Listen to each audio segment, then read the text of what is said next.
obnoxious. I mean, we had a jail for a while under one of our stadiums. It used to be pretty obnoxious. So recently, I was at an Eagles game and they had a sign outside, like, yeah, they had a judge. They don't have it anymore. But they had a sign outside, like, you have to be behaved and there's rules of behavior. And it's just bullshit. No one does it. Like, do they really go up to people at Giant Stadium? Like, if they're cursing like There's crazy. codes all over the stadium. I know that because I was just there 2 weeks ago. There's codes all over. If you get into it in the bleachers, you're supposed to just text that to report immediately, and security does report pretty fast. Because I saw someone trying to get into it, and it was Giants fan against Giants fan, and the cops showed up pretty damn quick. Like it's not. It is taken seriously because people have been killed right outside the stadium, 2 blocks away. So, Rafi, the answer to the question is there are 21 major military installations within 300 miles of the Canadian border. And if you expand it out and include minor military bases, that would raise the number to, where did that number just go to? That would be an additional... Wait, Canadian or Iranian? No, American. No. Around the Canadian border or around the Iranian border? Canadian. Bases. Okay, because I think he was asking you about Iranian, no? Correct, but I was just demonstrating what a irrelevant statistic that is by pointing out that there are 21 bases within 300 miles of the Canadian border, and I don't know why I'm having such a hard getting back to this on the American side. 80 to 124 minor facilities. So those would be armories, reserve centers, training sites, and radar installations within 300 miles. Yeah, but So, yeah, having Iran surrounded by 30 bases is not a very big deal. Wait, what did you say? How close It's are you? domestic versus international, two very different things. Yeah, the U.S. bases on the Canadian border are in the U.S., so it's a totally different story. Oh, well, we've our bases everywhere. Okay, we're now. We have bases in Canada? I'm sure we do. We just do so many joint operations with them. I would wager that we probably have more in Canada than in any other country. Okay, so I'm gonna do this. That wouldn't be true. We don't have very many, we don't have any large permanently manned bases in Canada at all. Yeah, I don't know that we have any. Maybe personnel there for different things, like we have an embassy, whatever, but that's not, like... I feel like I think NORAD is Colorado, but like there's so much cooperation between the two countries. I think we cooperate with them more than any other districts. Right, but an actual NORAD is- military base on Canadian soil, is there one? This is The possible, closest- but I don't think there are any, actually. I didn't think so. There's a North Bay in Ontario where the U.S. Air Force detachment 2 is integrated into Canadian operations into an agreement. And there are active duty U.S. personnel that are deployed in Canada as cooperative defense arrangements, but there's not we don't have American bases there. Yeah, I know they use Canadian bases a lot, but... Iran is But the there's a most bunch of NORAD surrounded. bases. Iran is the Winnipeg. most surrounded by U.S. military bases. There are 20 to 29 bases within 300 miles of Poland. ChatGPT says Iran is the most heavily surrounded by U.S. military bases. And then it's Iraq, Kuwait, Bahrain, Qatar, UAE, Oman. I mean, I think you gotta define what surrounded is. Well, I just put in most heavily surrounded. Yeah. While the U.S. has no military base inside Iran, it maintains a tight ring of military installations in nearly every country that borders or is near Iran. I mean, we have military bases in almost every country on Earth. That's not the question that was asked, though. This one is the most heavily surrounded. Not to mention submarines. Maybe ask ChatGPT what it means by heavily surrounded. Define the criteria. Listen, we have hundreds of military bases around the world. Hundreds. And with thousands, actually. I don't know if we're in the thousands. I mean, Last I saw it was not thousands yet, but maybe that's changed. Don't really, when you define a base like in Israel, we really don't have a base.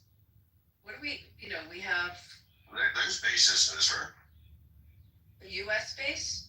Where? Oh, U.S. bases. Yeah, U.S. I'm saying there's I know no U.S. that. base in Israel. I think the U.S. just gets involved in a lot of things. Yeah, but there's not an actual, not like what you have in Qatar or Turkey.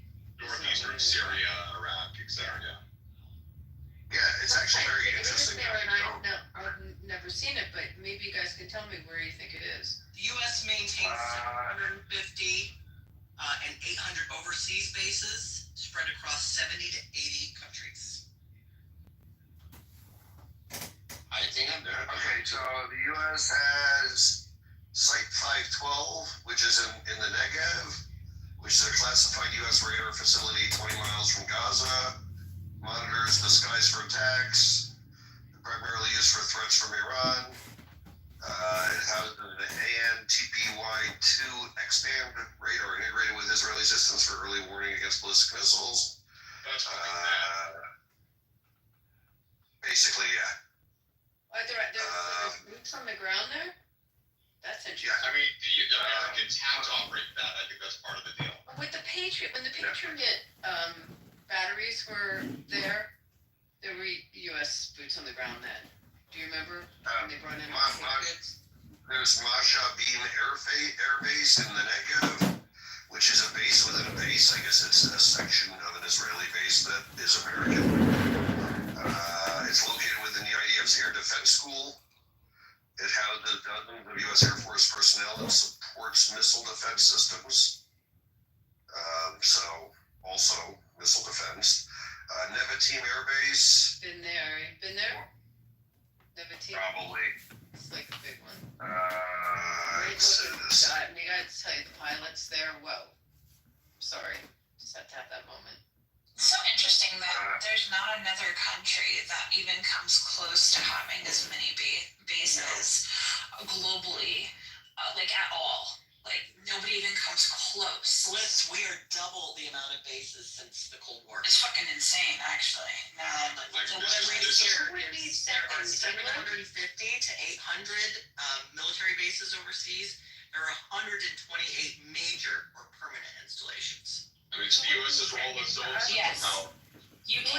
Second, UK? Yes, or Russia. Russia has about 18, but they lie, so can we trust them? I don't know. So it's either Russia or the UK. Somebody would have to look that up. And the French, they've got the fucking Foreign Legion. Good for them. What's interesting to me is like having bilateral defense bases between Canada and the United States. Because somebody was bringing up NORAD before.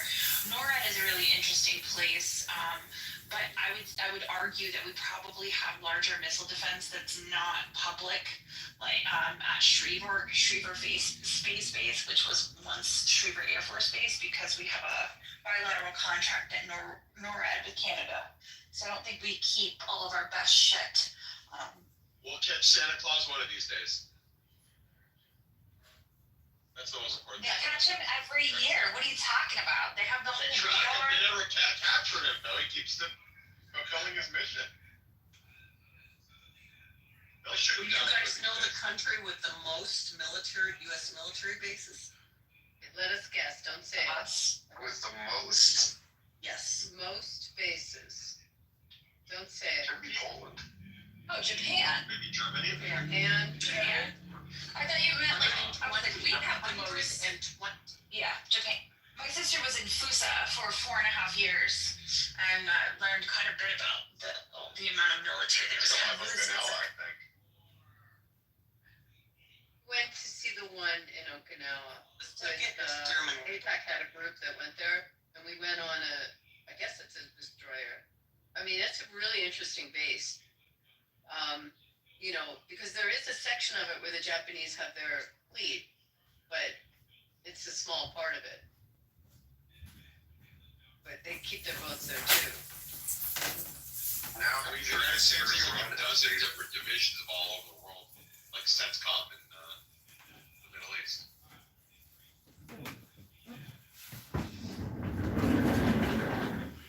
I have a family member who is now I'm gonna come back, you probably understand all the ranks.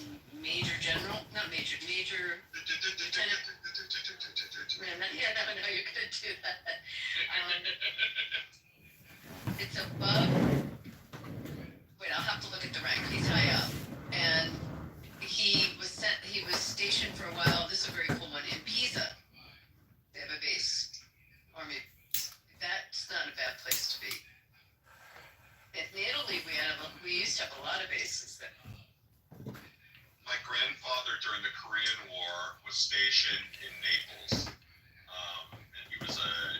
they had naval chaplain in the Mediterranean. Nice. And during my grandfather's funeral, a rabbi said it was because of your grandfather that the Koreans never reached Italy. That's like not bad if that's your army time to be in He was a Italy. commander. We'd have to look at what this rank is we just got. interestingly, Iran's only like official bases, like not through proxies, but they're actual people. There were 10 in Syria; they're all gone, and then there's 2 in Iraq, which may or may not still be there.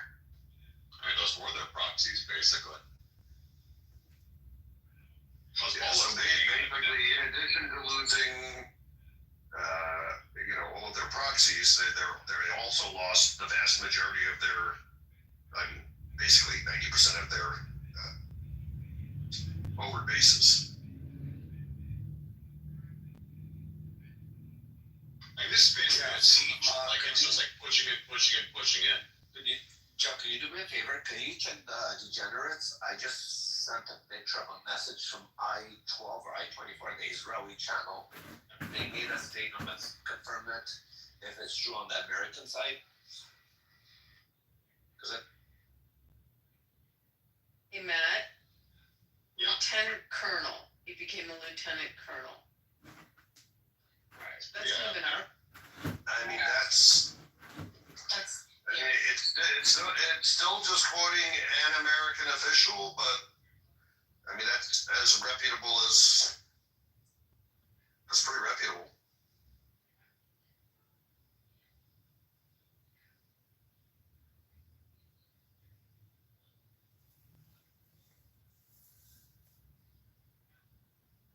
That's all I had. They see you again. Did you see it, Jeff? Sorry, I got a phone call.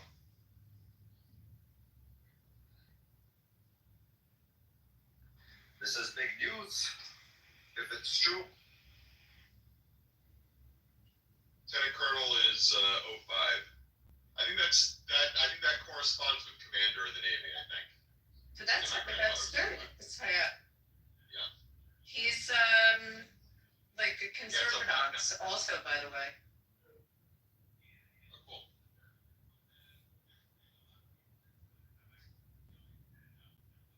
Yeah, corresponds with Commander of the Navy. 05. Sang in the West Point choir and is still pretty observant.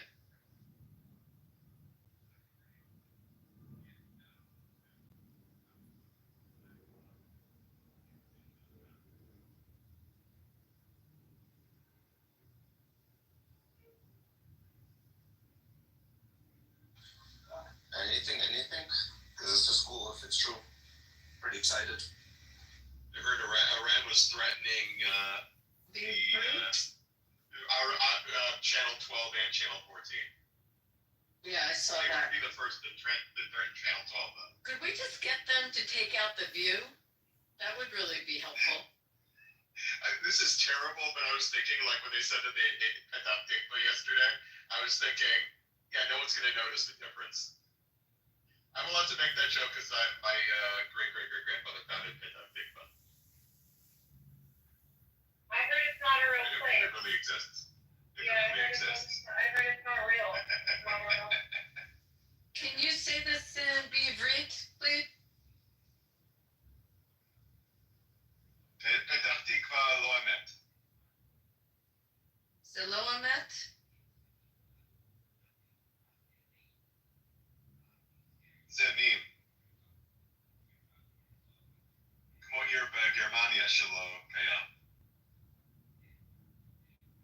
Good luck for you. Huh?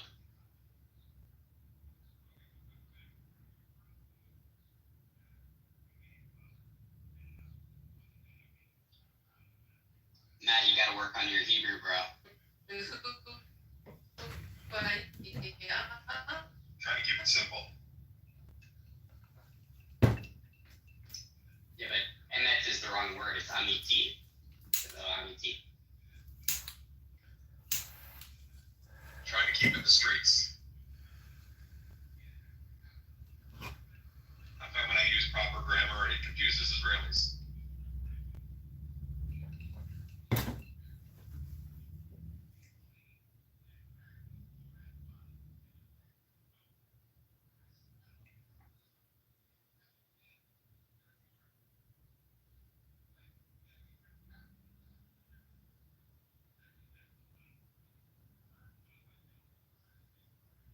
Hello?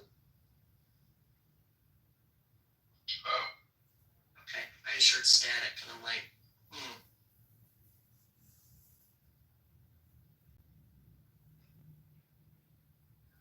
Hi, Rena. I didn't see you come in. Hi, Captain. Yeah. Yummy. Hello. I haven't seen you in. Hi. I got my ball joint replaced and I have AC again. I'm so happy. Nice, because he's probably heading your way. It's hot here, Captain. It's probably Oh, it's already 82 here today. It was hot all last week. We got the I was melting.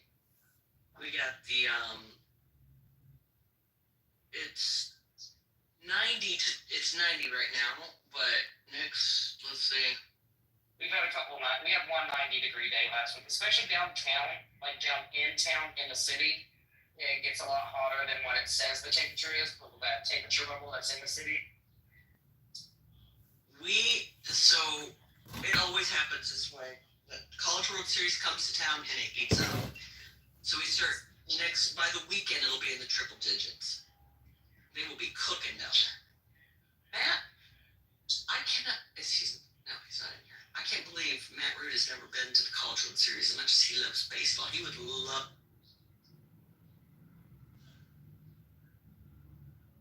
This cold air coming out of my eyes is so nice. Good for you. They've got to replace some kind of module or something that controls the airspeed itself. That's the only thing left over to do. But I mean, it's full speed, just spitting out cold air, so I don't care. Nice.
It's so much quieter with that wheel bearing in place. It's so nice.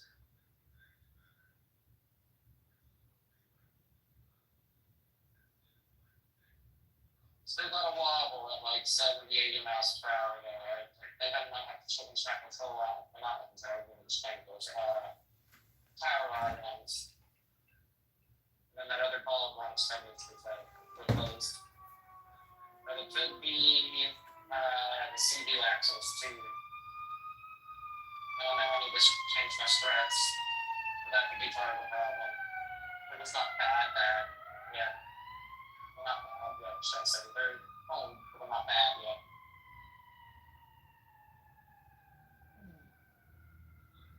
What kind of car is it? So what happens when you have a 2011 with 137,000 miles on it? You're gonna start replacing parts. What brand? Ford, the 2011 Ford Escape, Yeah. XLT, 2.5 liter, front-wheel drive. Seriously.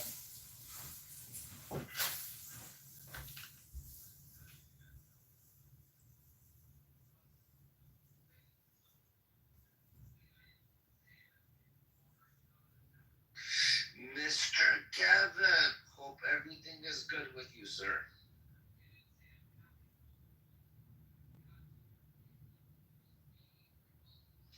We were worried about you. I was actually, what the fuck happened to you? It's true. He did ask about you.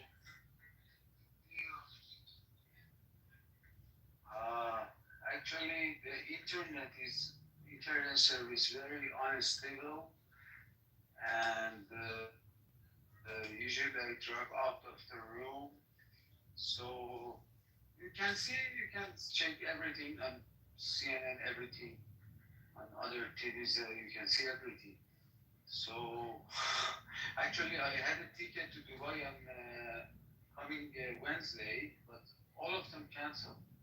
And then from Dubai to Washington, all of them canceled. Yeah, there's no air. The runways are down. They took out the airport. Yeah, the airport is out of service now, as I heard. So it's bad luck. Can you get to Kurdistan? Actually, I had a ticket on this June 18th from Tehran to Dubai, and then my God. Can you get yourself to Kurdistan? Can you cross the border to Kurdistan?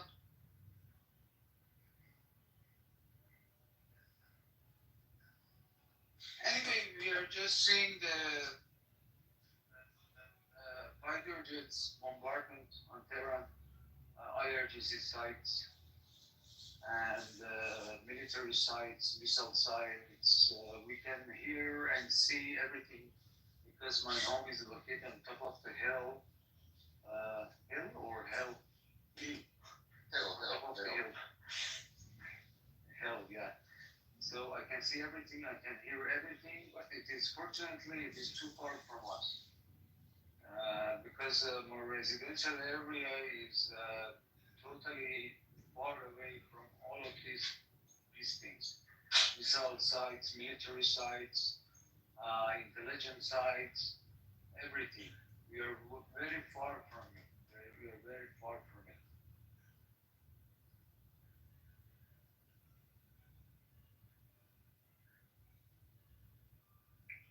Thanks, but we are still alive. We're still alive. Actually, yeah. Stay I'm a little scared. Thank you. I'm not scared.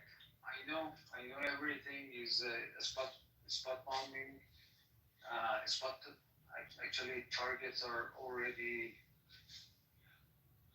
uh, decided which target they have to attack, and this is a spot targeting. I'm not worried about anything. I'm not worried about That's so anything. great to But hear. actually, I'm worried about the. Yeah, I mean, actually, my main concern is losing the power and tap water, because if they hit the power generators, power plants, and water reservoirs actually, then we would face a big problem. Otherwise, there is no problem up to now. And also, the gas is hard to find, and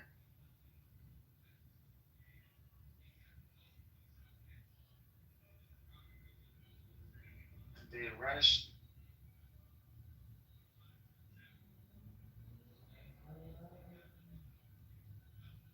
It is ration.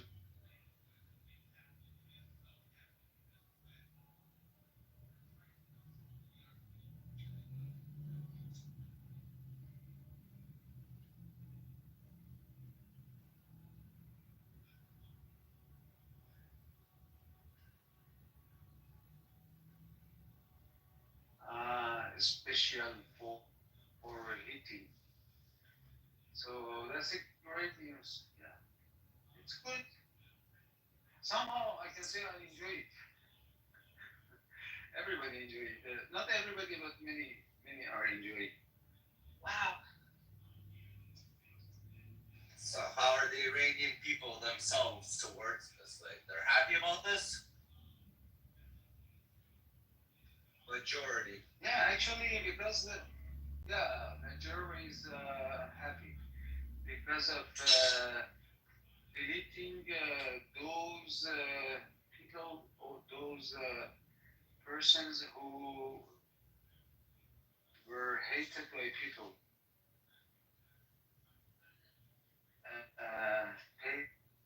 Hate, people hate some of the IRGC commanders and second level actually commanders, and they are being deleted. And so people are very happy from that. Just the main question is one why the first person, the mullah, the first person, he was not hit at the first time.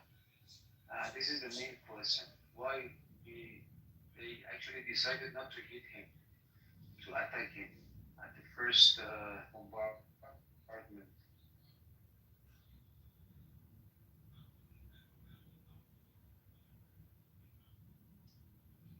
I heard there's a jail that people are breaking out of right now because all the guards left. The jail is called, I'll tell you what the jail is called.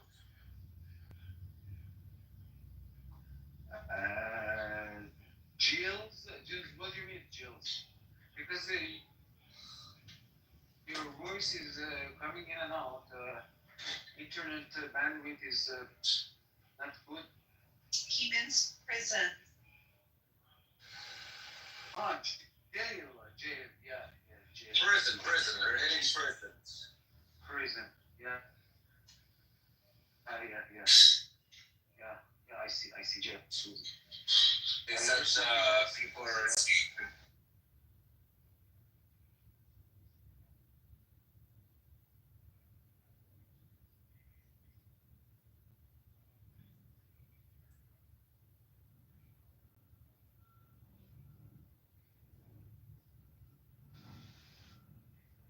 On another note, hopefully this is going to be done soon.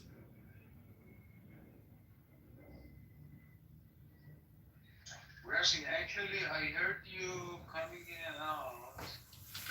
Yeah, then that's you. It's you. We can't hear you too loud.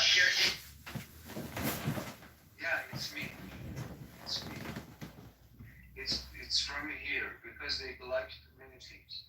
So we have to connect even WhatsApp, which already restrictions removed, even they put restrictions again. So without VPN, you cannot work with WhatsApp. So VPN capacity is. You should try low audio. Everybody on Clubhouse. Actually, they. Yeah. Clubhouse. Change your Clubhouse setting. It's a. Yeah. is one of those applications who are restricted heavily from using Kitover. No, that's fine, but because you have a problem with your band, then you should select low audio quality at the top.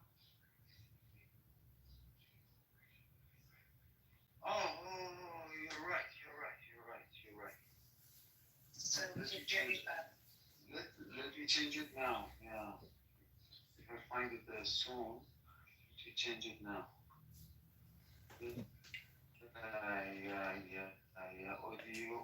Audio quality.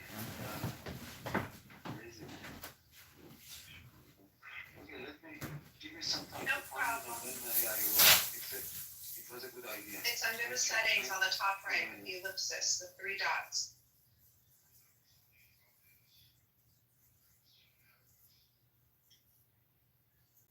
Yeah, yeah. It is on.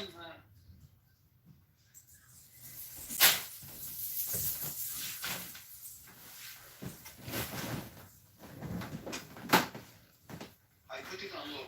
Yeah, now we can I hear hope it. it would get me better. Yeah. Yeah. That's a good idea, actually. Anyway, Glad to hear you're safe. thank you very much.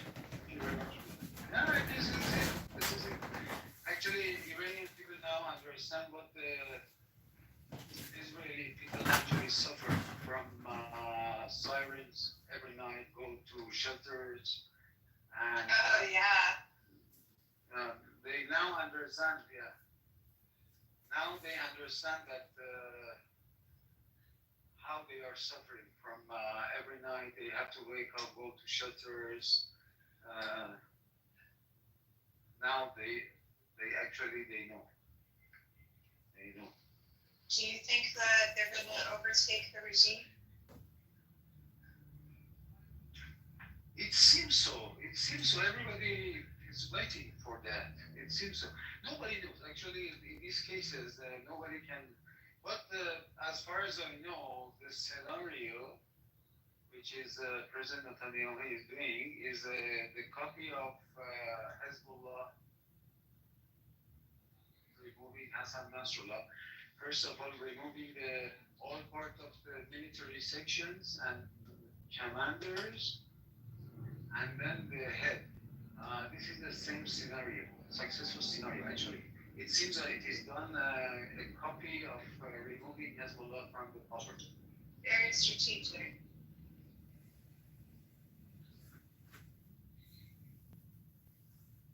Anyway, thank you all. Thank you, my friends. I've tried so many times. To contact you, but actually, also on the other side, I have the many things to do, fill up the gas and preparation. Yes, of course. And You have to stay safe. that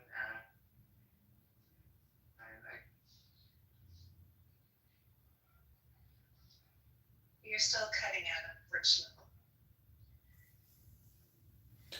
yeah, and we are careful. I have a plan in worst case because we are taking care of my mom and my dad. They are very old,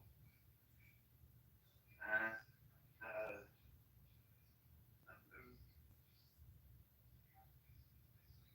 we made a plan. I made on it to make a plan.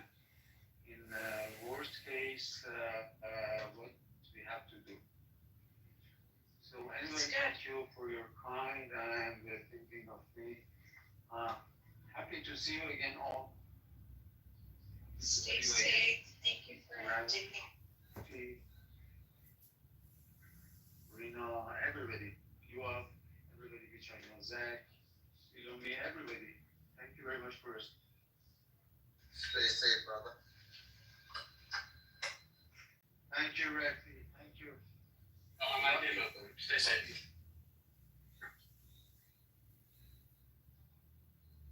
I told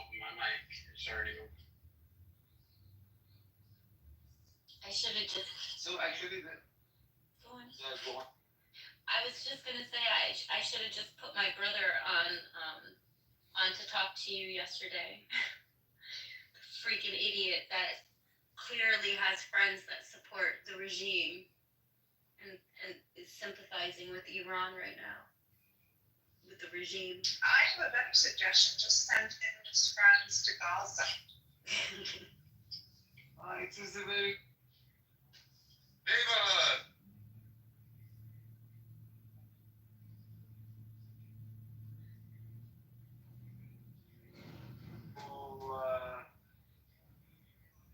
but this is it. Yeah, it is more than 40 years.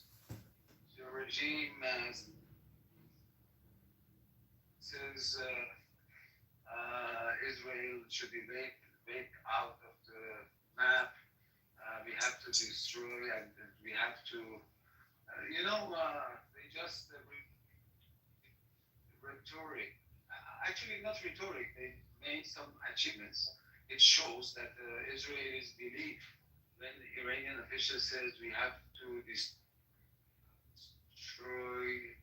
Israel. They believe them. Israel, in United Nations said we believe these rhetorics. We have to be prepared. So the first and foremost item for the regime is to finding those people who set up drones.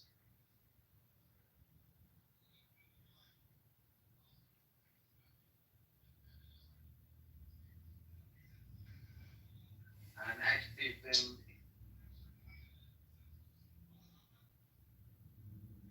You're cutting out. Country. This is. You're cutting out, Kevin. You're going in and out. Yeah, they're having a hard time with internet there. That's all. Yeah, their internet's so bad they're almost like Canada. That's what I'm saying. You didn't say it is as bad. It's almost as bad. Almost as bad as Canada. It's better than probably more affordable. Hello, Jeff. Yeah. Good morning. Actually, it was disconnected. I couldn't hear you. So, how are you? Are you okay? Much better hearing you, my friend. We've been worried about you.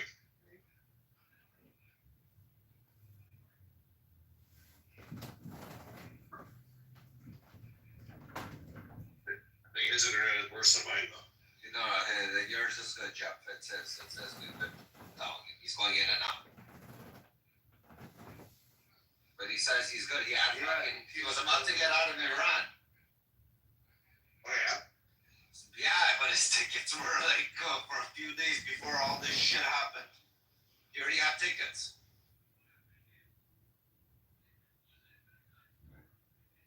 Yeah, actually, I already got my ticket for June 18 to go out, but suddenly everything is stopped.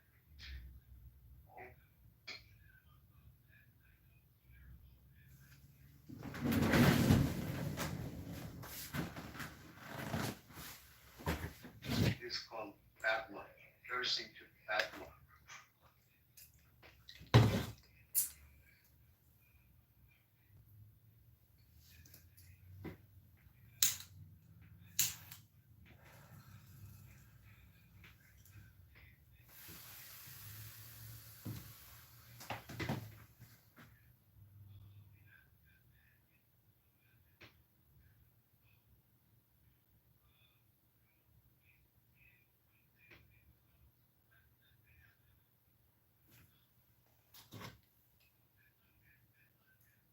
Actually,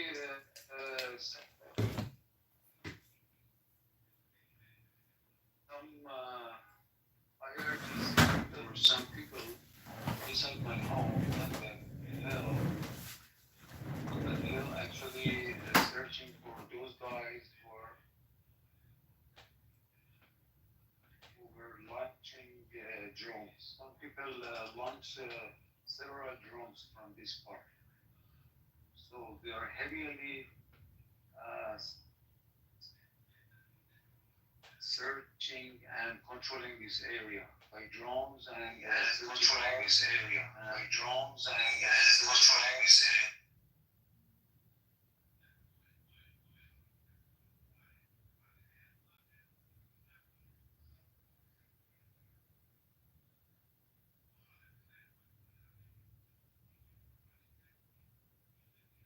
Yeah, and I gotta go. Have you ever flown to where the Almaca and they heard you? No. Armenia, right? And as a matter of fact, you can thank an Armenian woman for not putting Malcolm X in jail.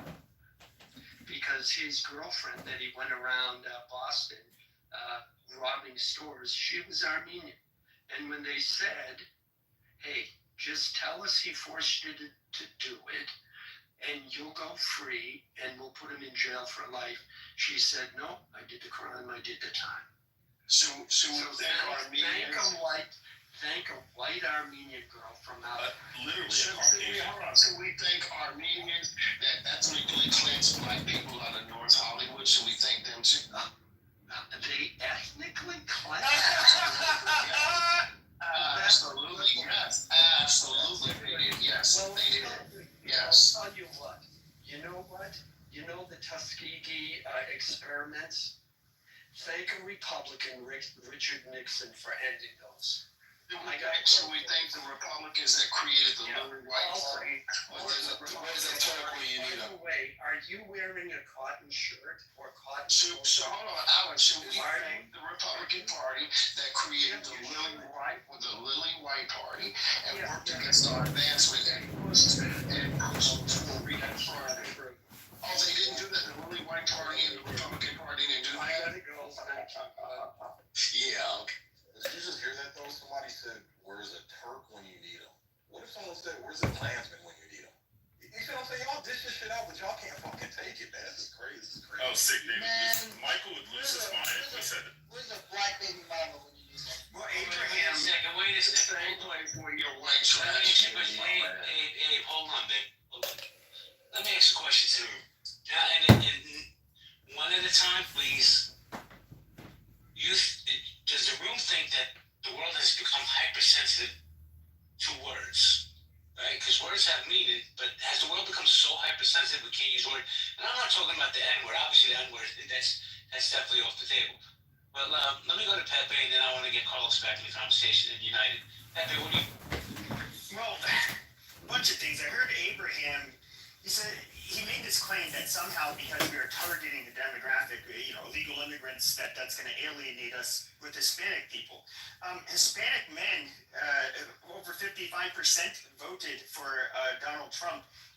While he was saying he was going to have the largest deportation order, you have to understand that, first of all, a lot of the Hispanic Americans, majority Mexican American, do not look at themselves as the same as the immigrants. In fact, in real life, they see themselves as different, and there's a little bit of antagonism that goes on between them. They look at what Mexican Americans as not real Mexicans. You don't speak Spanish, you've never been to Mexico, and they also, there's a lot. I don't need to go into it, but with that being said, yes, white people are becoming a minority. Who's also becoming a minority is foundational Black Americans. The only reason African or blacks are going to be 13 point whatever percentage in the future is because even though you guys have below birth rates, below replacement level birth rates, your population is going to still relatively remain even percentage wise because of African and Caribbean immigrants. Now, what I see, and this is the funny part, and I think a lot of Black people are kind of realizing it now, is that as somebody who grew up around Mexican Americans and even Mexicans, there's no brown or black coalition. They will side with white people. They want to live with us. Our daughters can marry each other, but we'll never let them marry one of your sons. Well, there's a few exceptions, but for the most part, we don't want to live around Black people either side. I mean, Mexicans or whites. Look at how they operate in real life. Don't look at what they say. Look at what they do. They are very racist towards black people. Somehow you guys think it's going to work out well for you. I don't see it happening. And you know, we don't have the same problem with African immigrants that we have with white immigrants. I mean African Americans. All right, Pepe, hold on. So I don't see this working out for you guys. All right, Pepe, hold on. Let's go to United. I guess you want to push back. How you doing, Yes. United? Hi, how are you guys? I hope everyone's else doing well, and the females and the gentlemen and the good people of the earth. Please, thank you so much. I understand where you're coming from, 100%. Literally. Racism, colorism is all like intertwined, culture, everything else. On some serious concept, it's okay for this proportion to happen. No, because why? Iran and Israel Israel's like literally like bombing each other as we speak right now, right? And as we speak here, the portion of the fucking goddamn Mexican going back, they coming back, and oh shit, are we recorded? Yeah. So no, sincerely, we have to just work as people. United Nations cannot be this close. Not. What did you say? No. United, land your plane. So by the way, there's a number of weeks. I wanted Hold on, to, United. She meant like United Airlines and not landing at all. Hold on a second.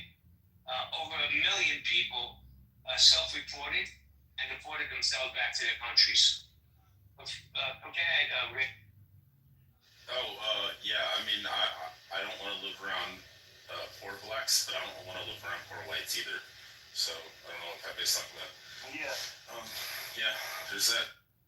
Yeah, but Pepe doesn't know this. I never said, we know how Hispanics feel. That's why when you look at the protest in Los Angeles, you don't see black people, black Americans largely represented. And let me just say this, black Americans in terms of our birth rate has not fallen below replacement rate.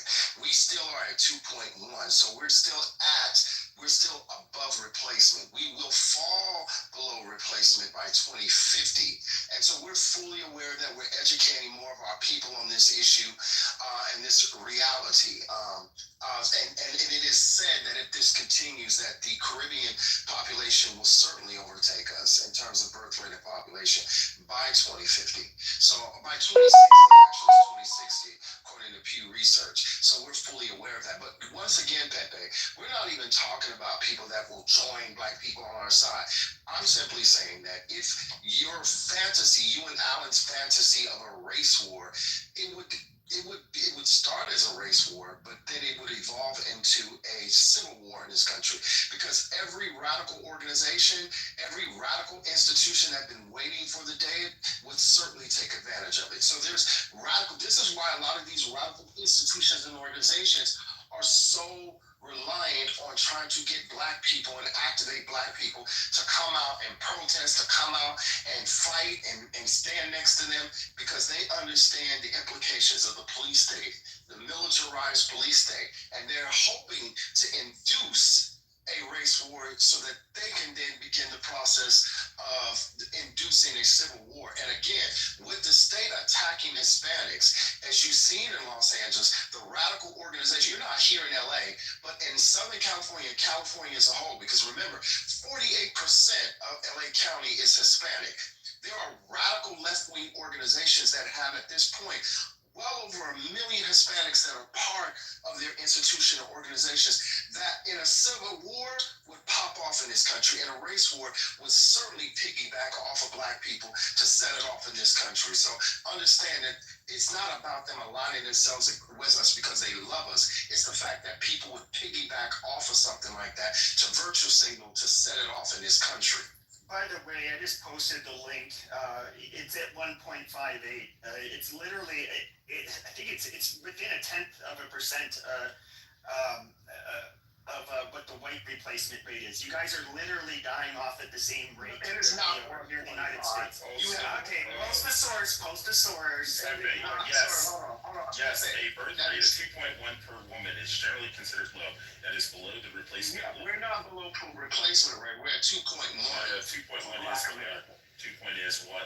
2.1 is low because you're not taking into consideration. It's not below replacement. It doesn't matter. Post a link that shows it's not 1.58.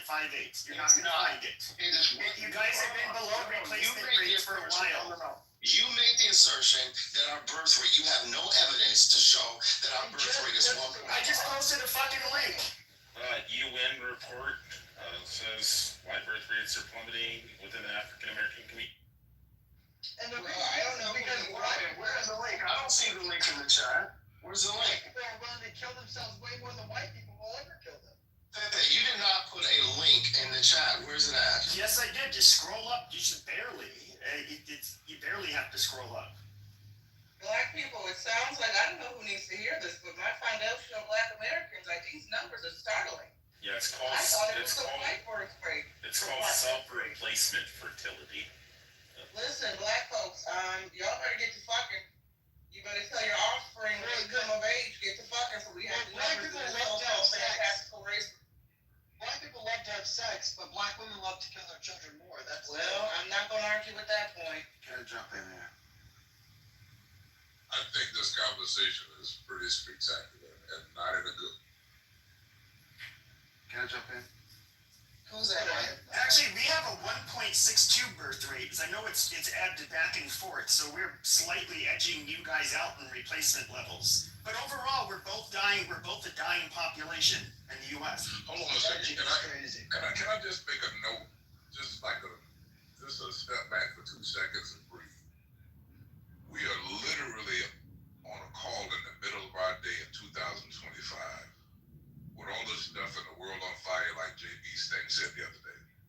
And a bunch of intelligent people with 100 plus, several hundred, whatever people in their audience are watching white supremacists, nationalists, whatever ideology folk, and other people argue about the replacement rate for different races over the next several years in the context of who's going to be the mightiest in the race war between cultures in the United States. Oh, no, that's not what I was saying. No, I was that's saying not- black people should stop killing their babies. That was Abraham. Black people should stop killing themselves. I'm not saying that. Yeah, I'm actually speaking for black people. I'm not have said that everyone is having, but that was the premise of the reason that we got into this conversation, because of Alan saying who would win the race war, and then we start talking about numbers and so forth and so on. So I'm just saying it's just so strange and weird that we're even strategizing on who's going to win the race of having more people, right? It's like not trying to be funny, but who gives a shit? No, but it's important because the data that Pepe put in does not show that that the black birth rate is at 1.5. He's wrong. I think he's looking at 1.5 or 1.6 million. I'm talking about. No, it says the fucking number. I'm looking at it. It does not say that the birth rate of Black Americans is at 1.5. That is well below replacement rate. Right? You don't even come back from that. So you're lying. There's nothing that shows it. It shows that the birth rate is declining and is record low. But hold on a second. Hey, here's what I don't understand, right? You've been, to me, you're smart and very intelligent. You push back on some points. But for us, let's say black culture, right? I hear people all the time, that's a part of the xenophobia that's fueling a lot of the sentiment against Mexicans, for whatever it's worth, right? And I have no problem with my black nor brown people, right? So, or white people for that matter. My question to you is, what does it reflect or represent for you to have such a fierce debate with a racist about whether it's 1.5 or 1.6? What does that mean to you? Well, okay, well, it's just data. I just don't like when people push false narratives. Like we're above replacement rate. If you actually add Africans and Caribbean Caribbeans in, we shoot up to roughly around 2.2 in terms of our birth rate. We go to 2.2. But if you extrapolate them, which is about 25% of the overall population, it drops to 2.1. So we're still above replacement rate. Post a link that shows that. You can't do it. 1.9 replacement is below replacement. So once you hit 1.9, you typically don't come back from. It's almost like you're arguing with the tiki torches in Virginia, right? Where you would not replace us. What I'm saying, the whole concept of people being replaced is fueling a lot of sentiment. My question to you still, before you get back into it with the Keegans and the Als and the Pepes, what does that matter to us on the app that don't think like Keegan? Well, I will say this. We should be concerned about our population decline, and we should want to have replacement rates and continue to have replacement rates, because once you fall below replacement, that can mean that's big trouble for your population. That means you're going to continue to decline even further, and that is very dangerous. So I don't want that to happen to our people. I want us to remain above replacement rates.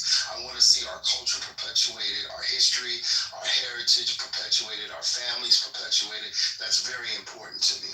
Hey, so let me ask you a question. Hold on, Pepe. I'll come right back to it, promise. And I'm only asking this question because the rhetoric I've heard in this room all day. What community do you think is more anti-black, the white community or the Latino community, Abraham? Well, obviously white America, because white America has the power to institutionalize their white supremacy and harm against us. However, we have seen when Hispanics gain that power, they get a battery pack, a white supremacist battery pack put in them, and they act on that, right? They act on that against us, which has harmed us. We see California as an example of that.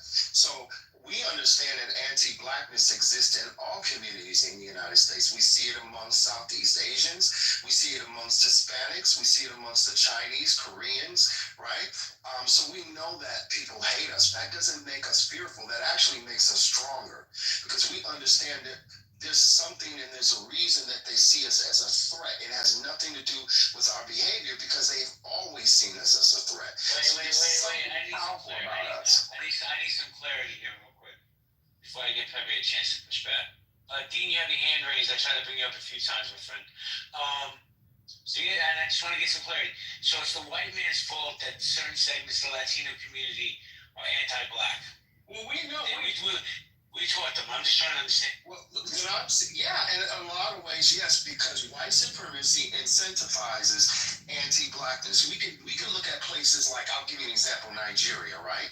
You have Liberians and you have Asians that come that are anti-black. When you listen to a lot of their anti-black tropes and how they feel about Africans or Nigerians, it's always usually predicated on rhetoric that comes out of Europe, or the notion of race science that came out of white supremacy. So yes, there's always been prejudice, right? There's always been a bias towards people.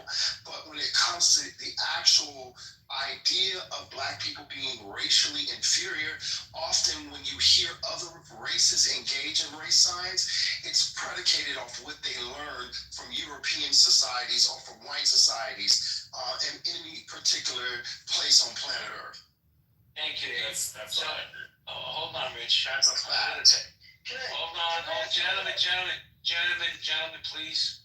I promised Pepe to be next, and I need to do a room reset. Then I'll go to Keegan, then Rich. Pepe, go ahead, bro. Yeah, I will say this. This is, I mean, listening to him and his, he's already been called out because he has one statistic totally fucking wrong, but whatever. No, when it comes to Mexico, all right. You're wrong. Shut up. Now, when it comes to Mexico, he didn't interrupt you. Please show him the same respect. Get that. Now, when it comes to, well, I'll just narrow it down to Mexico, but we can look at the rest of Latin America, okay?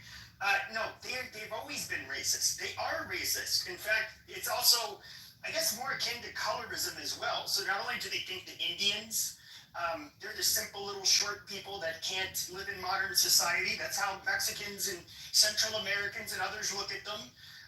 When it comes to black people, they're bottom of the barrel.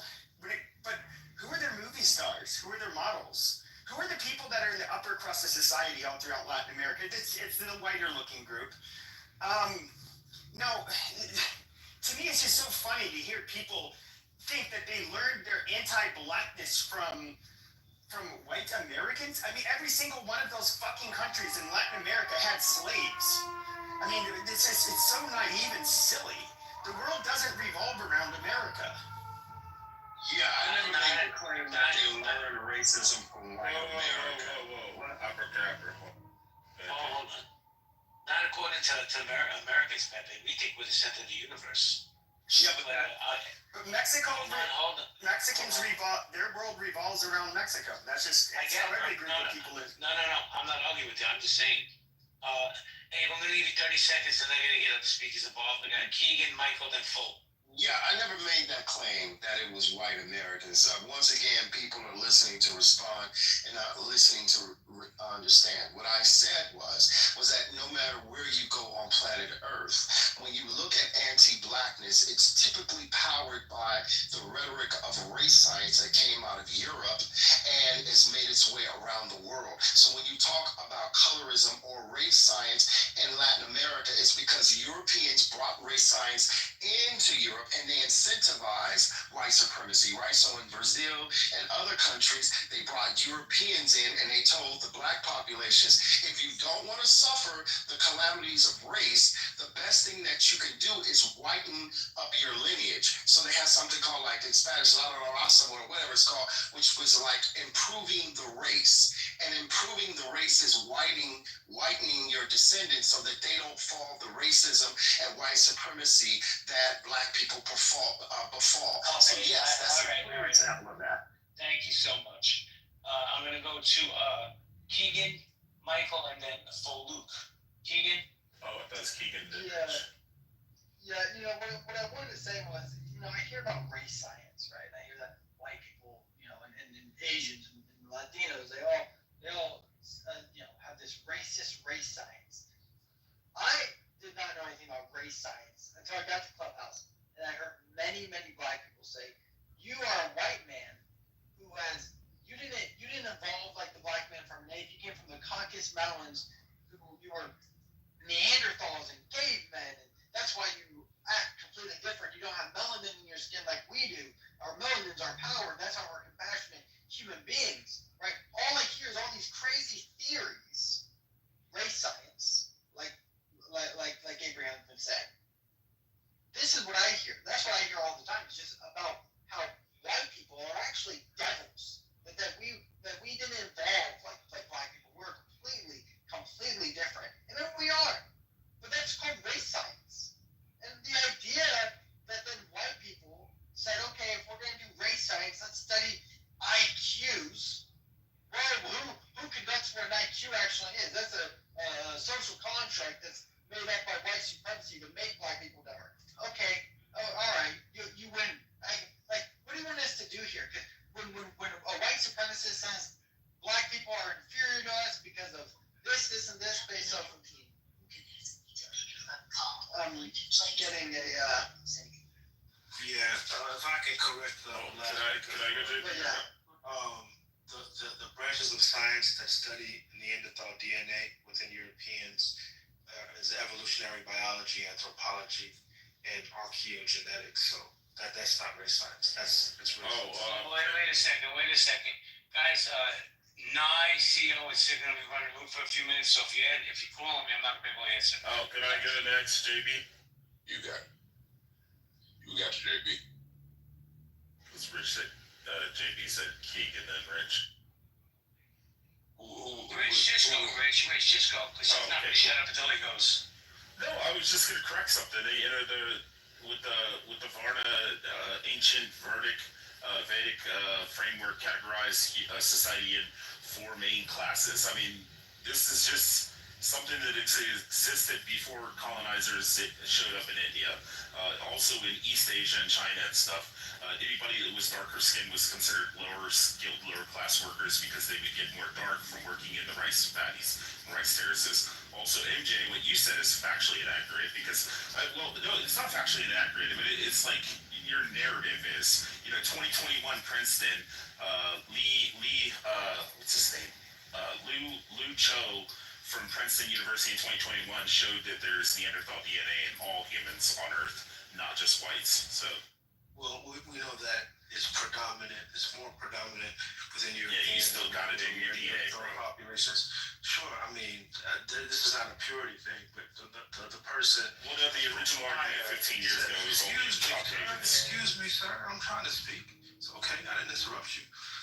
The previous person said this was a part of race science, the discussion of Neanderthal DNA within Europeans. And I had to clarify that it's not race science. I had to give them the actual measures of science, which is actually studied. And there is a stronger prevalence of Neanderthal DNA within Europeans, and I don't think that's arguable. It's like 1.2 to 1.6%. So it's 1.2 amongst Caucasian, or 1.6 amongst Caucasians, and 1.2 amongst the rest of the world. So actually, it's 0.4%. That's the University 2021. It's up to 2% for Europeans, up to 3%. It's 1.6 and 1.2. No, it's 2% for Europeans. It's 4 10 percent different. No, it isn't. It's literally. Just type in Neanderthals, Princeton University 2021. Well, some of us have our own individual. It's not even important. Why is that even important? Well, we're all Neanderthals. I agree. Guys, don't forget, guys, the Neanderthal came out of Africa. No, the Neanderthal didn't come out of Africa. And you guys have 19%. And you have 19% of, so you guys are also mixed with 19% within our archaic hominin, up to 19% sub-Saharan Africa, and this mixture ended up occurring after the Great Migration out of Africa. So you guys are also like mixed with a less evolved, non-anatomically modern human. Yes, archaic human. So I mean, this is just silly. We all evolved from something, so it's pointless. But prior to 2021, you could have claimed that all white people and Asians in Europe and Asia were the only ones with Neanderthal DNA until, modern genomics actually shows that it's all people. I think I was the next. Joey said. Can I just chime in on the statistics when the birth rates? I mean, I don't know if everybody here knows who Nipsey Hussle is, or who he was, but for all of you, he's American, but for me, I met him about 20 years ago. His father's Eritrean. I was in Eritrea with him. But for all of you, he's an American. So just to make sure that just because if you're black in America, that doesn't mean that you have 100% African American heritage. You can have parents that are from Africa, other parts. The African population is growing. In a couple of decades, there'll be 4 billion people in Africa. Europe isn't growing. So for what you said, Pepe, by statistics, if it's a boxing match, the guy standing is the guy winning. I'm not all for this race war, white, black, whatever, Hispanics. But statistically, the black man is the first guy here. He's going to be the last guy standing. It's just statistics. What do you mean last standing? What are you talking about? And how does that play into statistics? I clearly missed something. Statistics, when you talk about birth rates, 2% here, 3% there, that doesn't matter if Africa is growing at the rate Africa is growing. If Africans send 200 million to America, Europe ain't sending nothing anymore. Because Argentina used to be like 50% black, but they killed all the black people. All the black guys were in the army. The rest of them fled to Argentina. So if Africa did what Europe did, then it will be all over today. But statistically, Europe is not producing white people anymore. And most of South America, Central America, have African blood in them. So just by the nature, black people are gonna be here. Asians and black people are gonna be the people standing in 100 years. Not even Asians. Let me just say this: that Nipsey Hussle was half FBA. His mother was a Louisiana Creole. But by the 22nd century, 1 out of 3 humans on planet Earth will be African. There will be 3 billion Africans on the continent of Africa alone. The fastest growing population in the world is sub-Saharan Africa. Or I don't even use that word sub-Saharan because it's pseudo in anthropology. I don't even use that term anymore. anymore. But in so-called sub-Saharan Africa, it's the fastest growing population. Not North Africa, not East Africa, sub-Saharan Africa. How's it sub-Saharan? How's it I mean, it just means you come from south. It means the people that come from south of the Saharan Desert, which is true. I don't want to go into it. It's pseudo, and no, and anthropologists don't even use it anymore. They don't use it anymore. The North used to be black, all black. Yeah. So, they built all the pyramids, of course. So that's not even a point. And so hold on. And so by 2050, so as an example, by 2050, the Asian population is going to decline, right? China's population, India's population is going to reach its peak and it's going to go on a steady decline. That's just a reality. And that's partly due to China's one-child rule that they did that really hurt them in terms of population and reaching that peak by 2050. So yes, by 2100, by the turn of the 22nd century, we will see that 1 out of 3 people on planet Earth will be African. So the African population will dominate the population on planet Earth.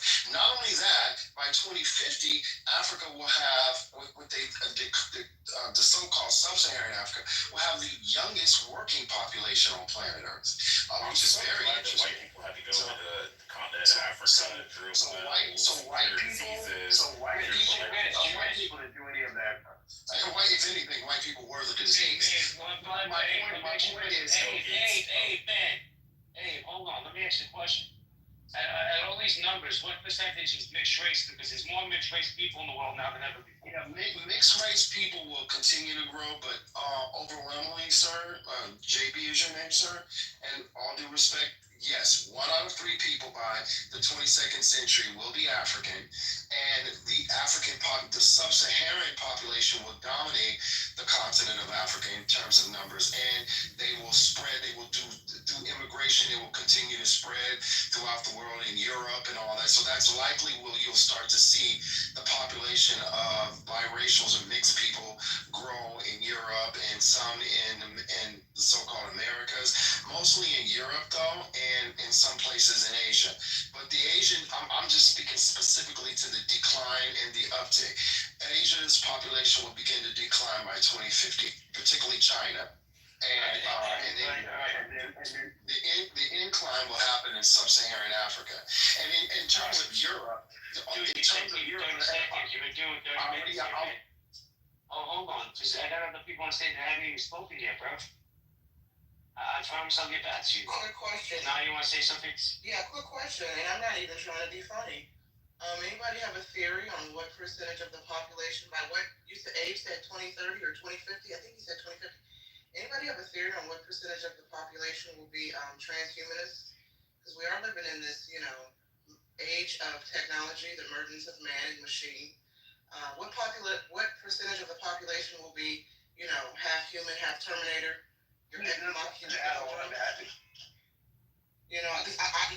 Y'all think it's gonna be the blacks and the Asians will be the last standing. I think that was your thing, bro. I can answer that question. I mean, we don't have any data on that. We do know that transhumanists. Oh, you do? Okay. Yeah, so I have a video clip on it. It's pretty long, but it goes in. I can put it in the chat. Basically, our scientists are saying that within 1,000 years, I know that's a long time, but within 1,000 years, half of the population will be integrated with some kind of robotics. We are now. We have iPhones. They're part of our life. They're like our 6th finger, third hand. You guys can't put your phones down. But he's talking about I know what he's talking about. Wait, I already have Would you guys shut up for a second and let somebody else talk? I want to say hello to MJ, because... What's up? MJ? Hold on a second. I got you, bro. I was wondering what took you so long to come to the stage, but whatever. I'm going to go to MJ, then I want to get Luke involved. MJ, go ahead. Yeah, I mean, when the link kicks in, we won't have to have appendages. We won't have to sit up here and type into the phone. We can just think thoughts, and things start to happen. We will have our lenses in, be able to see things, make decisions. It'll be a pretty interesting time. I hope I live. Thank you, MJ. Hold on. No, go ahead, Knives. I'm just saying I'm voting for the robots. Humans are too destructive.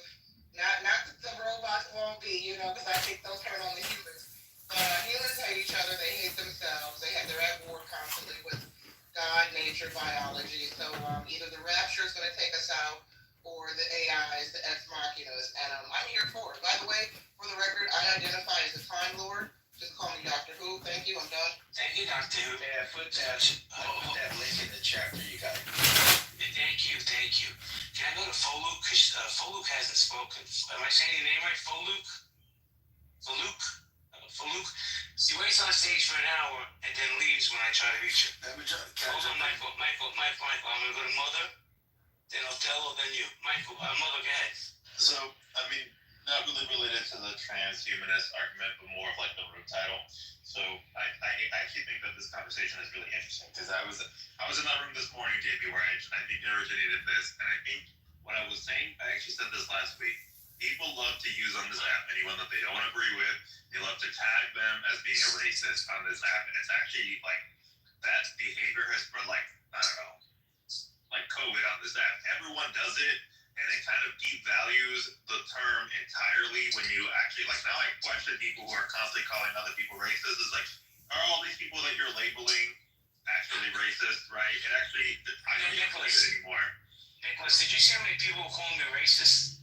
How crazy was that? There was like 10 people in there, or I don't know, 10 isn't it, but I was reading the chat, right?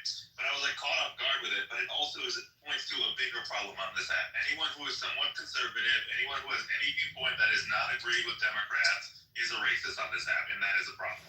And I said that actually in that room, in that same space, that people in that room have a problem with doing this about a week ago. And I got so much. Hey, JB, can I just address a joke tonight? Hold on 1 second. No. Just a joke. Oh, no. Hold your joke. I want to get Faluk a chance. Faluk, are you there? Hello? You got to unmute on. It's the bottom right. Yeah, Rich, tell your funny joke. Nye, I just want to say this joke, and I know all the racist black people are going to get really mad, but I am the master. I love you. We're friends now. Look at all the black people. He just said he's the master. I get what he's saying, okay? I'm the master.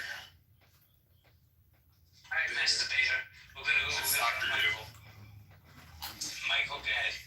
Yeah, I was just going to comment on that Neanderthal thing because a couple of miles from my village in the mountains of Eritrea, we have like 200,000-300,000 year old like tools, like obsidian tools. And I mean, I remember when we mixed with that Neanderthal, that was a bad goddamn mistake. So the problem was when we mixed with that Neanderthal. That's just what I want to say. Thank you very much. Look at all the Hoovians in the chat. Who cares? No pun intended. Othello, you want to chime in? Othello, you've been quiet for a whole 3 minutes.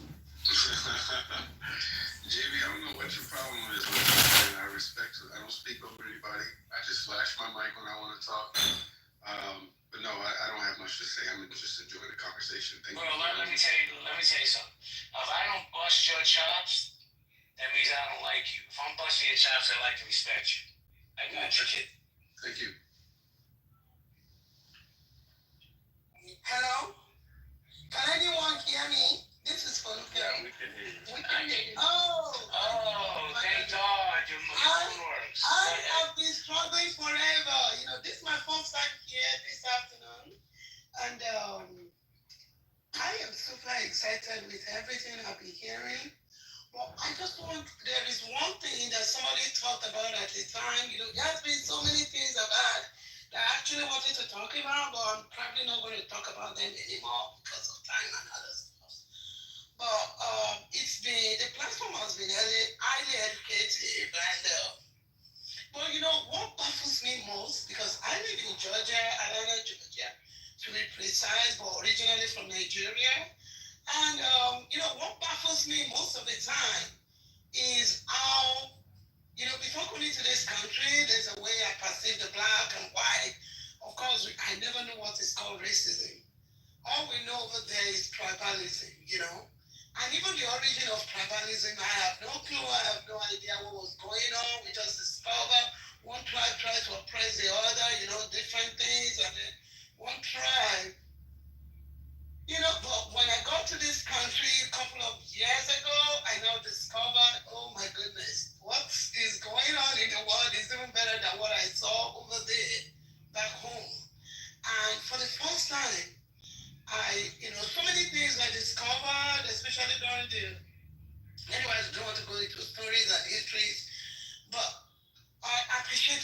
I've heard this afternoon is the highly educated, but what baffles me most of the time is the inability of the black people to even come together as one. And that bothers me all the time. That how can we get a situation? Thank God for internet, because internet people can, the world has become a global village. People from any part of the world can come together and, do great things together, even without even living together. What tribe are you from, Foluk? I'm Yoruba, but it doesn't matter. Coming over to this part of the world, I don't even look at me anymore. All I try to see is a black person, is a black woman, and that if other people like the Indians have discovered how closely packed together they are, you can hardly enter into their midst. It will take them to trust you so much before they can, you can do anything with them. They do things within, even though they live far apart from India. But with black, especially Nigerians or sub-Saharan African, like you call it, they are the most loose type of human beings I've seen. We're just loose all over the places. Try to copy. Although I've discovered, the way people behave is due to, a lot of the way we've been colonized mind. Our minds have been colonized. We don't believe in our things. We believe more in the whites. It's just a lot going on. But I don't want to talk about all that. But what bothers me most of the time is if others can stick together, what is stopping the Africans or the black people, especially in America? I don't care where you come from, whether you're from Ethiopia, Eritrea, or Nigeria, or, it doesn't matter. Well, thank you. Is it religion? Religion should split us because we have our own way of worship before they bring all these religions to divide. It's all about divide and rule. Thank you. So that people should be able to open their eyes, to see beyond religion. Thank you very much. I just have a question for the room. If anybody, why hasn't she been called a coon for what she said? Because an American black said that they'd be called a coon. Yeah. I was just gonna say, Miss Foluk, racism is just tribalism. That's all it is. She said, why can't black Americans do that? I guess get on code and love each other and get along, because for that reason, Miss, black Americans, and not all, but we see the conversation in the rhetoric. For some odd reason, we have this distrust in our community. Yeah. We love each other. Exactly. Enough is enough. We need to re-educate ourselves. We've learned so many things. Yeah, but JB did make a really good point. Now, if she was FBA, she'd be called a bed wench. She'd be called a traitor. 100%, most especially by black liberals. Mm-hmm. Listen, I get called a coon and a maggot and a trumpet all the time by black liberals on this app because I seemingly have conservative views. You find that a lot of black Americans, because they lean left, okay? If you don't think like them, talk like them, pray like them, eat like them, you know what I'm saying? I'm being a little exaggerated here, but they want you to have that, I shouldn't say worker bee. Share that same ideology that keeps them always blaming everyone for their problems. Blaming the white man, but blaming the black woman. It's all the same rhetoric. I get on this soapbox all the time. We're at the point now where you have black people saying that if you're a black woman and you want to get married and have babies, you're a pygmy. You have black people telling black men if they want to date and court women and get to know women and be kind to women, they're a simp. We have a very disturbing mental illness permeating in our community that truly needs to be a case study. We're the type of people that will fight to the death to be in spaces that don't want us instead of building up our own spaces and communities. You have black people who will say they don't want to support black, right? They don't want to support black businesses. They don't trust black women, et cetera, et cetera, et cetera, right? But at the same time, and then when we come on this app and try to, I don't know how many black people in this room have been in black spaces where we try to come together to talk about the problems that plague our community while at the same time presenting solutions, and we have a million excuses about why the solutions will never work. right? So when I've heard some, not on this space, but I've heard the argument or the debate that, 20, 30, 40, 50 years from now, 100 years from now, Black people, Black Americans, specifically foundational Black Americans are still here, that the Asians and the Latinos will outnumber us. I believe it 100%. Look at where we are now. They say by 2030, the average income for the Black family will be at zero. Nobody likes to talk about that. Nobody likes to even, and if you talk about it in the wrong space, we get mad, right? We can't even have honest discussions because everybody gets mad. Mike, I think it was Mike who said earlier, and Mike, if it wasn't you, forgive me, and I'll land here. Mike, I think it was Mike who said earlier, before Sid came in the room, he said the only reason why we're allowed to have these discussions, or that white voices, and I'm paraphrasing here, are allowed to have discussions like this, have these discussions with diverse voices, is if Sig was hosting the room. This is before Sig came in, because Sig allows for, diverse voices. If it was a Black space hosting this room and white voices came up, they would immediately call the white person racist. Mike, I meant to say this at the time. If I was hosting a space and allowed diverse voices to come up to the space and speak, I would get pushed back too. I would be called a traitor, a race traitor, a coon. I got called a dirty cave bitch in this very room last week for defending a Black gay man. So we're a race of people that hate each other. And I said what I said. Well, thank you. Now let me jump in real quick, Sig, before I give you. I have to ask Albert. Albert, man, I love you like a fat kid loves cake, but what the hell are you wearing, dude? Oh man, it was a picture my son took for Father's Day. Actually, Happy Father's Day, my man. What'd you say, Jay? I actually wanted Albert's a friend. I consider Albert a friend, and I was busting his chops about what he's wearing in this picture. I had no idea what that is. But Albert, you want to chime in before I go to Sid? Yeah, this is we have Black Americans, African Americans, whatever we choose to designate ourselves. We have a unique history here. It's called chattel slavery. That is quite different from continental Africans, even though we share the same ancestry.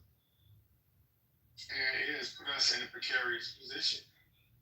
And one of the major reasons is because of the plantation. We've had to assimilate to a culture that oppressed us, and we've now internalized. And the way that we operate, and the way that we think, and the way that we feel lacks cultural integrity because of assimilation. And so we have a hard time coming to grips with our identity. It's evolved to this point where we have splinter groups that are pointed towards an attempt to identify who we are, such as ADOS, FBA. We always try to figure out a means of coalescing under one identification, but it's been very difficult because the effects of chattel slavery have caused disruption. I personally do not believe that there's self-hate. I believe that we've been disenfranchised and dispersed within this history that is just, we're desensitized to who we are culturally because we have a history of slavery. See, and respectfully, sir, that's my thing about it. I get it. But I do wonder, will we ever evolve to the point where we don't blame slavery for everything? Here's the thing. I will always acknowledge our history, and I will never minimize that. But I find it so intriguing sometimes that, specifically on this app, if you're Black and you spend an unhealthy amount of time on this app like I do, you are aware, hopefully, of the number of clubhouse rooms hosted by Black people, and all they spew is Black hatred. And then we come in spaces like this and claim it's not happening. Or we play dumb, and I'm not saying that's your case, Albert, that we don't know when I say these things and point these things out, it's not happening, we don't know what's happening, we pretend like it's not happening. I find it so and just, if it wasn't so sad and intriguing, I probably would be entertained, but I'm not. Because that's part of the rhetoric. We will host spaces and spew anti-Black rhetoric all day and blame each other for all our problems, and then come in spaces like this and say, that's not happening. What are you talking about? We'll blame Reaganomics,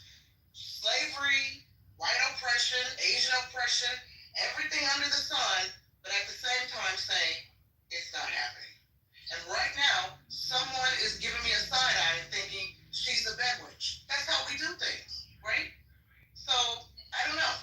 We gotta make our minds up here. Either the shit's happening or it's not happening. And why? You can't take it. Wait a second, gentlemen. I should address Albert, and I just will say this: in my opinion, Albert runs some of the best spaces on this app. Okay.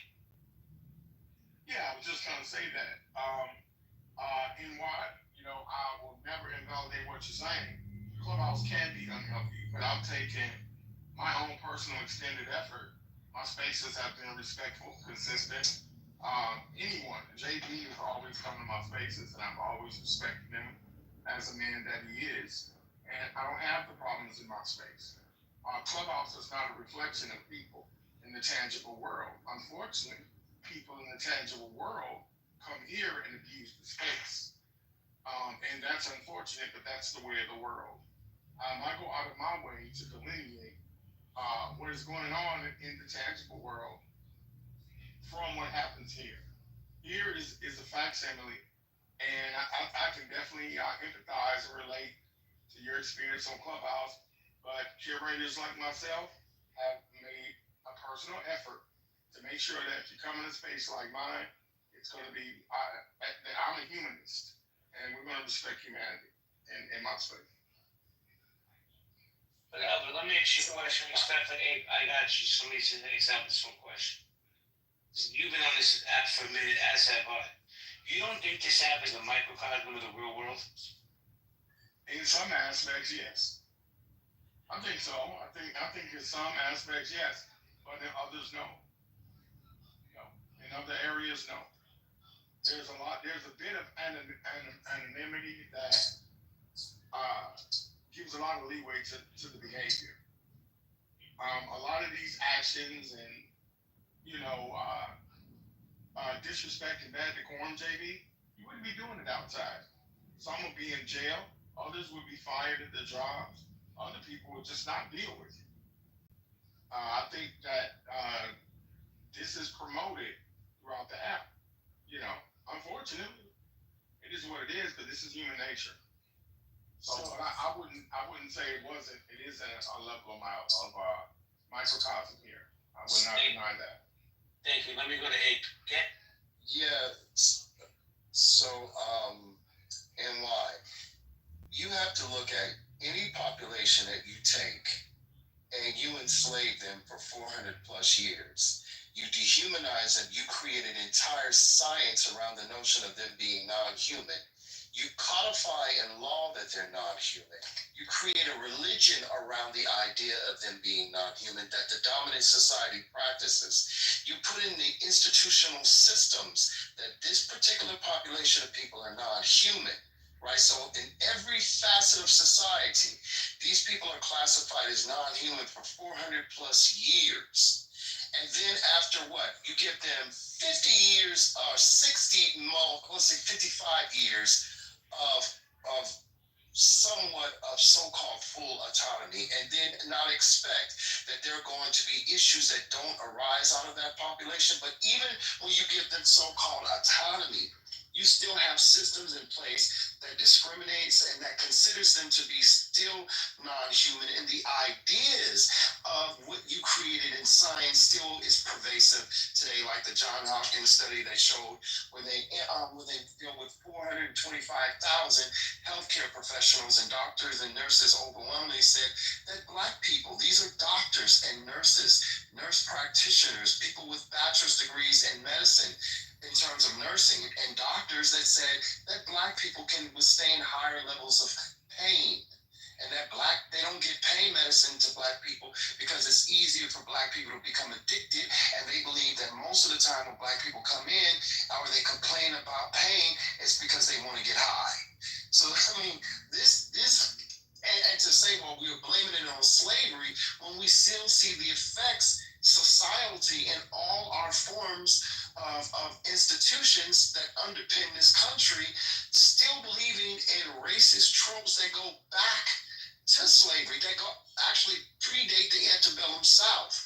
So yes, just like these institutions still hold on to to race science that was created or ideas that were created 120, 150, 200 years ago, yes, we're still going to be reeling from 400 years of slavery and really only 50 years of being considered fully human. 50 years. Out of 400 years, actually out of 500 years, 50 years that we've been considered as somewhat fully human. But actually, socially, we're not considered because these notions still underpin, these institutions still underpin our society, which pushes these tropes that we're non-human. And we see it in the public square. We literally can see Ben Shapiro having conversations with other intelligent white people, saying basically that black people just have low IQs and that we're not capable of reaching past that reality and we have to be accepting of that.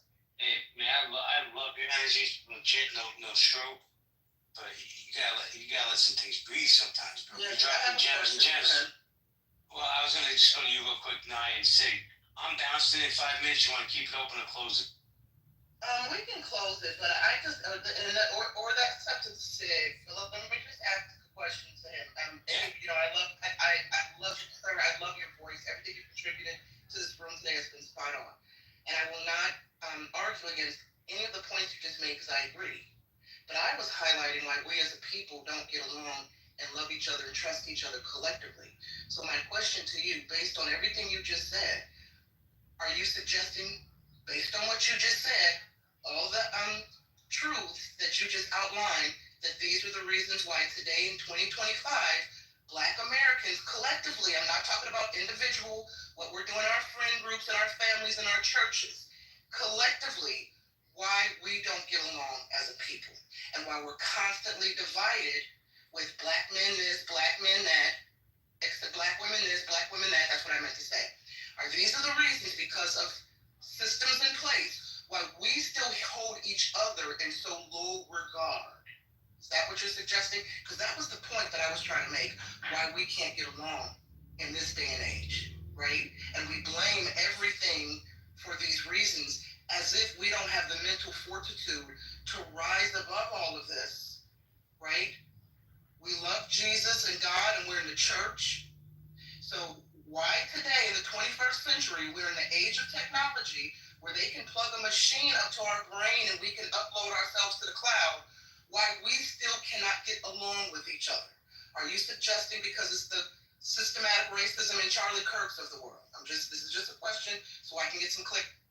So we have risen above it many times, but we're under constant attack by the state, by political parties, by nefarious entities in this country, organizations, think tanks that are always thinking of ways to undermine our progress, to attack our families, and to attack our communities. We're under constant barrage. There's always entities in this country plotting against us and figuring out how they can use the law and how they can use the state to undermine our families and to harm us. So we're in constant flux because of that, right? And we're the only group that this happens to. They bring people into this country to play buffer classes against us. The whole model minority trope that is used against us is based off of anti-blackness. Look it up, model minority. It denotes that Black Americans are lazy and don't want to work and we have a victim mindset and that's why we're not successful. But here, look at these Asians. They're successful because they don't have that. It is predicated on anti-blackness. And I would say when you talk about technology, well, we can't do what you said yet. Can't do that. However, when you look at AI and the development of AI, it is well documented, it is well researched that AI itself, the programmers of AI, the developers of AI, developed biases against Black people within AI. Yes, other minority groups, but particularly Black people when it comes to AI.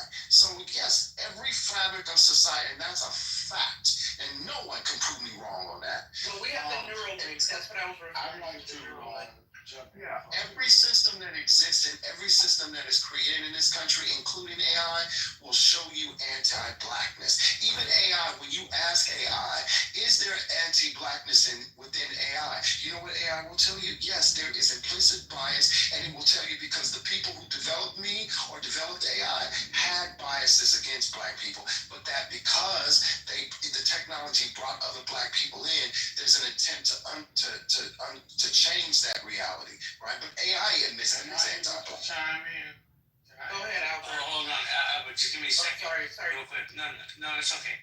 Siggy, you're gonna keep it open because Nine and I are gonna be bailing in 5 minutes. What do you want to do, Siggy? Yeah, let's close it up in 5 minutes, man. I got some shit I gotta get into. Yeah. Albert, okay, thank you. Yeah, I tend to lean towards things that are quantifiable, qualitative, and not too ambiguous or esoteric. And to answer your question, and why, we endured a Holocaust. There's one thing to understand the system of racism, but the institution of racism. And because the way that white supremacy works, and that's of course the catchphrase that describes white Anglo-Saxon Protestant racism, is a system that disperses and disenfranchises any person, any group of people that will oppose a hierarchy. And so when you understand that, and when you think about it, when you ask the direct question of why haven't we achieved what we've done to this point, is because of the literal environment. Well, no, I'm really asking why we can't get along with each other. And if y'all are discussing that we can't get along because the white man has said we're not human, well, that's what I'm hearing. We don't like each other because the white man has told us we're not human, and so therefore we look at each other as not being human. So that's to put a cap on it. Is that where we are as a race? Because the white man has this power over us. I'm not going to engage because I can't have proper dialogue. So, well, I mean, because you guys keep bringing up like as if we don't understand the systems of racism, which we do. I'm asking in 2025, we are still blaming the systems of racism why we don't get along as a people. You're suggesting that the white man or the white supremacist system that has said we ain't shit and we're lazy and we're not human, that drives our mentality and how we view each other. So we don't get along because we view each other as being not human and lazy. No one I'm not arguing against systematic racism, right? I understand that's our history. I'm posing why do we not get along with each other? Because the African woman who was on the show, she's still here, Faluke, she asked that. And I said that there's a lack of love in our community and a lack of respect. And we had two very eloquent, articulate, including yourself, Albert, intelligent speakers respond that is because of systematic racism, that we don't hold each other in high regard. And I find that to be kind of puzzling. Well, what I understand is when we're having these discussions, there's a thing called decorum, and where we have a fair exchange. And I explained it, but maybe you needed me to clarify it. But what I will not do is honor the lack of decorum. I don't do that, and this is the problem with Clubhouse. I don't do it. We all have input. It doesn't mean that we're going to be exactly right or not. We need each other. And I'm not going to do that. And anyone that comes in my space recognizes that right away. I deal with qualitative and quantitative information. I deal with data and facts. When it gets into philosophy and esotericism, that can slide anywhere. That could go anywhere. So I mean, I'm not minimizing what you're saying. I'm saying we should have some type of decorum talking about it. Because it exemplifies exactly what you're talking about. Literally what you're talking about, this is being exemplified right now. I'm willingness to be able to work together and develop a brain trust. Right then, right? Oh, and his role he played in was it Iron Fist? No, Lex Steel. Remember when he was the guy that could tell you to do anything? He'd be like, "Go fuck yourself," and then you would literally go fuck yourself. That was his super. Wait a minute, I don't know that one. Was that? It was the Marvel Marvel show, Oh, yeah. Max Steel. Yeah. So yeah, Jessica Jones. That's what I was sorry. thinking of. That's what I was thinking of. Yeah, it's Jessica Jones. Yep. Right on. Yeah, his character is pretty good. All right. That's it, Sig. That's all I got. If we want to shut it down, I'm gonna go ahead and shut it down. Be peaceful. Be on the lookout for me and Monica might be hosting a room. White fear, black fatigue, 2.0. Oh, that should be good. That should be good. What's the title, babe? One more time, what'd you say? White fear / black fatigue 2.0. I gotta get with Monica because she's still down. So that'll probably be going down this week. So get ready.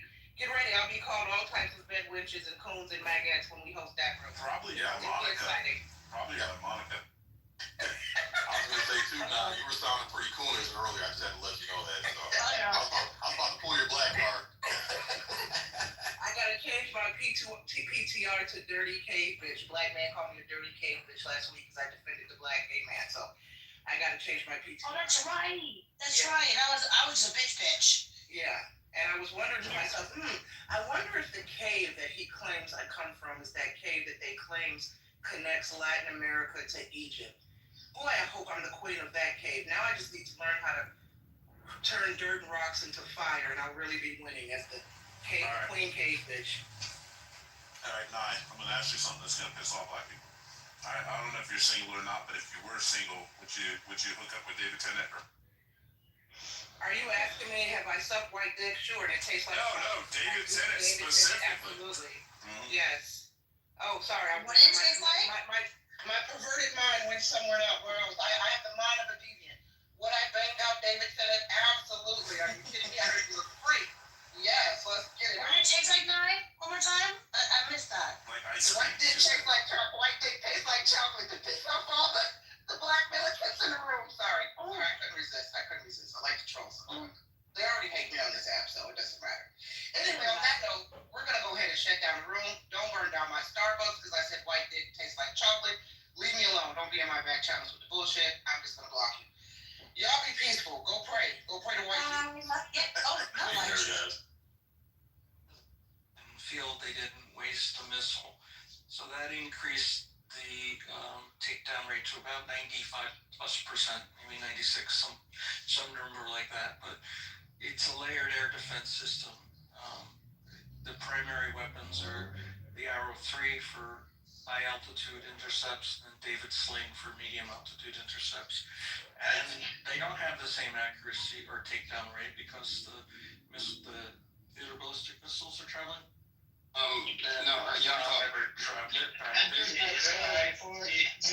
Before you go, I just want to add one thing. So, related to Gaza, the Judean Samaria Act, religious Zionism infiltrates U.S. law. The passing of the Recognizing Judean Samaria in Arkansas legitimized. They already passed a law that's called Judean Samaria, the West Bank. Carry on. So, why did you say Arkansas? Is that state law? The passing of the Recognizing Judean Samaria Act in Arkansas legitimized the language of Israel's illegal occupation. Other U.S. states rejected. If we got a state to recognize all of Israel as Palestine, that would be considered anti-Semitic. They just literally launched a new real quick, they're using the word Iron Dome to mean everything now. I know, that's the problem, is that people don't understand the differences, and it gets tossed around as a word. Yes, see. Yeah, like 2-3 days ago, in London, Rome, Yaakov was arguing that Iran doesn't have a ballistic missile. Can you elaborate a little bit? Does Iran I don't think Yaakov would say that. Everybody. Absolutely, you said that Iran doesn't have a ballistic missile because it's going a certain way. He said that Iran doesn't have. Yeah. I never said that. You did. You did. It's okay. Then you did. Yeah, not everyone denied that because it's such a BS that you can't even believe yourself. I don't know, G, if he would have said that, because he would have looked foolish if he said something like that. Because Iran is proven. Edward and Amir. Do I speak from facts? Do I speak from facts? No. Yes, yeah. Iran has not proven that has ballistics. Ballistic is something that goes up in the sky. You were trying to explain what the ballistic between the cruise and the ballistic missile. You really thought that Okay, whatever you say. that you're trying to explain the difference between a cruise missile and ballistic missile. Oh, yes, yes. I know exactly what you were referring to. Somebody said that Iran had a submarine-launched ballistic missile. They do not. I said they have submarine-launched cruise missiles. And I explained the difference between the two. So, yes, Iran does not have submarine-launched ballistic missiles. There are a handful, less than 10 countries, that have such devices. You don't have to change your history. That's fine. No, that's exactly what I said. Now that you reminded me, Iran does not have theater ballistic missiles that can be fired vertically through launch tubes on a submarine. Doesn't exist. Yakov, I have a question. Yes. I think the other day we were having a conversation, and I asked why Israel's version of the Pentagon is around residential area, and you said the United States Pentagon is also around. I said it's in a suburb of Washington. It's similar to what is the new wave, right? But just take this picture live for everybody. You could check maybe. I just no, right, but I went to ChatGPT and I asked specifically, is the Pentagon around any hospitals, any homes, any residential area, or any schools? And it said no. Go onto Google Maps and take a look. Yeah, but ChatGPT said something different, and so did Google.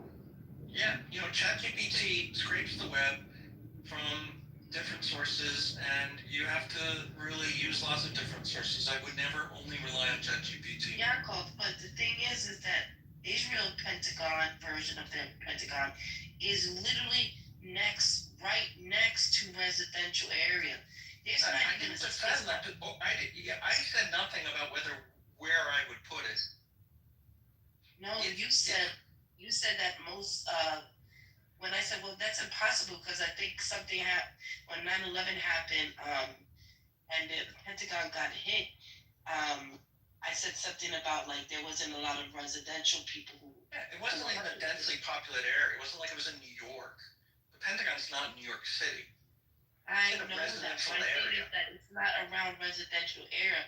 I was just making a comparison. You said, well, I just didn't understand why Israel has their version of the Pentagon literally near residential area. It's right there.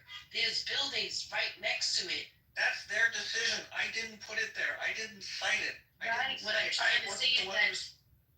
Right, but what I'm trying to say is most places that have those military headquarters, right? They don't leave it around residential areas. First of all, there's a lot of different headquarters in Israel. That's one of many. It's not the sole. Yes, so that what got hit was had the Mossad in it. Am I correct? I'm not an expert in it. I think it may have some portion of it, but it's a distributed. They have distributed place. Like the head of the Navy is one place. Air Force is, I think, a different place. Right, but the Pentagon is the Pentagon. It's not like shaped like the Pentagon. I don't know.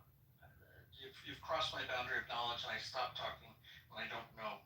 So I'm gonna stop talking because I don't know. Okay, fair enough. Okay. I only talk from things that I know about. I put the link in the chat for Judea and Samaria, the Arkansas, and then there's other news that I want to share. It just seems that Israel was hiding behind, like to put that. See, just to me, in my opinion, would it not be a version of hiding behind human shields? Why would you put a military thing? If you're gonna get attacked, that would be like one of the first things to be attacked around a residential area. That, I don't know. That's called Hannibal Directive, Wednesday. Thank you. That's what they do in Hannibal Directive. Kill everybody that moves, even their own. To blow the shit, if they have to, they'll sacrifice their own people. But anyways, going back to the news, we got the France shuts Israeli weapons booth at Paris Air Show. So, they won't be able to present their weaponry at the air show. And that means there'll be less business for the Israeli weapons. Gazans fear marginalization as Iran-Israel war reshapes region. That's another one as well. I heard they caught 2 Mossad agents. Yeah, they did.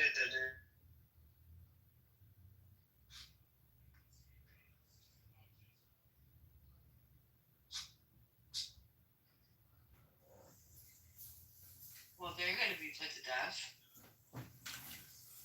They're going to strap them to the missiles. No, they hang them from cranes. They're going to strap them to their missiles and tell them. Yeah, look at this too, guys. The Samson option. They listed the cities based on documents Iran hacked. There's American cities on the list to be attacked. USA, Washington, D.C., New York, LA. Why is it always New York City? Oh my God. You should leave as soon as possible. I'm moving to Canada as well. You're moving to Canada.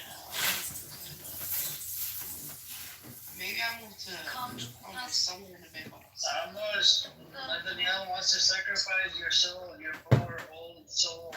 You're old. I know you're old. Need soul. Tell me, Amir, I don't know, I go was at home. Spacey. So it's a Yofi, everybody left you. No one. They didn't leave me. They're here. I think Asian should be in here. Almost, why are you further from us? Not is a Yofi, not AC, not no, I don't see them here, but. AC will be here, don't worry. She's not. Look, we have Amos Wolf in the audience, he's a better Amos than you could ever be. But I see another Amos, and I have seen another Amos. There's 3 Amos. There's too many Amos on this app. But this particular Amos, I think this is Nerd. I think he does a pretty good Amos. No, I said it Chucky. Who's the real Amos? Not Chucky. Chucky is a piece of shit. He came in here and started attacking my religion. Not Chucky. We have the real Amos, bro. Please stand up. I'm talking about the real Amos. They got double Amos in their own. This is not, it's true.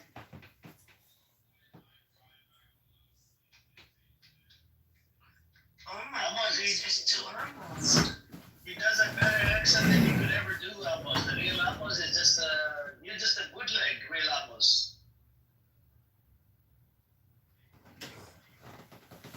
Here's the telephone. I was never speaking the telephone. Because you don't have a telephone, you have your own other flip phone. Okay.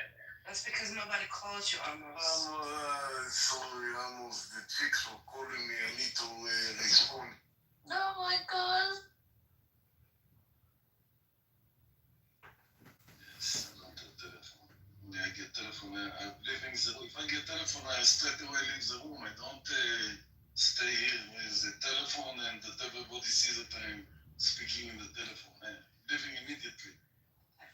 Well, he's really mad. Lee, any new updates, brother? Any new stuff that you know that I don't know? At least 2 rooms. Yeah, the Samsung option. Check the chat. Sure. Summarize it for us. What is it?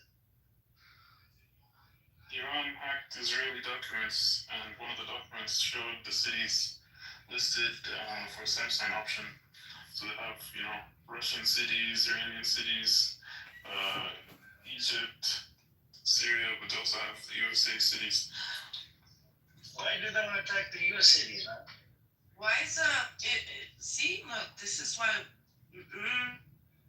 no money for you. No more.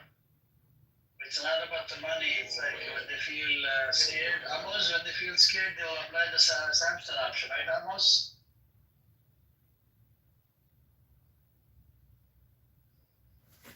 A bunch of traitors. That's what they are. What they see is what they call it, Salmacha. Amos, are you okay with the Samson option to sacrifice your own people, Amos? Amos, focus on you. Don't focus on the women. Come on, I know you're a fucking simp. Amos, forget about the women. I want you to focus on me. Focus on me, okay? Focus. Not being a fucking simp. But you're so Indian boring. You're nothing. It doesn't matter. I'm asking you a question. What you're asking? What? I'm asking you, do you know the Samson option? What is the option? Do you know the Samson option? That's by Netanyahu. He has it intact. If any time one of the nations they throw a nuclear bomb or something, they will self-destruct. They will start shooting fucking nuclear weapon towards America, Russia, Gaza, everywhere, Iran, everywhere, and kill everybody. That's called a Samson option. Samson option. Yeah, That's really stupid. The United States is really huge. No, man, you're speaking from your fantasy. That's the documents. That's what they do. The Samson option. It says in your book as well, the book that you don't believe, you're an atheist. It says in your book as well, they use a Samson option. They took it out of context. Rubbish. You're a big rubbish. You're trash.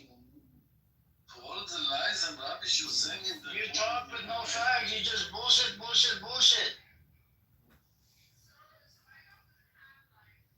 You think you... bullshit.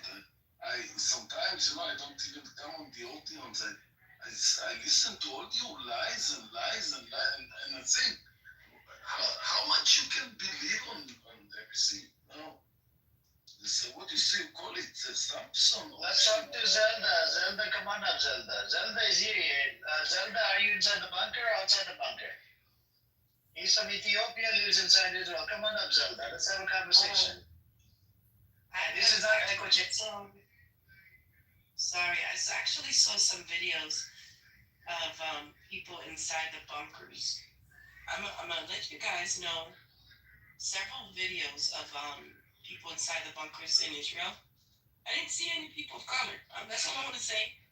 I didn't see any brown people of color. There's a video they kicked out Thai workers. They were trying to get into. I didn't see any brown people of color. That's all I'm saying. That video of the Thai workers was fake.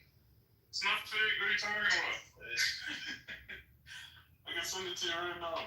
How's it fake? No, but Sam, seriously, like their video, they're recording themselves inside the bunker so we could feel sorry for them.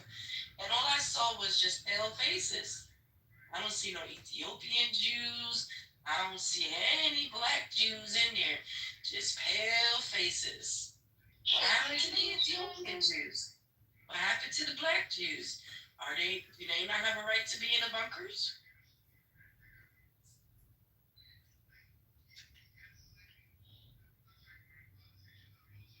Let my people go.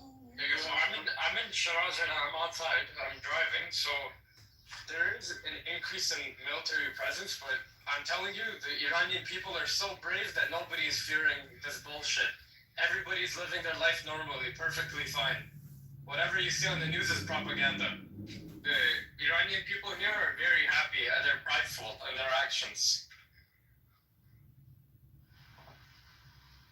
I saw another video of senators from the West Bank, right? They actually from Paris, but they try to escape the war, so they went back to Paris, and Paris was booing them. All the people from Paris was booing them.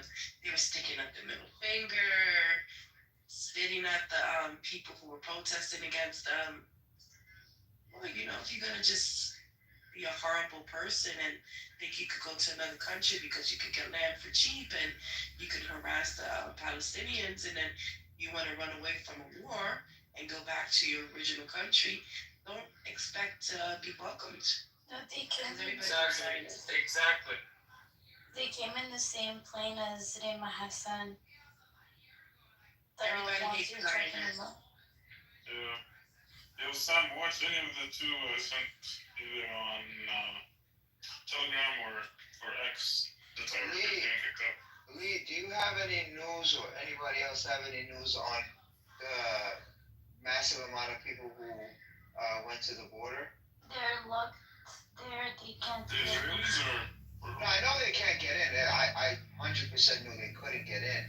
But what are they doing? How many thousands are out there? What's going on? you talking about Israelis? No, the people No. crossing from Egypt. Oh, the caravan? Yeah, the caravan. So how many people are they? What's going on? There's two groups. One that came from Tunisia. They got stopped in Libya because after the general in eastern Libya who wouldn't let them go through was actually supported by Israel. So they gave up. But the ones that came by plane to Egypt, they're still there. Yeah, they took so many like Canadian passports and stuff, so a lot of people are either detained or just staying in tents. And guys, one thing, sorry to interrupt, but one thing, they're saying that Iranian officials are leaving the country. They're not. That's all bullshit. It's all fake. Oh, yeah, Everybody's still in Iran.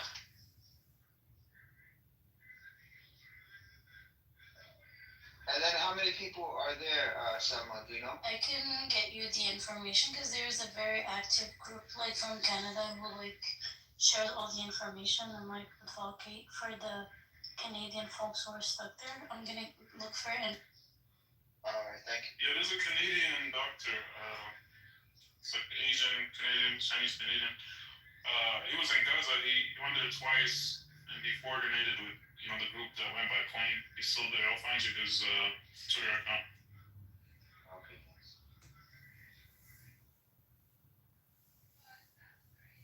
Look, I'm gonna try to take the picture. They just launched another wave of missile. I'll send you a picture. I'll put PTR.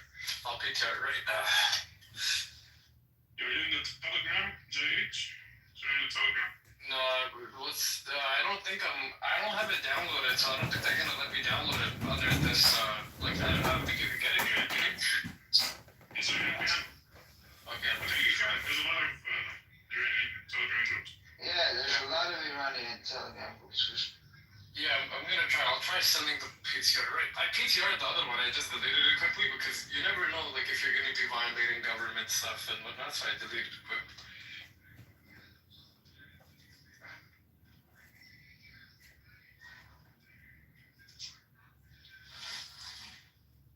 JH, you're in Iran now?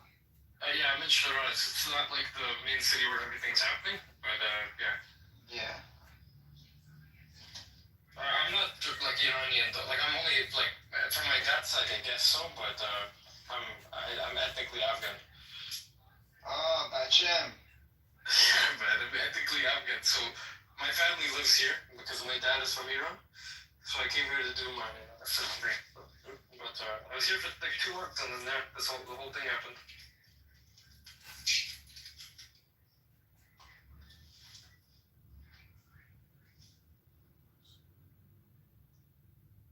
Sam, did you see the videos? I'll put 2 links in the chat. I just put the article for the Canadian perspective. Yeah, I saw the videos. No, the thing is that I'm seeing so many videos on this entire thing. It's hard to tell which one's like real or fake or whatever. Like someone was posting like, oh, Israel went ahead and launched basically a gigantic blast against Iran, but it was like a thing that blew up in China back in 2014. 2014, like this one. I was told this was fake, but again, I have no idea anymore. I'd rather. It could be real. I don't know. Yeah, there's even Israeli groups that are sharing it on Telegram, and they're laughing at it.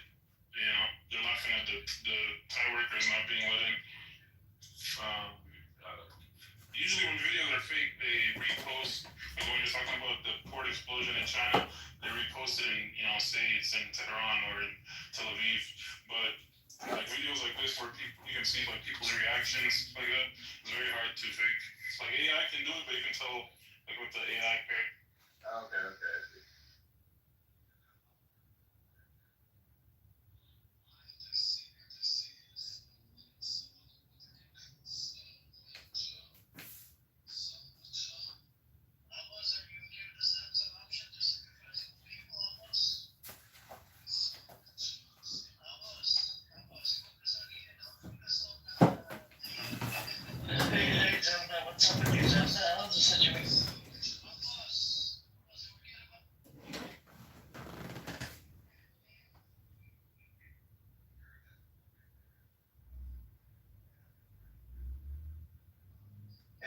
Zelda? Hello, Amir. Hey, what's up? Zelda is here. I want to know how is he going. Oh, there goes my brain cells. No, we can just find out what's happening on the graph. Are you there, Zelda? This hypnosis session, what happened in Minnesota, the pew-pew So of I'm going to take back my earlier statement about the air defense system being a failure on the air defense system end of things, but it looks like now it's actually they seem to be hacked because you have air defense missiles that take off and then hit the target that the missile is about to hit. And then you have sirens going off when there's nothing coming in, sirens not going off when there's missiles from Iran coming in. You have sirens going off in different areas while the missiles are landing in an area outside of where the sirens are going off. You have all kinds of things going on with the Israeli air defense system right now. I'm watching videos from this guy Mahmoud Oda. He's doing a live cast. He's been doing it for 3 days now. Edward, electronic intifada, they're pretty good, right? Yeah, they're good. The only thing is, they come out once a week on Wednesdays, so, they're not good for live, but they're good for analyzing. Yeah, they're very good. Especially that, what's his name? And he's probably got the compilation of all the Hamas operation videos that came out. Every single one. What's his name? John Elmer. He used to live in Gaza. He's Canadian. He may have a military background. I'm not sure because he knows exactly what Hamas is doing. What they're, in the video, the weapons and why they chose that particular weapon and how they carried out the operation, everything. Electronic Intifada, it's like 2 hours every Wednesday. It's very, very good. Wait a minute. So I said things about Black America, and y'all said what? So let's keep this 100% above. And Ali Amina, what's his name? I forgot his last name. The host on there, he got arrested when he went to Germany last year to speak before he even did anything. He's Palestinian.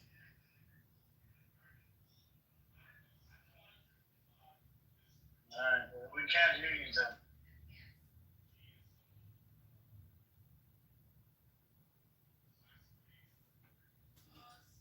They should have people like Zelda running the air defense systems in Israel.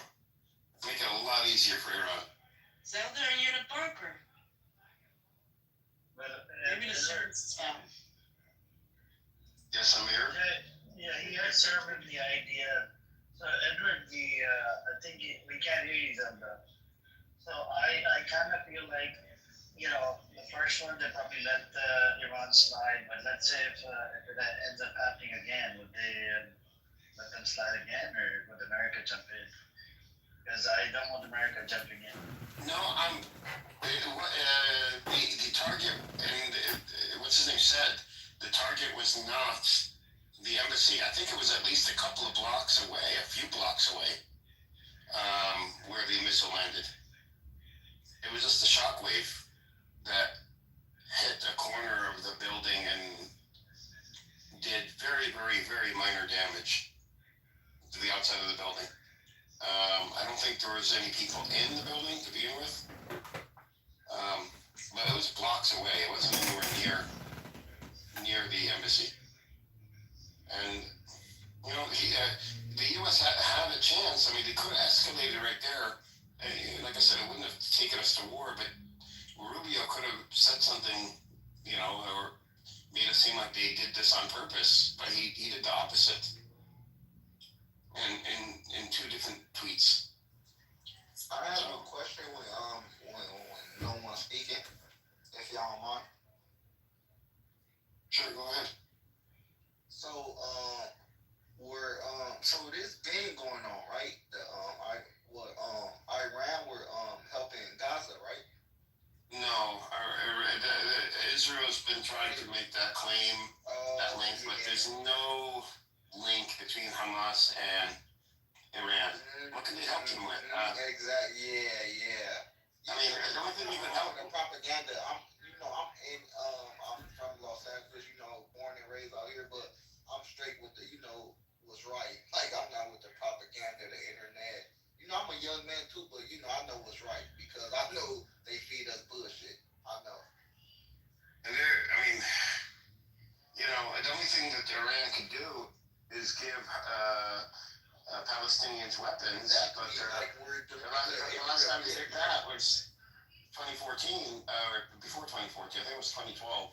They gave them some missiles and some blueprints, and I don't think they even use that particular missile anymore. It's very old, but that was the last link. I mean, if you want to say, if you want to claim links, show us. We have all these videos of operations that Hamas has been carrying out. Show us any Iranian weaponry, like any Iranian weaponry. There's none. Not a single one that they point you to. And when I was, and when I did my history, Israel took, Palestine, because it was Palestine at first. Yeah, it was a province. Are you watching the news? Sorry for cutting up. Are you guys watching the news right now? Live? No. What? Yeah, they're getting smoked right now. They're smoking Kitover right now. I can't even lie. I'm watching it live. So the missiles are going in? Yeah, I'm watching it live right now. I'm never joking. They're throwing missiles right now at Kitover. But of course they're trying to stop it, but it's live. It's happening right now. You can watch it if you want to.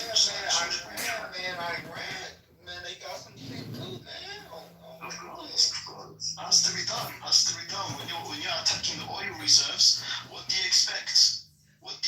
And you're killing scientists, what do you expect? But I feel like they're full of bullshit. They where are they falling?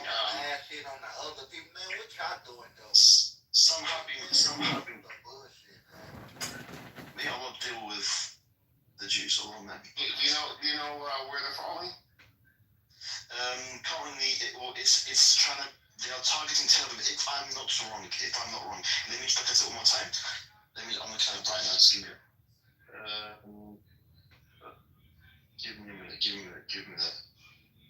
Oh my god, it's the adverts. Bloody adverts.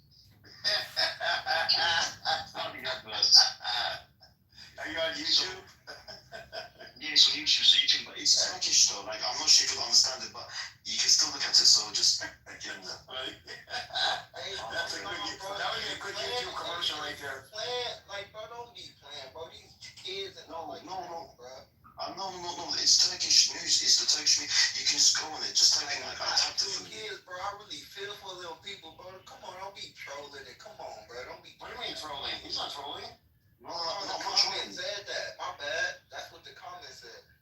Oh, no, I'm not sure. I'm not. Oh, my bad. I apologize, bro. My bad. Because I really feel for them people, bro. I think, there might be somebody in the chat trolling, like people arguing in the chat, but the chat is usually. Oh, my bad, y'all. My bad. For real. No problem. Of course, like, I don't support, civilians getting killed. I don't support it, but it's like when you're attacking oil resources and you're attacking innocent scientists and everything.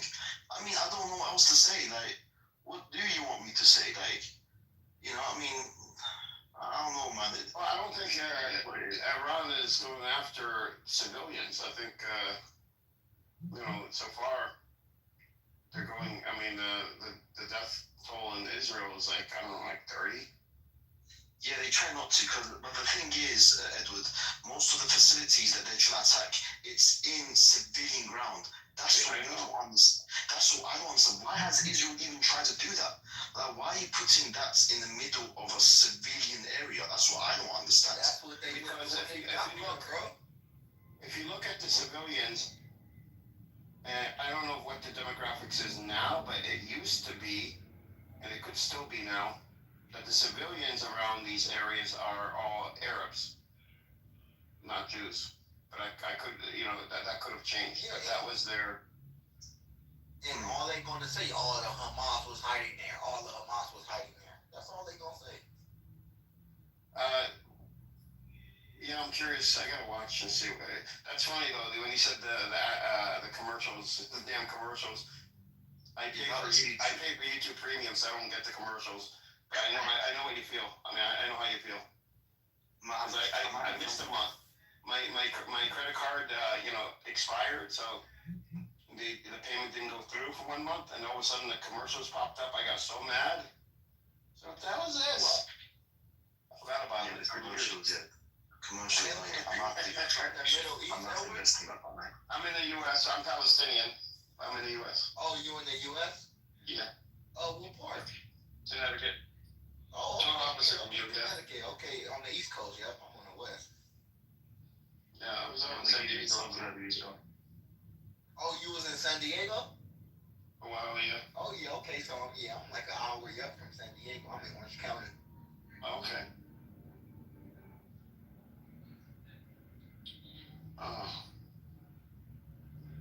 That's funny. So Edward, so how you think they feel about Americans? Cause bro, like I'm American. Palestinians? Yeah. No, they don't. I mean, there's a lot. No, they don't. Palestinians are pretty. I don't know what the word is, but they're not good ass people, man. They don't feel any way about Americans. I mean, Palestinians go back and forth to America all the time. Yeah, that's what I'm saying. My coworker, yeah, he's from where? Not Afghan. He's Pakistan. Yep, he's from Pakistan. Yeah. Yep. He's upstairs right now. I'm gonna go up there right now. But yeah, him cool on everything. He telling me, the shit and stuff. The thing is, about an hour ago, I guess the missiles didn't make it through. So they are blocking some, but some, cause I heard last week some landed. And no, they've been landing. They've been landing all the time. I think it's. I think what it is they send certain missiles to map the topography of the radar systems, and then they calibrate the wave of missiles after that to be able to go in and weave around the I would call them like dead zones, That's hitting Tel Aviv, right? I don't know where they're heading now. Oh, okay. The wave just happened like 10 minutes ago. It hit. I mean, it launched. It took probably 6 or 7 minutes, 8 minutes to get to Israel. And there's a military sensor on Israel, so everything we're getting is videos that are being uploaded.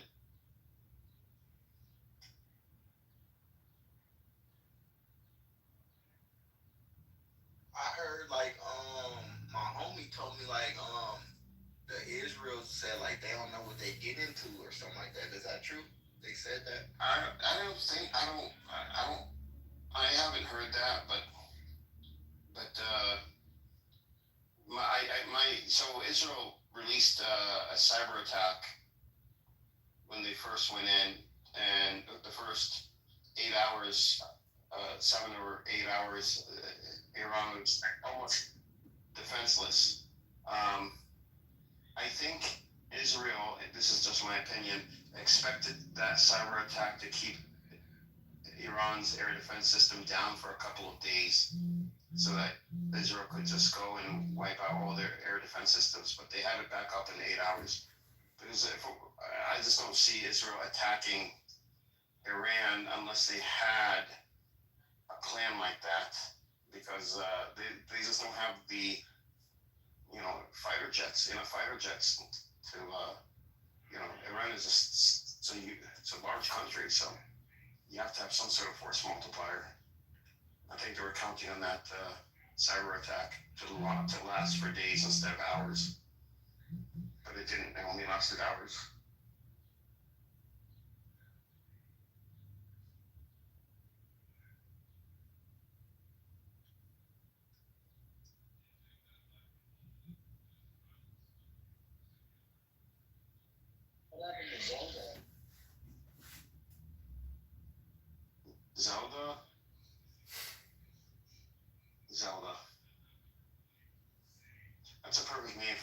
we're playing Zelda. We got Wells down there. Wells, come on up. Let's see what he has to say. He's in his right here. Wells, tell us. How does that make? Wells makes the claim that this land is given to him by 3,000 years ago. I'm like, you can't come on somebody else's land and shove your religion down people's throat and claim it yours. There you go. I sent you an invite as well. If you want to come on up, check your profile and set. And tell us what's going on inside. Are you inside the bunker? There's downside to the bunkers. They don't have no toilets in there. And what if you have to stay there for an hour or two? And some people are, have to go use the restroom every 2 seconds. How do you do it? Apparently, it's also not allowed to smoke in them, but people do smoke in it. It's crazy. So they're killing each other.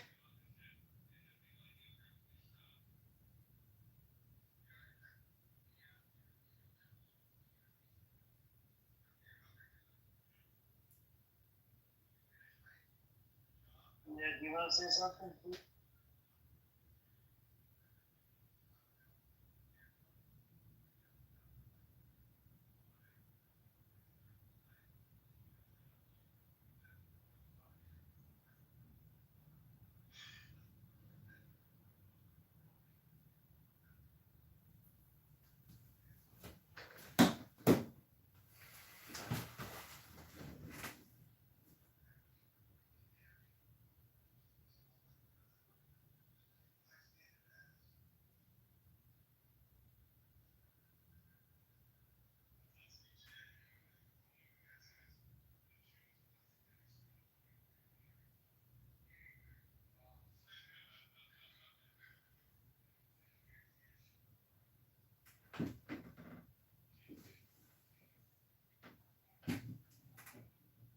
News if anybody want to chime in.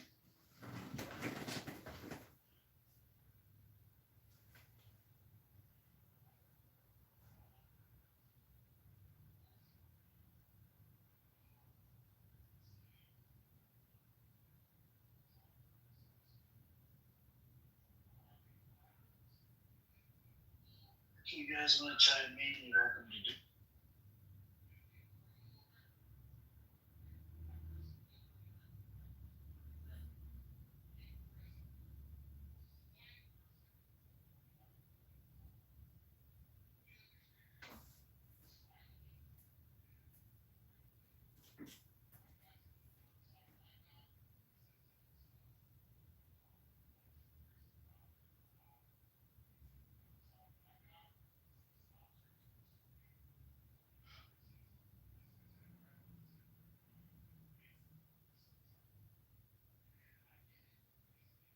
Yeah, it's been a few minutes.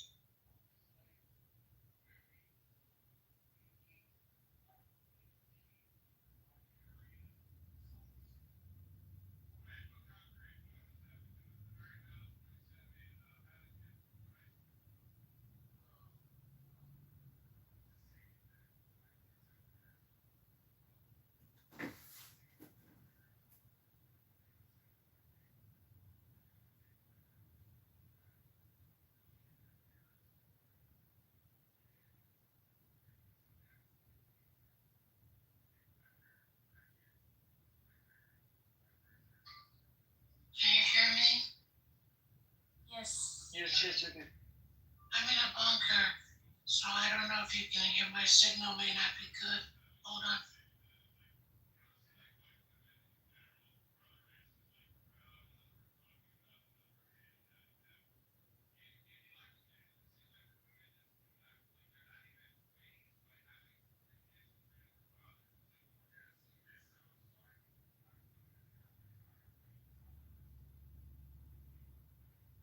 There's been a lot of bonking of butts and bunkers lately.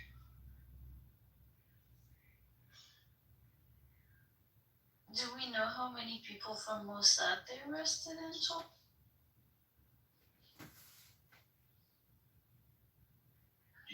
What? Fill me in. Well, apparently they found them in Tehran and other cities, and they started arresting them. So I'm wondering how many they arrested, but it seems like unclear. I also saw a video. I don't know if it's true or not, but they killed Palestinians who were cheering up for what was happening in the prisons. The IDF. Yeah, there's a lot of killing going on everywhere, and you can't expect it to hit the media. So, yeah, that's what happens. Yeah.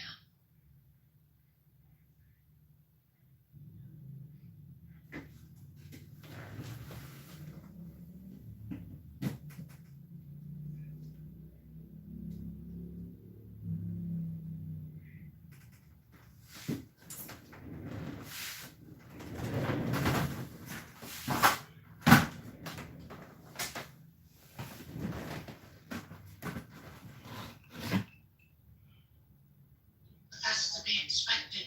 You know they'll turn on anyone that's near them. They'll take it out on them. You know what I mean? While they're, running in and out of bunkers. Bunkers. Bunkers.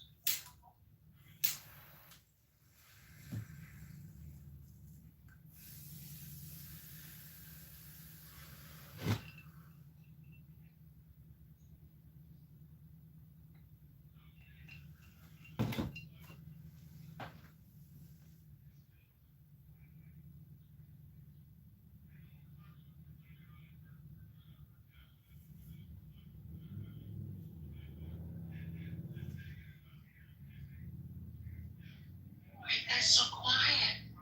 I'm quiet because I'm in a bunker. So, People fighting behind their rooms, but these are the people in the bunker. Yeah, girl, there was a guy in the bunker today. They tried to bonk him in the butt in the bunker. I was like, wow. what about the dogs and cats?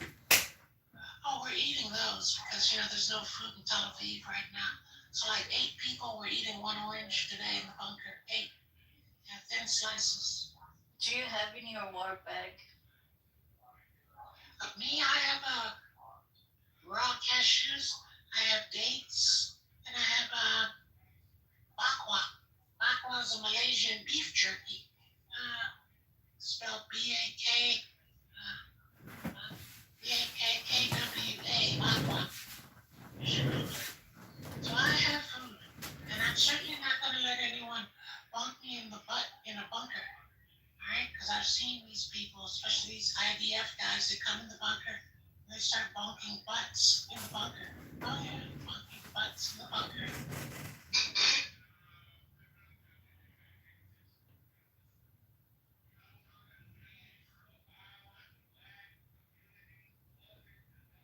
You should invite Amos so we can ask him how life is in the bunker.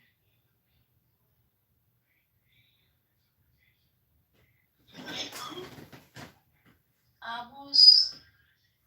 Amos. Who's Amos? Who the fuck is that? I have no idea. I don't know him either.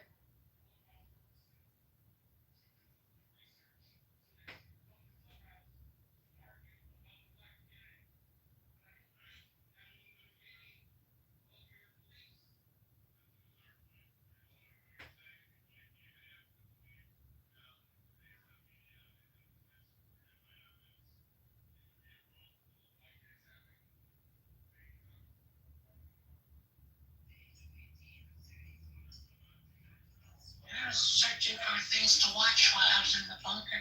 So I figured I'd go watch old YouTubes about, how beautiful Tel Aviv airport used to be.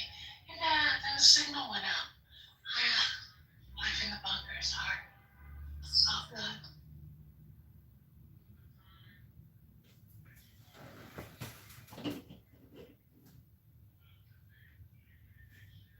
Are you heading to Greece? Well, Greta's gonna meet me there, and flights out of Tel Aviv airport are for $4 because they're all, kind of chargo flights. You know what I'm saying? Chargo. And, I'll see if I hook up with Greta. And Greta was, already hooked up with Netanyahu when he came to Greece, and she greased up his prostate. Yeah, in Greece. In Greece, she used grease on his prostate.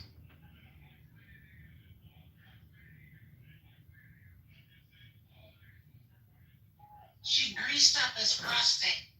Ew. That's what it is. Spicy. That's why he came back to Tel Aviv. He had to go get his prostate greased in Greece by Greta. Greta greased him in Greece. Yeah, he got greased up.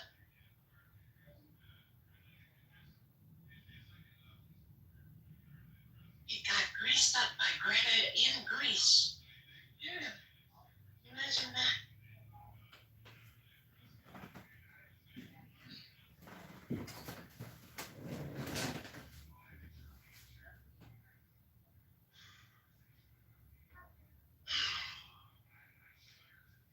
I can hear people fighting in the bunker. There's a lot going on in here. Yeah. Excuse me, could you move your sardines? Yeah, otherwise I'm going to eat those. Yeah, take that can of sardines over in the other corner of the bunker. Get away from me. Get away from me. Yeah. Weirdo. Yeah, it's crazy in this bunker.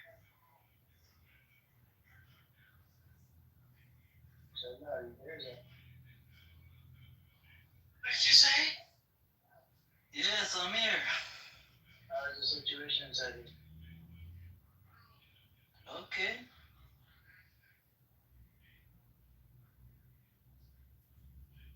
What do you mean, okay? You,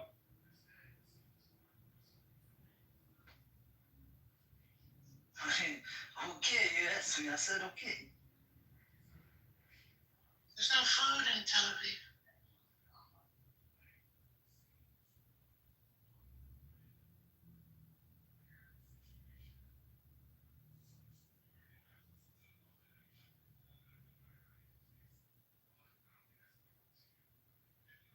you support attack? What?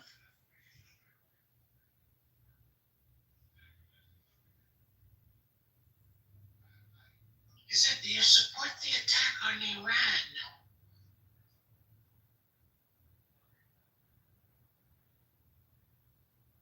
Hey, what's up, Earl? Assalamu alaikum. Hey, so I'm in. this guy, You know what's his name? Jew? Which point he's actually he's a little Zionist, you know. There's a little Zionist that comes out of him. So please tell us, Zelda, do you support the attack on Iran, Zelda? This you want to open the conversation with this question? No, the reason why I asked you this question, they were already fighting Gazans, right? They were fighting. The way you framed them, though, are you supporting the attack? You know, they've been attacking Israel by proxy for years, right? So Israel's been attacking Iran by proxy as well. They assassinated Ismail Haniyeh. They attacked the embassy in Damascus, the Iranian embassy, right? And they did a whole bunch of other crazy attacks. Mossad basically lives inside Iran. They killed a whole bunch of Christians. They need to kill people like that. And fucking people who want to destroy Israel, yeah. They need to eliminate them, yeah. Yeah, my question is. Great job. You're doing a great job. Okay, do you know why Hezbollah started attacking? Do you know where Hezbollah attacked first? I don't even understand Hezbollah. Hezbollah is a fucking terrorist group. They need to eradicate.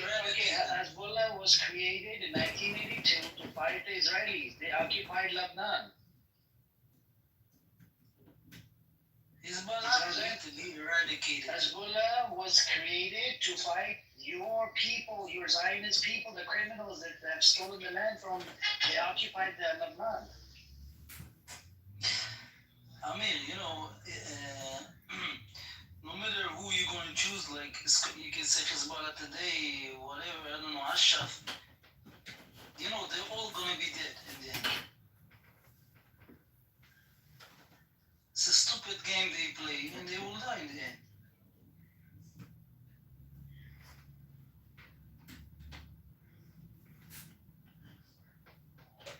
Who will die, excuse me? The whole terrorists try to attack Israel. They're not just doing it in Israel, yeah? they cause trouble in a lot of countries. I mean, are they causing more trouble than Israel? What? Why are they stopping Thai workers from going into the Causing trouble. Why are they Israel stopping Thai are workers? minding their own business. Thai workers, people from Thailand that work in Israel. Right. Why are they stopping them from going into the bunkers? Why you speeding lines, huh? I just saw a video, bro. Yeah, so if I show you a video or something, it's Bro, this is the standard Israel. I saw several videos of people recording themselves in the bunker, and you know what I didn't see? I didn't see anybody that looks like you. Really? Yeah, really. And you know this. You know so that they're surprised. racist. I'm surprised this is all You video know you that found. they're racist. You know that they're racist. You know. You're right. You know. Stop speeding You know that nonsense. they're racist. You know that they're racist. They don't like you. This is They nonsense don't what like you're saying. Ethiopian Jews. They don't like Nigerian Jews, and they don't like Black American They don't like Jews. their hair. How many Ethiopians, Israelis, Jews went I'm outside gonna the say this country on this to subject, Africa? and I'm gonna move on, cause you don't know nothing about it. But They make your people not there's have no kids. problem. They made your woman There's no racism in Israel, right? There's no racism. There's no racism in America. There's no racism in Iran. I'm asking you if there's racism in Israel. I'm asking you too. No, There's no don't racism do in it other about it. countries. No, don't do it. Then why are you not in the bunker, bro? Another question. I'm asking you a simple question. You're asking a question with a question. It's Racism. Listen, racism is it's a lot of countries, right? In other countries you have racism, right? So Why are you not in the bunker? why are you not answering them? Yo, are you a choir? Why are you talking together? What's going on? Why are you not Why are you not in answering the the bunker, bro? Why should I be in a bunker? Why? Because ballistic missiles are coming after you.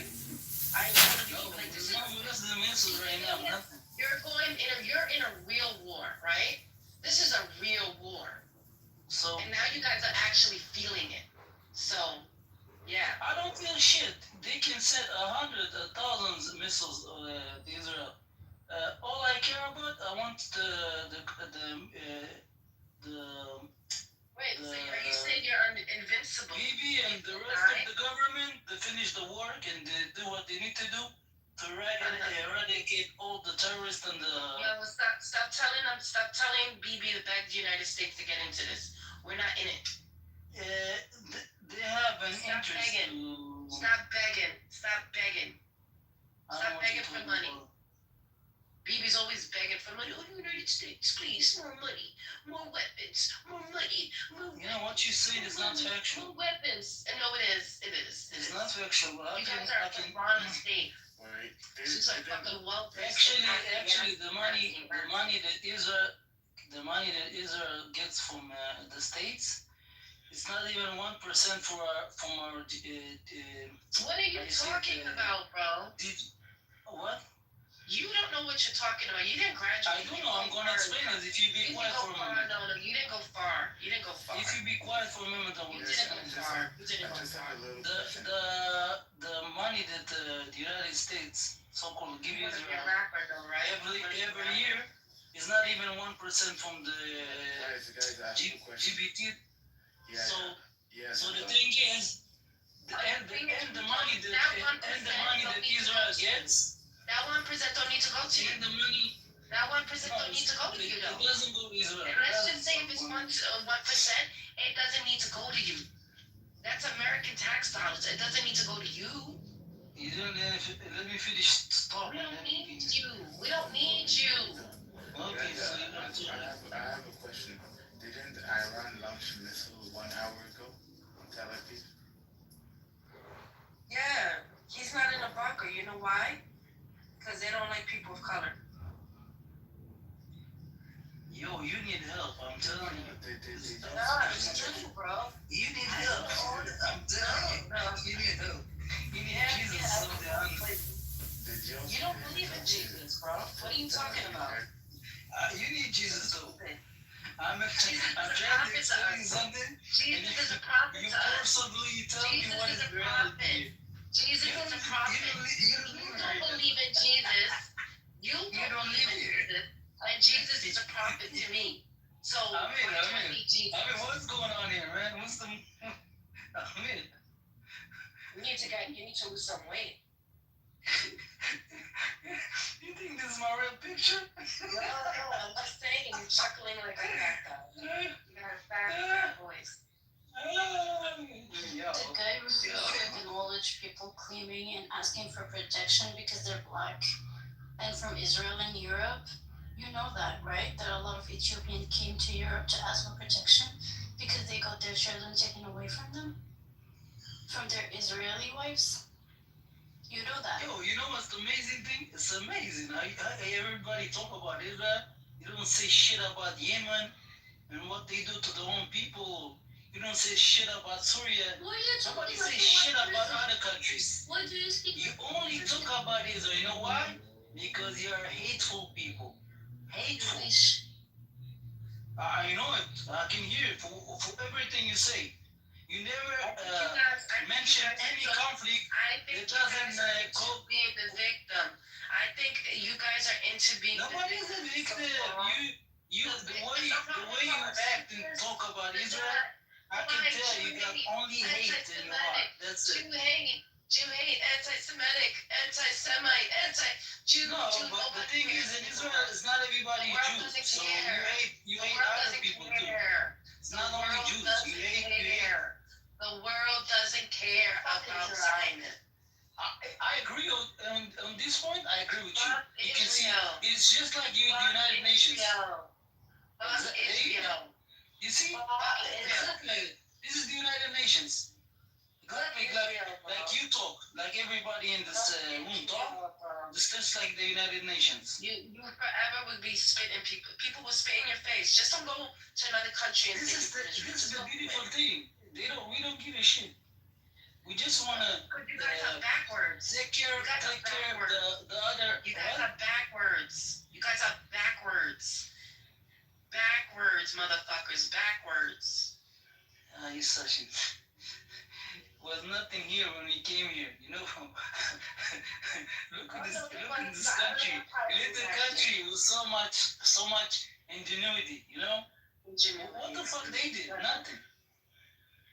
What the fuck are you talking about? The Muslims created the algorithm. What are you talking about? Right, all the apps are Arab today, right? You're so fucking stupid, bro. Like you're a weirdo. I can't talk to you. You're smooth brain. No, he speaks like a white person. Like he forgot the oppression he's going through right now. And he's just out here preaching. Put that bullshit oppression. There's no oppression here. Stop it. That's why people are that bullshit. Stop the cap. Black and Israelites facts. There's statistics on that. You can say what you say, but it's not the reality. People know that people live here, they have freedom. You can see whatever you want. All I know is that I saw a lot of recordings from people. I'm not talking about you. You live in an echo chamber. I'm talking about recordings of people in the bunkers, and I didn't see any black or brown person there. Right. So the people right now in the bunkers. Whites. Why are you having a bunker? Right. So you're telling me my rest of my family don't have bunkers? You don't like safe room? Nope. No, fun. So you live in a different reality, like I said. No, you living in a 19th century. We're in the 21st. You don't live here, and I explained to you a moment ago. My family. And we don't want to give our money to you. So, missiles are landing in Israel. Zelda, why aren't you in a bunker right now? That last one, man. Because he's brown and they're racist there. Exactly. Edward, should I talk to you like you're an idiot, or should I talk to you like you do know what's going on? I'm Palestinian, so talk to me like you want to kill me. Yeah, not a Palestinian. Stop with the cap. You American. He is a Palestinian. No, I'm He's a Palestinian. Palestinian, bro. Just talk to me like you want to kill me. Just like you talk to any other Ah, person. you're an idiot. I'm telling you. Edward. Yeah, so, what did I say? So are you, have you heard, Listen to your way. have you heard the explosions anywhere near you? No, you're not provoking. Yo, I'm almost begging you here. Don't like black people in Israel. Just say it. Just say it. You don't like yourself, I can tell. No, I just want you to be realistic. No, you're hateful. I hurt you. Oh, the whole conversation, even when I explain to you, you still have hate in your heart. You can't listen. All I can hear is Israel. You're so invested emotion in this. What's up? What's going on with you? What's going on with you? At least they thought that I'm here to get paid. What's up? What's going on? I get paid? And let me tell you, let me tell you why I'm so invested in this. You know why? Because I had two cousins that went into the Iraq war. One of them died because Israel decided to say, oh, Saddam Hussein has weapons of fucking mass destruction. No, this is what Bush said. Actually, not Israel. Mass destruction. No. Weapons of mass destruction. This is actually what Bush said. Somebody, you don't know what you're saying. There's recordings all over. The internet. No, he said it. He said that the way to get peace in the Middle East is by taking down Saddam Hussein. No. He said it. Is there Bush peace in said the Middle that East they now? have a must. You're a fucking idiot, bro. You can go in there And if you don't now, believe it. let me tell you, I'm invested in other ways. One, I'm a Muslim. Two, I'm a human being, and you guys are committing a genocide. And three, you might. No. Stop the cap. There's no genocide. Stop the lies. Genocide is when you are killing systematically a group of people. It's not going on. Stop lying. And three, my son might have to go to this fucking war because of you guys. Right, like all of us. Yeah, right. So this is what's going on. Because you guys are genocidal maniacs. Because you guys are genocidal maniacs. Because you guys are genocidal maniacs. Look at Chucky. Chucky's gonna have to die for you guys. Chucky, It's a minimum 3 years service in here, you know, in Israel. So Chucky, tell him. anybody can die. Tell him how you're gonna have to die for Israel. What a way to live.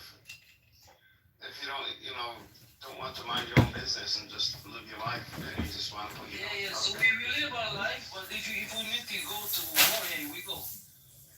You can't occupy people. No, we don't occupy shit. This is how we live here.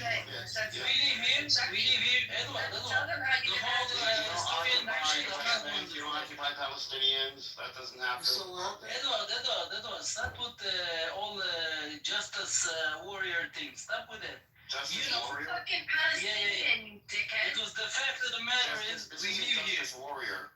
This is your Edward, country occupying another You're people. unceded It's territory. 2025, right? You can't even point to the West Bank on a map. That's how dumb I you don't are. need to point to anything. Listen, we are now in 25, right? Israel is a country. It's a fact. No, Israel is a So genocide. there's no going nowhere. Israel is the enemy to the world.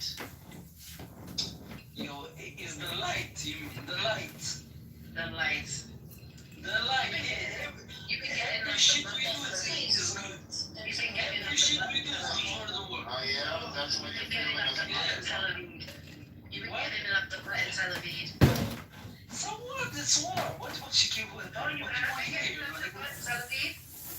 Do you get it up the butt in Tel Aviv? Yo, you foolish girl. You're foolish. Yeah, I'm saying. You You're a child. You need a hug and a lollipop.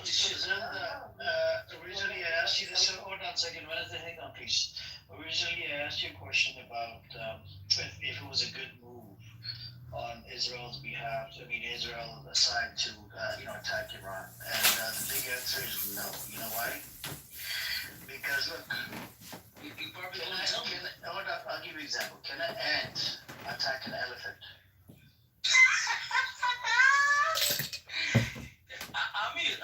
Let me show you how this whole thing is fucking ridiculous. You know No, that. I'm asking you. No, I'm not asking you about I'm gonna answer you. Stick to the example. Can an ant No problem. But just let me tell you something factual. I'm talking about animals. Can an ant attack an elephant?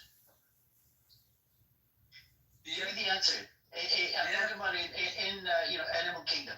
Yeah, she can. No, ant cannot. A logical answer? No. Ant She can. No, it cannot. She do. So I'll give you another one. Can an ant attack a dinosaur? Fuck no. You seen a dinosaur? You seen the movie Jurassic Park? Those are dinosaurs. Right? So the ant, teeny bitty ant. Are you like a kindergarten teacher? What's going on here? You're talking about animals. What's the point, man? Well, he's talking to a kindergartner right now, so he has to dumb it down. Yo, there's a probable child in the crowd. I mean, discipline his ass. Okay. So now the next one, right? Next one. Can you, as a man, right, kill an elephant? I mean, can you attack an elephant? I don't think you can, right? You mean physically? Yeah. Like if you were to go like you versus elephant, I don't think an elephant will probably get kicked and kill you. And elephant will fuck probably. So let's compare. You as an Israeli, as Israel versus an elephant or a dinosaur. Okay? So who's the elephant? So that elephant or dinosaur is Iran. Okay? So the one you're talking about the one that got infiltrated and took the whole shit. Focus on the question, mother. Iran took over your air defense system. Who told you that bullshit? You're an idiot. You haven't seen it's all over the news. It's all over right now. It's like keep on going. All the videos coming out of the air defense systems, literally missiles hitting each other, missiles from the air defense system coming down exactly where the Iranian missile was. Cut the bullshit. Like you're some specialist inside Israel, some kinds of consultant. You know shit. It's all on video. We don't have to argue about it. You can just look it up. So Zelda, you as an Ethiopian, right? And I'm sure you served in the IDF before. So your answer, Israel did a good job attacking Iran, in spite of knowing that they're not going to win this war. No, I didn't say that. No. Did you say yes or no? First of all, Iran attacked Israel. Let's start with that. Okay, when did Iran attack Israel? What do you mean? The whole fucking terrorists. Which terrorists? Around us. And Lebanon. No. That's enough, right? It's Hezbollah. It's for their own people, Lebanon. Okay? No, the Iranians support them. Okay, do you know where Hezbollah did the first attack? Hezbollah did an attack. It doesn't matter. You jump from thing to thing. Listen, Zelda, calm down. I'm gonna educate you today. Don't worry, I'm calm down. I'm saying, let's stay on the topic. Hezbollah did the attack on 8th of October into Shibboleth. But let's say Iran was part of it. Iran was part of it. Hang on a second, Zelda. This was a disputed land between Lebanon and Syria. It had nothing to do with Israel. Israel stole Shiba farms, kicked out all the people. So Hezbollah was throwing rockets at the Shiba farms. You did not have to fucking attack back. Right, so they get in Israel and kill people and they kidnap them, right? So it's okay, right? Zelda, Israel started attacking from inside Israel. Not outside, inside Israel towards Lebanon. And that's when Hezbollah started attacking Israel. Otherwise, they were attacking Shiba farms. They wanted Shiba farms empty because you stole the Shiba farm land. And so it's located on the border of Lebanon and Israel. Oh, I mean, you love want to twist the facts and the words It's and not a everything. fact. It's a fact. It's a fact. But I'm telling you, nothing. It's a fact. listen, I'm telling this, and this is a fact. You think that Iran, like you said, the elephant, gonna just finish the war like nothing? Like they're gonna go get clean from the war? That's what you're telling me? They're the big dog, right? That's what you're telling me. Zelda, I'm asking you direct Iranian attack. It was actually Israel was the first one to do the attack on It's Iranian not. embassy They in I Damascus. told you. They did that. Hold on. They did the attack. The first attack No, was but on before on that, the Iranian embassy in Damascus. No proxy. Fuck proxy. Israel has a lot of This is proxy. what they do. This is what Iran do. Hold on. America is Israel's proxy, okay? If America says to move right, they move right. No. If America says to move right, yeah. Yes. It's not true. If you want to see It's true, Zelda. It's true. No, it's not. It's true, brother. It's true. You, as an Ethiopian Jewish friend, from Israel, I can't call you a friend because you believe in the Zionism. I'm sorry to say, but we have this problem. Zelda, we have a problem. Zionist thing you all the time use. Jewish state. Okay, Jewish state. We have a problem in the Middle East. The biggest threat in the Middle East is Israel, not Iran. No. It's the Arab nations. You know that it's the biggest threat is actually Israel. No. It's Arab nations that want to destroy them. That's it. There's no Israel problem. Okay, how was Israel created? By stealing the land? No, they didn't steal shit. Yeah, they didn't steal shit. They didn't steal shit. Explain that. I mean, you love to talk about the past. I'm not going to the past. I'm thinking about the future, right? The fact of the matter, Israel live I'm here. thinking about the future. Israel is live here. Israel, if You you have a keep country, doing the attack, you will cannot ignore move Israel. them. You're not going to move them. This is a reality. And They can't fly anywhere. It's under lockdown. So what? For now, it's a war. For now. More than 150,000. It's just like you know what? More than 150 Israelis are crying. You know that, right? They're crying. They want to come back. They can't cry. Listen, you know what the thing is? Why aren't you there to give them tissue? Why aren't you there to give them tissue? Listen, you know what the war is like? The COVID-19. The COVID is, it started, it finished, and that's it. So the war has been just like this. Couple of months, maybe it's gonna be a war. And you think Israel is gonna win a war against Iran? It's not gonna be, I said, if America doesn't help you, Zelda, if America doesn't help you, Israel is finished. So let me tell you the one of the points. The thing is, like, first of all, you know that in America, and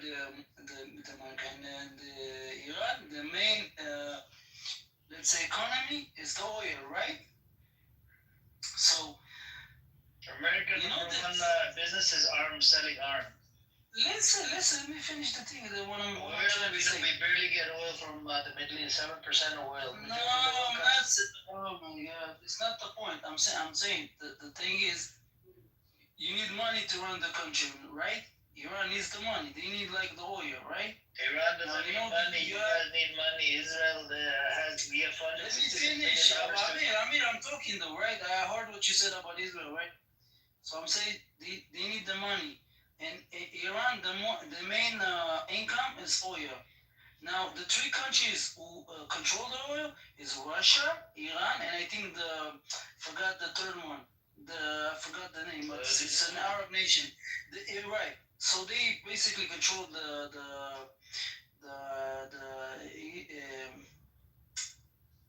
oil thing, right? No, so the gas, gas, oil, everything. But I'm saying like. Listen, if Israel wants, they can blow gas. It's gas. Is that liquid gas or? Let me finish. I'm saying. No. Israel natural gas or actual liquid? Listen, Israel can blow it, you know? They can blow it if they want to. Why do you think they don't do it? All you need is 50 drones, let's say 50, maybe 100. You need only one to blow the whole shit there. You're right, Zelda. How's the Haifa refinery and oil depot doing? No, but you don't understand. I'm not saying they need No, to. you're right. They can't blow it, but I'm just asking, how's the Haifa oil depot terminal doing? I don't know what the fuck is going on there right now. You don't But know? I'm saying it's possible. So there's a reason they don't do it, right? Remember, anything that Israel can hit, Iran can hit. You don't understand. You just supporting what I'm saying. Keep that in mind. When you think too hard with your brain, don't think too hard. Because when everything that Israel can hit, Iran can hit in Israel. And remember, Israel is a lot smaller for Iran to deal with. No, you don't understand what I'm saying. I'm just saying it to Amir that I don't think it's gonna go the whole way. Well, it depends how much Israel wants to escalate. Because if you want to escalate, no. Don't say yes. You are wrong. You know why? Put your TV on, see what's going on. Because listen. I don't need to see TV to understand what the fuck they did this. You don't? Are your eyes closed? Maybe they are. That explains your position. I don't need to see. You know, I didn't watch TV for I don't know, maybe years, but maybe I don't watch TV. I don't watch TV. I read usually. You read? Okay. Did you go to school? Listen what I'm telling you. This situation right now, it's like it's years in the making because Iran, they push for it for years on years. Push for what? For war, basically. Because they give weapons to enemies of Israel. And you gave enemies to weapons of Iran. What? You gave enemies to enemies of Iran.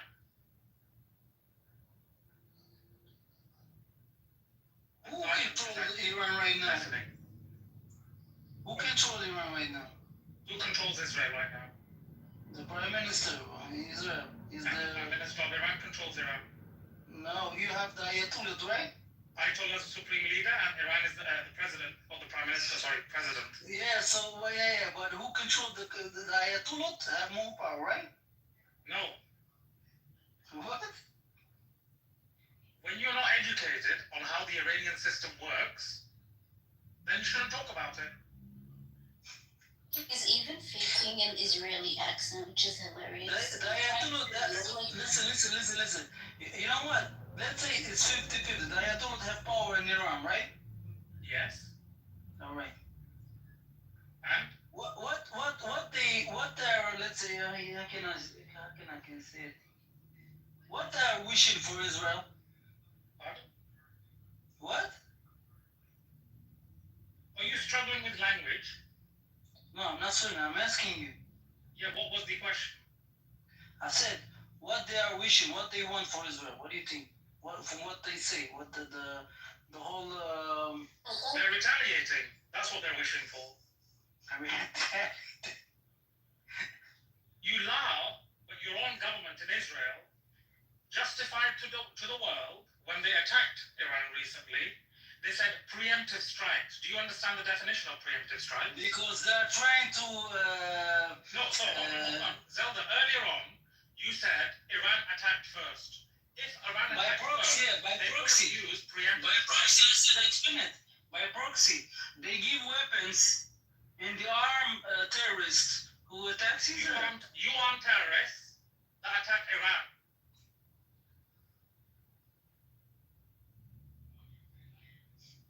Why are you going silent now? Because the facts are being read out to you? No, it's not the fact. I don't know what you're talking about when you said. Maybe you need to wake up then and smell the facts. Because you're really in a coma or sleeping or I don't know what you're going through. You saying it is it's not factual. You know, you need to show me. Prove me wrong. I'm not saying to prove anything. You told me something, right? You told me something. Prove me wrong with evidence. I will provide you my evidence. I I work with evidence. I don't take hearsay and bullshit coming out of your ass. Sure. Provide me evidence. Send it to me. Send it to me. I will read it. Your evidence. I don't know if he has the capability or the capacity.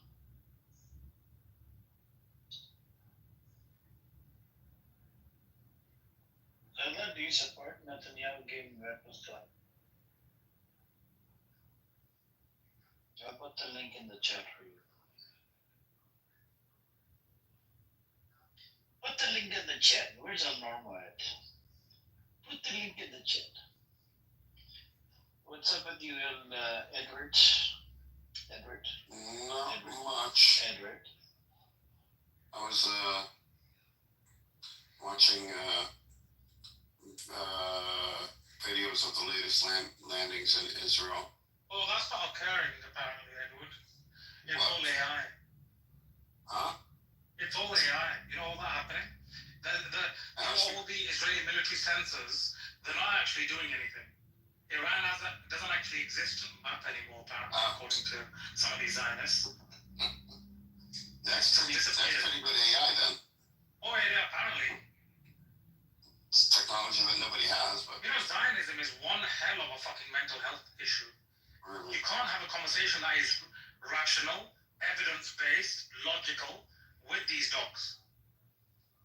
Did you just come out of a bad experience? To be fair, since I've been on this fucking app, and it's been like 2-3 months, maybe 4 months, and every fucking smackhead that I come across is a Zionist. You're that new? Yeah, I learned this the end of last year. I was going to Zionist. I was at the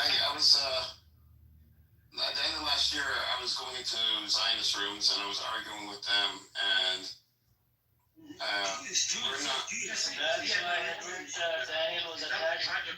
General Edward was attached to Daniel. Daniel was attached to Edward. That's why he was attached to him. 3 years, 6 months he spent in the Zionist room. Daniel wasn't even in that room. Let me pick Daniel. Oh no. I mean, I realized last year that they're not on the same wavelength as everybody else. There's no wavelength. It's a completely different dimension. It really is. And I don't understand it. It's a far-flung reality that they live in. That everyone hates them. Arabs are terrorists.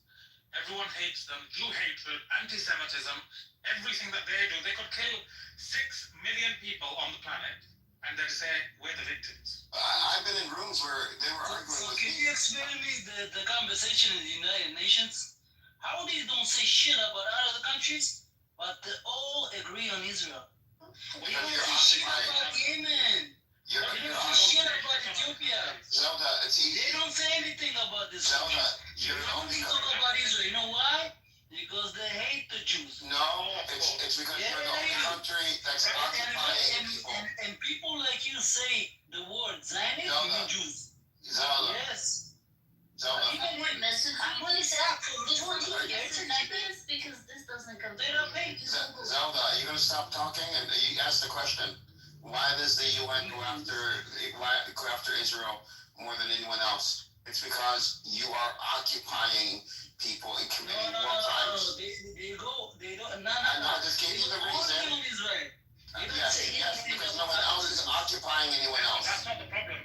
That's not the problem. You know why they're going after them? You know why?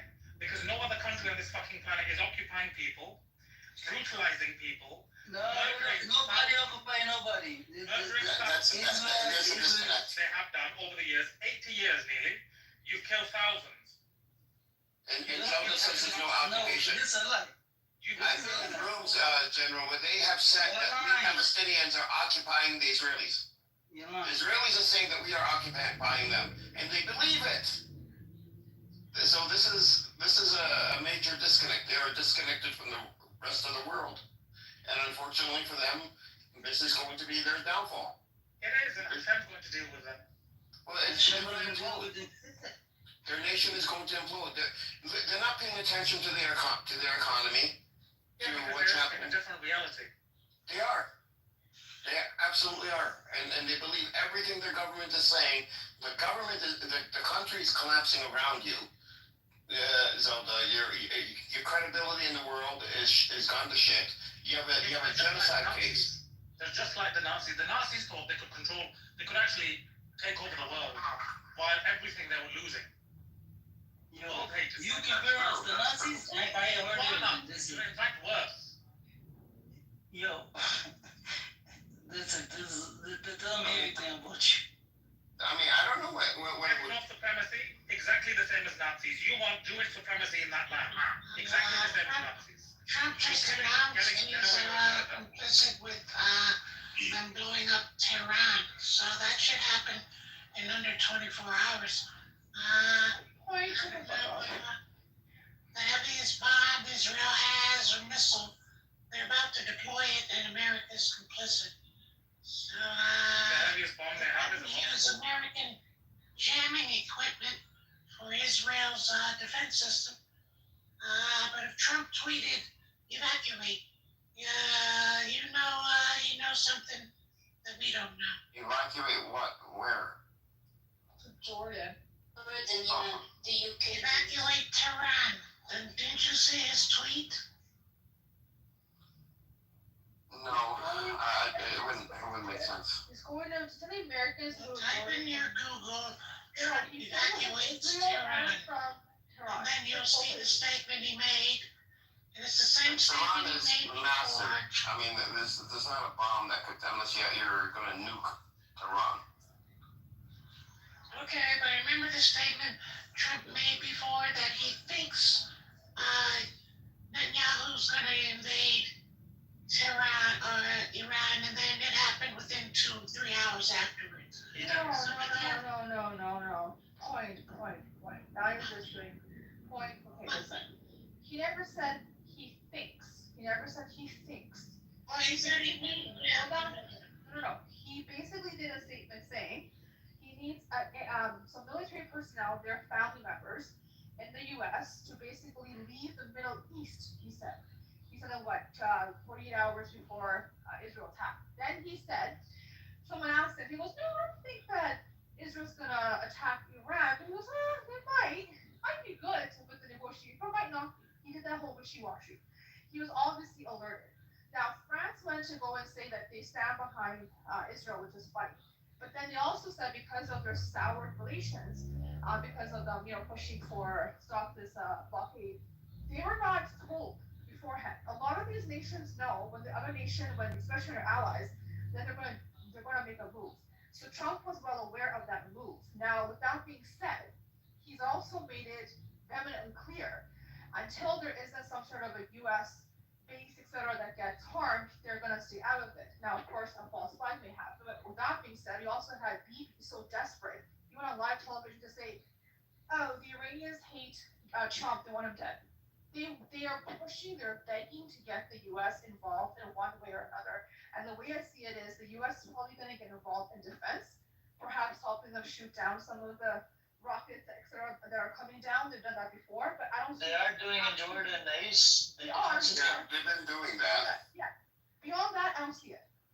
No. I don't think there are. They'll provide weapons. Hold on. They'll provide weapons. They'll continue to provide weapons and boots on the ground. Do you guys all see MAGA has gone against Trump? They're losing their shit. Americans are actually saying, hey, Iran started this. Israel started this. Let Iran deal with it. Because remember how they said October 7th, Israel has the right to defend itself? That narrative has been sold to the American public. They're using that same talking point for this. And for anyone to sit here and hold on, guys, if you've been keeping up with the damage that's been done to Tel Aviv, it's bad. They're getting hit right, left, and center. Because keep in mind, Iran, major land area, 90 million people. Israel, not so big, 6, 7, 8 million people.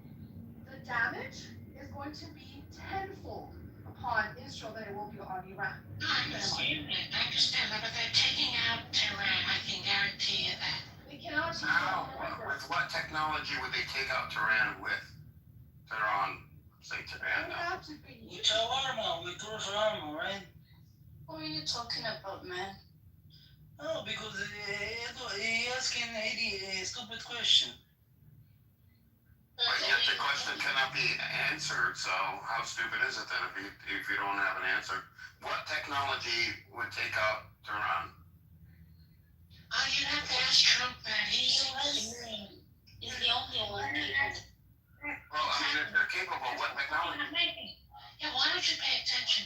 What technology would the U.S. give or deploy that would take out 10 million plus people? What? I guess you'll know when it happens in 48 hours. Okay, so you have no answer for that. No, Let's just wait for 24 hours, 48 hours. Let's see. 48 hours, and you'll know Yeah, yourself. okay, 48 hours. As a general, have you noticed all over actually social media how, in his videos, how Iran has hacked the air defense system of Israel, and they have missiles going on, missiles literally taken off one another, and they have missiles actually taken off and then hitting the target that Iran's missile then hits right afterwards. Yeah, so the missiles are hitting the target.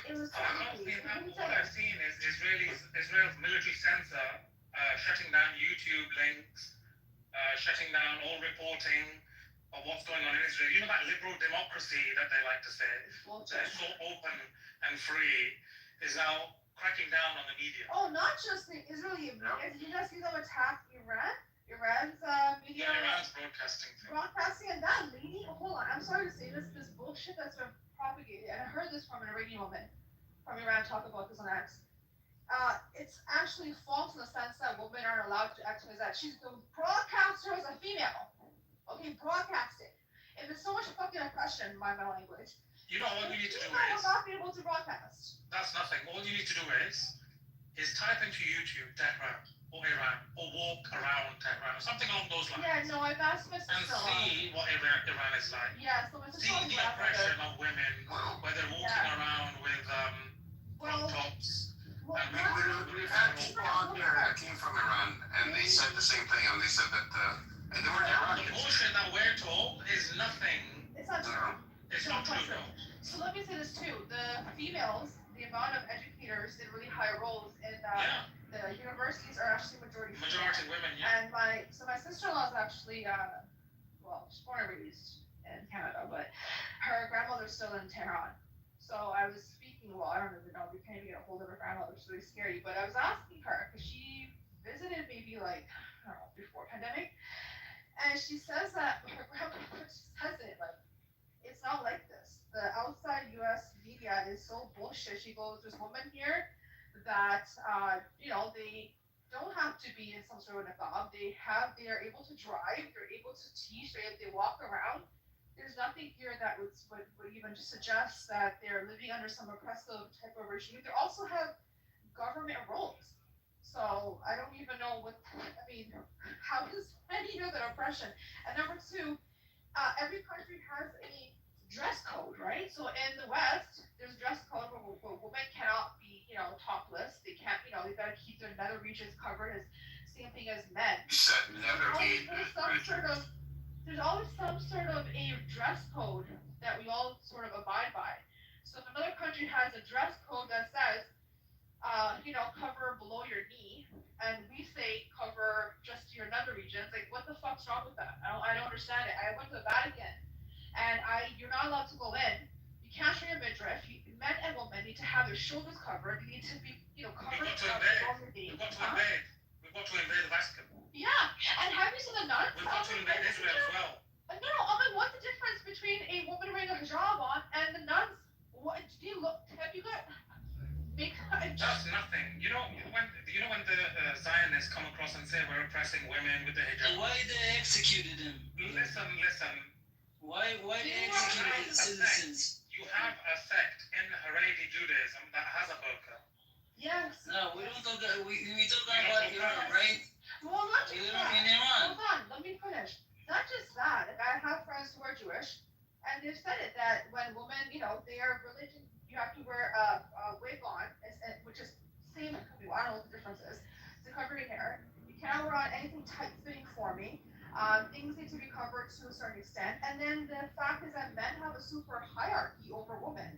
And the punishments for when women don't fall in line is so severe till this day in Orthodox. What is the punishment? Tell me, what is the punishment? What do you mean, what's the punishment? You should know. You're Jewish. Hold on. You're Jewish. You should know. Oh, Israel had Jericho 4 missiles. Jericho missiles are just. I don't know what the Jericho 4 are. 1 and 2. 4 is still in development, so I think Trump said, yeah, go ahead and send 100 of them or something like that. Well, Jericho is made in Israel. They're not made in the U.S. I know. That's what I'm saying. Trump knows something if he tweeted that. That's all I'm telling you. I mean, the only thing you could send them is the MAUB bombs, the 20,000-pound bombs. But I don't think Israel has a way to deploy those bombs.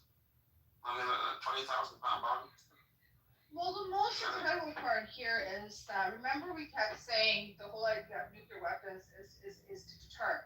The very fact that God bless Pakistan, who right away came up to, made it very clear that if in any shape or form Israel even thinks about dropping a nuke, they went in and have actually taken their nukes, they have quite a bit actually in their arsenal, and pointed them towards Israel.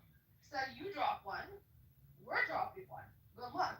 Also has made the statement that if India decides to go and help Israel in any shape or form, it's going to be bad news for India. So again, this is a deterrent. This is going to make a country as rogue as Israel, who hides what they have in terms of nuclear weapons, will not allow inspections to happen in accordance to international law.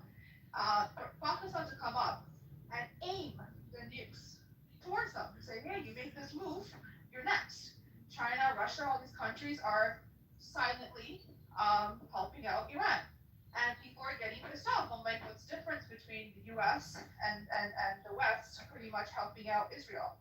Why can't Iran not be given support by its allies? So, well, Saudi Arabia, the GCC countries are not behind, like, they don't want the Iranian regime to fall because they know it would be replaced by an Israeli puppet regime. Of course. If that's the case, then Israel would be surrounding them, and that's something that they don't want. Well, those countries don't even have, like we said, a powerful military at all. They kind of need Iran. And now Iran is talking about an Islamic army. And everything that Israel has done has actually come together. Islamic army. Have you heard them? They made an announcement saying that countries like Turkey, Iran, a whole bunch of countries. To make a whole army? Yes, that we need to come together. And hold on, give me a second. This is a part. Even again, my sister-in-law's grandmother, who's lived there her whole life, said yes, there are people that don't like the regime. They kind of wanted to change it, but that's that happens in any country. But since Israel attacked, the sentiment, even those ones that were still listen, they've actually, because when your nation is under attack, you're going to come together and stand behind the government that's helping save your ass. Okay, so the U.S. has actually helped Iranians come together when they've been on opposite sides. And not only just that, this entire region that we talked about has not come to that. It has not helped out Palestine in any shape or form. Is now starting to push their weight and their support behind Iran. Israel, quite literally, fucked up. What do we do after assuming? Well, I don't assume. I just discuss realities. Potential reality is the destruction of Tehran. What's next after that? You have to have facts for that. You have to say destruction of Tehran. If that were to happen, let's just say Tehran get destroyed. Let's just say that happens. You know what's going to happen, right? No, it's done. It's gone. Let's say totally done. All of Israel's gone. Goodbye. Okay, that's the answer. I don't think it's going to. I think they're going to try to de-escalate both sides, but the issue. Well, then, if you don't want the escalation, you want to keep going, then keep going. I don't think this is what is going to happen. What you're saying right now. There's not gonna be no de-escalation. So this is what's always happened is, the U.S. steps in. And I bet they don't show you what like And what's they'll one of the people. de-escalate it. Because Edward, 46 years of I don't care. We have to say something.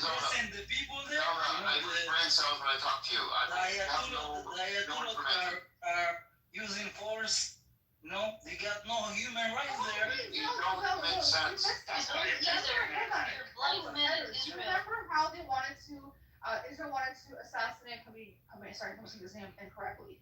And when it comes to he came on to Trump, okay, made this very public and very well known that they vetoed and told them, no, you're not going to assassinate him. You're not going to take him out, okay? So let me make this very clear. Iran is a formidable opponent, okay, in many forms. Some things that we may not even be clear because obviously no one shows their hand. There's no reason for Trump to have said or did or any of those things, and for Israel to turn around and say Iran wants Trump dead. Are you kidding me? Yeah, but did you hear what he said? Iran's been oppressing their people for 46 years. How many years have you been oppressing people, Zelda? No, we was talking about Iran. What you mean? He doesn't. That's general. He won't acknowledge the Palestinians exist. The irony in your bullshit is really remarkable. You need to get you need to get therapists if you don't already have one. In general. No, hold on. The fact that you do the comparison, you're total idiot.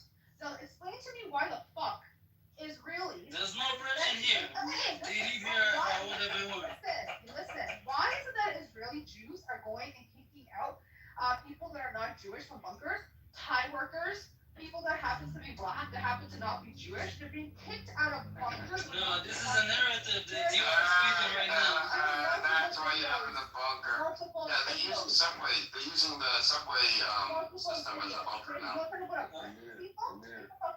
Okay, so listen. You sound tired, Black Rabbi. You been up all night? I'm sorry it's over for you, Black Rabbi. I'm sorry. What you're gonna see in Iran is numbers for support. Really?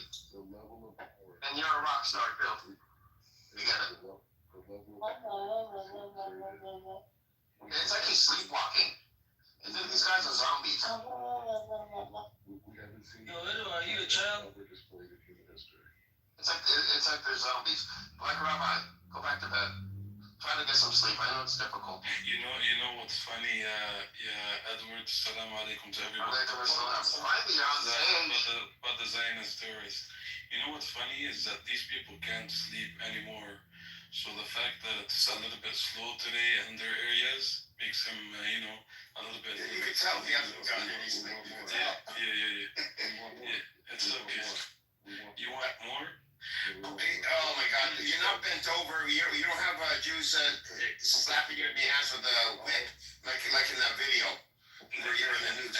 This isn't one of those rooms. And I've been listening to you, to be honest with you, for the last 2 hours. Oh, no, don't do Zelda. Don't talk to Zelda. Listen, I'm just gonna comment on the video that Ace mentioned about he's kicking the non-Jews or the non-Israelis from bunkers. I actually watched the video. It's not a narrative, you fucking idiot. I watched the video of them while they were kicking them out. Go look it up yourself, idiot. Airplane, what's going on? What's going on with updates? If I take like a video of someone, go and kicking someone. So this means this is the standard here? Everybody's kicking people? Wait, yes, okay. But I'm going by your logic. Like, if I take a video of someone kicking someone, everybody kicking people here every day? Yeah. You're a black person. They probably won't even let you near your shelter there. They probably won't even let you. They wouldn't let you near a bunker in Israel. Ask Black Hitler. Is he allowed to go to a bunker? Ask him. Airplane, have you seen the latest wave that went in like half an hour ago? I'll give you guys the updates. One of the most latest. But stop lying about the whole. All right.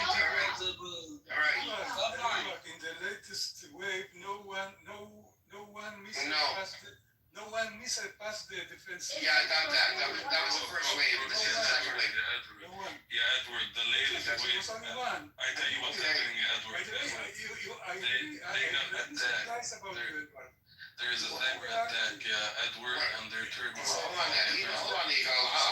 I am not a war of a war. I do not like wars. But in this war, Israel is doing great. You're doing nothing. What are you surprised about? I'm surprised that you say that the Israel defense system is not working. Okay, hold on. No, it wasn't working. There's videos. It's bullshit. You got hacked. Hey, guys, what is wrong with you? Usually we have. You're really quiet. Ace, you're really low. No, don't get a bigger mic. Oh my God. Usually we have. Boy, say something. Fuck. Okay. Eagle, go ahead. Paul, you cannot say anything. Okay, your supremacy is done. Okay, breaking news, guys. Yeah. Okay, so remember, Israel has shut down the airport, so Israelis cannot flee. So this is how an open air prison feels like. Congratulations. So guess what they're doing? They're fleeing in mass by sea to Cyprus. Yeah. Oh, right. Okay, next. Hold on. Before any attack. Why don't you? No, Seppo is full. You talk all the I've time. been heard. Hold on, Eagle. You Even Eagle can't sleep. I can't even give a fucking breaking news here. Anyway. Yeah, go ahead, Ace. Go ahead. Just a few minutes ago, what's happened is there's been so just over southern Golan. There's some sort of hostile aircraft alert. So we're trying to figure out where, who, whatever. Israelis are fleeing right now by sea, as you guys just heard me say. There's been multiple explosions being heard in parts of Tel Aviv. It's not confirmed, but that is. That's confirmed because Hold on. I live in Tel Aviv. Hold on. Air No one said. No one. Let her lie. Okay, so calm down. You got a chance to talk. Hold on. Half an hour ago, air defense has been activated in some Waiting for you. So Iran is listen there. Let's hold on, guys. That's all what's happening in Iran. Some explosions have been heard in eastern Tehran. Air defense has been activated. This is all within the last hour. Now the Tehran air defense system has intercepted those Israeli attacks. So that's one thing. Second of all, there's been impacts. There's actually videos coming out from Israelis from southern Israel. There's been impacts made. There's been fire ambulances deployed, etc. Haifa power plant, oil refineries. It's been official. It's not from today. We are talking about today. You're talking about. This is within an hour, so those things are confirmed. So no, it's not. You are completely ignorant. You have no clue. You talk a lot, but don't talk a lot. No, she's confirming. She's confirming. No knowledge. It's a confirmation that attack took place yesterday. That attack took place. Listen. The attack took place yesterday. Today they put out the confirmation. You fucking idiot. They put the confirmation today that yesterday the attack happened. Okay, but you don't confirm it yesterday. Remember, you have a publication ban. You don't confirm it the same day. Remember? You're being oppressed. Airplane. Do you have any updates from the last wave? I know. I've seen videos of landings. I don't know where. That's why you do. That's why you do. You don't let people talk. There isn't really anything on the news so far. And Igal, were you saying that I surprised you about what? What did I say? Igal? Can you leave? I think because the sirens went off, so they're probably trying to leave now. I'm telling you, I thought. No, you don't let it talk. You don't let it talk. Hang on. Zelda, everybody thought that you were on their side, Edward. How could you break their heart? I don't know what Igal is. I don't know. I think he was So, I mean, this is what you do. You invite him back in. You broke Eagle's heart. You broke Amir's heart. Amir, invite him back in. Even at normal. Fuck Norma. You guys know he's not. Okay, so you break the rule. Yeah, And, Amir, invite Egon back in so he could talk. I feel bad for Egon sometimes. No, you don't want to hear the facts that you want to speak. I don't like you. I don't feel bad about it. You just go bury your head in the sand. Edward, everything that you've been saying for the last 2 hours has nothing to do with facts. Who? You're literally just running your mouth. Zanda, the Zanda guy. Yeah, I know. That's what I'm saying. Don't pay attention to him. He will drain your soul. Literally just running your mouth. You should have. I mean, Edward, I'm not my lord that you dumped him, Edward. How could you do that to Norm needs to learn a little respect when he's talking to people. And if he does so, then I might forgive him. But until then, he needs to acknowledge that Palestinians are human beings and have rights, just like anyone else, and stop acting like you're the best thing that's ever happened to the world. You're not anything special, Norm. No one is. But I feel bad for. I want Egal back in here. What did Egal hear me say that he said he was surprised? I'm very curious on that. Bro, Eagle keeps looking for people to comfort his feelings. Say something that hurts his feelings. Who? Norm? Eagle. No, Egal. See, I feel bad for Egal because he's not good with English. He's an older man, and I feel bad because he can't talk. You don't hear them talking about how the government is abandoning them. 200,000 people outside can't go back. They don't talk about how people inside of Israel are trying to leave, and the government is not really. Even Americans, and Trump is pissed off at that. The Americans and the visitors on that land, they don't talk about how people started taking boats, like Ace mentioned earlier, and escaping, running away from the country. Yo, from where you bring the You shut the fuck up, bro. When I talk, you shut your fucking mouth. show me the proof. Zelda, hang up. Send it in the chat. This isn't a fun for Amir. They don't talk about Amir did this. all the damages happening. They don't talk about the damages that are happening in Tel Aviv and Haifa and all these. They show it on TV. What you talking Shut about? the fuck up, you idiot. I'm talking. When I talk, you shut You're your lying, mouth. dude. You fucking Zionist. When I talk, you don't talk. You shut your mouth. You're a Zionist. Yeah, bitch. They're losing miserably. Okay, you're attacking Tehran right now, but let's see what happens after. If they're losing, why are you crying? Why are you crying? You shut the fuck up. You sound like you're crying. You understand what I talk? You shut your fucking mouth. What are you talking? Shut up. Zelda doesn't even know where the West Bank is. This is how dumb he is. And I'm not even joking. Be a good boy, Jerry. Look, you know what I know? Israel is a fact. That's it. Oh my god. That's a lie. It's the biggest lie in history, bro. What are you talking about? It's fake too. It's fake. Yeah. My uncles are older than Israel. We are here. We're not moving anywhere. Who's you? Who's we? You can't even go walk. Listen, at least I could reproduce. Zelda, your women, they are sterile. They're not allowed to reproduce. Israel took away their ability to have babies. Stupid conversation again after. No. It's just a fact. I'm putting it out there. No, we already had that conversation. You understood? Black women in Israel So be quiet again about have been sterilized. Everybody knows this. And for some reason you don't know this, but you know why? Because you've never had a girlfriend or a wife. You're gonna keep on pushing the thing, okay? You don't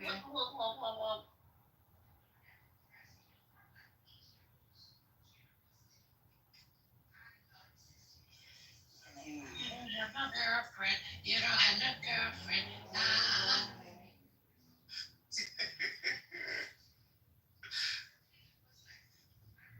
Another new song. I just got a new phone, a Trump mobile phone. Yeah, it's subscribed. I believe so. I think maybe do you live in the middle of a desert? Is there a desert inside Israel? Is there? So maybe right here. You don't hear any rockets falling. No, he was quiet when the eagle was here. Everybody was shutting him down. No, how could you not hear any ballistic missiles falling down? I can confirm, Amir, that they are leaving in boats. I'm reading this too now. Yeah, they are leaving. Yeah, they are leaving. I'm putting this out there for Zelda. They're running away. They're not.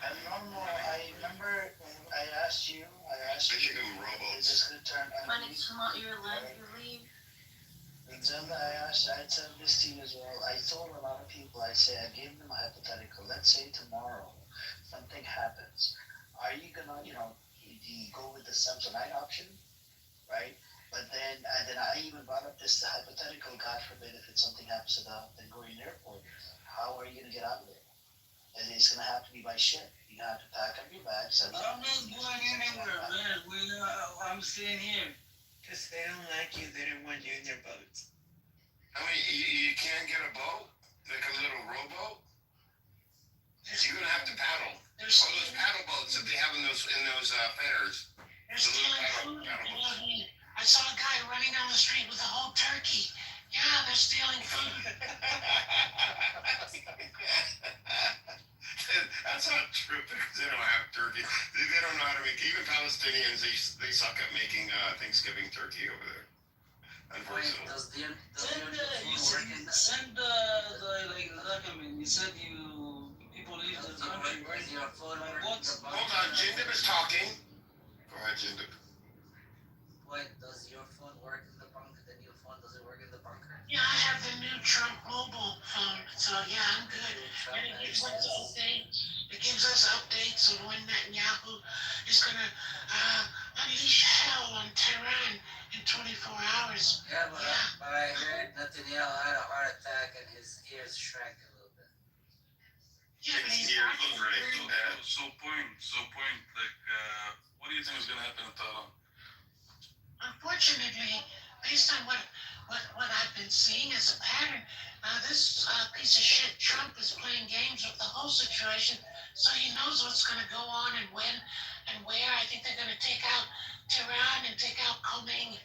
That's my belief. Only because he's not the best poker player. I believe that to a point. He gives away. Sure. Oh God, I can't. Yes, I can't finish. I'll come back tomorrow. Finish. You still holding the turkey? Hold on. I believe that the B-52 bombers are going to be hitting Iran sometime in the next few days. Maybe tomorrow.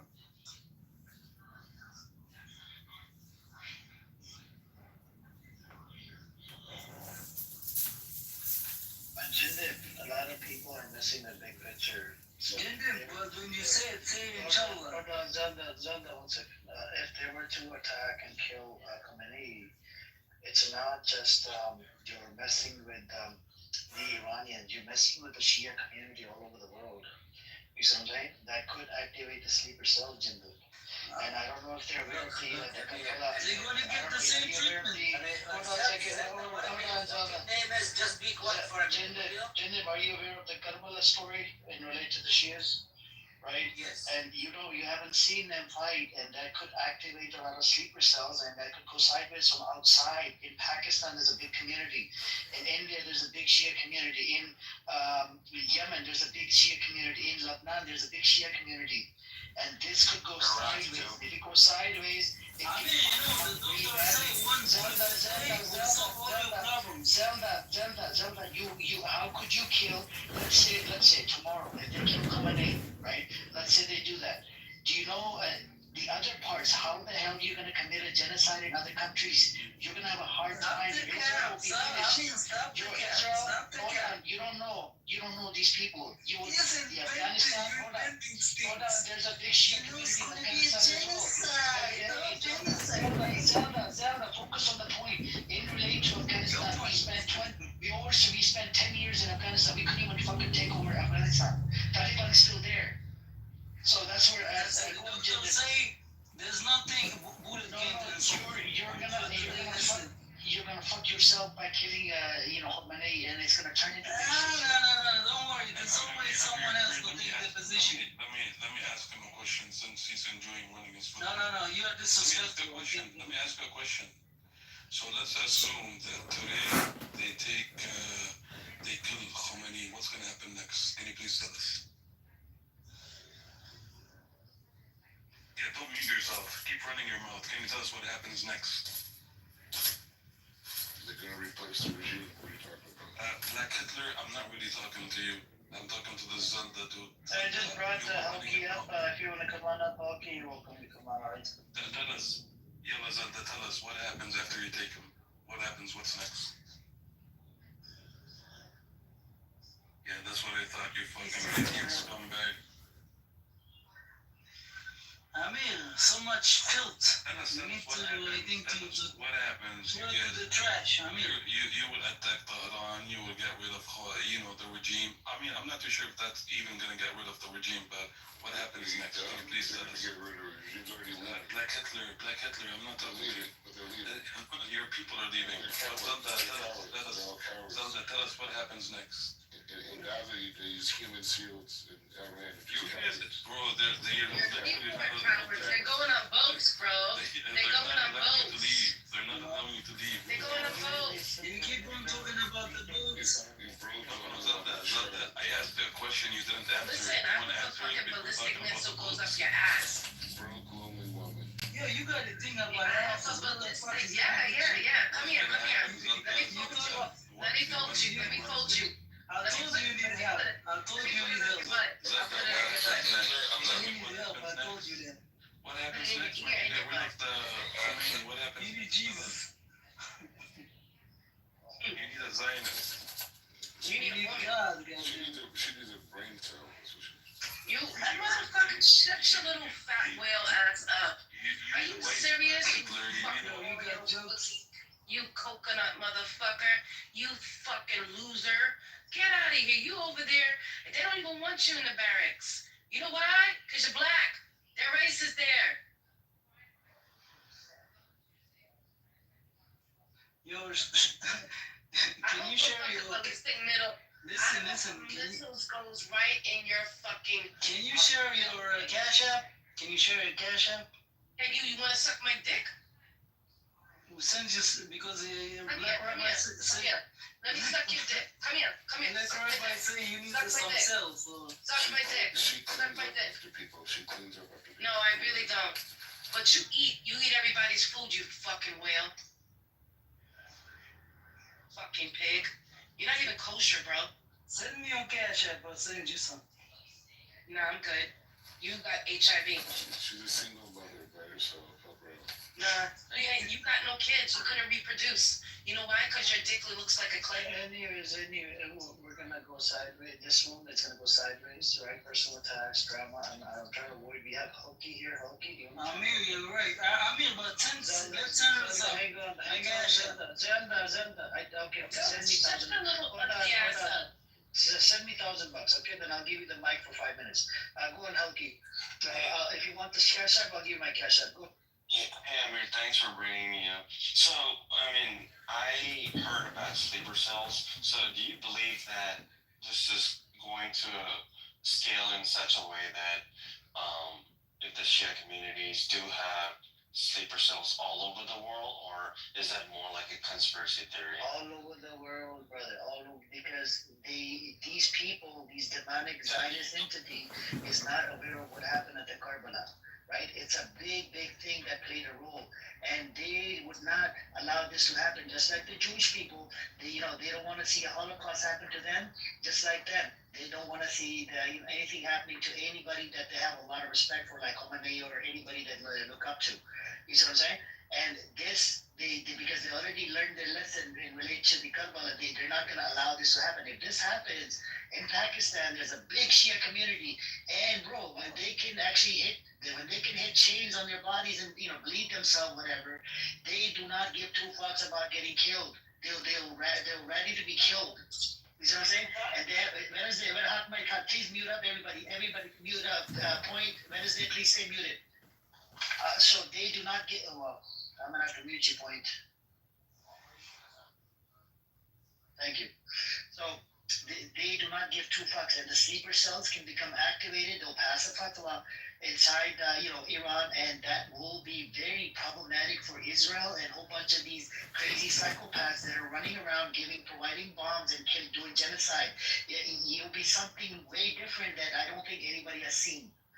And these people, just like the Jewish people, they don't want to see Holocaust. Just like the Shia community, they don't want to see another Karbala. You see what I'm saying? And that's what it is. So, at this point, like, let's say, I mean, whatever, the Trump tweeted about, like, evacuate Tehran. So, what countries do you possibly see supporting and helping Iran at this point? I mean, do you think Iran is going neck on neck with just Israel alone? I think So US is involved in some way. Afghanistan will jump in because they said it on day one. The Pakistan made a statement as well. If you were to nuke Iran, then we're going to send a nuke as well to your side. And so these people, even though they're making statements, might be just lip service. And China just brought in, I think, airplane or ship or something. They were doing it to a space on Twitter, and we don't know exactly how China is involved in this, right? And China can provide them with the fighter jets. I'm sure you recently see what happened between Kashmir and India and Pakistan, right? Yes. Pakistan was able to take down 3 of their fighter jets using the Chinese fighter jets. I think it was J-35 or 16 or some shit. So the Chinese, they have the capability, right? And Chinese can back up Iran, Russia. Russia has given them some defense system. I think what is it, S-400. So I think there's gonna be. I just don't want them to target any American assets because that will give America a reason to attack. So like today, I was worried about it because there was an attack that took place inside Israel. A part of the U.S. embassy was destroyed inside Israel, and I thought maybe this will give America a reason to fight back. But Marco Rubio came out, I think one of the envoy came out as well. And they said nobody was hurt and this and that, so they might just allow it, they might just give them a pass. So that's where we're at, Helgi.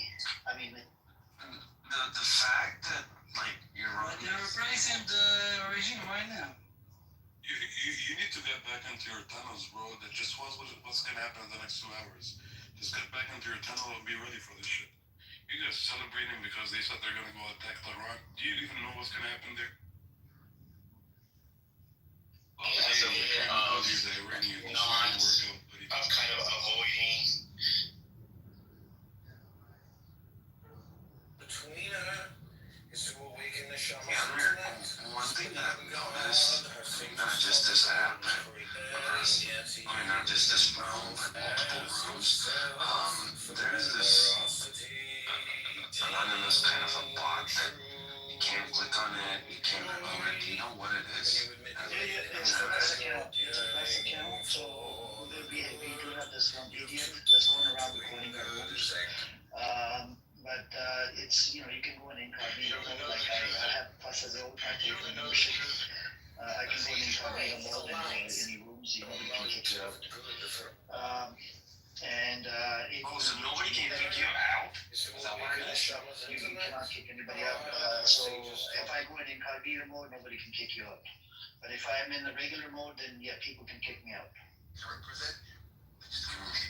Can those people in anonymous mode can come up to the stage and talk or no? Nope. They can only listen. They can't write anything in the chat. They can just listen. His mic goes in and out now. Alright, thanks.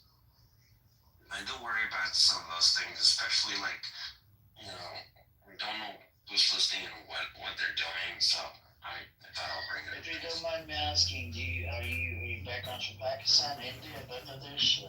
My roots are from India. I live in the U.S. What's your take on this? I mean, do you support the Palestinians? Do you support Iranians? Do you support Israel? I mean, what's your take? My take, especially on this, is I feel like if Iran, from the economy point of view, if Iran needs to get back into the trade world, have a better value of, in terms of currency and all that, this is something they have to let go, right? Just to make sure they have a presence in the modern world, right? Just as much as Qatar and UAE and all that are heavily involved with all these deals. You see the economy and the progress of these countries in the Middle East. So I think if Iran wants the same progression and being recognized, I think it's okay for for them to not have the nuclear weapons if they do really have. We really even don't know. I don't know. We only suspect they have, but what media or Israel? sources confirm that they Israel really or do Iran? have. Israel or Iran? Iran. Iran. So yesterday they blocked off a border of Pakistan, which is Balochistan and Iran. There was an earthquake as well. 4 point, I think it was 4.5 or 4.0, and they were doing some tests, and I believe they were doing some nuclear tests over there. So I believe they do have the capability. They probably do have nuclear thing going on over there, and it is possible. Just like Israel, Israel doesn't give up too much, right? Israel has actually a nuclear plant inside Israel, and I think what Iran needs to do. What's up? Interrupt your live. Yeah, that's fine. What's up? How's it going? It's good. How are you doing? I'm good. Been traveling a shitload, but finally back, but I leave again on Wednesday for Indianapolis. What? Oh, wow. You driving there? Yeah, but it's unbelievable with, I've been just cleaning up on these road trips with them. It's like unbelievable. Oh my gosh. Oh my gosh, that's exciting. Yeah. And I'm finally going to score my first Indian in Indianapolis. Never been with an Indian. But we talked all about just keeping my mouth shut. Uh-huh. But I called you to see if I can say this joke to an Indian girl. Okay. So she said, have you been to Indianapolis before? I said, yeah, I have. And she says, oh, good. So this isn't your first rodeo. And then, the bread roti is like an Indian bread. Yeah. So I was going to reply back, no, it's not my first rodeo, but it will be my first, and then spell ROTI-O. Oh man, that's funny. So, is that racist? I don't know. Maybe you should, just be the gentleman all the time that can't fail. Yeah. Because then you're gonna deal with, because there's a lot of woke people out there who, I don't know. You know what Indians and Jews are natural allies? It's because the Muslim is the enemy. So we're like the perfect, we're the perfect coupling. And when they get married and have a baby, you know what they make? What? A Hindu. Yeah, a Hindu. A Hindu. I mean, so how's it going with you?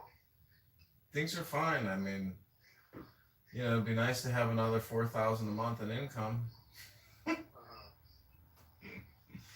Because I don't know. You got a job, you got things. You're moving, you're shaking. I'd be traveling too. But instead, I'm sitting here in 90-degree heat on the second floor. You don't have air. I have air, but I just haven't turned it on. I was actually just suntanning. I'm about to go finish the painting in the coach house. I got one more fucking You did coat. an amazing job. What did you get fixed up though? What did I have them fix? Yeah, you said the plumbers or what? Yeah, what did they end up doing all plumbing. before you started painting? All plumbing. They fixed all the plumbing. And do you think there's any mold growth underneath the tile and shit? I don't know. I let the fan run in there for weeks, so I don't detect any more moisture. Because there was a minute where you'd walk in there and you'd be like, "Damn, this place smells like it flooded." But now I aired it out so much, and now I got all the paint up. It's like I'm gonna put it on the market and see if I get a tenant or Airbnb it. Mm-hmm. And how about the girl in the studio? Is she still there? She checks out tomorrow, supposedly, but I haven't heard from Any her. other issues with than the bed on the first day? No issues. Well, that's good. Yeah, no issues. No more issues. So I gotta get. I just gotta keep this place moving, and I got more paperwork and shit I gotta keep working on, but everything's taking it one day at a time. One day at a time. I hit the gym today. Fucking, I had a gout flare up in my foot. I couldn't walk for like a week. It was fucking horrible. I know Andrew told me. Man, it's like you want to come to the nightclub and go do tequila shots with me? No, I can't walk, dude. How the fuck does he do it? How does the guy run 8 miles? I can like run a mile. Like that's it. You know? I mean, I don't know how the guy is in such great shape. He must be on fucking hormones or something. Yeah. Are you hitting the gym at all? Oh yeah. And creatine is just a game changer, dude. Like really? I've never lifted more in my life. Wow. And I'm like overdosing creatine. Like I've used to take, I've gone in and out of taking creatine. Do you know much about creatine? I've used it before, and I think it did have results. You know. Yeah. Yeah. So and there's a study that just came out that it improved Alzheimer's. It's just a protein, right? I don't know what it is, but basically, I mean, when it comes to muscle growth, all it does is it allows more water into your muscle cells, so your muscles can basically recover faster, because they have more access, to the water. What do you do? Would you put it in a smoothie, or how do you eat it? No, just dissolved in water. Oh, I used to like to do peanut butter. I know. So the thing is that I love that like a peanut butter chocolate banana shake. Yeah. But I was realizing and I'd be mixing it with oat milk or adding all this shit to it, and honestly it's a lot of calories. But I mean, if you lift weights, if you lift a lot of weight, the whole point is it's like you hope all that sustenance goes into the muscle. Yeah, true. So anyways, I've been having protein shakes too, but instead of putting it with milk and adding a banana and adding yogurt, I've just been doing water and the protein powder. So I'm getting the protein, but I'm just trying to cool with the calories. Yeah, I mean, I went to Chipotle today. I had a nice chicken bowl, and then if you just I do Chipotle a lot too. I mean, Chipotle's amazing. If you do just one item, that's all you eat the whole day. That's great work, But instead, I just ate half of a tub of peanut butter pretzels. So it's it's just you can slip and just lose the game. I don't know. It's you need little snacks throughout the day. So I don't know. You gotta have some peanuts and fucking fruit. But yeah, man, fucking having a gout attack and the pain in the foot, it's just it's like a wake up call. It's oh, you could, you can't live life like this. And what do you think you got it from? Drinking? Yeah, drinking, going to the beach with Hinge girls and Edison Park girls. And for what? Just dates, and then going to the bar and just for drinking. Multiple days on end. Yeah, it's just too many days on end, no break, no significant break. Sex? Not that I can remember. Not that I can remember. I mean, yeah, no, nothing substantial, nothing, dude. No, nothing. But still spending money on that. Yep, unfortunately. Fuck. I know. So isn't that crazy how you go on a work trip and it's you can get laid and it costs you nothing. No, it does. I'm spending money, but I just went to I mean, the thing is that I'm so upfront with them, and I get no's.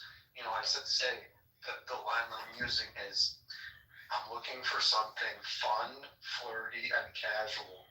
If you're open to that, I'd love to take you out.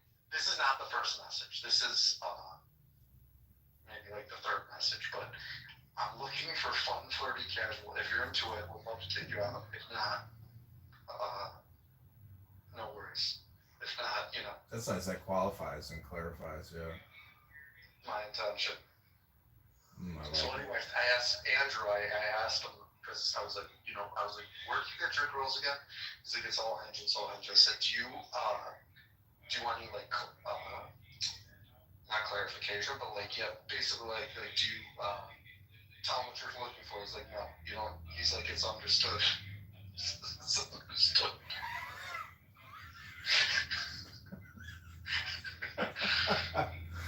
There's no words needed. It's understood from the very first text message. I feel like if we go out with him, I'm gonna shave my beard and go totally bald, and I'll look like his, brother.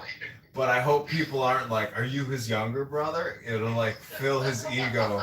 His ego will explode.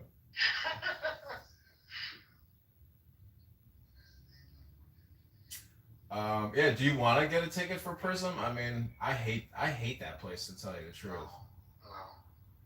I mean, it's an Italian DJ, so maybe there'll be like really hot Italian chicks or something. That's my only thinking is like, but I mean, can you ask them like, are you bringing a date? Can you get us a table? I'd rather do like one of the outdoor fests. I feel like it's like there's more success with these like outdoor festivals. I agree. It's just too compartmentalized in there, and it's like so fucking loud. Yeah. I don't know. He probably got a ticket because some chick wanted to go, right? I mean, why would he want to go? Yeah. But I know he's in that scene now. In that really scene? How likes can that? scene. Oh, likes it. Yeah. I don't know. I like outdoor. I don't know. That to me is like something I would have done in my 20s, but like even then it was sort of limited. Yeah. So what happened with the one who was like, I'm never like in a relationship. Like what, you never met up with, and then what happened with the second one, the next super hot chick the next day?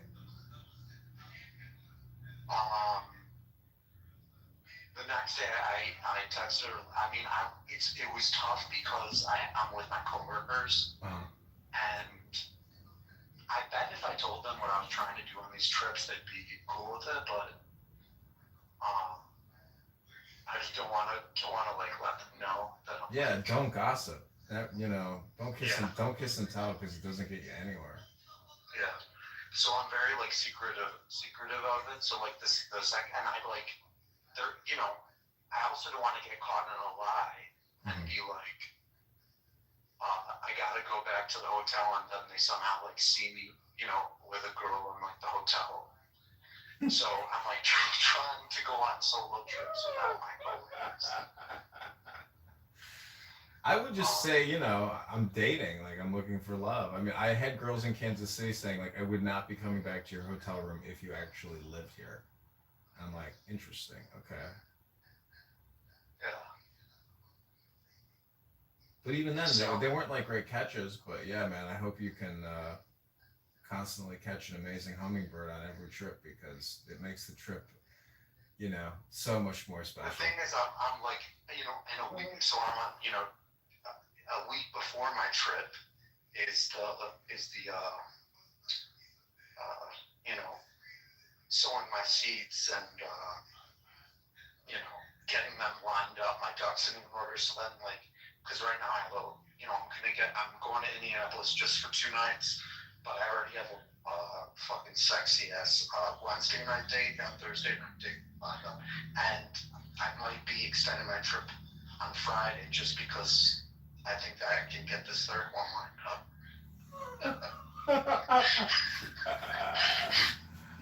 Oh man. But I had this girl in Chicago on Friday, and just like, I mean, it was like so like we first were hanging out, and then like then she's talking more and more, and she's like so annoying. And like great blow job and everything. But like she's this dog, and the dog was fucking annoying, the entire fucking time, barking. And it's amazing, they assumes that I'm a liberal. She doesn't even ask. She just like talks like she's talks shit about Trump and the illegal immigrant situation, but just like doesn't even ask like what are you? I just Yeah, but isn't that her just shit testing you to see how you respond? Yeah, maybe.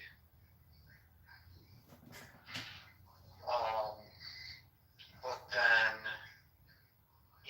she and then she's like and then she's like wants to fuck, wants like great sex, and then she's like deathly scared of cum. Deathly. Yeah.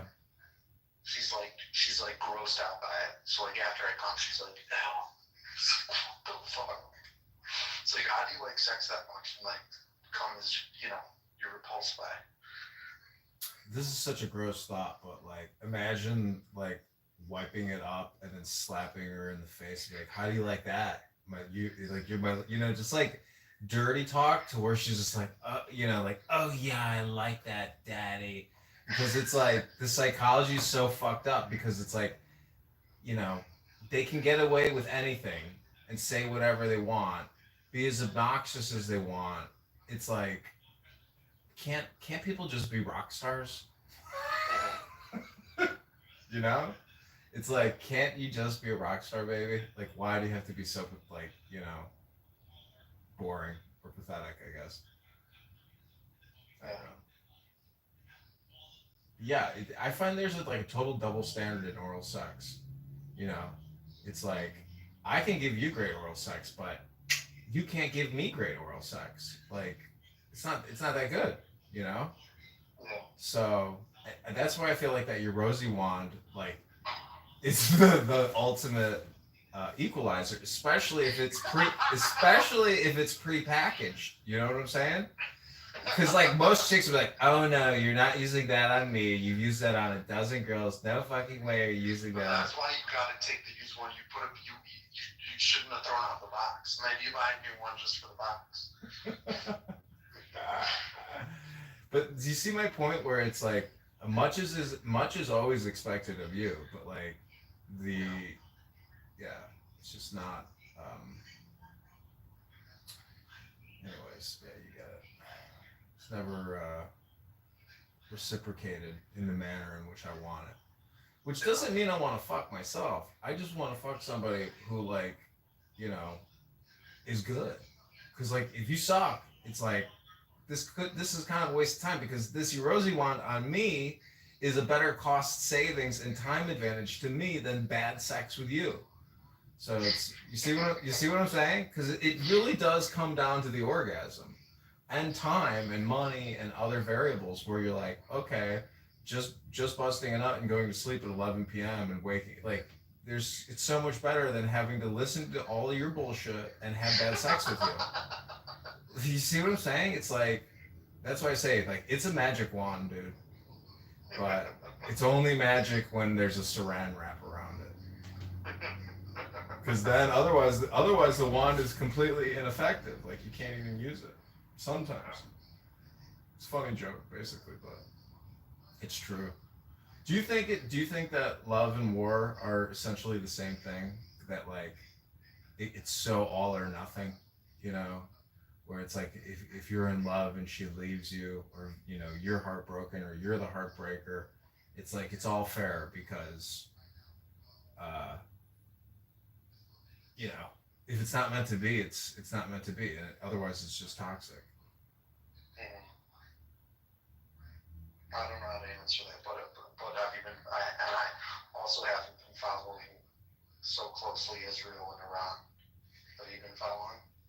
Yeah, I mean, fucking Tel Aviv got hit hard. Really? Yeah, like real bad. Well, I only saw like one like thing, like heard that only one. The Iron Dome isn't working, or what? No, there's just big ass fucking rockets coming in. Just so many of them in the little fucking Iron Dome in Tel Aviv. It's just like shoots like little fucking fireworks off. Meanwhile, these massive fucking rockets flying in at such a high speed. But yeah, man, I mean, it's gotta suck to be there because like you gotta live in a shelter, you know. I mean, shelters And gotta suck. what were the Mossad things that they did that were like amazing? I know that they brought in drones or drone parts like into Iran before the attack, but then I read something about like that Israel like made basically a base inside of Iran secretively. Is that true? I don't know. You know, this is the thing about all the fake news. It's like Yeah, you don't know what's what. Yeah, you don't know what's what, and it's just a waste of your time to like even read it or really like spend a lot of time on it because you know that a majority of it is probably all like just fake. So nobody knows shit really, you know. But I mean, it's crazy that like in the blink of an eye, an all-out war breaks out. You know, fucking Benjamin Netanyahu is like, you know, fucking cowboy dude. I mean, that's fucking wild. You know, 300, 200 jets flying over Iran, taking out all. I mean, supposedly they took out like the entire Air Force chain of command or something, like in one meeting. They blew them all up in one fucking meeting, and they tricked them to all gather together. They basically did another pager operation. Yeah. Man, I mean, these guys aren't Chabadniks.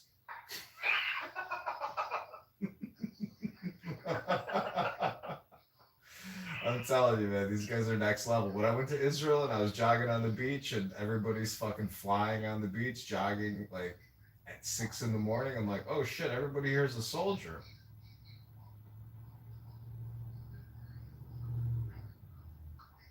But I'm basically, so Clown House has this anonymous feature where you can listen in on rooms where they would otherwise be able to kick you.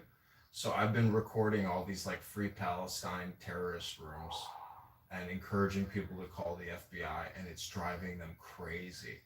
And what do you mean you can talk or you can't talk? You can't talk, but you can listen and record them and republish them. And then I have people going in the room saying, hey, why is there a room open saying that you guys are terrorists and to call the FBI?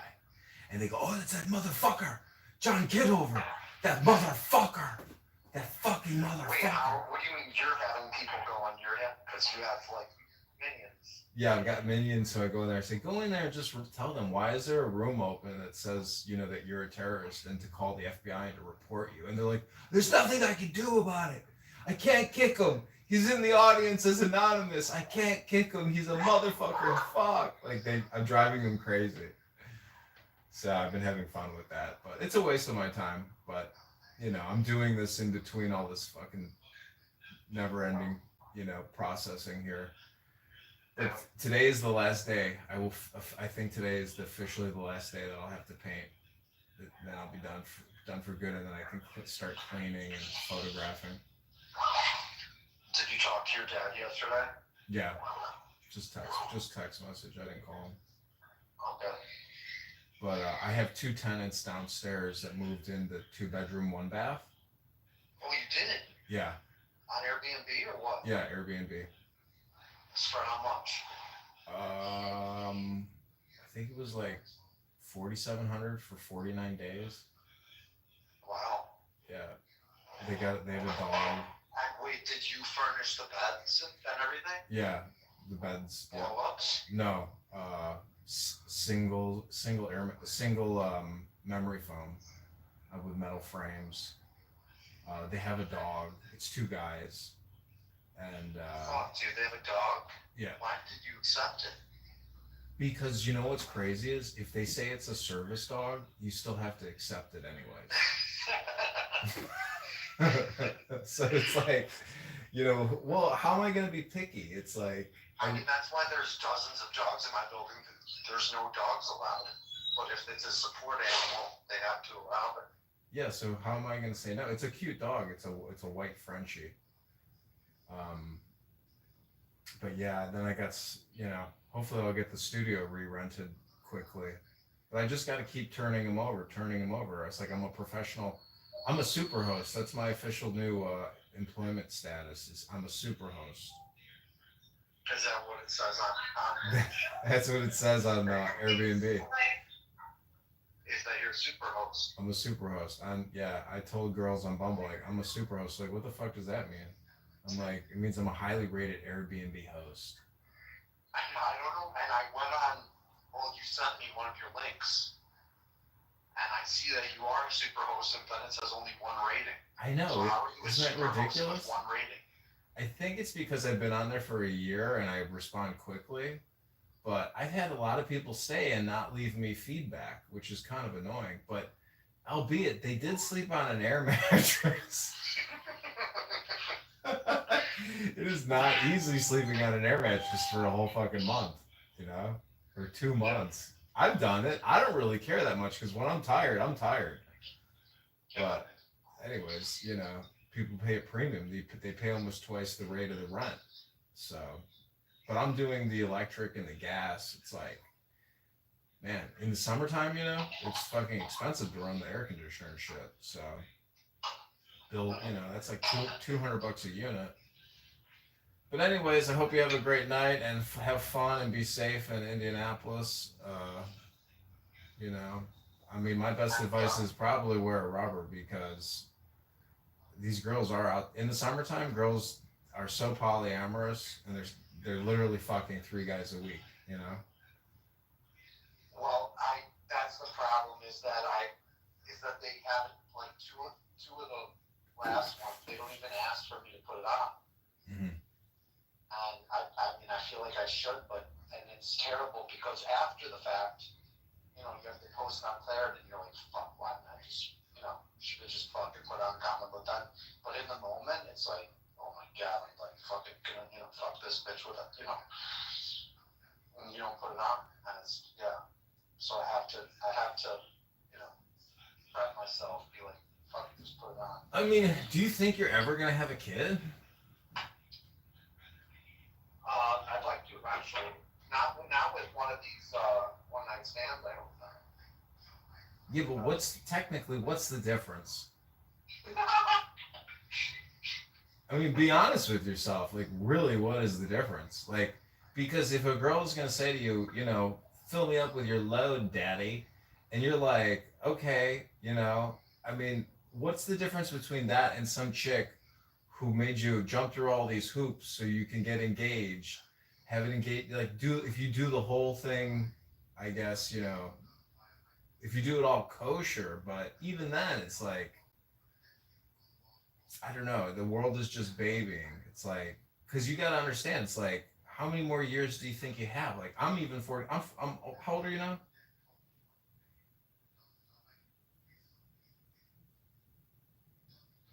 Anyways, you just got to determine what your best strategy is. 30.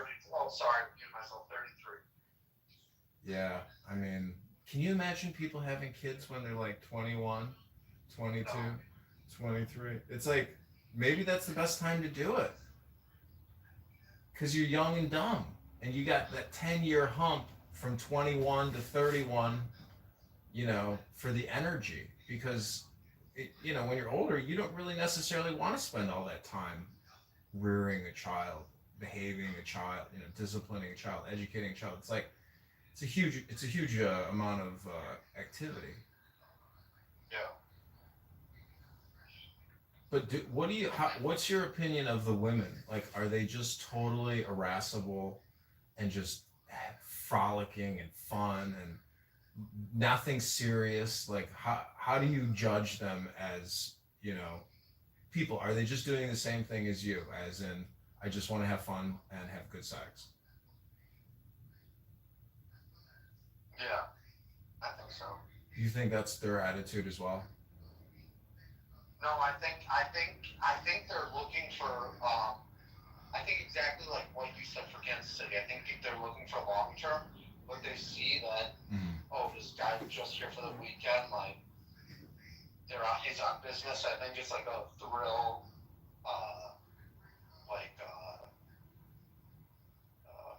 fantasy, and then they're like, let's just do this thing. Mm-hmm. Yeah. They're just looking for a fill in their slot, in their opening, in their slot, in their schedule for their long-term victim. Imagine being that long-term victim who comes across the woman who's done that like 100 times, and then she settles on him, and he's like, "Oh, like what's your? Oh, okay, I'm the guy." That's why I'm saying it's like it's all so frivolous, and so like, how is even marriage and having kids with somebody, like even how is it less frivolous than all the frivolity prior to it? You see what I'm saying? So it's like, so when you make a baby, it's like you're pulling a trigger, and you're basically you don't know whether or not you're going to hit the target, but it's the same game every single time. Even if you frame it with all the marriage and the vows and the contracts and anyways, just thinking. All right, well, have a great night. Good to hear from you. Enjoy your night. Good talking to you. Okay, take care. Bye.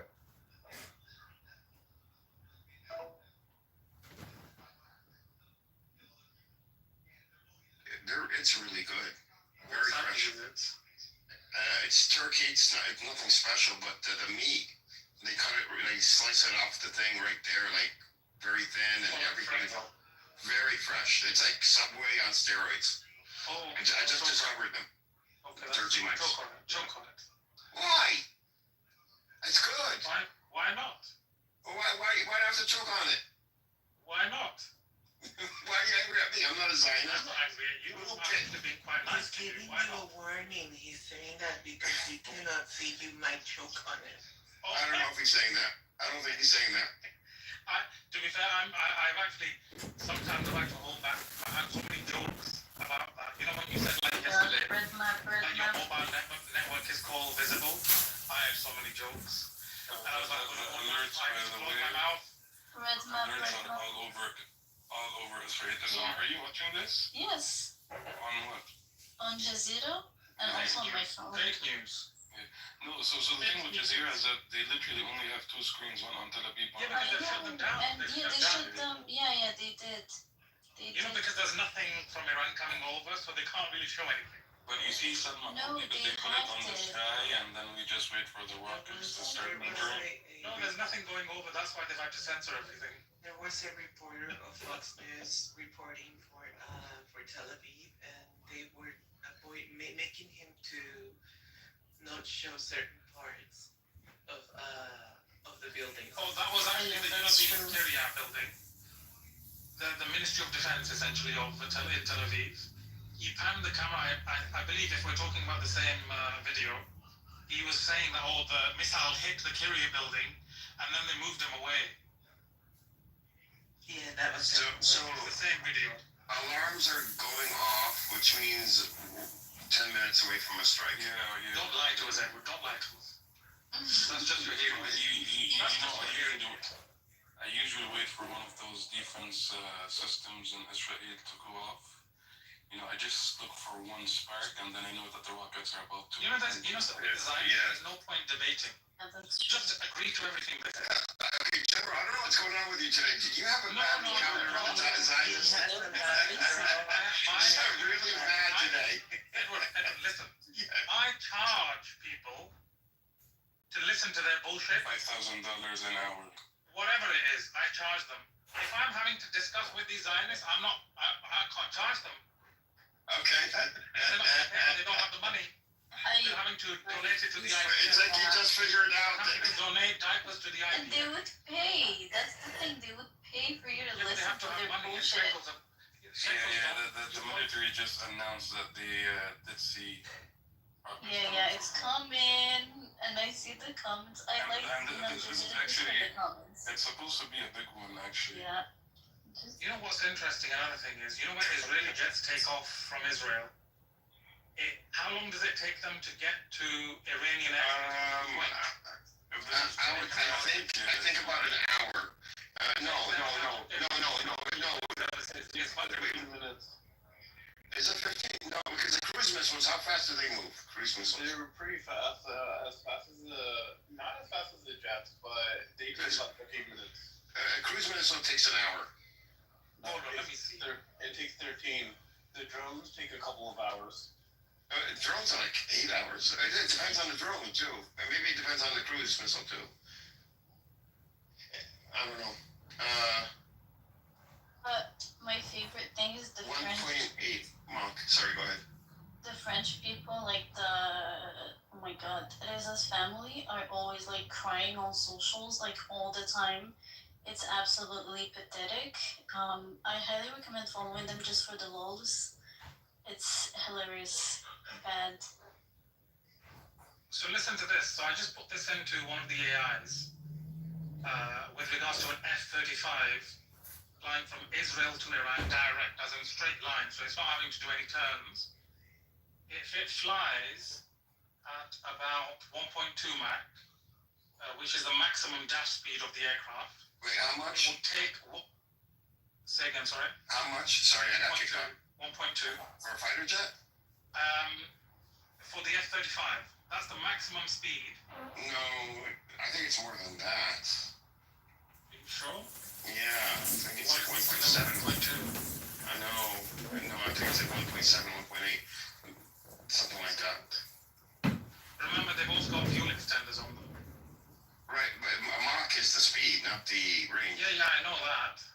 So that's 1,400 kilometers per hour. Can you hold on? Let me set that. Yeah, maximum speed and that's max speed. They said only one explosion so far. Yeah, I'm really loving that Edward became a fighter jet. Maximum speed is 1.6. 1,200 miles per hour. Yeah, so 1.6. Okay. Yeah, 1.6. And also depends how high, Mach changes how high or low you are too. Yeah, so with regards to this, it says roughly, we can only estimate, we don't need exact, we're not doing any planning. Mm-hmm. So let's just move forward with the conversation.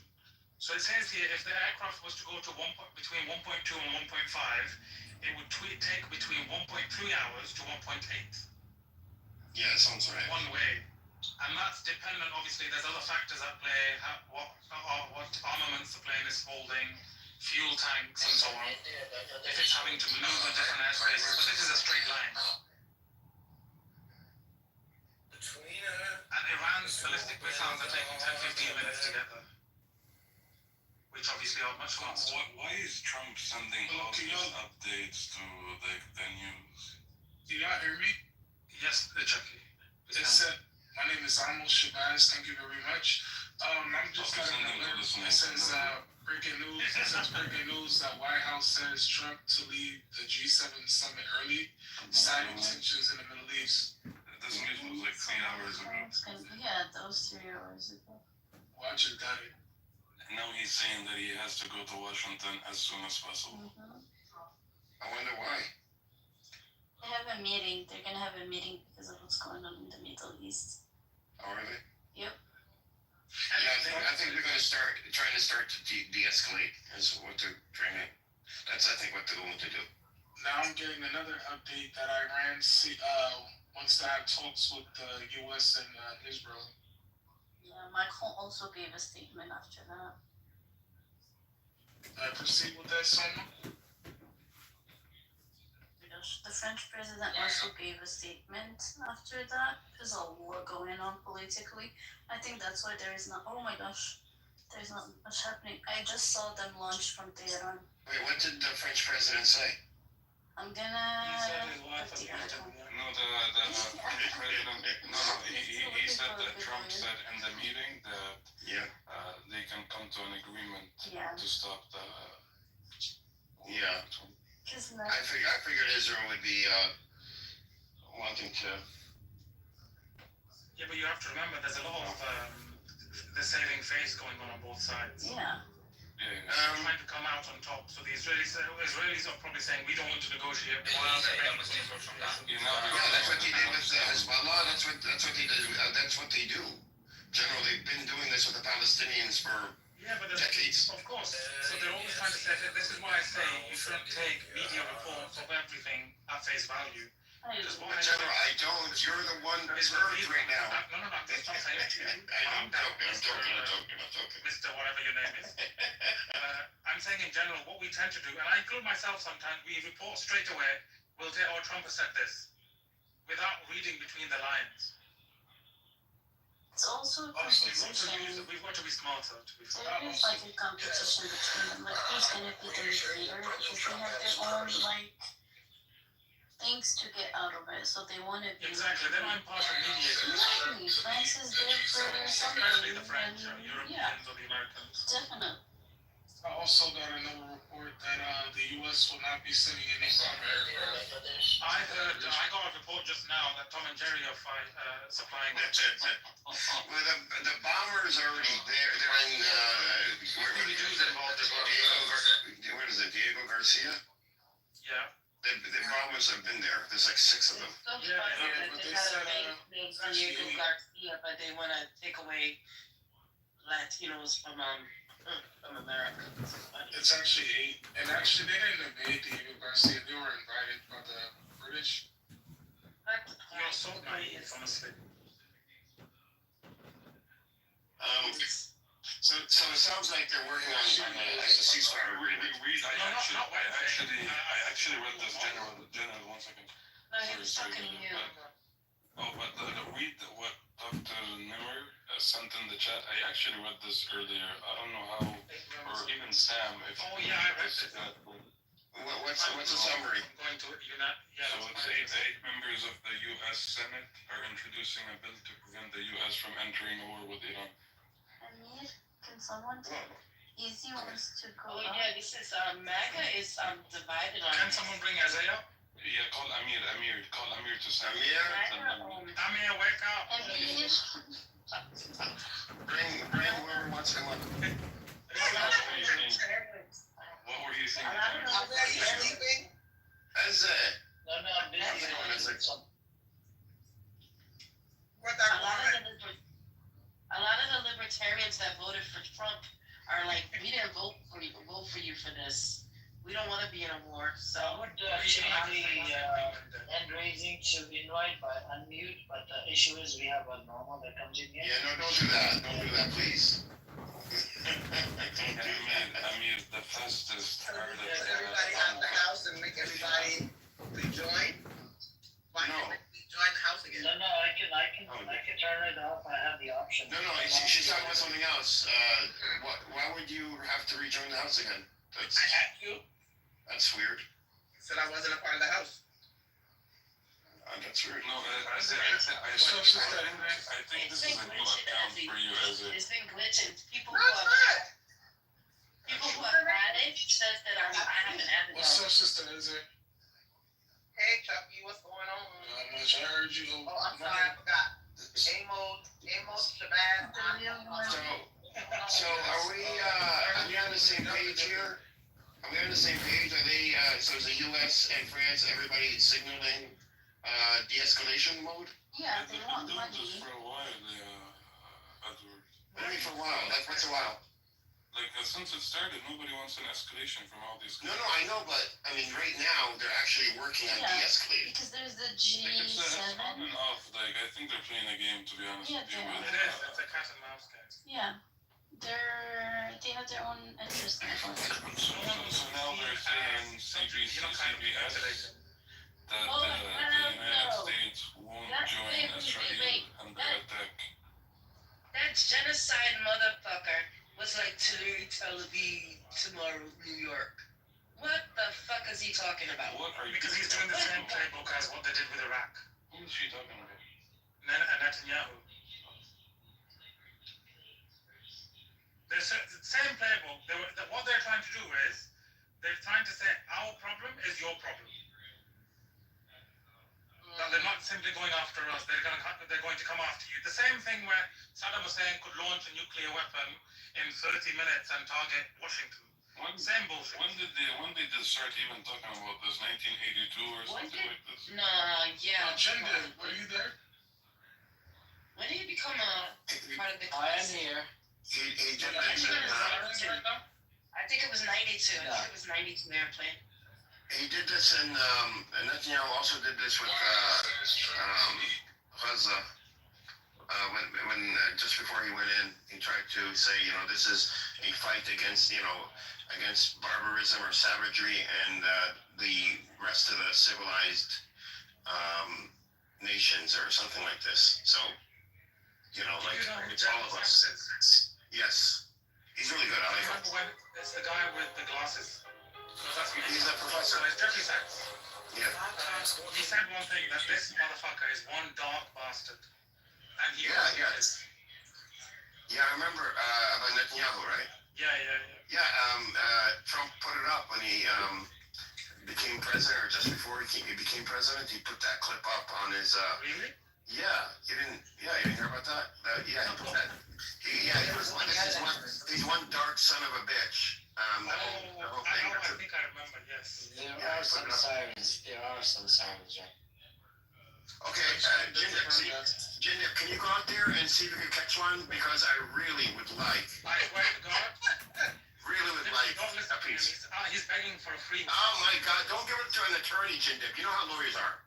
Don't, Jindip. Bastard, you're not going to pay him. I will pay him.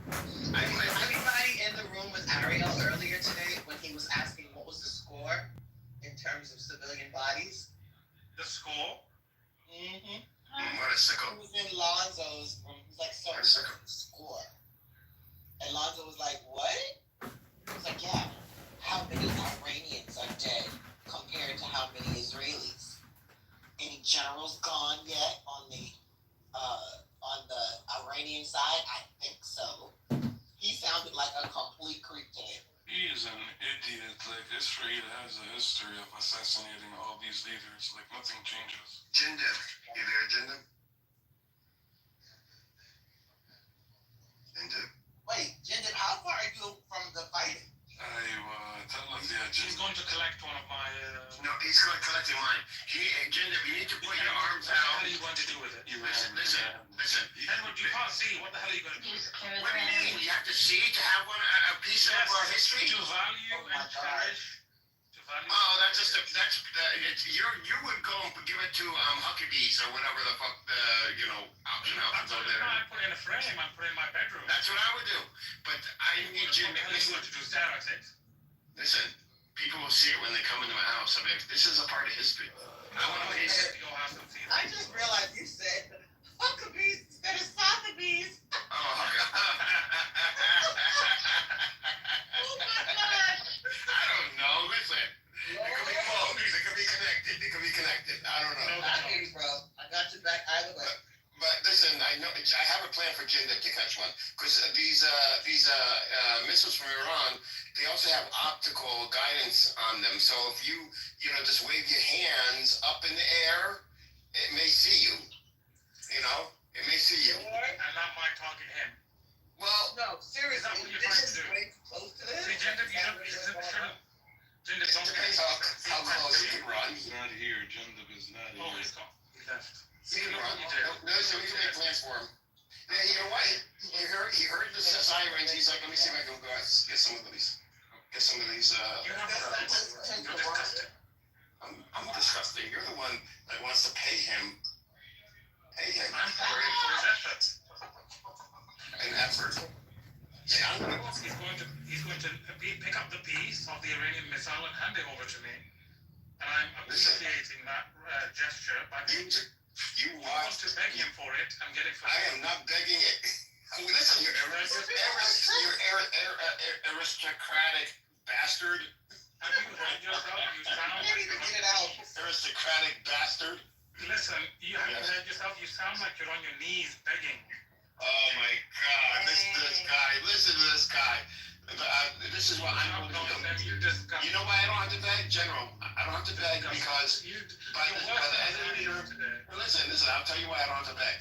Because hopefully, if everything settles down by the end of the year, I will be over there, and I'm sure there'll be plenty of pieces, and I'll be able to buy 1 or 2 or 3 of them. And you know what? Because you're such an asshole, I will not sell you one unless you start being nice. You're going to charge me extra. And Jindip won't. Jindip won't. You guys are such a dark humor. It's not even funny. Wait a minute. Speaking of, where the heck is? Do I even want to call her up? Who? Point. Point was here. Don't mention the name 3 times, please. I was gonna say, do I? That might be problematic.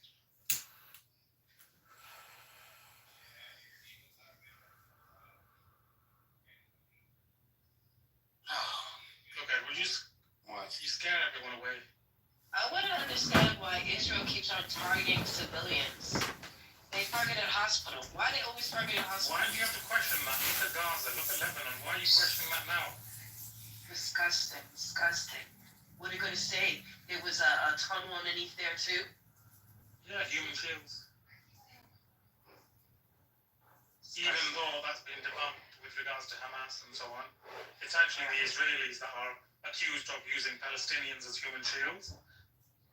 But we'll have that conversation and debate another day, Caleb. It's funny. I was just gonna say something to Caleb.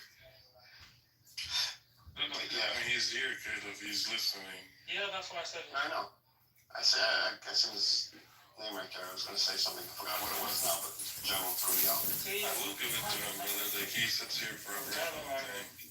I think it's working. What's working, I think? Like, he might change his position. Caleb? Yeah. I don't know. We'll see. I mean, he gets with other Zionists. He's a little. He's an animal. Yeah, I know that. We'll Bro, see. all of them are like all of them. I don't know. We'll see. They're all the same, bro. Like, impossible. Uh-oh. Here comes a response. But your enemies, they think of you the same way you think of them. Our enemies think of us. Literally the exact same. Like, what you think of us is what we think of you. No, there's no. All Zionists are the same. You don't stand for what's right. You're literally the same. That imagine propping up every night to be entertained by Palestinians. I talk about little man. Wild. I mean, yeah, we have a lot of Zionists that come in here almost every day, and it's almost like we have like this little subculture. They need you. It's interesting. No, but they pop up, man, when they do something stupid. You know, like, for example, they didn't show up for a few days before that attack on Iran. That attack on Iran happened. They came here for a little bit, and then they had to go back into their bunkers, you know? And that's the same every day. They come here for a little bit, the alarms go off, they get back into their bunkers. Black Rabbi earlier sounded like he was out of breath, or he didn't sleep all night. I was like, you need to go to bed, Black Rabbi. I know you've been up all night. He definitely did. Why do you think? Yeah. Yeah, he sounded like he's. So as they usually, the attack starts like, let's say 6 hours ago. But today, nothing yet. It's a little bit late, you know? I think Black Hitler wasn't too comfortable with that, so he couldn't sleep. I think there's not much attacking, maybe because they're working in the background right now. I think it's because of Tehran. Yeah, Tehran. I think because of this thing about Tehran, nothing yet. Nothing major, at least. But there was plenty this morning. Yeah. Like 100 missiles landed this morning. Yeah, I get confused with this morning, like our morning. This morning, they did land today. They did have the missiles land today. Our time, right? Like what, 5 o'clock? Yeah, fortunately I'm up. No, in the afternoon. I think they had one wave that didn't penetrate, and then another wave that came in and it did penetrate. But I don't know about this morning though. I just because I get the time. The time zones to me, they overcomplicate things for me. So I don't know what happened their nighttime versus our nighttime, their morning versus our morning. Yeah. I saw it something like that. That 100 missiles landed. No, not landed. No. And then to be honest with you, I'm like 10 hours ahead of you guys, so I'm not too sure about when are you guys up on it. Yeah, it was weird. I'm gonna look. But it's scary either way. I just don't understand. Like, to me, what's all of this volleying for? You know what I'm saying? Like, what's the next move? we destroy some buildings and then we sit down and talk. That does seem like a little bit of a show. No? Doesn't feel real. Like it doesn't feel like real war. It feels like war games. How many civilians have we lost on both sides? Anybody know? It's gonna sound very bad for me to say something like this. On the Israelis, not too much. On the Iranians, not too much. No, I mean, No, the Iranians, they lost 224. Iranians took more than the Israelis. Yani, it's like... 7 maybe Israelis? No, there was more than that. There was more than that. Oh, yeah? I mean, this is Look at that face. this is how a war is supposed to be conducted. For the most part, Here, and then you don't want to finish drinking it. a couple hundred people on each side. Wednesday, we don't want to hear that. Yeah, we don't want to hear about your water problems. Yeah, you're not my thing. I know what I meant to ask you guys. Who is this apocalypse person? Where do you see Apocalypse. She was also, I was in the room talking about how prejudiced certain Israelis were and how it was established by European Jews.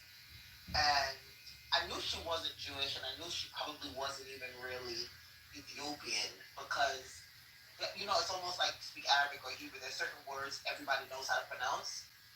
So instead of saying Aliyah, which is, the naturalization process in Israel, she kept saying, what did she say? Aliyah. I was like, you're not freaking Jewish. Shut the hell up. Who are you fooling? She kept saying, and then she didn't say Beta Israel. She said, it was just weird. Not only that, but Ethiopians do not use the word falasha. Falasha is like the equivalent of nigger. Black people. It means stranger. It's the name that Europeans gave Ethiopian Jews. Yeah. Not the name that they gave themselves.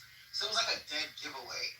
But, of course, you find some self-hating black person. Oh, no, there's no racism. Literally screaming. You missed that guy, Zelda. He was No. The way Wednesday, please don't bring up Zelda. No one bring up Zelda. Go ahead. Zelda's a woman's name. It was a guy named Zelda? Yeah, it's a guy. You've talked to him before. He drains brain cells out of you. No one bring up Zelda.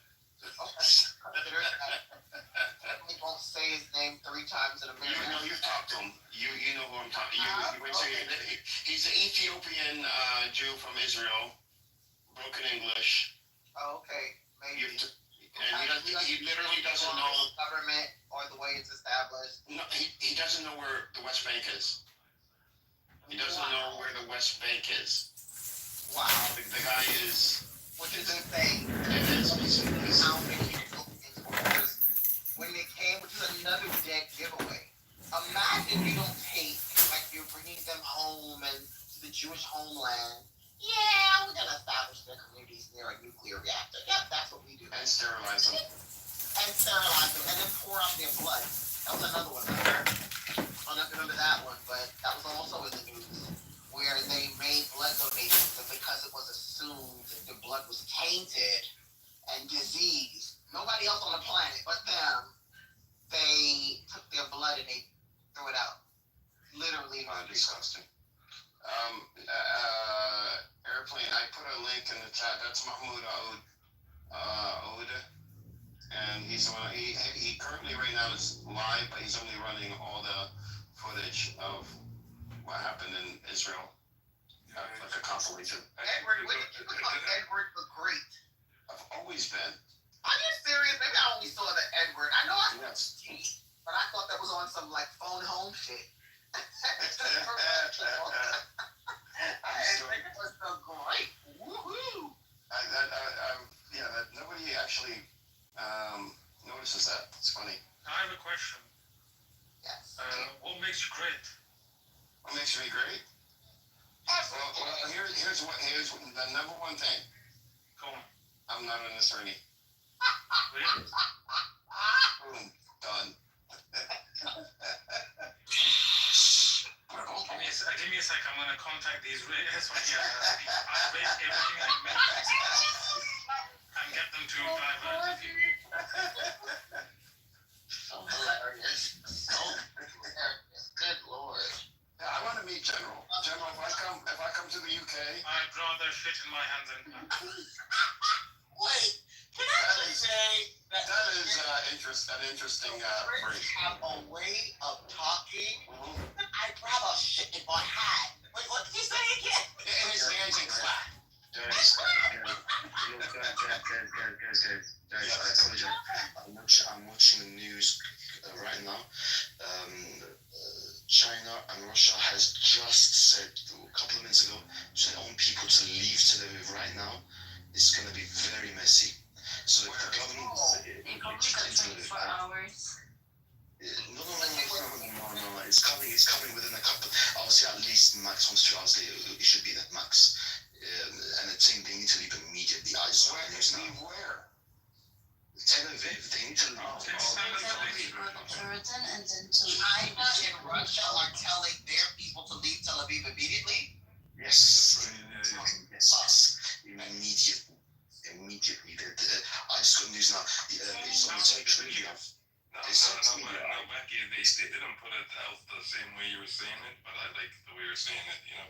very dramatic. No, see, I don't know how they actually put it out. I mean, for me, I'm serious. But I like the way you're saying it. I'm not saying you're wrong. What do they say, Airplane? They said what he said, you know, but they said they need to evacuate, like leave, and they have to look into crossing borders, any travel on land, and make their way out of there. There's no way out of Israel right now. Immediately, That's the only way. hours, no, not that. But it's nice the way you said it, yeah. No, but if look, you gotta think of it like this, yeah. If the government is telling you to leave it, because it's gonna be really bad. But they didn't say 3 hours, did they? No, they didn't say 3 hours. Okay, so the alarms have already been called in Tel Aviv. Within 34 minutes ago, it was called, so it should be arriving anytime soon. Yeah, this is true, but it's been like this for the last 3 days, yeah, but... Urgent citizens to Oh no, man, this one's really bad, apparently. They did say this would be bad, but we'll see. Yeah, it's gonna be really bad, apparently, this one. They're interviewing people in the bunkers on Channel 13 if you want to watch Oh, that. God. It's hilarious. What do you actually say in a bunker? Like, there's nothing interesting that you could say. Well, look, I'm in a bunker. Oh yeah, that's why we Well, interviews in the bunker. It's a cube. There's my toilet. They don't have Prison cell. There is no Why don't you toilets. get in a bunker and tell us? Why would I get in the bunker? Don't look like that, guys. Huh? Yeah. Well, it said the Russian embassy has been saying this for the last 16 hours. Yes, and Germany and France and everyone is telling them go to Jordan, leave through Egypt, just get the fuck out of. Russian tells its citizens to leave Israel now as tensions rise. Damn. I told you. No, you didn't tell us. We already knew. I paraphrased it, but it's the same thing. You paraphrased it. Paraphrased it. Paraphrased it. It's a little different. Sometimes a paraphrase, it needs to be done. Yeah, but you came in like you were rushing. You made it sound this is bad. just that you made it. Oh, that was like a crappiest shit in the right Becky. Yeah. He made it sound like all of us in this room are from Russia and Yeah. and we're all. Yeah. We gotta drop everything now. I swear I felt Chinese for about 5 minutes. It was like, I almost thought it was Chinese. I'm packing. Also, Donald Trump has said that he won't be attacking Iran, so that's good at least.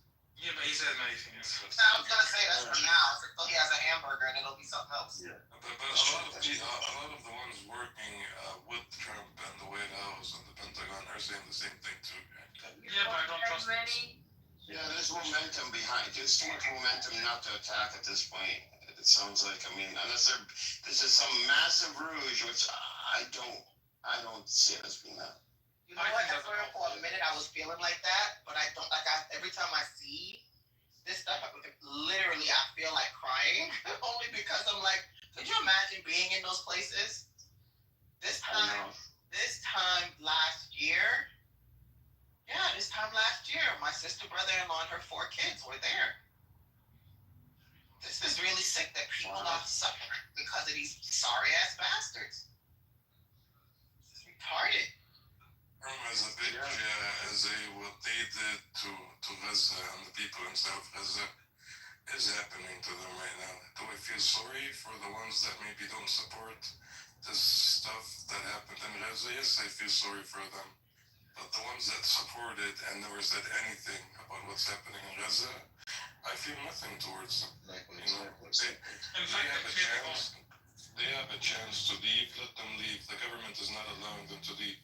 They're literally taking boats. They have a chance that the people in Gaza never got. I feel you, but you know what? I'm still feeling like there are so many innocents, and I probably feel very much the way you do. But I also feel like there are so many beautiful people who want nothing to do with Netanyahu, who want nothing to do with the government genocide. I agree. But let's not forget how they were partying on TikTok and everything, and mocking the Russians. Let's not forget those things. No, what she's saying is that a lot of people there probably don't feel or act like we've been seeing on TikTok and all this stuff. Yeah. I believe that, but and then you have Kadla, for example, he's saying 2 different situations. Okay, what you did on Gaza is happening to you. I don't care what the situation is, but it is happening. But bro, you know what? We're not even talking about those little fragile, I never ever want to fight as a teenager, and so now I feel like my balls are swelling watching Israeli missiles hit Iran. I'm not talking about those people. I am talking about real people in real time living in parts of Palestine and Israel who have Israeli and Muslim and Palestinian friends and who just want to live and raise their children. I'm not talking about those sorry ass bastards who have serious psychological issues that they play out, pretending to be on a world stage. I'm talking about those folks. And you know what? I am talking about those who I met there, who, you know what I mean, from all sides, who are beautiful, loving people. And I'm not saying all sides the way Trump would. I'm saying that I have friends from all over the world, and most of them would never condone. I wouldn't even say most. None of them would condone what they saw in Gaza. None. They'd be the first people to stand between a child and some craziness like that. But those are the people you don't see. You don't see those people, talking on the news. You just see a bunch of idiots. I can't believe that Israel attacks Iran. And when Iran attacks back, Israel complains about, they're killing civilians. They're killing civilians. And, this is when, 3 people died. Killing civilians after they killed 60,000 Palestinians. Yes, I know. Not trying to be funny. This is what they do. Yeah. They're standing on Palestinian babies' heads. Did you see the terrorists? They were only 6 months old. Sick. This is psychological. It's not even just like a regular war. This is really sick. This is what you guys do. So, Sister Izzy, the issue is it's actually 82% of them that agree on expulsion of Gazans. So majority of them they agree. So there's a smaller population, which is I would say 20% of them, right? Or 18% of them, because they did a survey. These are done by University of which was it? Philly. I think it was University of Pennsylvania. Yeah, and the another survey shows 56%. They want 56% of them agree on kicking the Arab Israelis out of Israel. And in 2016, the Pew Research did it was at 48%. They want to kick the Arab Israelis out of Israel. So there's a problem amongst a society, and we see people that are Israeli born. Like this sister comes in here, Ambrose. She was born and raised in Israel, but she's anti-Zionist.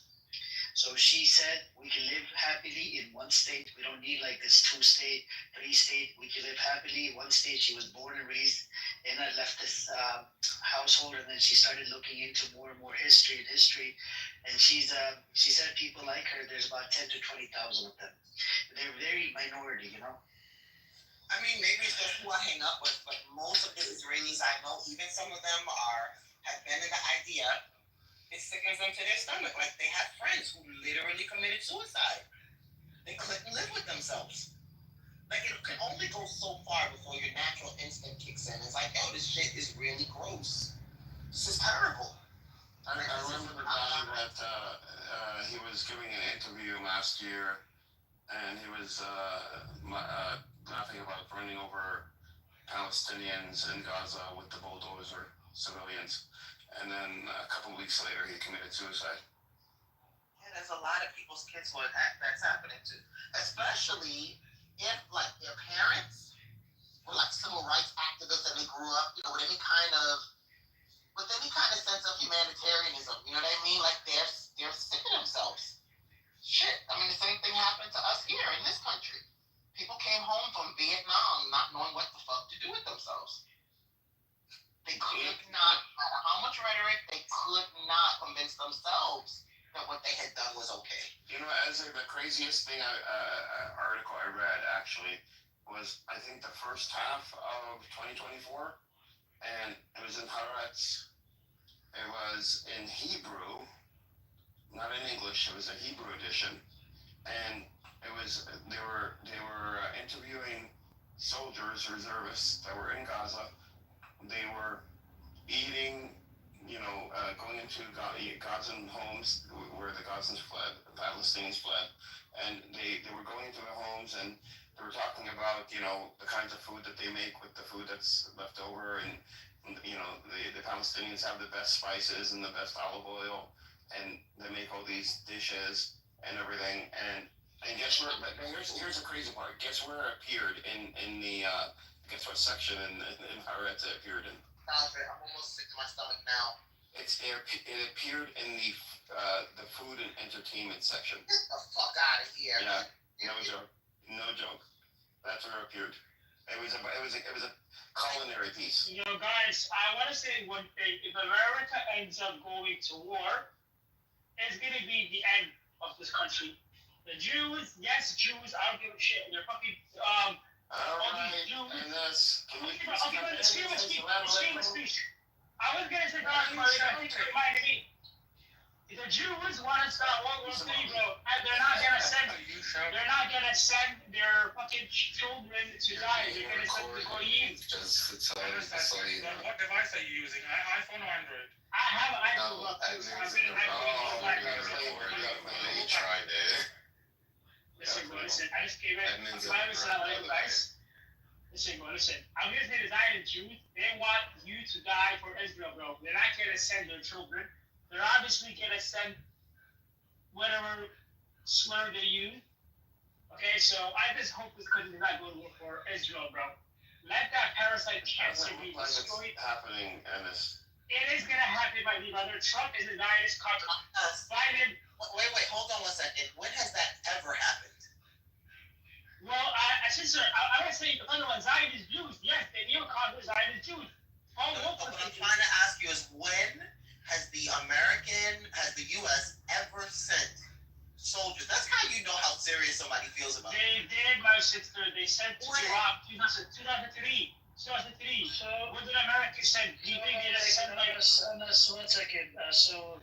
Apparently, the defense system that they sold to Israel, they do have U.S. Army soldiers foot on the ground. About 70 to 100 of them. Yeah. And the other stuff they just delivered, I think, a couple batteries as well. And these are all part of the U.S. military. The Army runs a FAT system. The Israelis. But I'm saying like sending in troops to fight half of Israel.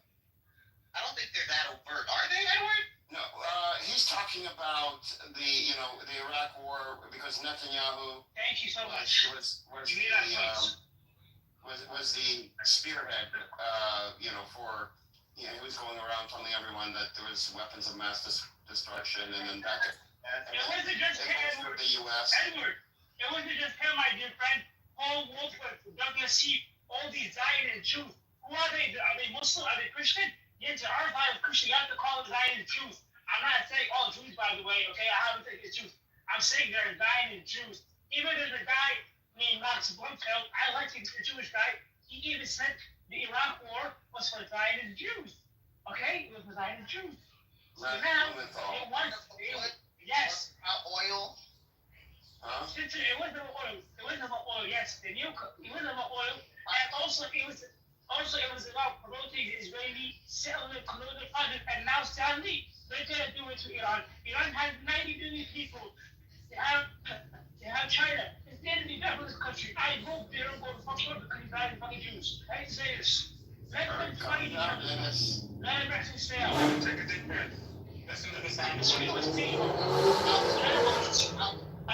General, You have an iPhone. Unfortunately, I see this people. Listen to the sound of my voice. Yes. Unfortunately, General, I have This comes in the room. You know when you're talking, just calm down. You can have as much time as you want when you're saying things. I'm high. That's why I'm high. I have like weed. I have like my fucking I just have a fucking like a roll with where I'm a little bit high, so my bad. I hope you guys don't mind me. That's why I'm so you're stoned right now, and you're. We're like, okay, this is very funny. So I don't feel, by the way, I'm joking, but listen. Oh. I just get high when I can die. That's why, like, literally, you know, whatever. Okay. That's why. Okay. I don't feel by the down the by the way. I don't feel. Alhamdulillah. But listen, though, Edward, whenever I'm in this group, I'm only here to share my political opinion, listen to what people are saying, and come to the exact. That's what we're all for. What is wrong with him? Lord, Ennis is he's Somali, and they're very energetic and passionate about everything. Yeah. How tall are you? 5'8". I'm 5'8". I would say 5'2". I knew it. That's not bad. You know what? Those like the ones that are short, like 5'1", 5'2", they're the spiciest. Yeah, they are the energetic, spicy one. Yeah. Like you be like, That's wait, why I asked him how tall he was. cloud. You're like 50 pounds wet. What the heck are you doing?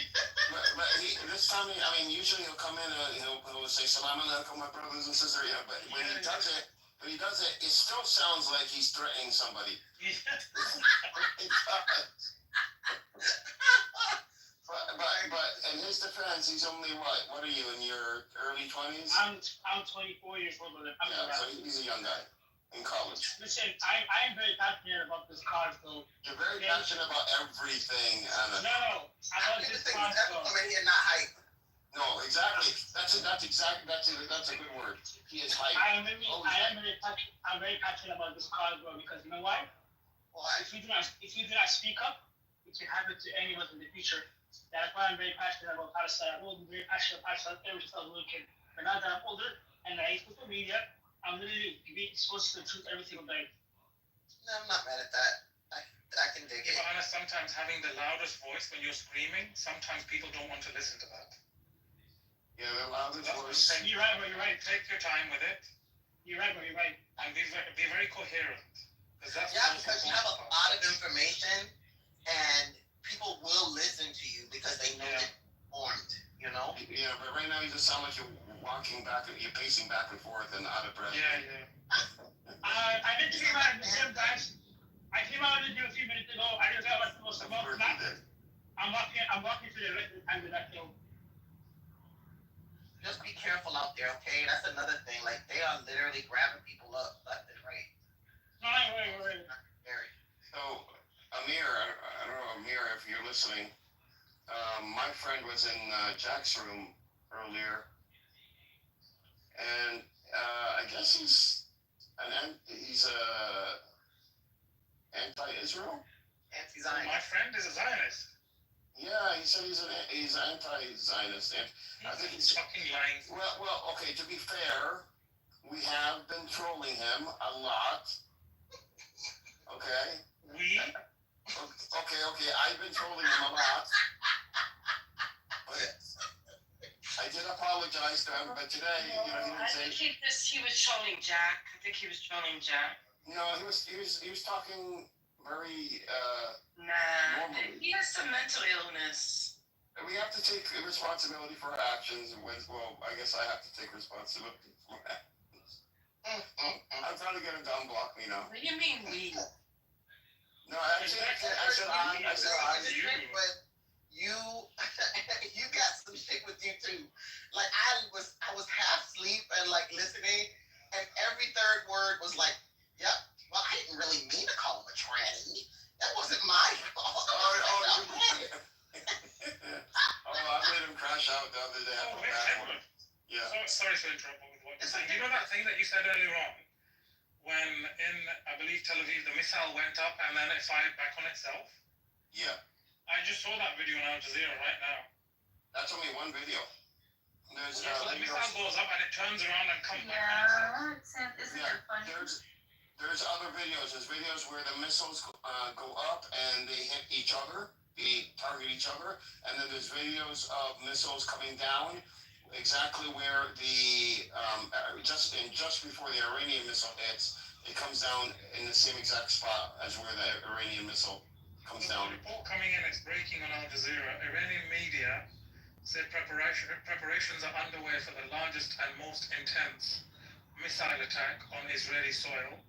And then under it, what's happened so far is simply testing Israeli defenses. Which would make sense for Iran, because that's exactly how they do things.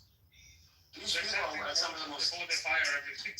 They do. You should have seen like True Promise 1 and 2, like all the the articles I read about how they did that. I told you about this, right? Like how you did, yeah. And how they sent in the drones strategically. They knew they were going to be knocked down, but they wanted to see. Who stands up? Which missile system kicks in? Exactly, and they mapped the whole thing out. And this I know the articles are true because Hezbollah was able to take. They had all these really fancy missiles underground. They didn't use them. They instead used the Katyusha rockets because after that, the True Promise 1, the Katyusha rockets were able to literally go in. Now, before that, the Katyusha rockets would be easily, nearly 100% of them would be shot down by the Iron Dome. After the True Promise 1, the Katyusha rockets would go in, the Iron Dome, or nothing would even go, no siren would even go off. You can see the videos. The sirens would go off when they reach West Jerusalem. And that's planning. Hatchet Tel Aviv. Hatchet Tel Aviv. That's my favorite song, bro. It's one of my favorite songs, bro. Hatchet Tel Aviv. Hatchet Tel Aviv. I don't give a fuck, bro. Let them get nukes, bro. I don't give a shit. You know how many children are dead in Gaza? It's not even a joke, bro. I feel every time I see this baby get killed, I enjoy it, bro. Yeah, but why would you want to get that? Why would you want to let them get? No, bro. The second country that I hope they can nuke is UAE because you know the other guy is cool having us there. So you're but you're a Muslim. in the UN. Careful what you say out of your mouth. Why not, bro? UAE are Zionists, come on. UAE are Zionists. I hope they get nuked right on. Right. And you were warned not to talk that way. Your words carry spiritual weight. Yeah. No, seriously, like I'm not saying 1 minute that you shouldn't feel what you feel because you're justified. But I think that's the beauty of being a Muslim. I think that's the beauty of being a Jew. That you know that God gives you a certain power, and it lies in your tongue, it lies in your mouth. Who you bless will be blessed, and who you curse will be cursed. Let Allah, let God, let Hashem deal with people as He sees fit. But don't come into that place. Don't judge lest you be judged. You got to be really careful about the things we say. We don't want to become hateful because other people are hateful around us. Do you know what UAE they do in Sudan? You know what they do in Somalia? Like, I'm Somali. They do a lot of fucked up shit in my country, so I hope they can do the next step. You were warned by Amir, you're warned by everybody for months now. You need to stop. Yeah, but honestly, don't forget that there's people within Emirati society, there's people within Saudi society that are standing up against their government when they commit crimes and they aid and abet crimes in Gaza, Sudan, in Libya. So just don't think that because there's, and even if there's 10,000 Zionists in the UAE, there's a million others that aren't. Wait, General who?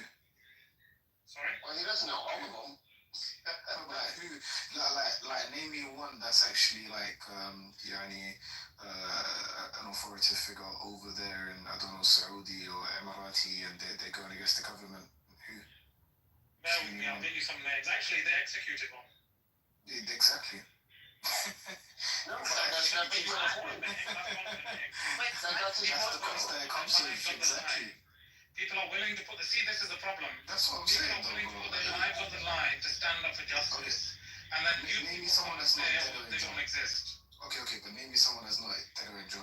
Wait, hold on. Many names. Hold on. Somebody executed. That's an authoritative figure over there in Saudi or Emirati or. Yeah, but I didn't say authoritative figure. I said there are people that are standing up. Yeah, there's normal people that might live in, I don't know. Many normal people can overthrow governments.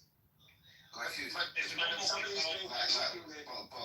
we're in the Saudi government. We're not talking about other governments. We're talking about the Saudi governments, the Qatari governments, the Emirati governments. Like once the ball starts rolling, dictatorships don't last.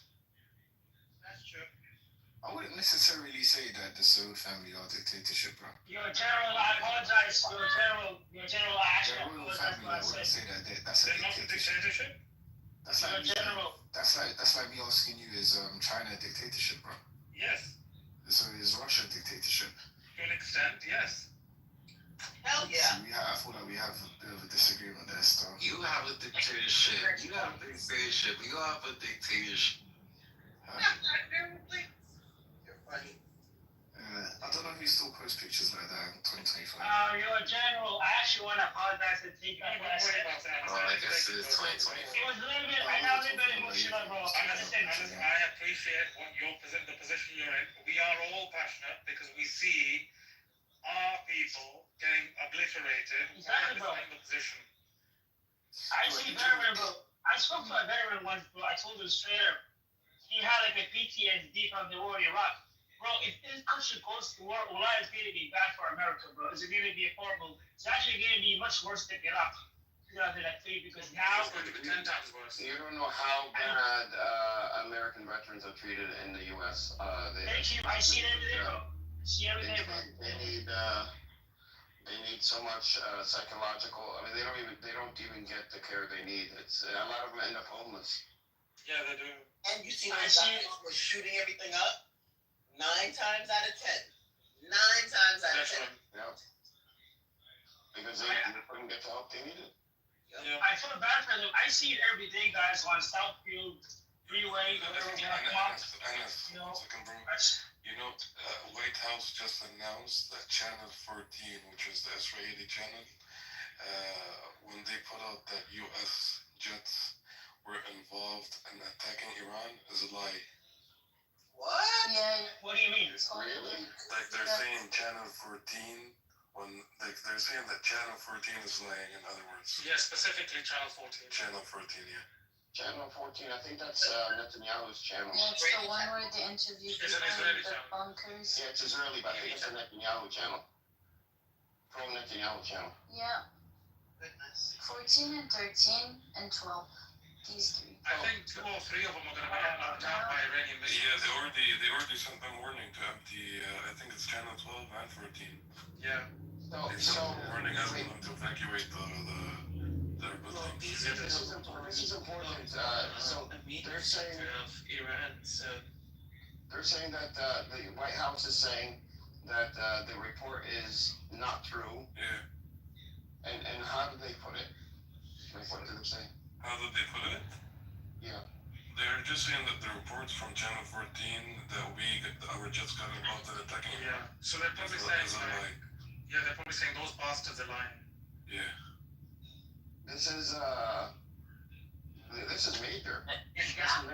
They're not on the same page. And they're saying right now, like, the Minister of Defense is saying that Trump is still going after Iran to come to an agreement. Someone's breaking up. Maybe. No, you'll find that. Minister of Defense in Israel? U.S. Oh, Secretary of Defense. Secretary of Defense. Is saying what? Trump is still willing to for an agreement with Iran. Yeah. So they know that Israel's trying to get them. Netanyahu fucked up. I think my theory. I'm still holding on to my theory that cyber attack that lasted under 8 hours was supposed to last 2 or 3 days. I'm still holding on to that theory, and it didn't. And then the Israelis found themselves in some shit because Iran wasn't supposed to attack. Just jump back in. Is Yaakov a Zionist? Yes. Yeah. Yeah, he is. Yeah. Edward, he is. Well. He's a little There's no pussyfooting about it. He is. Yeah, he is. I heard him in another room, and he is. He just pretends to be harmless and like a little fly in the wall, but no, he's devious and has bad intentions. Yeah, all of them. You can't trust these people. It says the Iran regime begins to fall or something like that. Just agree with them. Okay. No, when I went in the room. So as a good question, you can ask them. When you hear that, I'm sorry, but when you hear them saying something like this, just ask them what happens next. Let's say that the regime falls. What's next? They're not going to give up their nuclear program, and Iran is not going to fall. Iran is going to still be there. So what's next if that regime falls? I got kicked off. They're just using it as an excuse, to justify what they're doing. Oh, we're the good people trying to get rid of this bad regime. No, you guys are not going to get rid of it. But no one is buying it, though. That's the thing, Airplane. The world is not buying it. No one believes anything coming out of these people's mouths. Of course. Well, hopefully, the people in Tehran are not stampeding because of Trump saying, get out of Tehran. That's the irresponsible thing for a world leader to do, is create panic amongst the people. It's 10 million people, 10 million in total. Around 10 million people living there. Yeah, but all I need is 1 million to stampede. True. Hopefully they do it over you, Point. It's not funny. Imagine you Yes, were it's in actually another funny country. nerves. Imagine you were in another country, and the head of state of another country said, you all better evacuate, right? It wouldn't be funny because you would be leaving. Point, you wouldn't want me to be a head of So state. point, listen. Do you think the U.S. is going to be directly involved in this, or maybe just because he knows that Israel is about to do something? Absolutely. This guy, Directly. Hegseth, is itching to be involved in anything on a global level. He's a loser. So either they'll be involved. They're posturing right now for a de-escalation. How's that you talking over me and I was talking? How's that possible? They're attacking right now. Fucking possible. Who's attacking? Wait, calm down. Iran is attacking Well, we already know that. You're late. No, it's just happening now. Oh, we're not. We're all listening. Turn on your TVs, you're gonna see. We can't see everything, we can just see anything. So, U.S. would be involved. Shemed Israel. That's all we can see. And I couldn't finish answering the question. You're saying they will directly attack Iran? No, Palantir is heavily involved.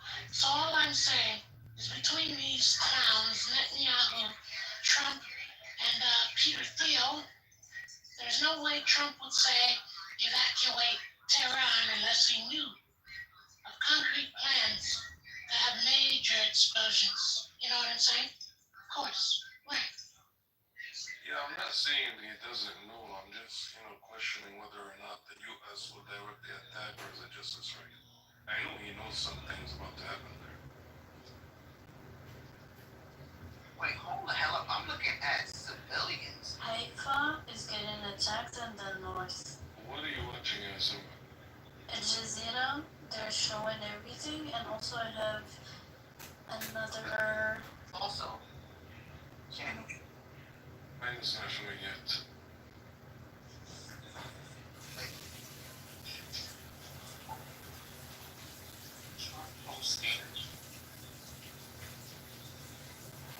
Airplane, keep us informed.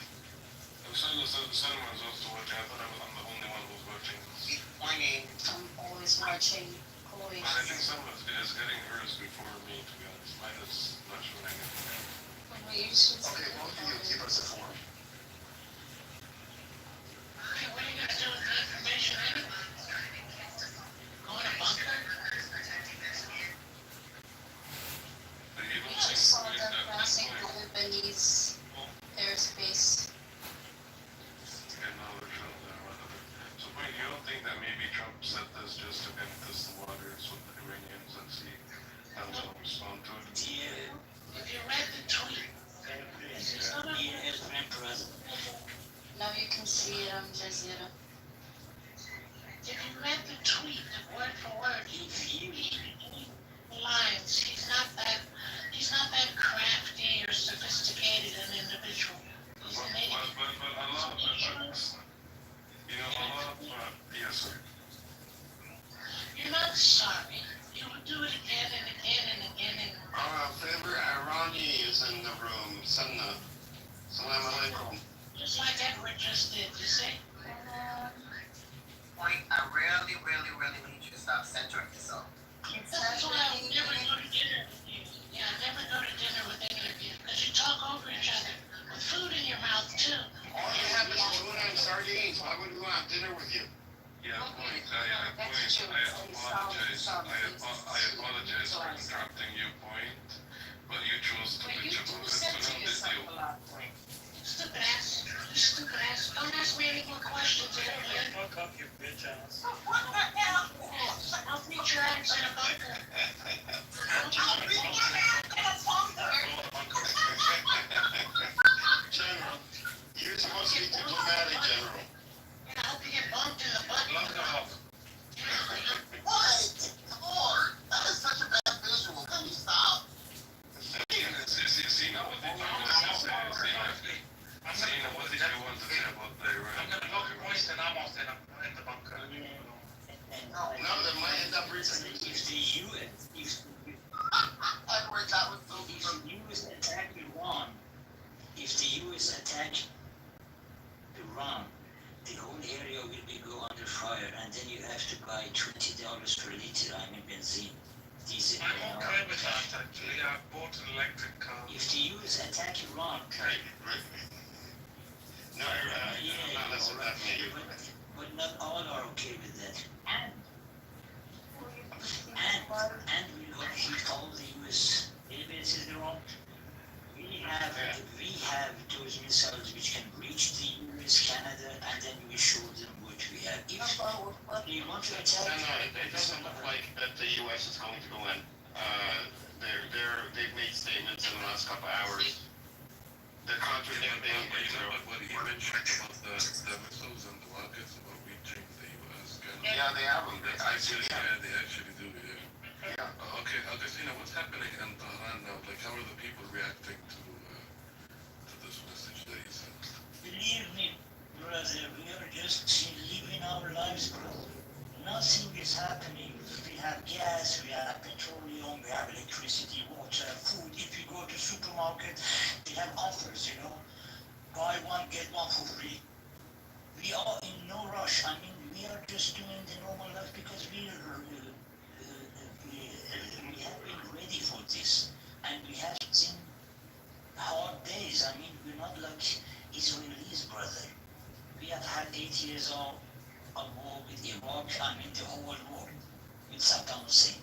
And then we had the proxy wars, and then we had sanctions, We are an independent country, brother. Yes, we have problems, but food, gas, electricity, water, I mean, education, doctors, hospital, everybody just working. That's it. Me, I'm now sitting in Tehran smoking my joint, just watching TV. That's it. And if a missile come to my home, so that's my. I be careful. That is the most out of place statement. I'm just smoking my joint. Yeah, when people offer you buy one, get one free in food, be careful because maybe they figure out it's your last meal. Be careful with that. Colin, you're not making any sense. Day by day, you start making sense. Come on. The guy is actually in Iran. Just being honest. God. He's being honest. He's in Iran. Yeah, but Trump issued a statement about Tehran. But Trump issued another statement. The White House issued a statement about contradicting what Channel 14 and Israel said. You know how big this is? Edward, that doesn't the fact that Trump is not God, you know. Trump is not God. He can make any statement he wants. We don't give a fuck. Yeah, but he's making statements that the U.S. is not getting involved. And Israel made a statement earlier that on TV said that the U.S. is bringing, I forgot what they said, fighter jets in. And the U.S. came out, the White House came out a little while ago, like 20 minutes ago, and said, this is not true. We are not bringing fighter jets in. We're not attacking Iran. Why would you believe a guy with 32 millions? Because it's the entire White House, it's the entire establishment. It's not one person. That's not naive. That's how politics works in the U.S. Where are you? Are you not in the U.S.? Maybe you're not. Criminal. You believe criminals when they make a statement? Okay, I don't believe in one-dimensional analysis. Oh, but you do believe he's a criminal. Yes, I believe he's a criminal. So you go around taking advice and listening to statements from criminals. I don't believe in one-dimensional analysis. Point. That's not how I live. I think you should evacuate Tehran. The criminal said so.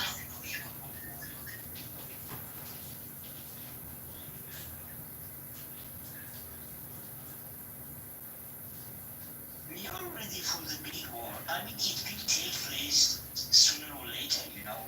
It's just a matter of time. And we know it since 40 years ago when we got involved with the US in Persian Gulf in the end of the war. I mean, it was 1988. Yes, 1988. Our hands were empty after 8 years of war. We had almost nothing, but we were fighting the US in the Persian Gulf waters. Today, our hands, brother, you have no idea what we have. If you say 48 hours, 48 hours, you won't have a Tehran. That's my issue. Okay. He's That's just off. Iran is not Tehran. Point, give me a minute. Iran is not Tehran. Iran is 1,700,000 kilometers. Those are my point. Just say, if a convicted felon is evacuated In every single town in Iran, we have mountains. Why are you talking over me?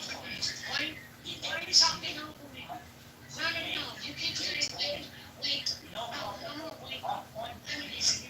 You're on the inside. I knew you were stupid ass. Yeah, go to hell. Yeah, boy. Go to hell, you fucking bitch. Alright, don't let the doors touch you with where the good Lord, how does it go? Don't let the door hit you on your way out. No, don't let the door hit you with the good Lord. Zine, what point is trying to say is that something will happen to Bahrain within 48 hours. But there's no, how can you say that though? No, he's saying that it's going to happen from the It's no problem, brother. It's no problem. We have to pay the price. Hey, brother, we have to pay the price, brother. I mean, no wars. No victory comes for free, brother. So if you want to hit Tehran, Bismillah. We build it up again because we are independent and we can build up our own life. Hey, so get your shit right. Hey, point, goodbye, fuck off. Goodbye and fuck off. Let him say it, yeah, boy. Let him say it. Pay the price. Get your checkbook out. Okay, but like, what do you want them to do? Like, you're saying something's gonna happen in 48 hours. What do you expect from them to do? What do you want them to do? That's the question. That's what I was asking. Okay, they have 10 million people, almost around 10 million people living in that area. What do you expect from them to do? They may stand free because the president announced an immediate evacuation from another nation. The leader of the free world announced it. So some people with kids will just run. They'll leave. And that creates stampedes. That's my issue. So what do you suggest? And remember, it's 10 million. It's 10 million. Yeah, why? The suggestion is Elon went away to El Salvador with Melania. Just take Trump's bitch. Yeah, just take his bitch.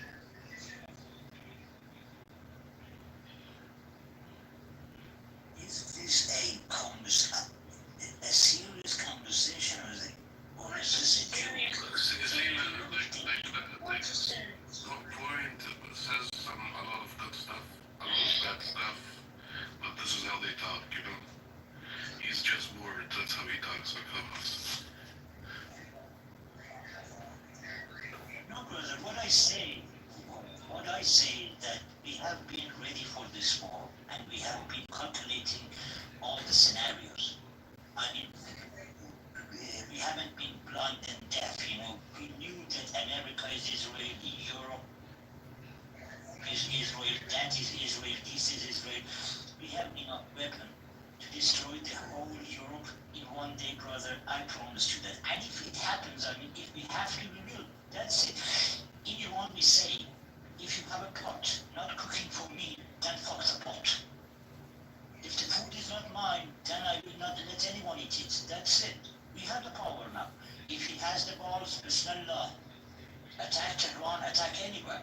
In every little village, every little town of Tehran, we have mountains. And as you see the map of Iran, 63% of the country is mountains. And under those mountains, we have rockets, we have missiles, we have nuclear weapons, we have drones and everything ready for them. Let them try it, brother. That's it.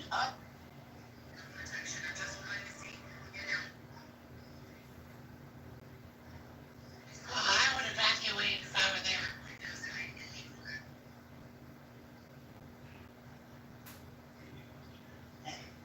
And you think we're chickens like Jews? No, brother, we're Muslims. We believe in Shahada. We believe in martyrdom. We believe in the next life.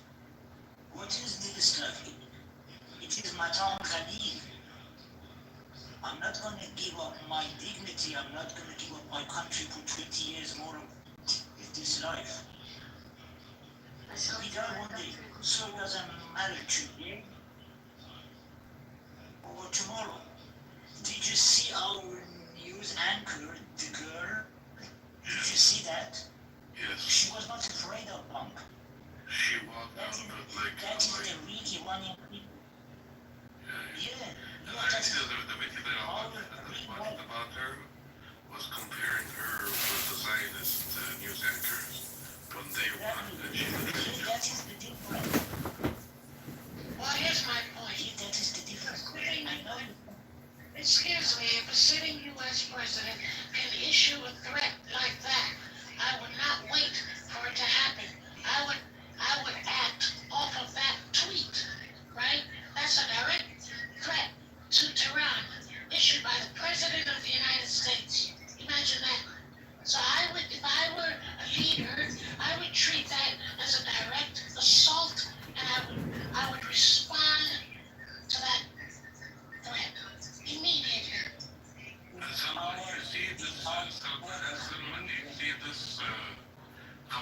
Like, what do they mean by leave the bunkers? They told us to stay in that. Basically, they're playing. I think it's a very smart, way away. So basically what they're doing to them is they're using the same technique the Israelis use on prisoners, etc., which is like just sending enough rockets to keep them awake, to torture them and sleep deprive them, so they've been missing the alerts. And then when they're not like aware anymore, then they attack them. When they know that they're outside of the bunkers, that's when they attack. Pretty smart move. Not gonna. So now they're just like sending small little missiles here and there to keep them awake. Who's shooting missiles? Iran. Shooting missiles Like just, into Israel? yeah, but not doing any damage, just to keep them like awake. Just like they do. You know that they torture people this way. So they're doing the same thing. They're using the same. I think they're doing it to map out also, yeah, their systems. definitely, and also because they've been like Israel has been having some issues with their alert system, so they missed out I think 3 or 4 missiles. So it's really interesting to see. And they landed. They landed, yeah, and they missed them, and they only told people they only did the red alert when the missiles were already in Lebanon. That's in Lebanon. Yeah. So Wait, that's are we talking about something totally different? No. I'm talking about the missiles. Usually they have to detect them before even arriving. No, I know, but you're talking about something. Are you talking about right now, or are you talking about? No, I'm talking about right now. This is right now. Why are they in Lebanon? I mean, I don't know, but they're just in the airspace of Lebanon. That's what I meant. In the airspace. Who's in the airspace of Lebanon? The missiles, the attacks. Are they then Hezbollah? No. Then why would they be in Lebanon? No clue. I mean, I'm not blaming you. It sounds like I'm blaming you. No. But yeah, I mean, they have their tactics. We know they have other military bases they used in other countries, as well, including Syria. So it makes sense in a way. It's hard to tell, but it is happening. They're hovering in Lebanon, or they're going across to Israel? Across to Israel. From Lebanon. Exactly. Yeah, it's going to Haifa. Exactly, Haifa and the north of Israel. Okay, so maybe they went around and went across Lebanon to Israel. They didn't really launch anything major so far. No, nothing major. As I said, it's just to keep them like awake. I think they're testing. For sure, but it's really interesting. They're delivering some sort of cyber attack into they're in the top 5 most sophisticated cyber attack warfare nations on the planet. Iran. Yeah, but so I'll clear some things up. So you're right in the sense of they're keeping them up, it's cyber attacks, all that stuff. But the reason why Iran is showing a lot of restraints is for 2 reasons. They're trying to urge the Iraqi leader to fight with them, and they know that if the Iraqi leader turns to Israel and all that stuff, it'll start shooting down those missiles as well. That's what's going on right now. So they're trying to use Lebanon as a way to guide their missiles straight to Israel, just in case.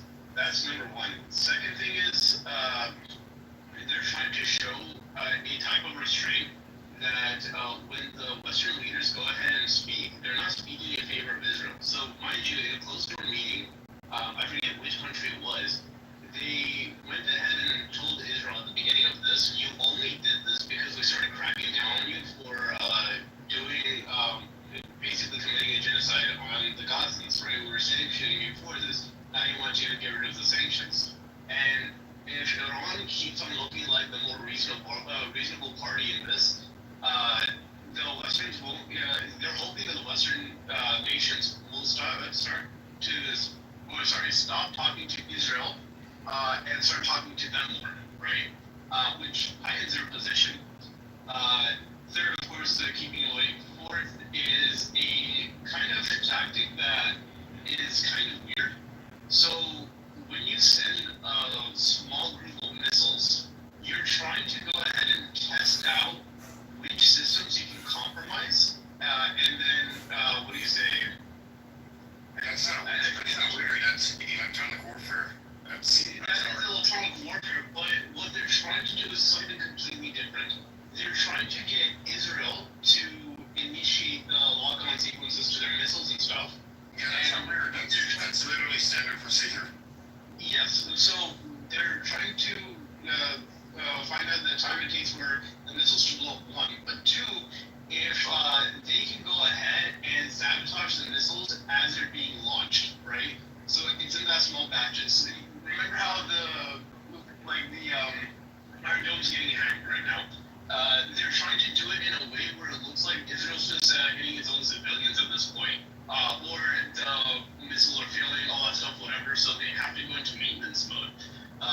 That's a type of psychological warfare they're trying to do on the military, so it would make the Israeli people think that the military is inept, which I think is very smart.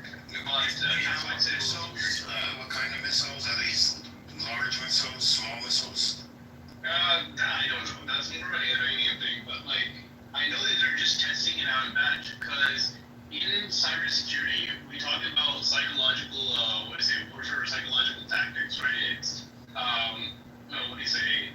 It's, you want to make your enemy not know what your next step is, right? So, the only thing I can think of, if they're messing with the systems, messing with their mentality, everything like that, Iran's not going to send a huge payload, at least from where I'm sitting. I don't think Iran's going to send a huge payload like everyone's thinking that they're going to do, right? But Iran is going to cripple Israel to a point where Israel has to bend the knee to Iran, right? And when they come back to that negotiations table, when they have to go ahead and set their terms for the peace talks, they'll just be like, look, we were able to make you bend the knee. What do you think? You can keep up with this war? Because you can't, right? And if Iran does that, there's the chance of it becoming a nuclear weapon, or acquiring nuclear weapons. Well, you've been going on. So, I want to stop you because you say something that I think may, and you can continue, maybe you should think about here. Israel has been moving their air defense systems around, and there's been videos of people shocked to see the air defense system, the batteries, like right next door to their house.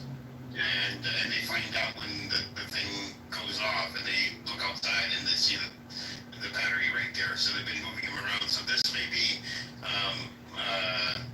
Iran recalibrating again to figure out where the air defense systems are because they've been moved around.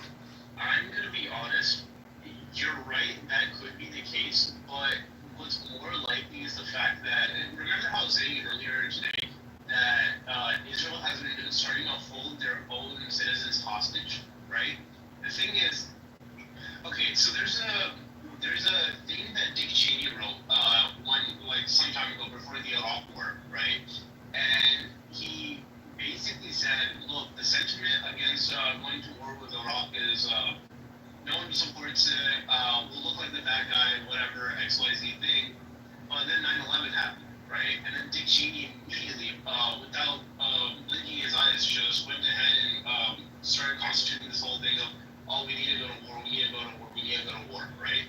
Now, I don't know if anything will happen to America, I'll be very honest. If we have another 9/11, I don't think we'll go the way the Israelis are thinking.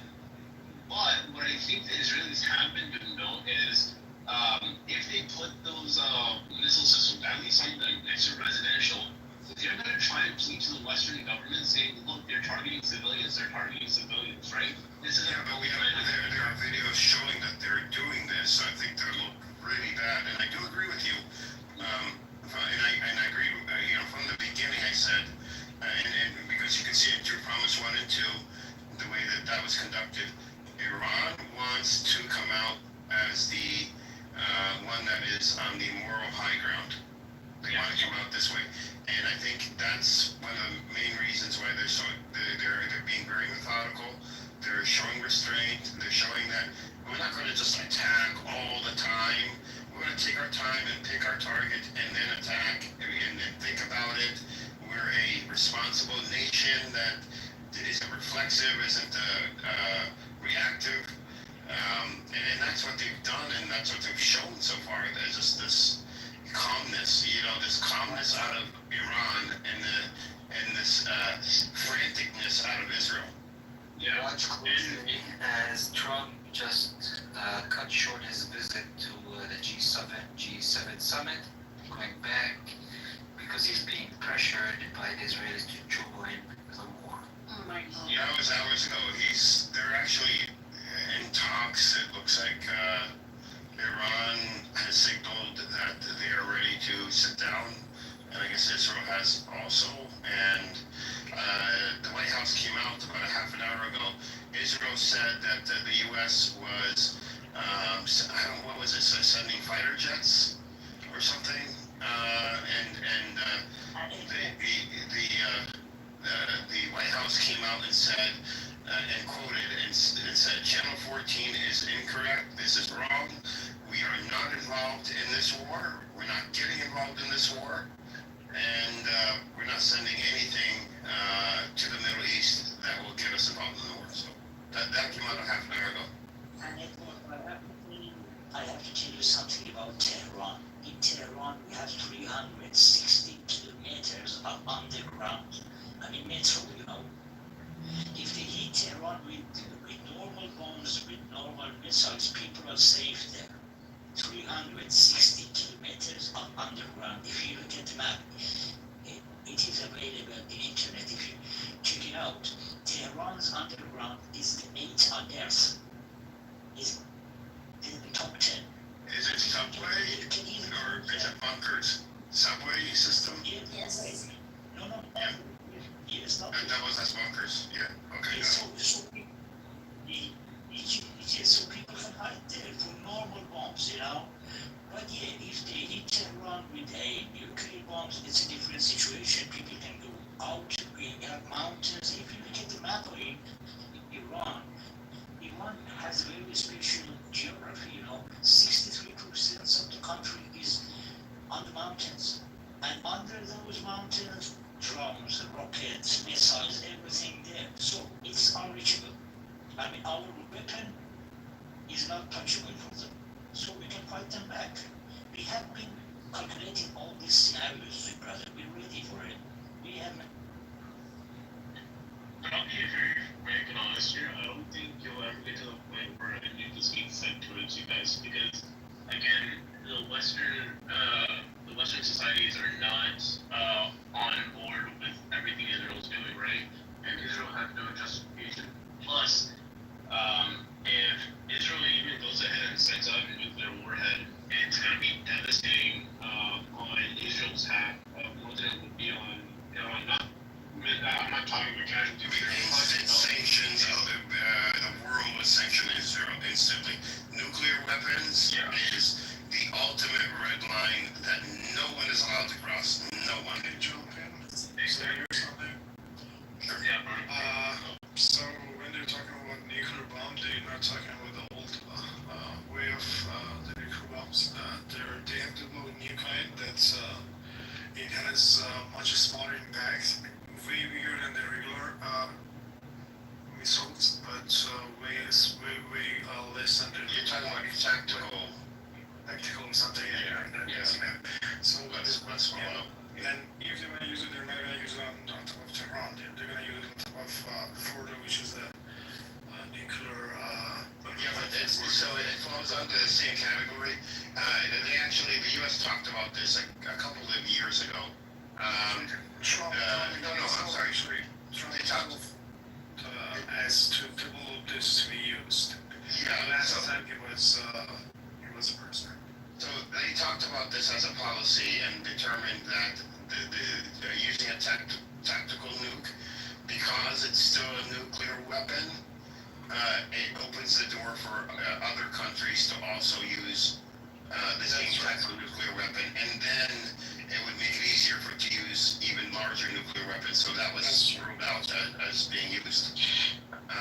Actually, I was watching a video on YouTube, and he was a famous guy. I forgot his name. He was saying that if US start to use this, Russia would be the next one, and he would use it on Ukraine. Exactly. And then they're not going to be as dumb to be the first one to use it. And then other countries could buy it. Could buy these small nuclear tactical weapons and use them. So that might be the case, and they say that that's the chain reaction. That's why they won't use them. Now, Israel, would they use one? They have proven to be highly unpredictable and. If they choose a straight off one, that would be Israel. They're enough cruel to use any kind of weapon that they can justify it somehow. And the other things that they can justify is that it doesn't have radiation, like what happened to Japan. So when it explodes, it has a huge impact, and that's it. It's not gonna impact. It has a I understand what you're saying, but even if Israel uses one, and everything you said is correct, and it could be used this way, and technically there's nothing wrong with using it this way because the fallout is minimal, like the radiation fallout, so you don't have to worry about civilian casualties. However, because it has the word nuclear in it, because it is technically a nuclear weapon, the U.S. and all the Western nations have agreed that it falls under the same doctrine as traditional nuclear weapons because it opens up the door for any state or non-state actor to also use one because it's already been used.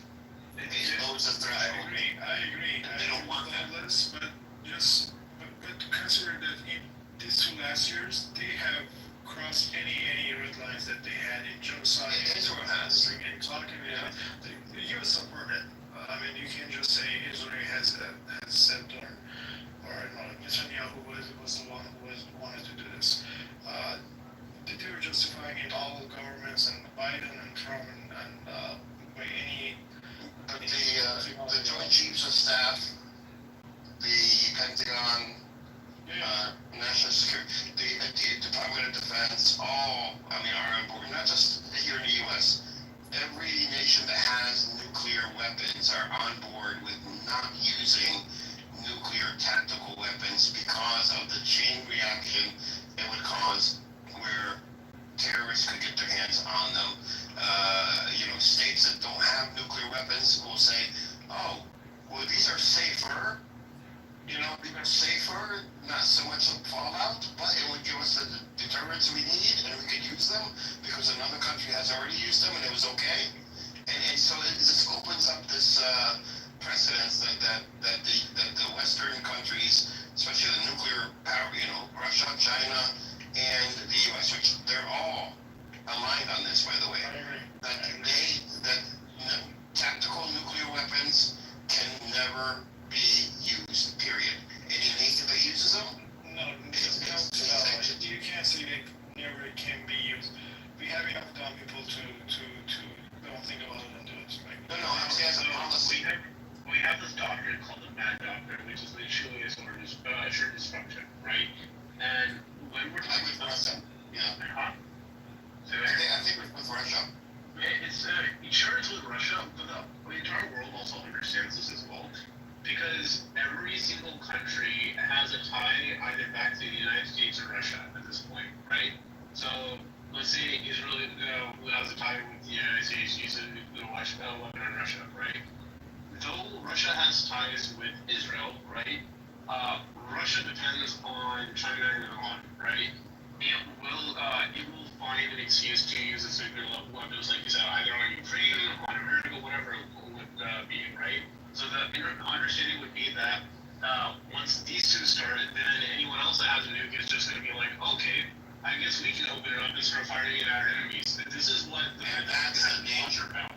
That's exactly the threshold. The lowering of the threshold is the danger that the Western countries are really, really scared of, and that's why they're really against. And nuclear tactical weapons would be very useful in making tunnels and for demolition. Very useful. Like I said, it's just the nuclear part of it is what's keeping this from even coming into the private sector to be used for demolition, which will save millions, if not billions, of dollars instead of using traditional TNT. It's not but they can't do it. it's just not just that. So I remember going ahead and talking to this one defense contractor, and we were talking about why nuclear resources would never be given to private contractors or private entities, so on and so forth. And he basically pointed out this. He's like, you do realize most of the people who run these companies are either like huge multimillionaires or billionaires with an ego so vast that is bigger than Earth, and they're so stubborn within themselves that they will use many of these nuclear things in a very improper way, or poison a lot of people with it, either for their profits, for their ego, or because someone hurt them, right? And that becomes a huge problem in and of itself. So America understands that it doesn't matter how rich someone in America gets, don't give them any nuclear, materials or whatever. And then he also talks about the fact that, technically speaking, if everyone in the world was sane and they could give out nuclear materials to these private companies or whatever, and it won't fall into your stance and all that stuff, whatever, you could revolutionize the entire energy division of the United States to be years ahead of anyone else on the planet, because they have nuclear submarines that uses that to power the submarines for years on end, right? And they never have to refuel. So it sounds like there's a lot of benefits with going nuclear, but the drawbacks is you have the giant egos will end up killing everyone. If I may add, to be honest with you, I missed half of your conversations, but I heard that the nuclear.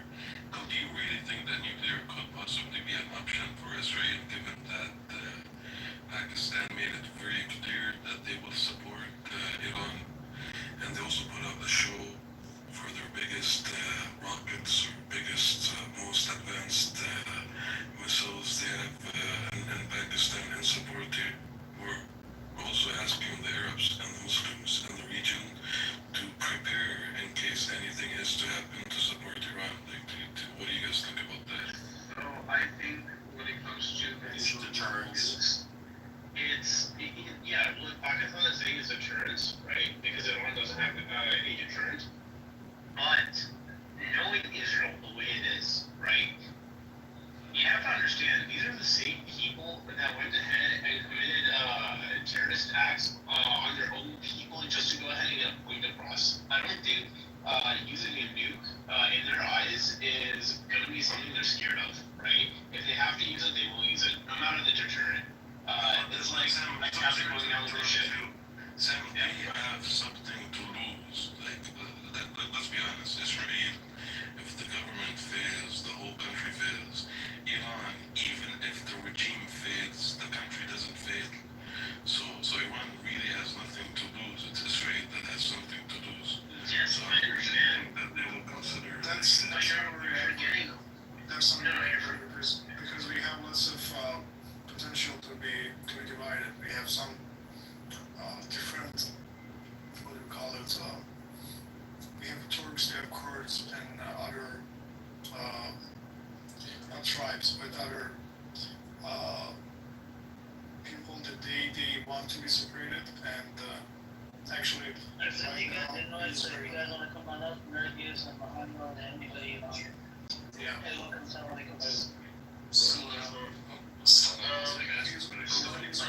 Right now is promoting them to actually they have some statements and they're saying that we have to be activated and start while Israel is attacking us, we have to start to get part of Iran, and they have actually published some statements. So we are in danger too, but regarding Pakistan, they didn't respond both because they knew that they were going to be the next one. If they conquer Iran, they're going to be the next target for Israel, and they have to stop them somewhere.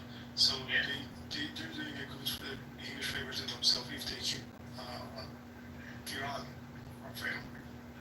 So what I was trying to get at with the whole nuclear thing is that you have to understand who the Zionists are, right? Like, let's take a step back and look at why Israelis are not allowed to leave Israel, right? Especially if they have dual citizenship, American and all stuff. They know that if the Israeli population believes Israel is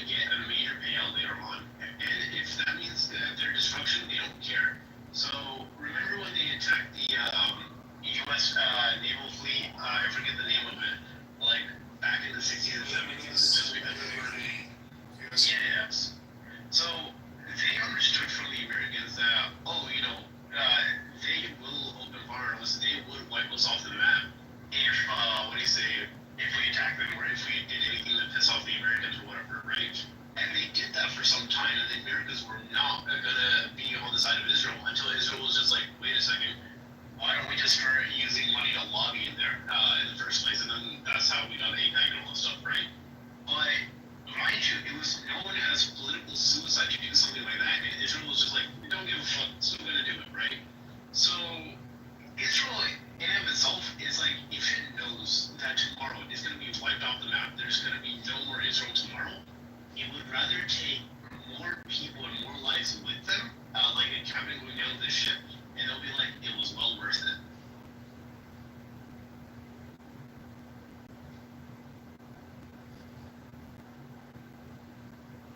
That's an interesting point. Good evening, everybody. The way I see, I don't put. What's up, man? Good evening, everybody. I'm gonna first say. Excuse me, my name is Point, so be careful how you say the word point around here. Okay? Yeah, I agree. So, I don't put anything past anybody now with all of the crazy headlines we got going on.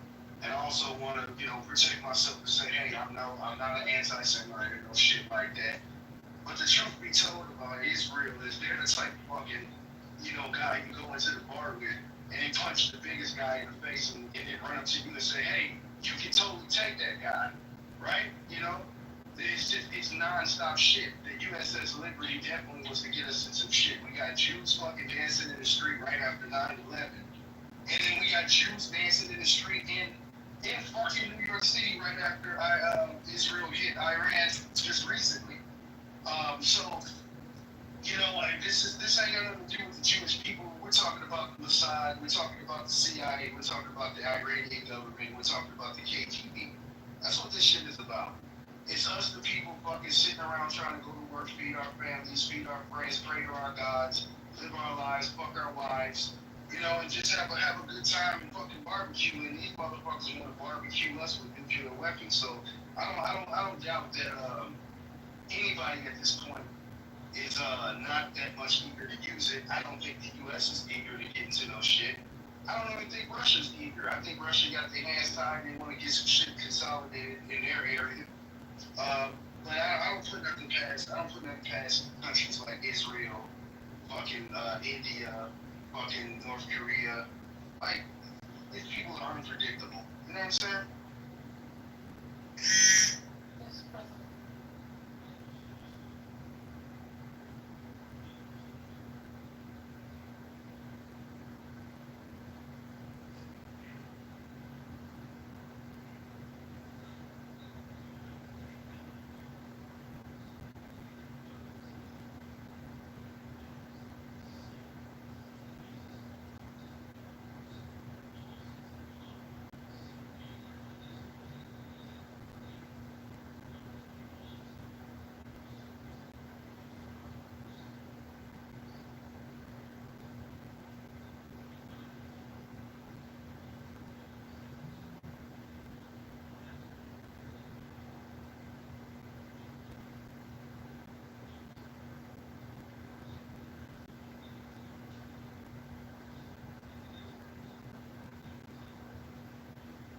But I really think that Israel this time made a huge mistake when they attacked Iran, and Iranians would not let them go, would not let them sleep this time.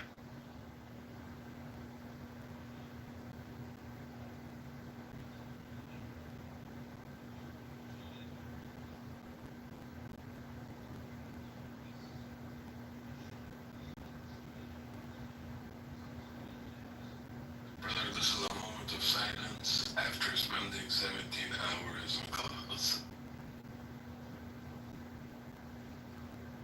Yeah, I spent 17 hours in a bunker in Tel Aviv. Okay. Tell us about your experience. So you were laughing for your 18th hour. What? Walking in the bunker, I saw that. I saw a lot of things. From that certain point, did you spend it as a man or as a woman? Sing the song where the ball keeps on. While we're just showing the military stuff.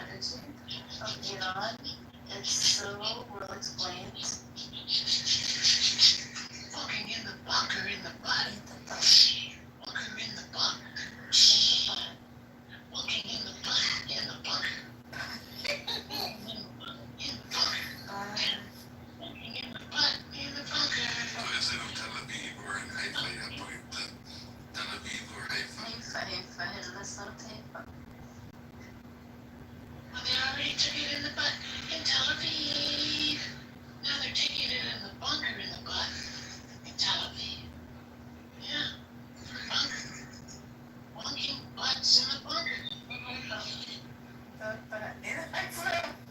Oh, that's right.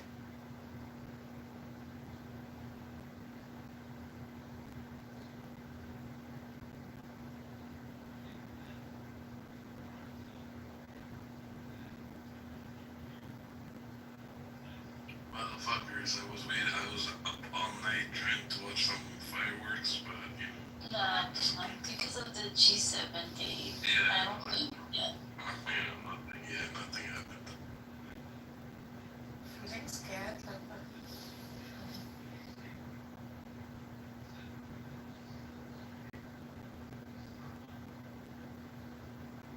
I just imagine Trump and all of them clowns right now being on the phone 24/7. Oh, don't do it, do it, oh, don't do it. But do you see they announced that Trump is trying to get a meeting with the Yeah. No, my gosh, it's too funny. They canceled on him, and I thought it was genius, brilliant. 10 out of 10 would recommend. Please hang up. did they cancel on them? Yeah, they canceled on him yesterday. They were supposed to. Oh, fuck. Yeah. They were supposed to have a meeting, and they were like, no, you don't want to. You're not ready for this, sir. Like, I did take them. A couple of times I canceled on this again. Maybe, I don't know. Because these suckers are like really killing civilians. yeah, I don't really agree. And like, it's like they don't care. They're just like, oh, we need to defend Israel. And I'm just like, come on. Like, we've been through this. Let's just. They attacked first. They need to be punished. No one needs to. They need to be punished. I'm not sure if you followed what happened tonight or not. So first, the army of Iran tweeted on its platform that tonight is going to be different. If you want to stay alive, you should leave Tel Aviv. I'm not sure if you have heard about it or not. So everyone in Tel Aviv, they were trying to even rent a boat for $1,000 to just get to a sick resort to kill this thing. And lots of things were happening at the same time. Then Trump tweeted that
sure if you follow it or not. They hit one of the news channel, the main news channel. Yes. Building in center of Tehran, which was the total tourism in 4K quality. They're not ashamed anymore of doing the worst thing, and they can just justify it by doing bullshit. Brother, did anything happen to the people there? Like any injuries? A couple of them, couple of them killed. We have some injuries, but kind of a good outcome was coming out of it because the anchor she was staying in front of the TV and she wasn't leaving, and they kind of made a good figure from her, and they're maneuvering social medias from. And it's like every move that is happening, each side is trying to make it winner card from. That's They catch it on camera? They got it on camera. I can't find it. Yeah. She didn't even blink. Wow. That's what's so. Wow. Her hand was not shaking, and they're comparing her hand that is not shaking with Netanyahu's hand when the first time Iran was targeting them. That was the first thing, and I think happened. I forgot. So what was Iran's retaliation? Because I see, like, maybe did Iran retaliate last night? Well, tonight is tonight. It's not. Oh, actually, it's getting to the morning here. But yeah, they said we're gonna get revenge. I create a channel called. In 12 and 14, yeah, they sent out warnings to them. Yeah. I don't think they hit it. No, they didn't. Not yet, at least. I don't think they're gonna hit it because I believe they know that they cannot get out of it. Easily can get out of it and do something. But if they do that, they're gonna maneuver on media and see what happened. They just want to get casualties. Iran is killing journalists, something like that. Exactly.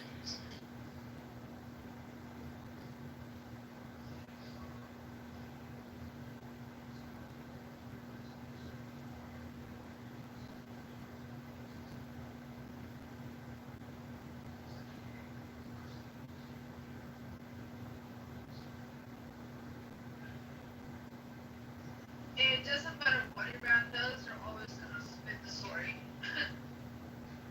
Yeah, they twist the story for sure. Might as well hit, I say. Might as well. Exactly.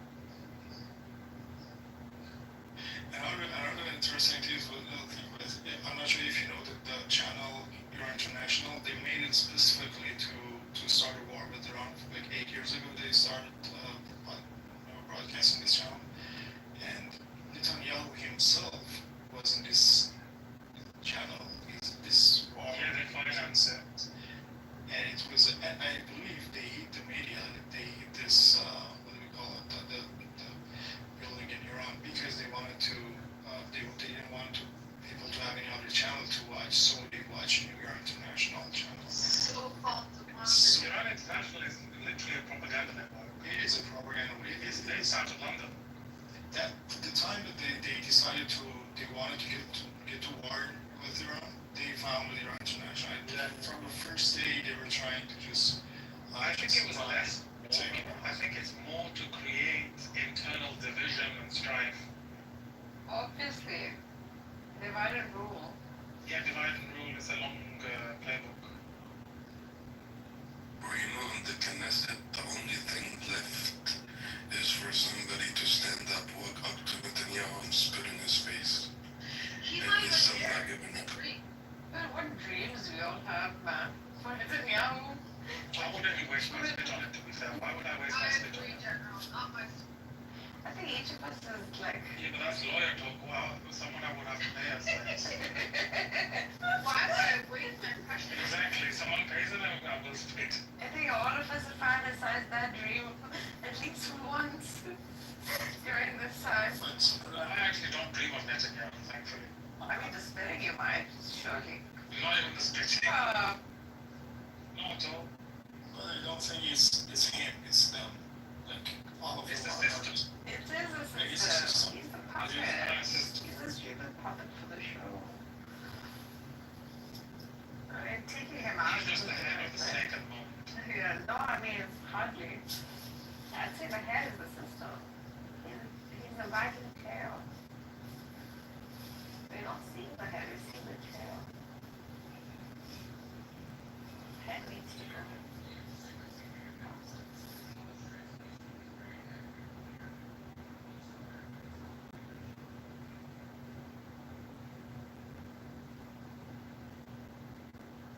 Any updates? What's going on?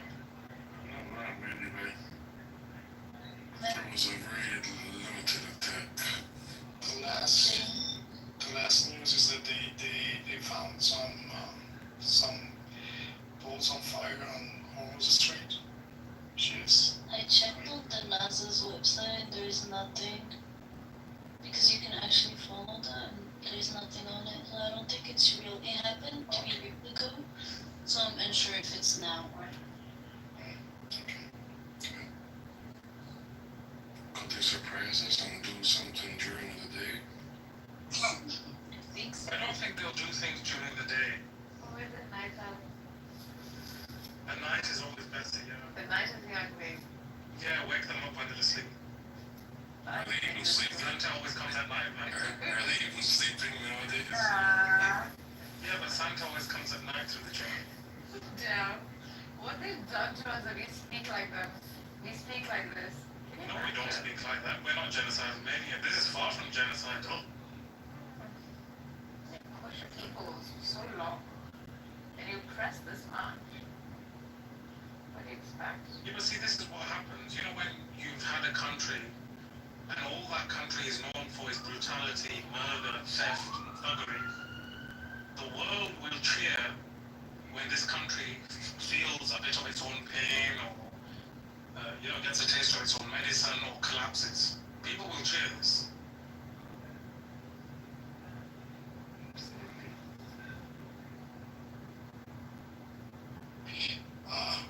What's interesting to me is that the Western society, not the government, the Western society actually turned against them. Yes. Which is new. Like 2 years ago, they were thinking differently. Yeah, the governments haven't. The people have. By and large. By and large, yeah. Yeah. By and large, the world has. Yeah, definitely. The world definitely has. So much for existential experiment. They actually get they can understand the victim card that they're playing. Oh, that was lost a long time ago, Fredja. Long time ago, they lost. I don't think that card expired. That expired a long time back. No, I don't think so. They actually, I believe that they let them commit desegregation and genocide to shut their mouths after a year. Because That's also correct, Fred. You know, like the way Germany's acting. Like Germany is literally covering tooth and nail, going to the extreme lengths to cover for this genocidal maniac in Tel Aviv. We've been to Berlin, General, but the German I would rather. The German I have been. It's not my type of thing. It's a very hippie place. I love it. So in fact, like Berlin. I prefer Hamburg. Out there. No, I don't know it's better. Berlin is awesome. You're hippie. You're too hippie. Listen, of course, my sisters live there, and if you like look at the sentiment of like the Berliner, if that's the word, there's a lot of shame. There's a lot of German guilt. Like I gone with my brother-in-law who's German to the Holocaust Museum. This was like about before the pandemic. He was crying throughout the thing. Like while But showing. guilt shouldn't shut you up from preventing another Holocaust and genocide. That's the thing. Like so drowned are they in that German shame and guilt that like it blinds you essentially. Yeah, but they're trying to launder the guilt. Right. Through Gaza. Right. But if we stay silent on this, we can get rid of our previous guilt. Correct. During the Nazis, and that's not how systems work. You can't launder guilt. You can fool yourselves into thinking that way, but the world is not going to allow you to.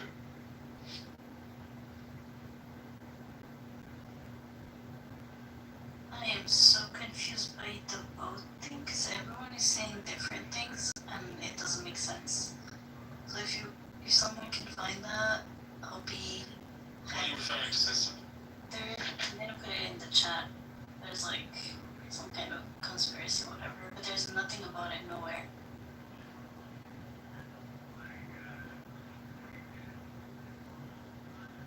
What's this conspiracy?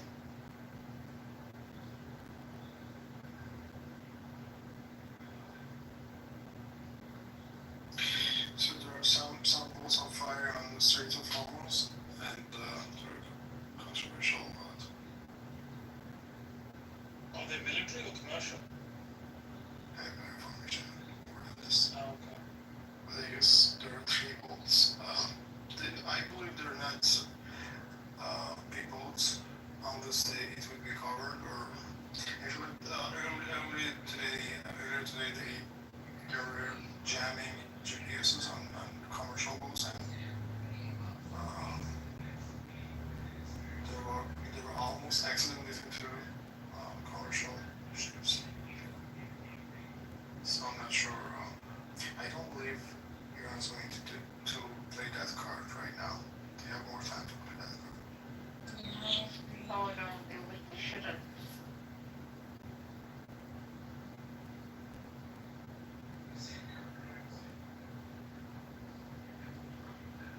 Because what they're referring to happened, but it was like 2 years ago, so that's why I'm like confused. Are they just relying on old information? Probably. Doesn't make sense. And another thing is that if Iran's see itself in the situation of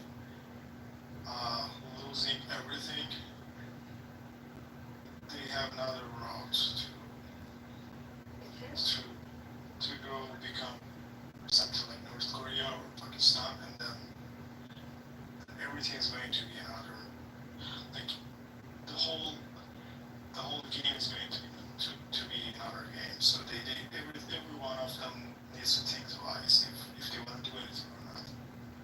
So there are lots of possibilities here.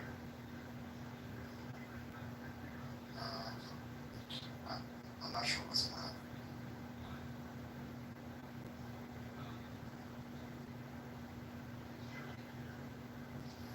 Most unpredictable. This part is the most unpredictable. It is, and the reason that Iran did not want to get rid of the enriched uranium that they have right now, which they say is enough for 9 bombs, is that they didn't want to be predictable. They wanted to keep to be to play wild card if they need to. Did you expect the 8-hour comeback? That was quick. Okay. Which was that, sorry? Did you expect the 8-hour comeback, you guys? 8-hour comeback was actually, I was almost crying. if 8 hours like was getting to 10 or 12, it was like I was going to die. Can you imagine, you guys? Like, can you imagine? Like, so much was invested in this period of time between the comeback and the attack, so that like narratives could be written, all kinds of arrangements could be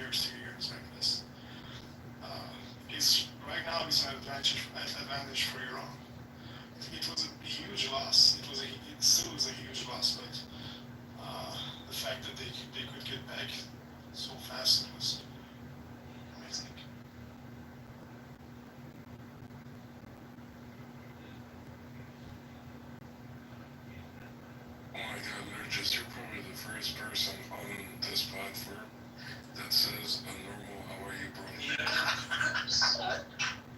I'm See the next question.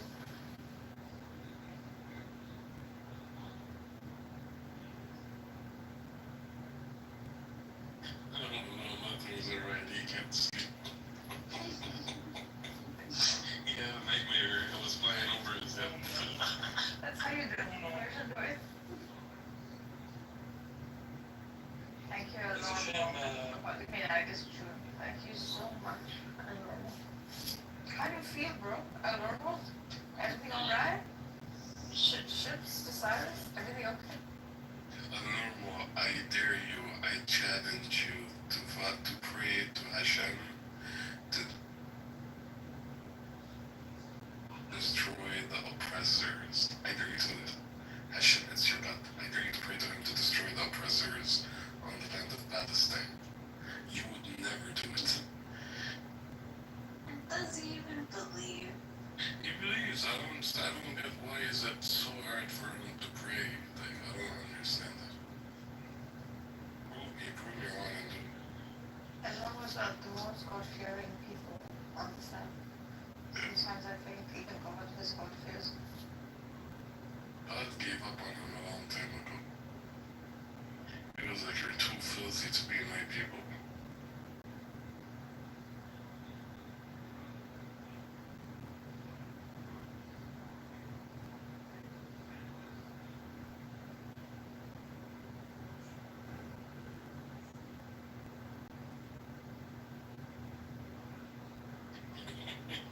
You thought something was wrong.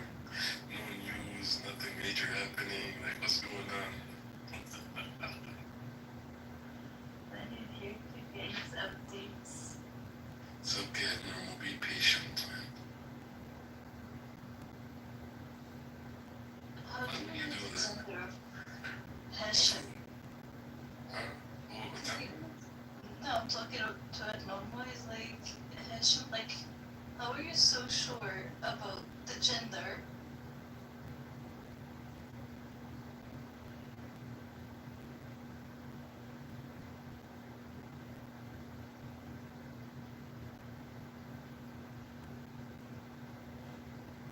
But normal, why did you guys attack the Iranians, man? Who's gonna calm them down now? Come on, man. All this to just keep that scumbag in power? It's the PTR The for you. delusion that he always claims Hashem is with them. Okay, where was Hashem when you were in Germany getting baked? I'm telling you. He was in a different restaurant. He was on airplane mode. General, don't get me going, man. It's too early for me. And they weren't even baked. By the way, they were not baked, they were just, yeah. Half baked. Jealous of your tour? Do you really want to have a debate on the tour? You're smarter than that, know me. Well, I think you are. Who are you? No.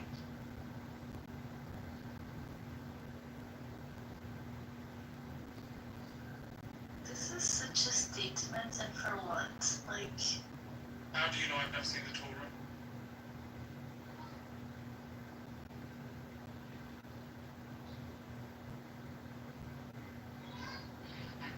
Oh, clearly it's obvious. Maybe he never saw the Torah, yeah. I don't think he's what that's happened. what I think. But That's he why he's has. misguided and Hashem hates his guts. Yeah. And is punishing him.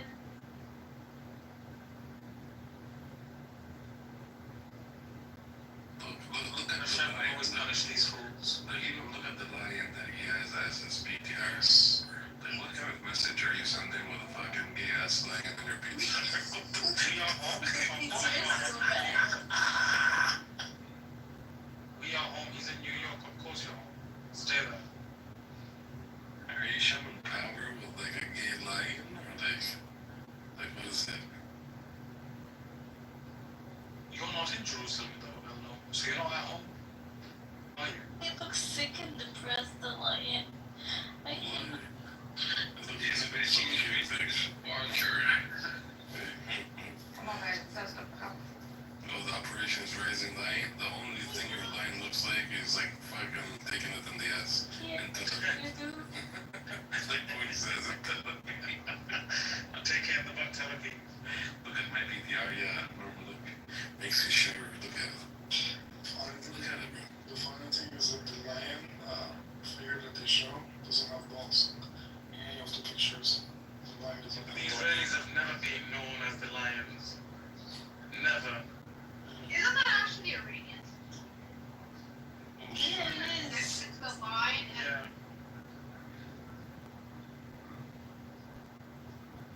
Apparently the lion was promised to them 3,000 years ago. With the sunglasses or with... Yeah, with the sunglasses. No, with balls or no balls. That's the one. Oh, definitely no balls.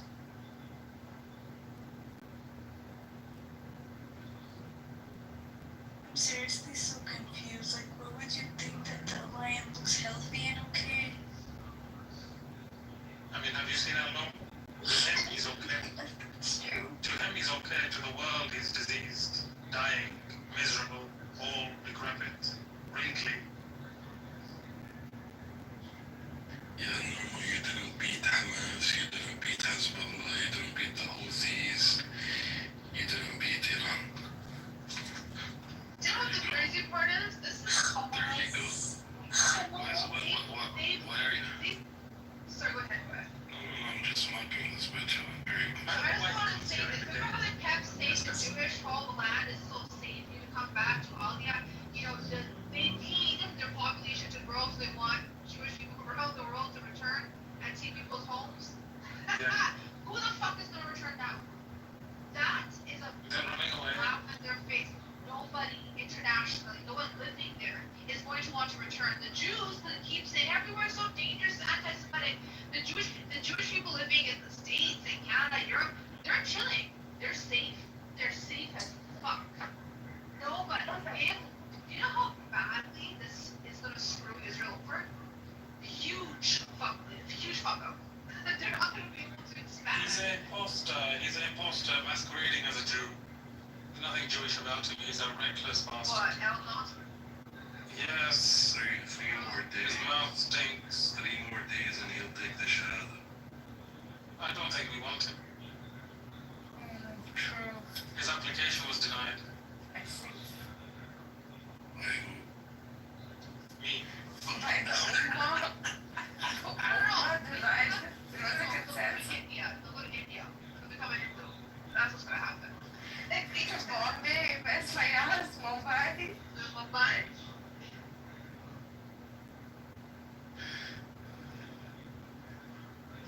And Laura's gonna stump the whole group. Guys, how do you feel about that? It's terrifying. I'm scared. I mean, with a line like that, those Gucci sunglasses on the line, I don't know. Looks quite powerful. What do you guys think? What the hell? You mean Gucci? Gucci sunglasses? Gucci. Gucci. Gucci. Nah, Gucci. Losers. Alfred. Taking out. That lion looks so skinny. Like, That line is kept in captivity, like how Palestinians are. I guarantee you the poor thing was beat to submission. The Iran people, they got a normal heart 10 million. I don't know what the fuck are you talking about? No, check the live cam on Haifa and Tel Aviv. Yeah. See what's going on. We can't even see people that we can't even see them on live. Yeah, they turn it off because they're really showing. If there's nothing to hide, why turn it off? No. But you know, all the Iranians living in Tehran, all they have to do is just go to the basement and they're under, you know, the other city of Iran, under the. You know what's funny? These scumbags were betting that the people of Iran, there's elements of them that disagreed with the government. Correct. I accept that. These scumbags were betting that they would overthrow the government in 5 minutes. They're actually united. It's fired back. The Iranian people are not united. Los Angeles, we united to be also one of the governor. We all united. Yeah, no, but generally united as people. Yes. Same here. I said people that were supporting the government, people that didn't support the government, you're on one side. Yes, Bro, it's not only that, it's enough that the Middle East also is united with them, bro. Like, what the... What a great day for unity. The people of the Middle East are behind you. What a great day for unity. Thank you, Edmund. Thank you so much. Is there any way you could You did what no one else could do, united Iran. Can you imagine? No. Would you mind contacting Tel Aviv and telling them to put on the cameras for us, please? Like, we've seen enough of Netflix. You know, there's the time has come to do. You can just read his message. We like the Iranian. Okay, why are you killing them then? No, but don't finish us. You killed kids. And no, you're bringing a new government. Tel Aviv and Haifa all day and night. Like, to be honest with you, part of my daily routine now is at night to put the news on and just look at Tel Aviv and Haifa. Macron said no pitch, man. Look at Pejman's picture. Look at the dreaming he's doing. Yeah, like they said no. He's literally fantasizing and creaming his jaws about this faggot, Pahlavi. Good thing he's not He's up a here, man. prostitute and goes around the world begging the world for support. So see, your propaganda and dividing Iranians and all this would work on Benjamin, someone like Literally, they still call him king in exile. What king in exile? Your fucking king is dead. I'm telling you. You can take Benjamin on your And side. he got thrown out in 1979. Embarrassed. Prince is old. Yeah, he's yesterday's news. Exactly. He's not coming back. Benjamin is confused, to be honest with you. Yeah, wishful thinking. He comes up here and yells. That's all he does. He screams. Have you seen him when he dresses up as a clown? Boy, it looks like he's going on a Halloween party or something. That's true. I don't know where the fuck he bought it from. I don't even know what it is. And no one can I borrow your profile picture for just a day?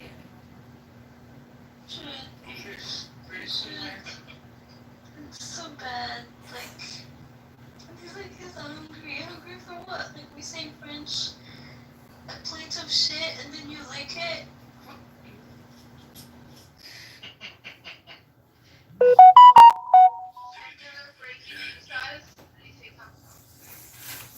Yeah. What's happened since the US has denied the cable? No, Norma decided to turn the king of the jungle into, I don't know, like something else. Vegetarian. The pussy of the jungle. A cat said a vegan. I feel so bad for this lion. Of all the lions in the world, of all the pictures on the internet. Yeah, they're cracking down on them, yeah, normal. What's gonna happen next? That's the only way you actually accomplish something, at least a little bit. Not really much, but a little bit in this attack. What? Is because you have insiders in Iran. And Iran has insiders as well. Yes, there's a lot left in Gaza. Why are you guys? They're just waiting for the right time. Why are you guys leaving Gaza? Why are they sending you out? What's happening? Are you concerned? Is anything worrying you guys? I mean, there's more left of Gaza than Auschwitz. Yeah. Why are you leaving Gaza? What's happening? What's anything cooking Yeah, for if you? he can mock Gaza, if he Yes, can of mock Gaza like course. a bastard that he is, Of course, then your we're troops. gonna go to checkmate. Your troops are leaving Gaza. A lot of them have been sent out of Gaza, something that the news is not covering because Yeah, of Hitler is dead, but Zionism isn't yet, so we've got a few more years to kill Zionism. Yeah. Nazism died, but their sister Zionism is on its way out. There you go. And we will succeed in wiping Zionism off the face of the fucking planet. Don't think that will comfort your feelings, you know, like you can suck it. In other words, bro, we don't give a fuck about you. Yeah, Zionism going to be a figurine of the past, just like Nazism. People are saying, what the hell was that? That scumbag ideology. So that history. Do you guys want to come up here? No, we don't. We don't even want them down there, man. You're There's a lion like that. Leave it down there. Let him. I mean, look at the PTR. His picture. Yeah, he's a psycho. You know what's funny is Israel is the strongest and richest nation, yet it gets aid. Make that make sense. Yeah, why do you need aid? Yeah, no, why do you guys If you're the richest, why do you need aid? Yeah, tell us. Why do you beg for money? Why do you beg for American support? Look at the GDP. Why do you bend over? Feed a lion like that. Why are you gay?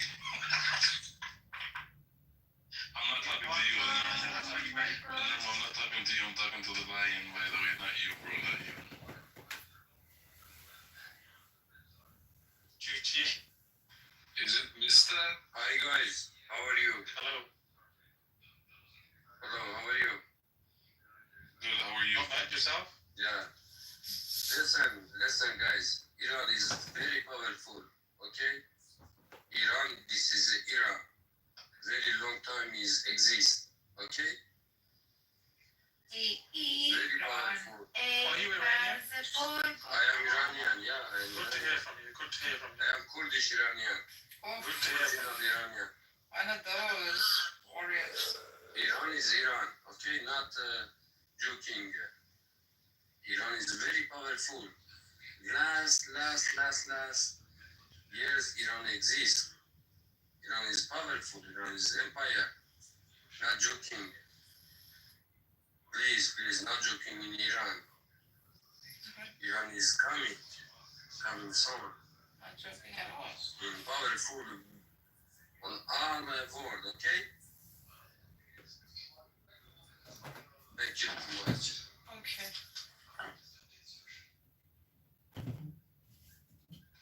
Salawa, Durud.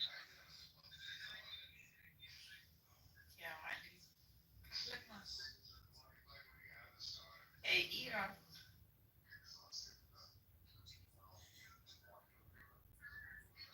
ای ایران ای مرز پرگوهر ای خاک سر چشمه خونم. بله ایران است. با ایران شوخی نکنید. ایران آهن است. ایران بوده هست و خواهد بود. اینو تمام جهان بشنون. با ایرانی ها شوخی نکنید. با لوم شیر بازی نکنید که گازتون میگیره. لطفا ایران رو اذیت نکنید. ایران رو تشمیم نکنید. بگید بهشون انگلیسیتون خوبه بگید. با لوم شیر بازی نکنید. شیر که بیدار شه زنده شه همه رو از بین میبره. ایران بوده هست و خواهد بود. Virgil is saying don't play with the tail of the lion. Once you waken up the lion, but definitely not an enormous lion, it's gonna. Can you translate for us what he said? He's saying don't play with the tail of the lion. Because once you awake the lion, it's gonna roar. But it definitely, this is not an enormous lion, guys. If you play with an enormous lion, he'll do something else. No comment. No. Now, what do you mean by that, Mr. John?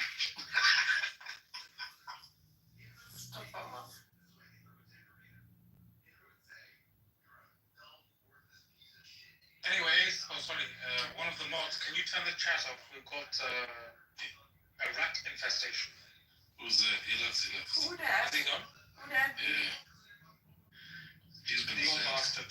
He's been sad for the last couple of days. He has. You know what they were wishing for the Iranian people? They didn't actually come to fruition. Motherfucker, leave, bro. We don't want you. The sick lion is back.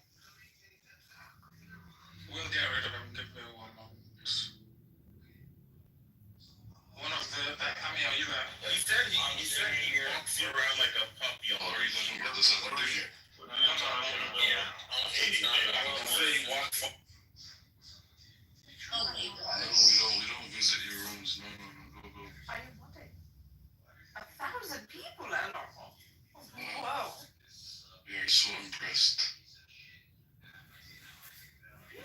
Who told you we're Americans anyway? Like, stop these assumptions. We're not Americans, bro. What the hell's your problem? Hold on. What are real Americans? Eleanor. Fat, unemployed. We're not Americans, my man. We're not. That's real Americans. You assume that all Palestinians are Americans, all Iranians live in Western countries, all Middle Easterns that speak English are not living in the Middle East. That's how stupid you are. Oh, so you're sitting with like 1,000 Native Americans? Is that what you're saying?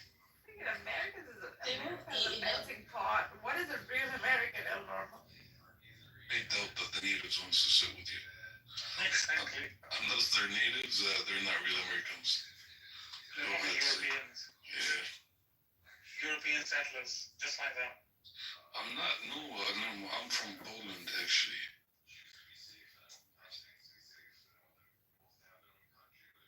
Why are you inviting us to your room? 1,000 people. Come to my room.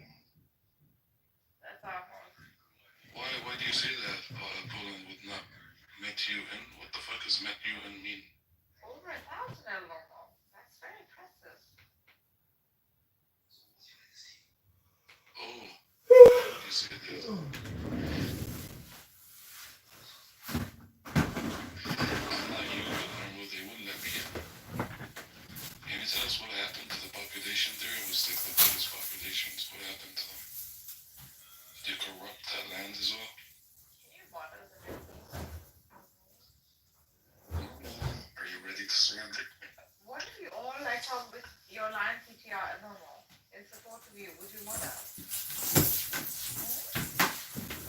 I agree. I think that's a beautiful idea. We should I do that. think we should. The time has come, guys, to support Normie. Yeah, nobody likes terrorists, baby. Nobody likes Nazis. While you're in his room, sisters, pull the plug on his ventilator. Why do you have to be so obvious, man, General? I'm just giving you instructions. I had to make sure. I'm pretty sure, Norma, you're the ones who are going to be wearing it like in a week. Why don't they let you out though? Why are you guys running in boats, like fleeing in boats? Why are you being used as human shields, man? Just leave. If you want to leave, just leave. Like, someone tell him that not everyone here is Arab, first of all. Like, get some cold, I don't know, read a book. History, you know her? He doesn't know how to read, that's the problem. See, that's how you know that their He problem just runs his mouth all day. Their problem is the Arabs and Muslims. That's what their problem is. Oh, well. They can't do anything about it. You see that, yeah? 2 billion and counting. I'm on stoppers. Oh, it's 6 billion. 6 billion? Yeah. You mean 6 million? No. Enemy? Shut up, don't get me stupid shit. 6 million is a lucky number. 200? You know when I actually buy my lottery tickets? Seriously, all jokes aside, my favorite number is number 6. Not because of 6 million, just because, 6. Intent. لا يسويش ترجمة كوني عم زوني نوم شو يلا فاهم موجب یه میگن که ایران پیروز میشه و میگن که با ایران هستن اینا و هیچ وقت همیشه پشت ایران رو میکنن و بهترین کاری که ایران کرد همین کاری بود که کرد. Very good, thanks. I told you. Really about your support. بگو ایران بسیار قویه و این کارو میکنه و نمیمونه اینا رو که بخوان پروازی در بیارن. ایران بوده هست و خواهد بود میمانه. Mujib is saying no one like El Normal can exist just trying to whatever be the way he is. Yeah, he's dreaming about tearing Iran apart. But he's failed already. Iran was, is, and will be. Mujib has repeated that a few times. Of course. So sad. He seems to forget who Iran is. They're the Persians. And remember what the Persians did, El Normo? We had an empire, El Normo. Are you ready? Are you ready, El Normo? With your line. With your little circus line. I have been very inspired by El Normo's line. Today I have decided to become vegan.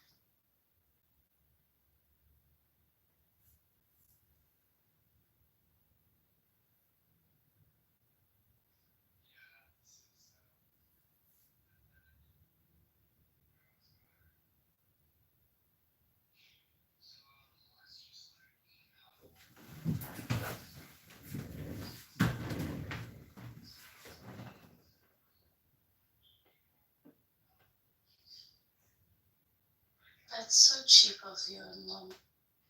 Slander. I don't cash in your pay ticket, Pepe, and join in the month.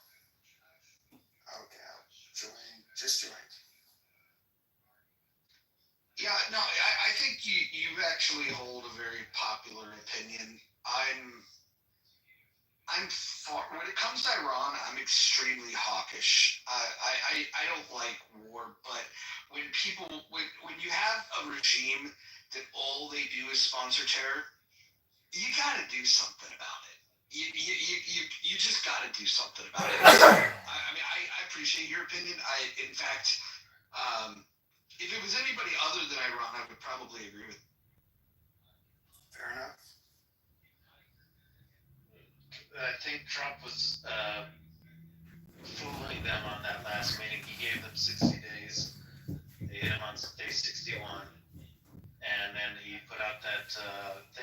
social saying that Israel had a lot of U.S. weapons, they knew how to use them, and they're going to get a lot more. So, I mean, I don't know what people thought, but Trump was asking for the regime to submit completely and give up their program so that they could dismantle it peacefully and safely from the inside, which the regime was never going to accept, but at least he tried. And Levin was upset because it seemed like they were going to allow the Islamic Republic to continue enrichment. But again, you'd have to be, I think they were Levin was kind of listening to the basically fake news coming from the fake opposition, saying that Trump was going to act weak and appease the regime. I don't think Trump ever had a plan to appease the regime. And him and J.D. Vance said that they didn't want American troops fighting other people's wars, but they would support the regional powers fully. So J.D. Vance said specifically they would support Israel, and he said that they would support the Europeans and Ukraine, but he just didn't want the tip of the spear to be American troops. I think they've been true to that. Oh, did anybody see the 30 Pegasus and the Shadow tankers heading towards Italy? Yeah.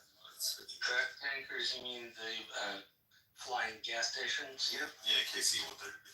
Or, no, KC 153.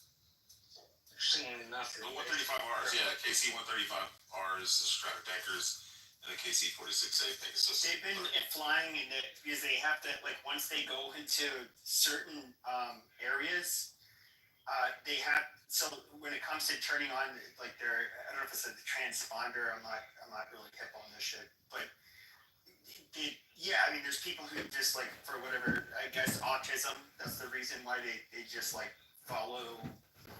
Oh, they're on flight radar. Flight radar, yeah.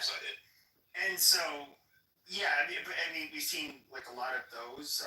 Obviously, you don't really see, for the most part, and I don't even know, I'm guessing, like, when they're operational, like, on a mission, like, I don't think they probably, you're not going to see them online. But we see that they're headed toward that direction of the world. Yeah, they landed in Spain. They landed in Ramstein, however you pronounce it. Ramstein. Yeah, I mean, and so Iran has ramped up their threats, and so they're saying that anybody who helps stop the attack or the rockets going towards Israel by shooting them down they're going to face consequences. And so the British basically said, okay, well, fuck you, we're just going to go ahead and move a bunch of our jets and tankers to Cyprus, you know, really close to Israel. Yeah, I mean, also, at this point, they're just saying, like, you can go fuck yourselves. Also, a bunch of fighter jets left out of Diego Garcia a couple hours ago. The USS George as well. Yeah, the USS George H.W. Just left out of Virginia, and then Vincent's CSG is over by Diego Garcia, and there's a Nimitz class heading through the strait down there by was it Malaysia or Indonesia? Right. Yeah, Malaysia. The Straits of Malacca. Yeah, it's heading down there. So Rich, you say all that to say what? America's getting involved? Yeah. We're definitely getting involved. There's also a WC-135.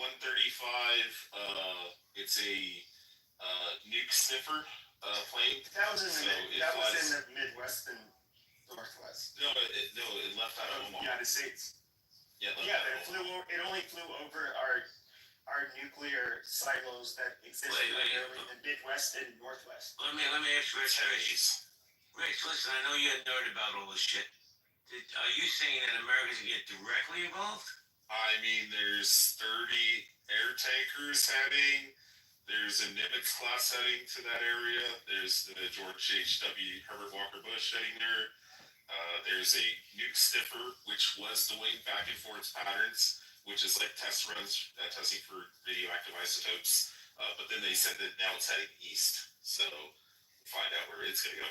And there was a 2.6 magnitude earthquake 42 miles off of the nuclear facility in Iran that they don't know definitively. It was two earthquakes, like a 2.5 and a 2.6, but they're not they don't know 100% if it was caused by like a nuclear test.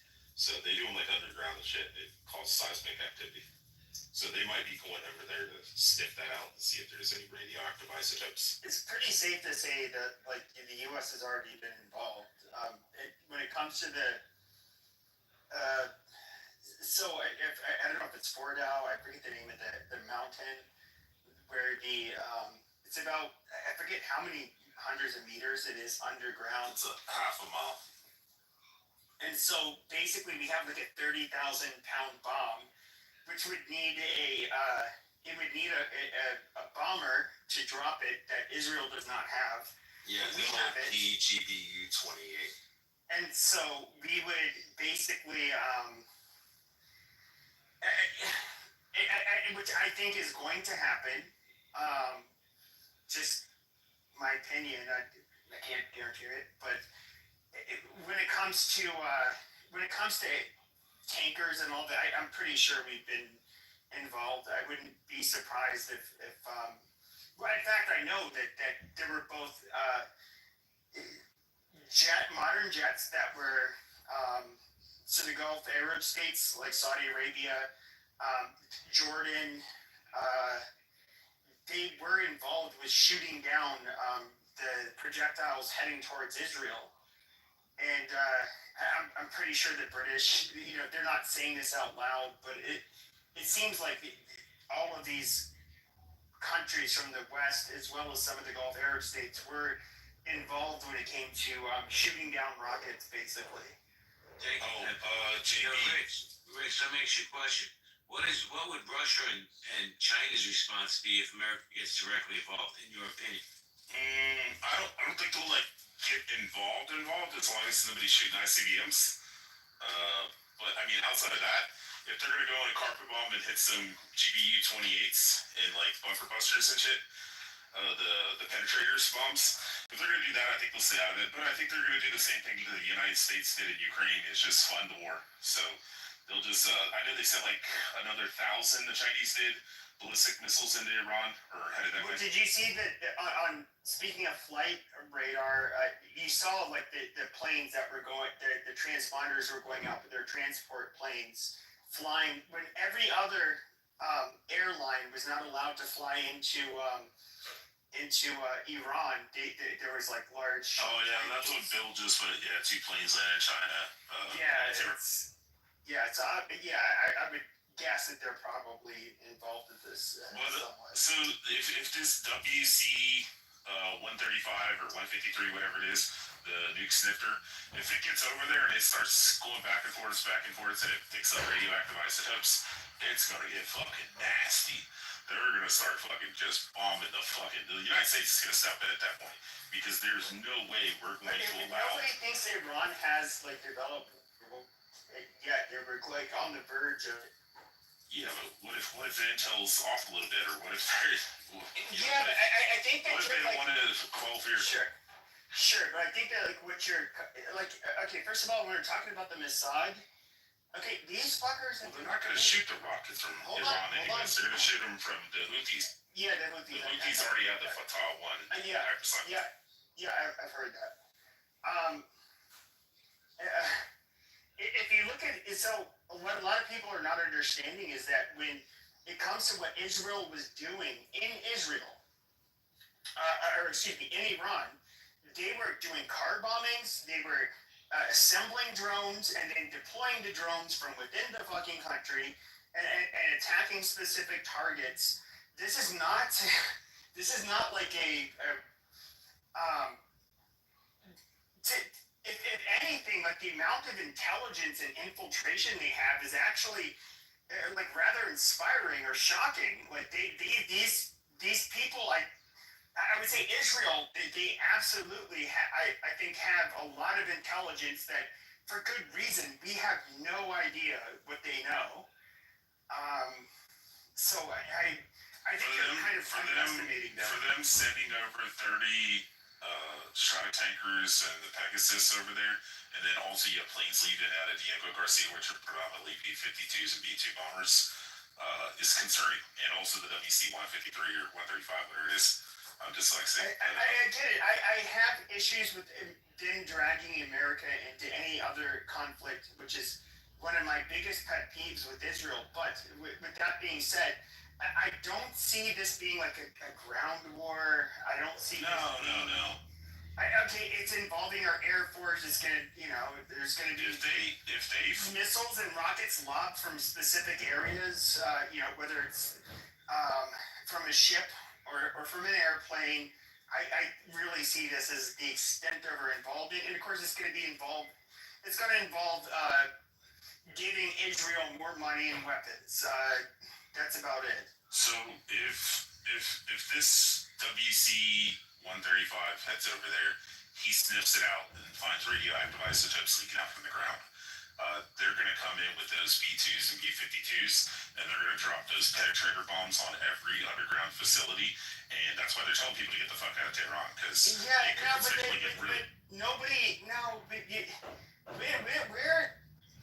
are they hiding?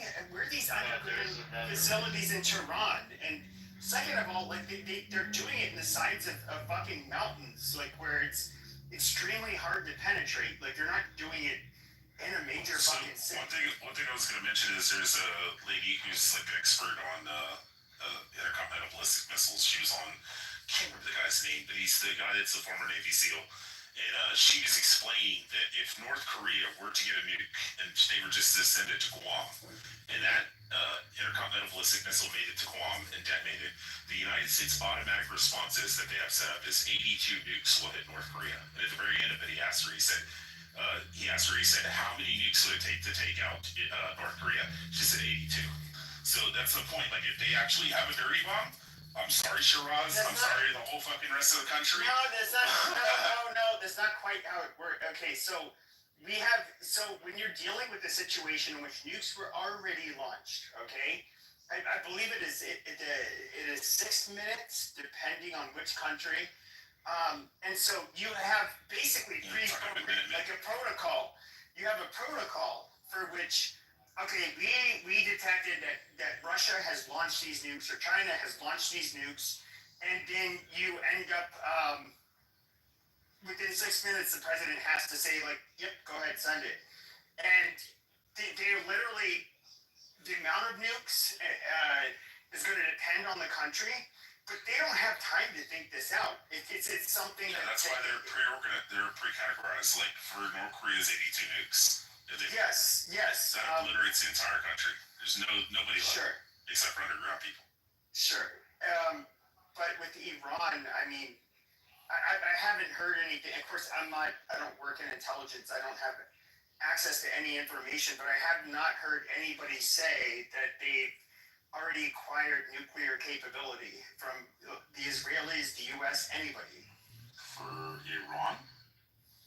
Yeah, no, I haven't. They're estimated within the next 6 to 12 months to have. Yes, in other words, they're about to. Yeah, what if those numbers are off? What if they actually do have some refined uranium to 60%? Oh my god, this is so fucking retarded. The Israelis have penetrated them so deep in their fucking rectum that they know when every one of them are fucking farting and shitting and at what time of day. Like, this is stupid. No, they evacuated Tehran because Iran is trying to move their missile batteries inside the city. They want the people to get hit and use the people as a shield. So Trump did a good thing. As far as the difficulty that Israel has is that they're far away, and refueling slows down the process. And the more successful Iran is, the worse it's going to be for them. Iran, by Iran, I mean the Islamic Republic. So Trump is actually helping everyone. Honestly, he's allowing Israel to speed up what they're doing and speed up the whole process by helping them refuel. I think it's a win-win. Lose quicker, which is another way. No, I get that, but I'm guessing you're of Persian descent. Yeah. Okay, so I have been hearing the reports. I guess there were a couple of prisons that I don't know whether it was through projectiles, car bombs. I don't know what it was, but that were damaged. That were known for having dissenters, basically political prisoners, to be detained. They've gotten out. I saw, which I actually thought was a very beautiful attack. I really appreciated this because when they bombed the state-run television and it happened on air, I know that they're telling Iranians that they cannot share foreign media posts about what is happening, otherwise they'll go to jail. So they kind of shut off the access to the internet to the outside world. But when they have their state-run TV, and all of a sudden this woman is speaking, and all of a sudden it's like kaboom. Where the Iranian people are that's obviously good. It's going to spread. I feel like they are, in my opinion, I could be wrong, but I do think that this is heavily pushing for regime change, and they want the population to revolt, which I do think the Persian people are beautiful people that are very oppressed, horribly oppressed by these people. Do you think that I'm wrong there, or? No, of course you're right, and this has been the plan the whole time. And when they hit the television, it was a great show that the regime's propaganda is bullshit, and that helps the psychological warfare of basically harming your enemy and giving energy to the resistance. And there are people who support the regime and who have been listening to all these lies. Even people who are against the regime are afraid or thought, oh, the West won't do anything because Iran has so much power and stuff. So this helps crumble all that. So I think it was a brilliant move, and it is about I don't know, regime change. It's revenge for all the things that the Islamic Republic has done. And that's one thing that they haven't talked about publicly. Like Trump said it when he signed the executive order. He wrote it in there that they were responsible for October 7th. He said things are going to happen in Iran and all you guys are going to be watching. But, he's been very diplomatic to trick the regime in a way to keep their guard down. And they set up that 5th or 6th meeting for the Sunday, and they caught everyone off guard. They hit all these people who were sleeping in their homes, all these regime people. So, I mean, Trump is a genius, and so with a few degrees of separation in our opinions, I think I agree with a lot of what you guys are saying. So I just want to ask one last question. So I don't want to hog the mic, but I do know that they've hung people just for protesting. If you have any kind of influence, they're going to make an example out of you. They're going to hang you. But I have heard from Persian Americans, which I just honestly have not looked this up. Is it true? And I know they detain you, but is it true that they actually rape? The IRGC rapes people and rapes family members? That sounds so bizarre and extreme, but I have no way to know. They will torture your family members right in front of you. So they'll rape your sister, they'll rape your kids, they'll. One story was they took a guy's leg, his foot, and turned it all the way around in front of his family. What they would do, young girls who were, teenagers who had joined certain, revolutionary after the revolution. There were different groups, and they would round these girls up. They'd round everybody up, but they'd separate the girls, and then based on their belief in certain Islamic law, if a virgin dies, they go to heaven. So they would rape all the girls, and then they would hang them, so they go to hell. In a recent protest, they used rubber bullets and took out hundreds of people's eyes. They would rape people and throw them off roofs. These people are evil, and so everything Trump and Bibi are doing, I fully support, and a lot of other people support. Unfortunately, even for people who are against the regime, there is a lot of propaganda and psychological warfare where they think, oh, Trump is going to appease them, or Israel's going to attack and kill people indiscriminately. And so there's a lot of that sort of fear. And so we have to help them out and let them know that no, we're not going to, these people aren't going to be abandoned. There is a short-term and long-term plan. Israel's not going to go after innocent people. They're not trying to destroy the country as a whole. What Trump is doing, which is obvious, what Bibi's doing, which is obvious. I mean, Bibi's like, I'm Trump's right-hand man, so they're doing it together. And people are like, oh, Bibi sabotaged Trump's plans for an agreement, and he should punish Bibi and all this bullshit. Like, Trump was, what did he do? So they are taking out all the leadership and the surrounding people, and they're hitting a lot of the facilities, including their CIA facility, not CIA, but their own Ministry of Intelligence and Cybersecurity. So all these buildings will be used, if there's like a revolution, will be used to spy on the people, to identify people, to locate them. So they're hitting all these facilities that house technology and devices for cyber surveillance and to kill the people. So once they take care of the nuclear issue and minimize the missiles they have available, take care of the other shit, all the people on the inside who have been helping Israel are going to turn their focus into helping the people overthrow the regime. And that involves, people gather in a square or march, and so they're going to have regime people, use 50 calibers and snipers to mow people down.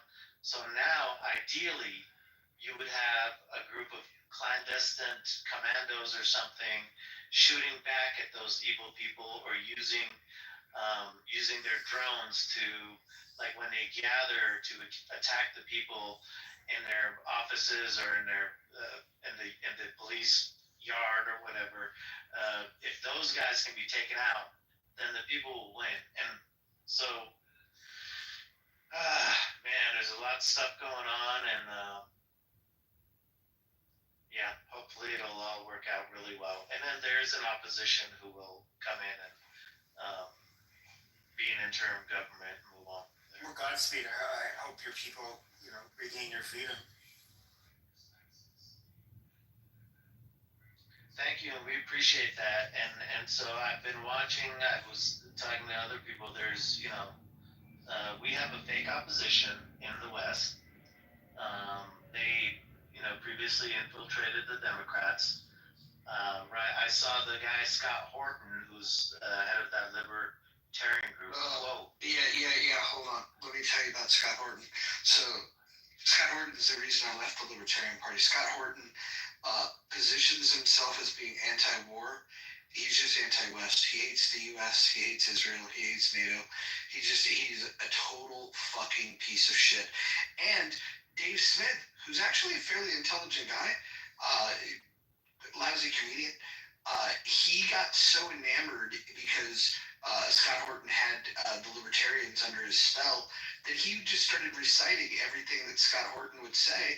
And so now Dave Smith, even though he holds a lot of really good positions when it comes to economics and other issues, he's just completely compromised. And so the Libertarian Party in general is compromised. So go ahead and tell me more about your thoughts on this. Yeah, so there's the fake opposition. There's a group that was, they got caught in court. They tried to sue the people who were saying that they were fake opposition, but for defamation, and then the court, in the guy's defense, the guy who was basically defending himself from the defamation from this fake lobby group, he basically exposed them indirectly as actually being a lobby group. So they kind of fucked themselves by actually bringing the defamation case. And so this group met with Obama dozens of times and would basically support the regime sort of narrative. Don't sanction us. It's okay. Just have trade. And if we have trade and the people become more prosperous, then that will lead to freedom. Like China, like Russia. so all that bullshit that the Democrats were running. Well, Scott Horton the other day was debating an Iranian Israeli guy, and swear to God, he said that the leader of this fake lobby group said that was his good friend. He said, Trina Parsi, my very good friend, and basically used that asshole's book as a reference in his debate with this guy. Scott Horton and exposed himself as being a mouthpiece for our enemy.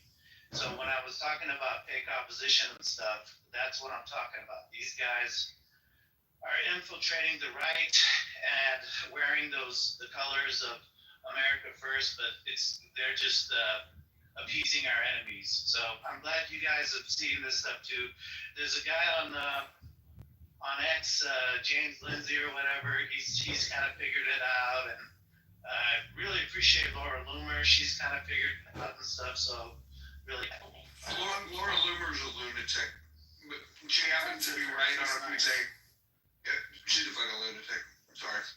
I mean, I think James Lindsay is a little over the top, but I get there is what's really disgusted me about I would consider myself right wing. I'm not a conservative, but the amount of people that were pro Russia, the amount of I just see a lot of, and I can't help but think a lot of this is you have a lot of paid actors that are trying to influence the right to believe that it's not just Israel, but anything that would have been traditionally considered the best interests of the Westerners, like the Ukraine war, they just attack us, and I don't know. It's really weird how information is being disseminated now, and most people are getting their information online as opposed to traditional media, as opposed to a decade ago. Which I don't even know how this plays out. It's a fascinating experiment.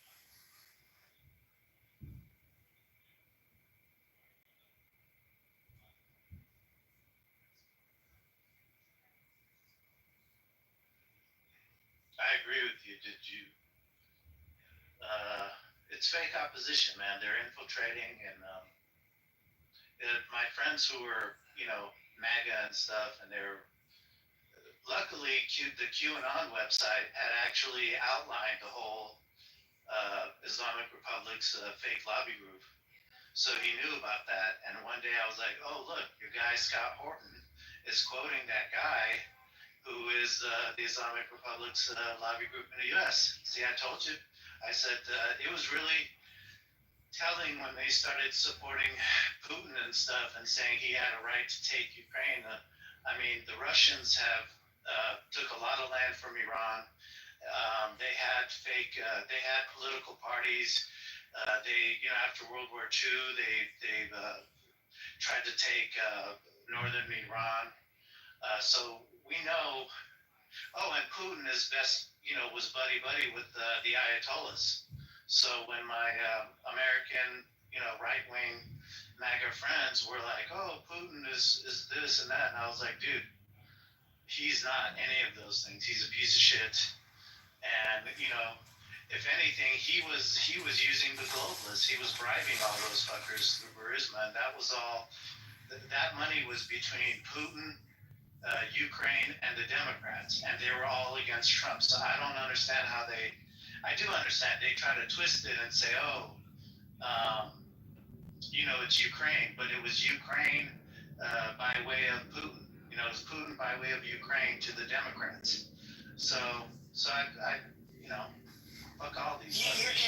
That's interesting. 'Cause I would talk to Richard Spencer quite a bit, and then it's he's come out more and more about this. Since the start of the war, he's been pro-Ukraine. But to make matters clear, he was married to a Russian woman, and he said, as weird as this is, out of spite of his ex-wife, he was not really pro-Russia, but he's kind of opened up quite a bit about how the Russians were definitely funding the people on the dissident right, and those a lot of the people even today. He's been calling this out more recently. The people that are taking positions that we think are rather foreign to our belief system, and it is. And to be fair, it seems to be somewhat of an effective strategy because you are seeing so many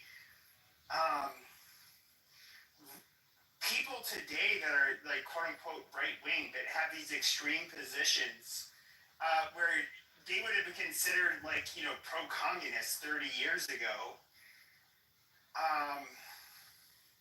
But if you look into it, I mean, it's not a secret on when it comes to dissident right wingers that there is so much foreign influence that is malevolent. I guess you could say, and people fall for it. But I think when you give these influencers that, I guess you could say, a good chunk of money, they're willing to say whatever, and they do it in lockstep. And like Tim Pool taking money from RT. Yes, I think he's a great example, and I do think that a lot of people. Here's the one thing I'm rather libertarian when it comes to my values. I don't care about what you do in your private life and all of that stuff. But where the fuck was I going with this? When it comes to, you say you don't want black people to move into your neighborhood. No, I didn't say that. But anyways, it's. I think a more likely scenario would be him moving out of his neighborhood to be around people he prefers. Yeah. I forget my point. I hear what you're saying, and what I'm realizing is that we need to. It kind of got to the point where we're like, fuck everybody. We're not going to reach across the aisle. All of the Democrats or whatever, they're all pieces of shit. And now it's like if something happens where the right is being manipulated and doing extreme things, and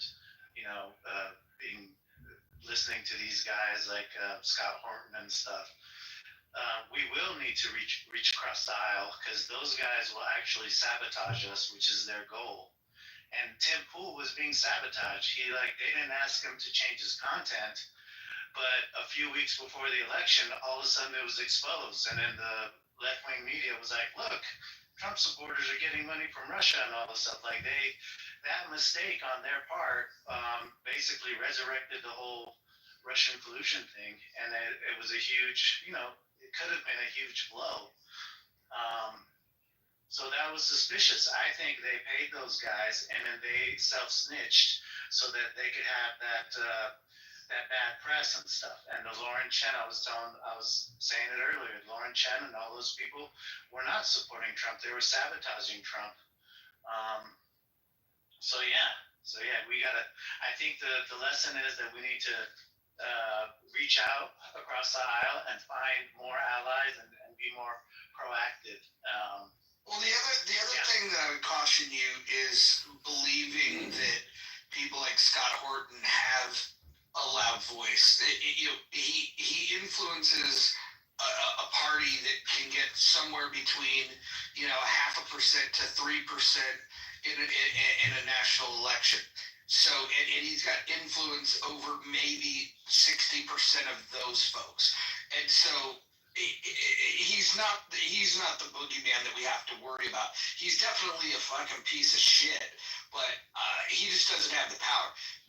What we have to worry about is if that messaging crosses over into people that actually have charisma or get platformed in a way where that messaging can grow.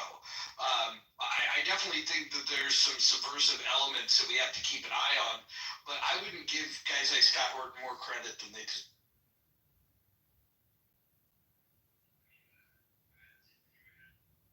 Agreed. Can we all agree that this is a wonderful development? That the fact that the IRGC's days are numbered, that this is a great development for all of humankind.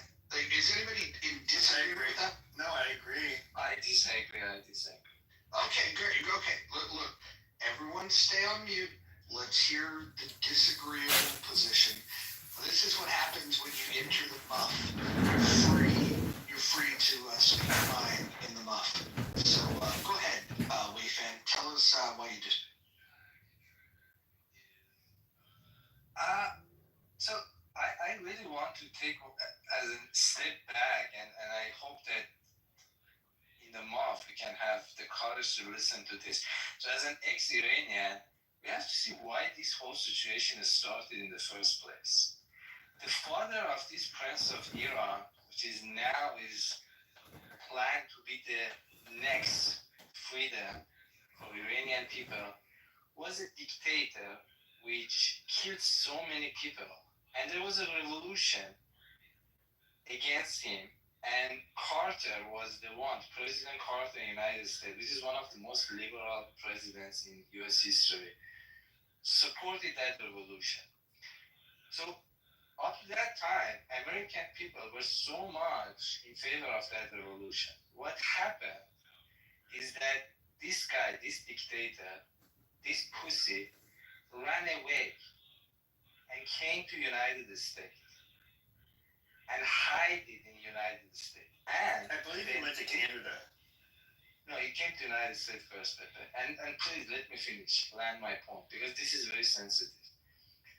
And at that time, Iranian historically were suspicious of US because of what happened like in the civil movement which happened 20-30 years before, and CIA overthrown the government in Iran. So they were very suspicious. And they take hostage the US embassy and requested the return of this pussy, which if he hadn't ran away, if he had stayed and faced the consequences of his action, none of this would happen. I would say even revolution would stop. Because the reason that he ran away caused many people ran away after him. Like, for example, many rich people, our king ran away, we should run away also. So that guy, by running away, he caused a turmoil in the whole world. They took the hostage, the American diplomats in Iran, and the shit hit the fan, and we are paying the price of that. This IRGC formed in the first place because this guy ran away. Because they were not sure that the revolution will survive. They thought that United States is gonna do a regime change. United States was saying we don't want to do regime change like they want. But the Iranian people did not believe it. and they formed this force which is called Revolution Guard. The idea of forming a force to guard the revolution is because this guy ran away. And now we are at the point that we want to bring his son back to power by overthrowing the Revolutionary Guard. Now, the reason that I say this is such a bad idea, and it's not really time to do that, because the more you kill Iranian people, the more people are tending to go over supporting IRGC. Right now, I'm talking to my family inside Iran. Don't listen to this Iranian outside Iran. They are in an echo chamber creating these stories that IRGC is cutting hand, cutting leg, killing people. I go to Iran 3 times last year. It's not true. It's literally not true. And people who are in Iran, they are inside Iran. They are seeing with their own eye. These are not nice people. They are very rough religious people. But they are not cutting hand.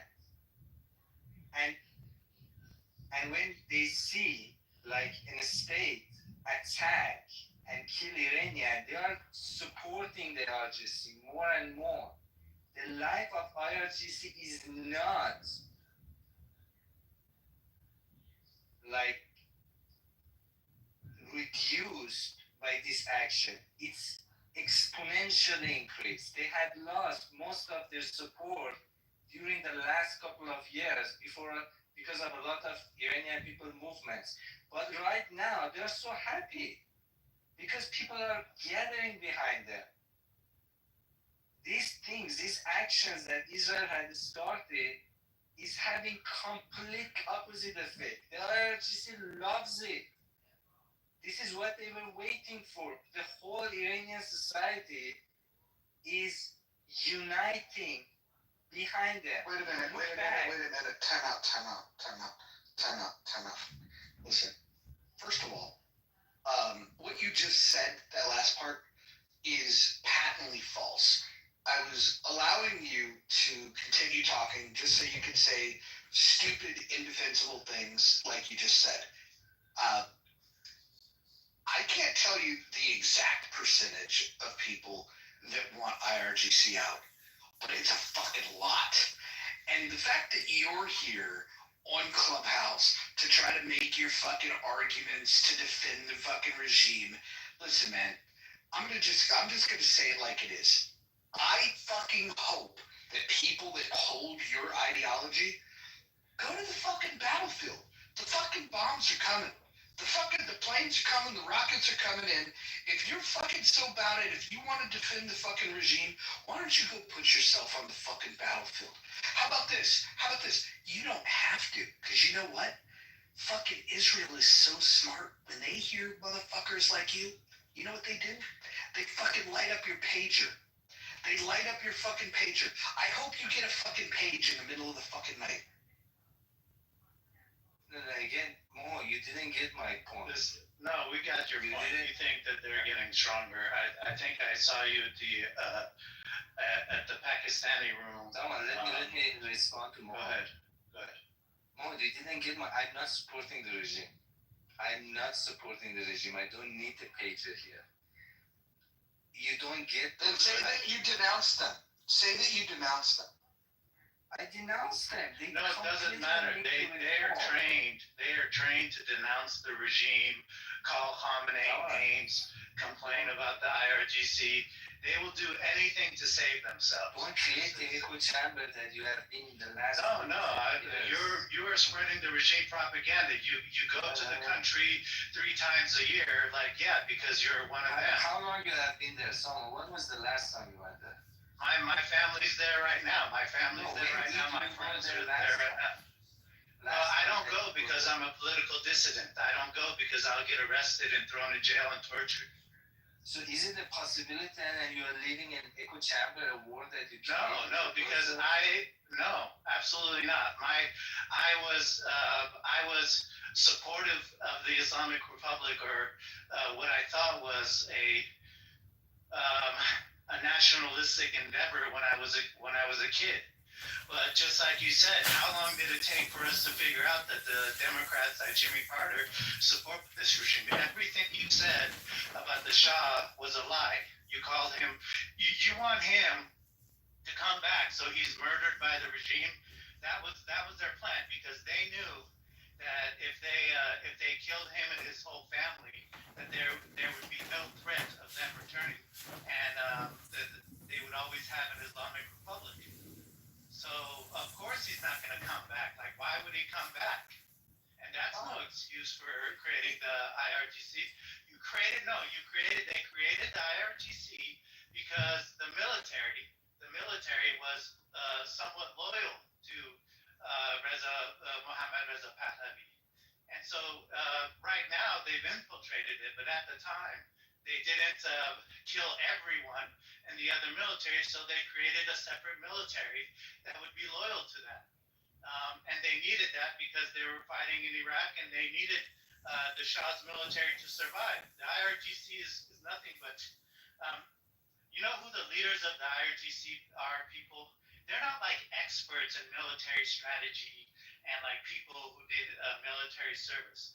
They're the people who tortured innocent people. They were like in their 20s when the revolution happened.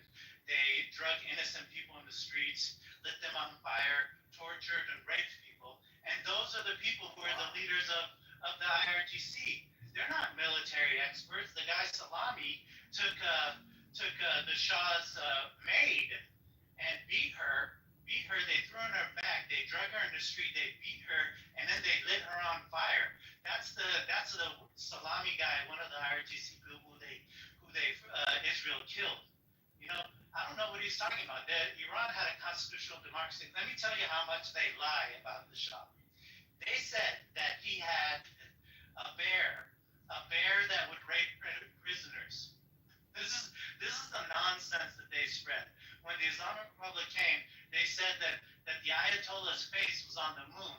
They said that there were truckloads of fingernails that were cut off the dissidents. This is all untrue. What they had was, and then he said that there was a coup in '53 with Mossadegh, and he's obviously, this is all the regime's nonsense. There was no coup. It's because Mossadegh was the one who was actually doing the coup. Mossadegh was appointed by the Shah to be prime minister legally according to the 1906 Constitution. And so the Shah was, his father was the only king, the only Shah who was elected by a majlis and was appointed according to constitutional law. That was the first time in history. His father was removed by the British to say basically they wanted to create a republic after World War II by the British, but they only took the Shah, sent him in exile, and kept his son. And so his son was anti-British. His son was the guy who was raising the price of petroleum, causing the 1970s oil crisis. So it's actually the West who removed the Shah, and the Shah was actually a really great person. They had political groups that would go out and ask for his assassination and overthrow. These were the same political groups that took over, and we saw what happened when they took over. They, everything he's saying is basically regime propaganda, and that's what they do. They don't come out. There's different groups. There are people who say the regime is great. That's one way of propaganda, the psychological warfare that they fight. But there's another way, fake opposition. They have people who say, "Oh, I'm not with the regime. But I go there 3 times last year, and it's not that bad because among the elites within the regime, they have all the rights. Like their kids can violate hijab law. They can wear shorts. There's a video where this guy, Sham Khani, who's Khamenei's right-hand man, his apartment was hit. And his son is seen walking up to his apartment on the street crying. And his son is wearing shorts and a t-shirt, which is against the law. They get to violate the law. They can have parties. They can drink alcohol. They can live a Western life, but then they torture regular people who want to have that same life because obviously it's a mafia dictatorship. So well, let me ask you this. Like, this is a weird. Like the Persians that tend to live. I live in Arizona. Most of the Persians I met him, yeah, personally at least, have been Baha'i. My Amir, my first, he was my dorm mate my freshman year in college. He was a Muslim Persian. I don't need to get caught in the weeds, but there's one thing that I would say, it's not to be self-deprecating, but I would say, if I had to guess, Persian Americans are on average, they do better than white Christian Americans or Christians of European descent. And, I would say fairly well-educated population here. We see what they have to say about what's happening in Iran. And what I find weird is that people will just out of a sleight of hand, they'll say oh well, yeah, these people aren't there anymore, so they don't deserve to say anything. But I would say when you have a group of people, the same ethnic group that is rather prosperous and successful here in the United States, where they're granted the freedoms to I guess you could say pursue their goals to the best of their potential. And I just see this weird the pushback I get from the pro IRGC crowd is I can't make sense of it. To me, and a lot of us have seen how they hang these protesters, and it's just but I would also say just the insane rhetoric that comes from it. How am I supposed to take Iran seriously? I can't. This gentleman,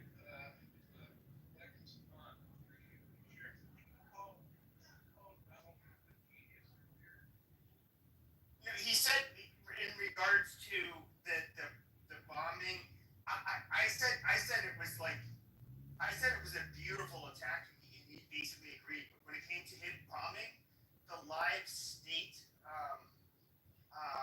television interview where all of the Iranians could see it, is they cut off internet access to the rest of the world and said you can't post anything else from the outside world, otherwise you'll get thrown in jail.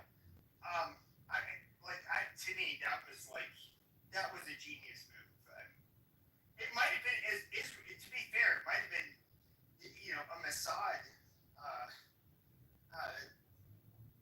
thing, and not Trump, but it was genius.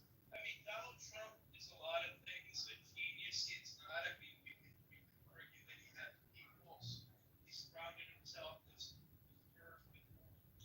people kind of understand foreign relations a lot better. But I don't think any of us are calling him a genius, personally.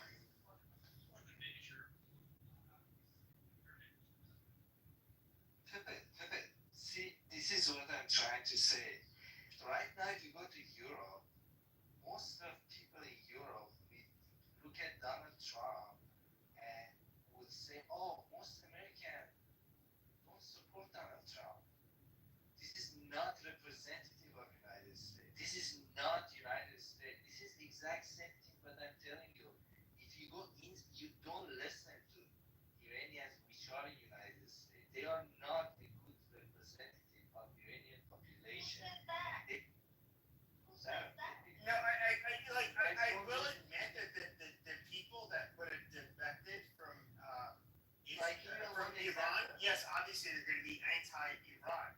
But what I would say is, why is it that the Iranians that ended up coming here so happen to do very well? They're not facing ethnic, racial. Hold on a second.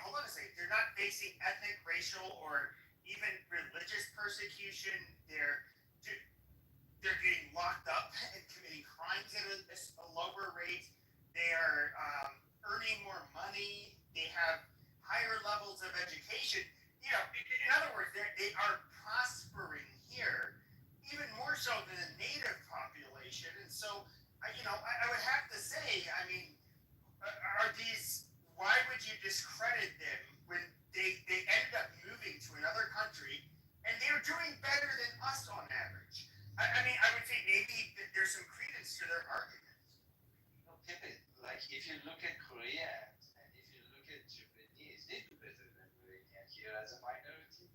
So when you have a group of people which have migrated over two continents and one ocean, definitely they are very, very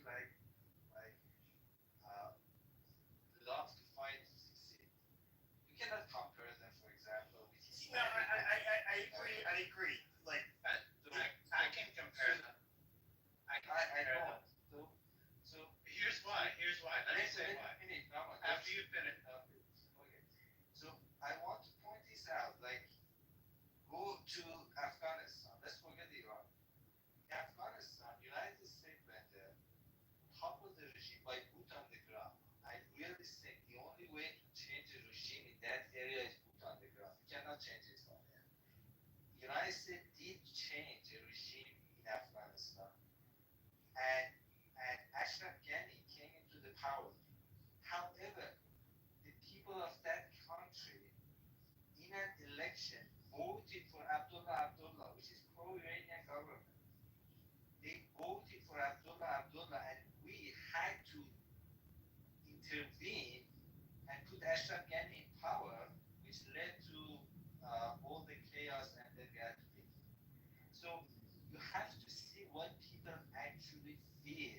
The people of that area, we like it or not, they are pro-Islamic group. They are pro-religious. And the more we intervene and hurt them, I hate these people that Israel killed. I hate them. I'm happy they killed them. But the more we do it, the more we are pushing people toward religious rights. That's my point.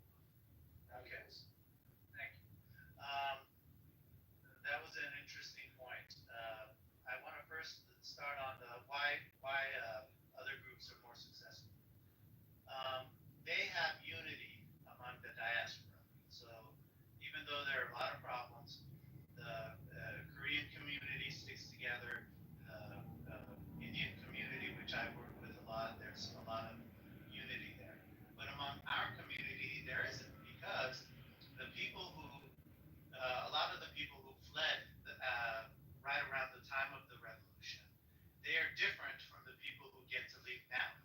Now, if you are in Iran and you do something, like you get caught for a hijab violation, or you drink, or you do something against Islamic law, or anything against the government, let's say you have a disagreement with your professors, they will create a file for you such that they won't allow you to leave.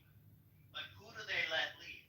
They let the people leave who are loyalists to the regime. They come out west, they infiltrate the universities, and they run propaganda for the regime. They money launder for them. They get paid to do propaganda.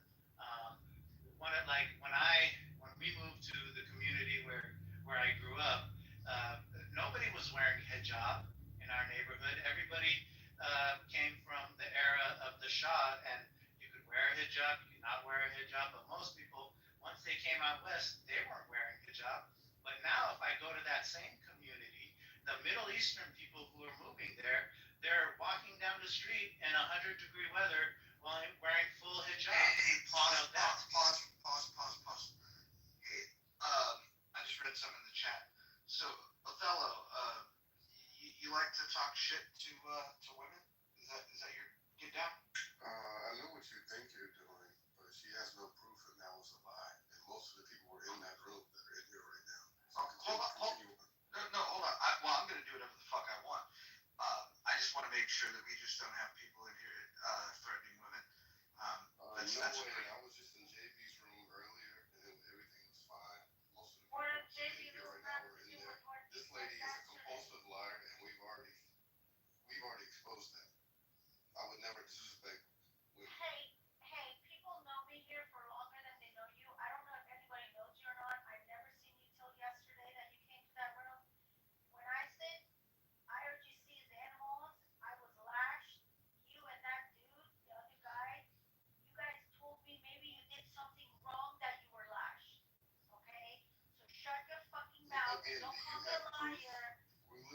what you said. have a screenshot. That is what you said, Othello. That is what you said, Othello. And I find you to be a very spineless piece of shit to come in here and ping admin into the room, please.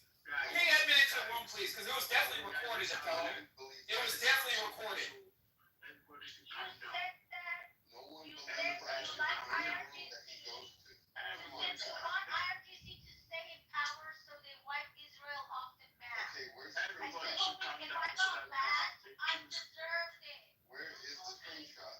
If I have a screenshot of you telling me that I won't be a doctor. Wait, hold on, sir, hold on. Listen. Hold on. Well, you should shut the fuck up while I'm speaking. How about that? You got anything smart to say to that? I didn't think so, bitch. Let me just get to the fucking point here. If you guys want to have an honest discussion, we can have an honest discussion. It is a fucking red flag on this fucking app, though, when people say, oh, where's your evidence? I will tell you this. There is fucking evidence of a lot of shit that's on here. And Darko, don't even, you know what? I'm going to send your dumb ass to the fucking audience. You can talk your shit in the fucking chat. You're not going to be on the stage. Here's a question for you, Othello. Because it just doesn't check out when you say you don't have any evidence. The way that you would defend yourself if you were telling the truth wouldn't be asking for somebody to prove the evidence. That's what guilty people say. Just say. Okay, well, you can't tell me how to defend myself. I have evidence on. Wait, she's I have speaking on evidence, me. Roger. Can I we- was can we- defending. Hold on. Let's get to the evidence. I was defending. This was an Iran versus Israel room. I was defending Israel. Yeah, Here it is. I was trashing Islam, and I was blaming all of this on Islam and IRGC. And then this dude comes and writes in the chats after he told me all that anti-Semitic stuff. He said, Dr. Sarah Love won't be a doctor for too long after these recording and screenshots released. That's the only thing Now- that's true. That's the Now, only thing listen. that's true. Hey, shut up. There's no You know what he evidence, claimed? There's He no claimed evidence. he claimed I was being racist. Oh, hold on, It's Sarah. not about race. Sarah, hold on. Someone- Sarah, wait. hold on. So, Othello, what did you mean when you said that she wouldn't be a doctor for too long? That I was going to report her to the California Medical Board for holding racist rooms. They don't care. No, but the room wasn't about race. The room was about Iran versus Israel. And someone can tell you guys, I'm pretty sure he knows. Look, when you're Muslim, like even Iranian, if you travel to Israel, they will hang you if you go back to Iran. You're not even supposed to travel to Israel, let alone like be in a room, be a mod, and defend Israel for 10 hours straight. When he says recording and screenshots being released, do you guys see that Wade fan, the agent putting thumbs down? When he says released, that's how they talk. They can't tell you, oh, once I give this to the Pakistani friends, they're gonna come cut your throat off. And I honestly don't think he was gonna do it, but that's intimidation. That's Okay, how can I he's speak trying to now? like shut people up. Roger, can I just say on No, hold on, real quick. So, look, we've got some accusations. It sounds like what Sarah said was that what was posted in the chat was that you're not going to be a doctor for too long. She received that as a threat, and then you clarified that, yes, you wrote that, but what you were referring to is that you were going to snitch on her to some organization because you thought that was a good tactic. And so my question then to you, Othello, what did she do that was racist? So I have the screenshots, right? And one of the things that she said in the chat was, go focus on your black reparations instead of worrying about your That's life. the only thing I said, and that was after you threatened my life, you piece of shit, like. Hold on, guys. Hold on. Let's get to. Show me one Hold on, Sarah. Hold on. So, if you have the screenshot, you can post it as a PTR. But I don't even know if we necessarily need that, and I'll tell you why. Because saying to somebody to focus on reparations, which is a very popular topic on this app, there's nothing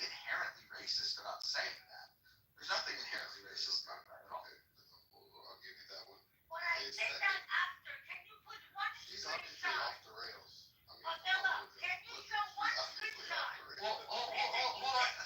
Sarah, hold on. Let's have a Hunter, can you ask him to show one screenshot of Let's just hear what he has to say. Two things.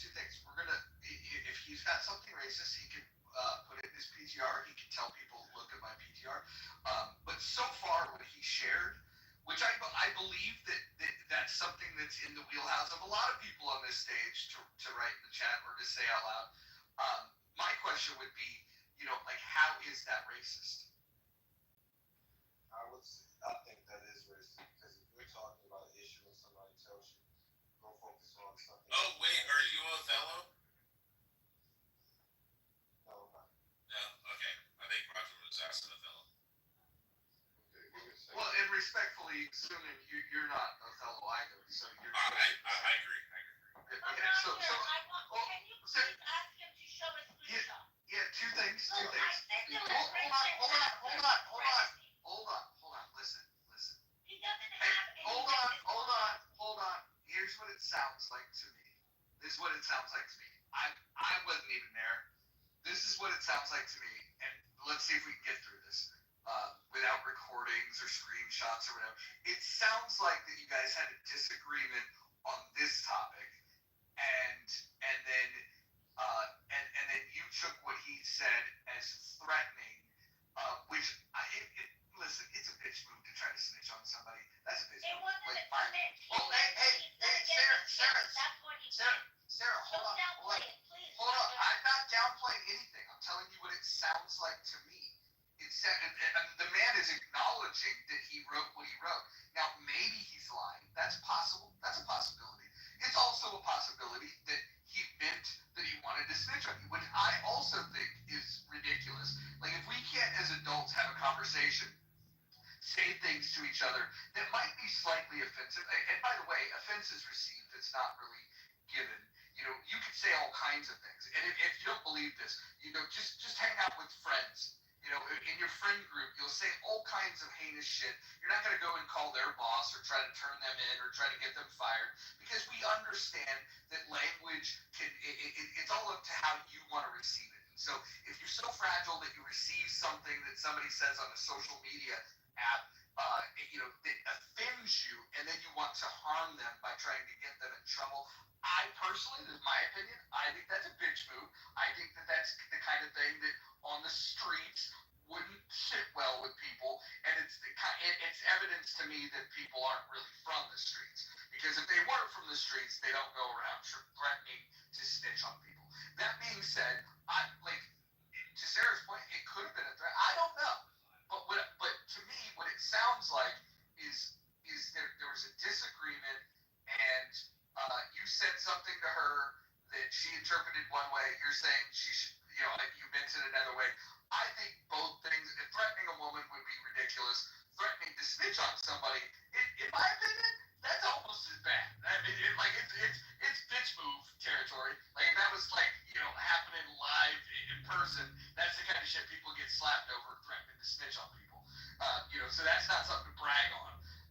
And then the other thing is the thing that offended you isn't even inherently racist. So it's just weird. The whole thing's weird. I think it's psychotic. And I'm going to take it one step further, Roger. The fact that the context, given the fact that he's going after a woman like this, I feel like it's very predatory. Roger, he's really this pressed about this shit that he's keeping a little file to go around and harass this woman on the fucking internet. How many women who have pissed you off on the internet do you have tied up in your closet? How many missing women do you have in your closet? Roger, I only want to see Othello get kicked because he's a vegan. I don't want him to get kicked. I want him to show. No, just because he's a vegan. And that should be enough. Stop, please. You guys find this funny? No, I don't like it. Because Roger, that screenshot that he has, he is telling the truth. I did tell him go deal with repression instead of threatening people's life. I said that after he made this comment. In this comment, he said once your screenshots and recording is released, he does have screenshots, but nothing racist. It's all about me. Shut up! It's all about me defending Israel. That was a threat on my life, and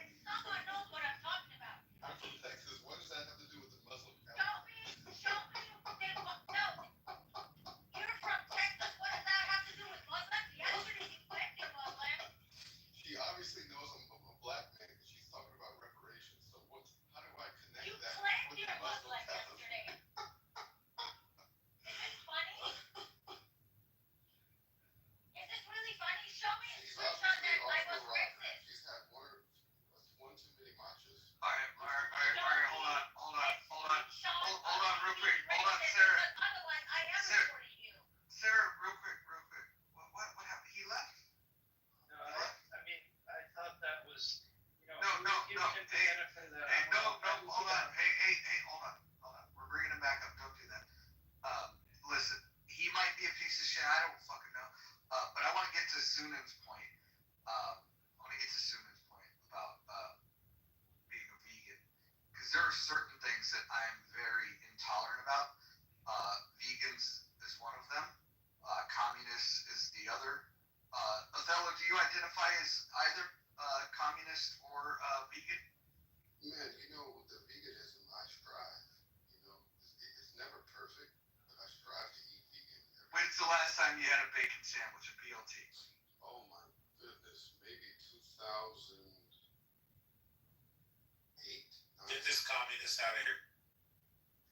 2009. Jesus Christ. You know what?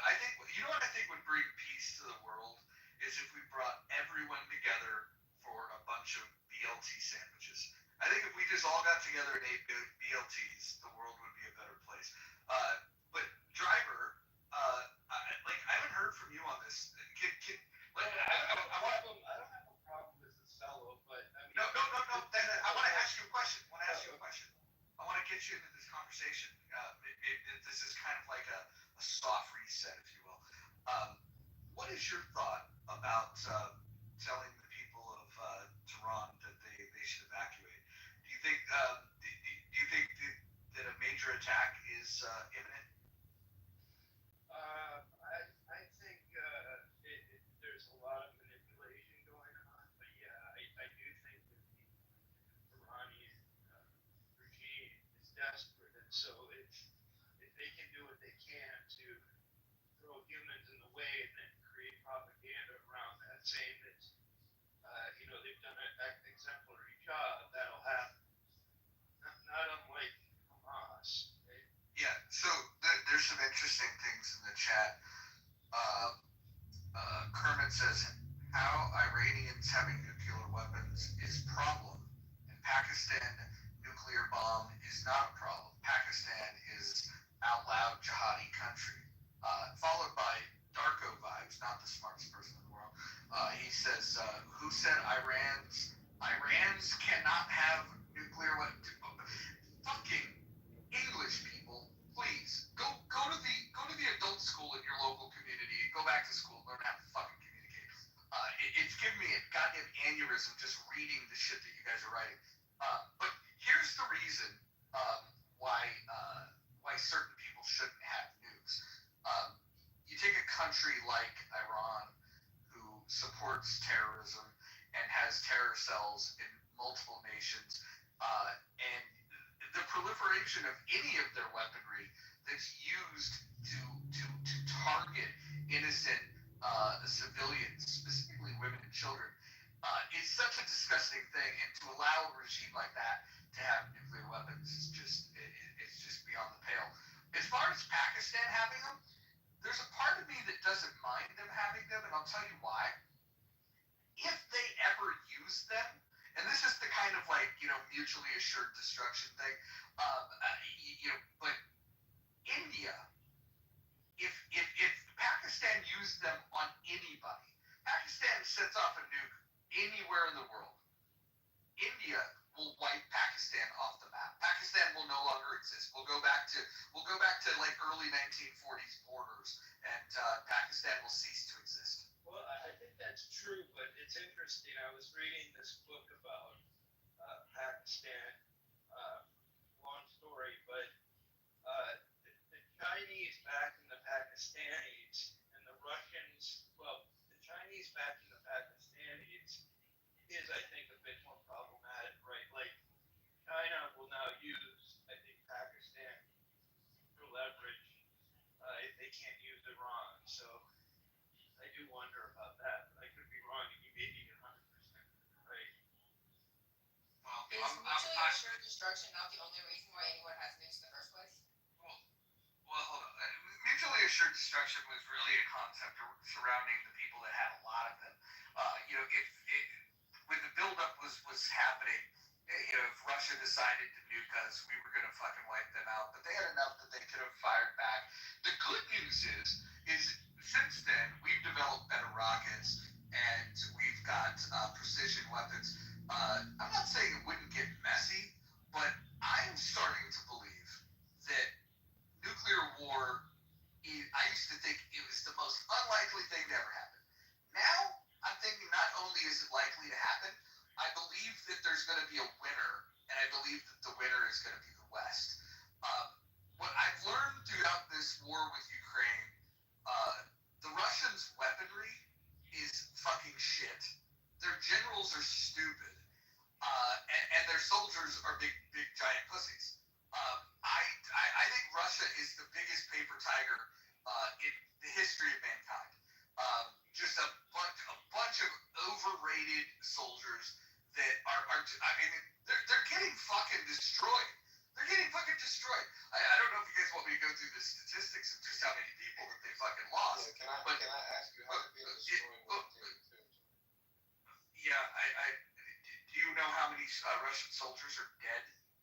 We're talking about the Russians or the Ukrainians? The Russians. No. Minimum 1.1 million soldiers dead. Removed from planet Earth. Russian soldiers dead. There's 11 million Ukrainians dead. Yeah. Well, I wouldn't expect a guy with a towel over his head to be able to understand math. So, listen, I get it. You're just flat out fucking incorrect. He is BHI in his defense, Roger. I asked a specific question. Wait, are you BHI? Oh yeah, he is. Wait, hold on. No, hold on. He ain't BHI. Are you BHI? Yeah, he's Yard Israel. No. I didn't fucking ask you, sir. He's a grown ass man. Let him speak for himself. What is BHI? I want you to tell me what BHI I is. don't know what that is. Are you a Hebrew Israelite? Black Hebrew Israel? Absolutely. Oh, you are? Okay, excellent. And I'm glad I've got some people here that speak Hebrew. Can you speak to us in Hebrew? No. Okay, got it. So you're not fucking Hebrew. All right, I'm moving you down for being a liar. Listen, anybody that tells you that they're BHI, Black Hebrew Israelite, they are lying to you. They don't speak Hebrew. The first question you should ask any of them before you allow them to get another fucking word out of their stupid ass mouth is, do you speak Hebrew? And if they can't speak fucking Hebrew, you tell them to shut the fuck up and go home. Oh, Roger, there was actually a rabbi that did that, debating Hebrew Israelites. He's like, yeah. Start from Genesis. And he starts reading in English. And he's like, no, read it. And he's like, what do you mean I'm reading it? He's like, in Hebrew. He's like, he just got bad fucking crash. Is there any more BHI in this fucking room? Anybody? I mean, dude, I thought the fucking Hare Krishnas were fucking weird. And like, I said this earlier, but I sincerely believe it. I think BHI is like Scientology of the hood. I think it's the same thing. It's just like this fucking weird Ponzi scheme, fucking pseudo religion, weird thing. But it can only exist in the hood. What they do is they look for people that have like a third grade education, and they go, "Hey, I got good news for you."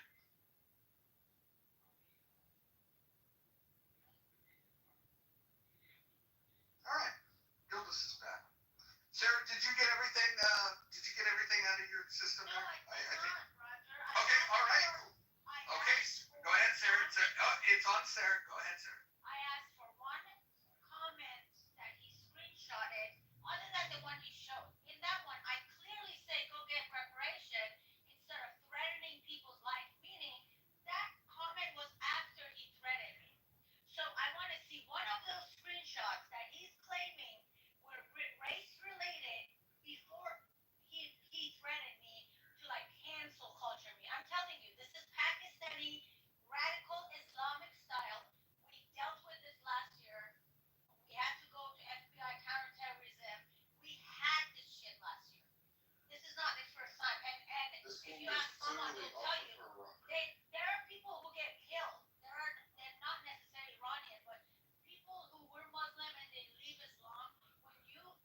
When you defend Israel, when you talk bad about Islam, you're playing with your life. Someone can tell you that this is true. Sarah, how many glasses of wine have you had today? Wait, Othello, are you Muslim? He said 0. Wait, hold on. Allowed Roger to talk to me like that. Hold on. Interrupt me and mock me for how many glasses of wine I had. No, hold on. Piece of shit. I don't drink. Hold on. Well, come on, that's not true. But listen, Sarah, I appreciate your passion, and I don't know how we're gonna win this, Vince, but I wanted to just take a quick little second here to say hi to my friend David.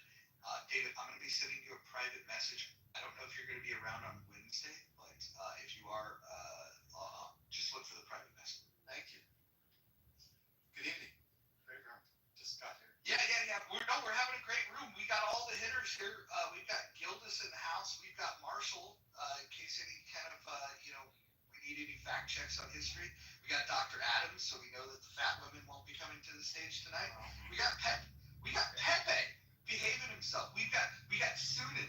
I don't know if you guys knew this, but like I used to fucking throw Sunan out of it. Like he goes by a different name, or at least he used to. I used to throw his ass out of the room. But since I've come back, like it's weird. It's like it's recalibrated my taste and tolerance for people.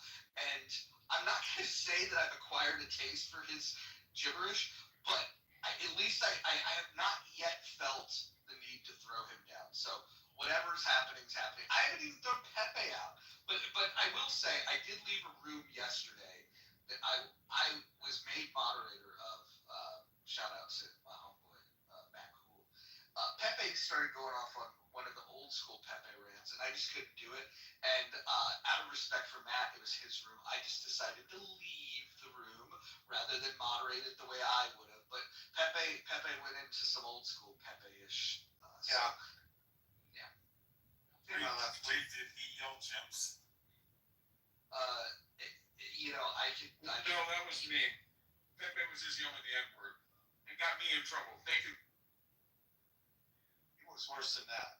Yeah, look, it was a reminder that I'm just gonna ask Pepe directly. Pepe, you're a guy that's well read. You're not a stupid guy, and I know that you've got a dark sense of humor. But like, at what point do you think that the the intentional provocation of using the N word in mixed company, like why do you do that?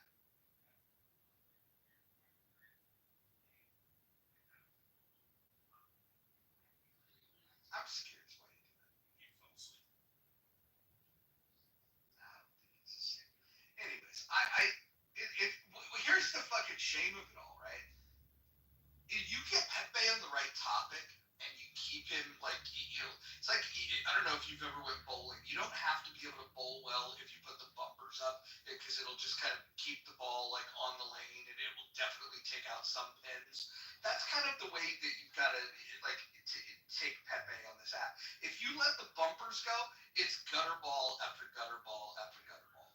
And what I've learned is like that side of him, I just have very little like tolerance for it, and so it just doesn't work for me. And that's crazy because I'm the guy that will throw out faggot and retard, and so it's not like I'm overly sensitive. I just think that racial provocations with strangers is a really fucking bad idea. That's my opinion. Oh, Roger, I was just gonna mention. You see, Narayan is. I think he wants to be the moderator. He said he knows how to run the room better than you. He said we should get back on the topic.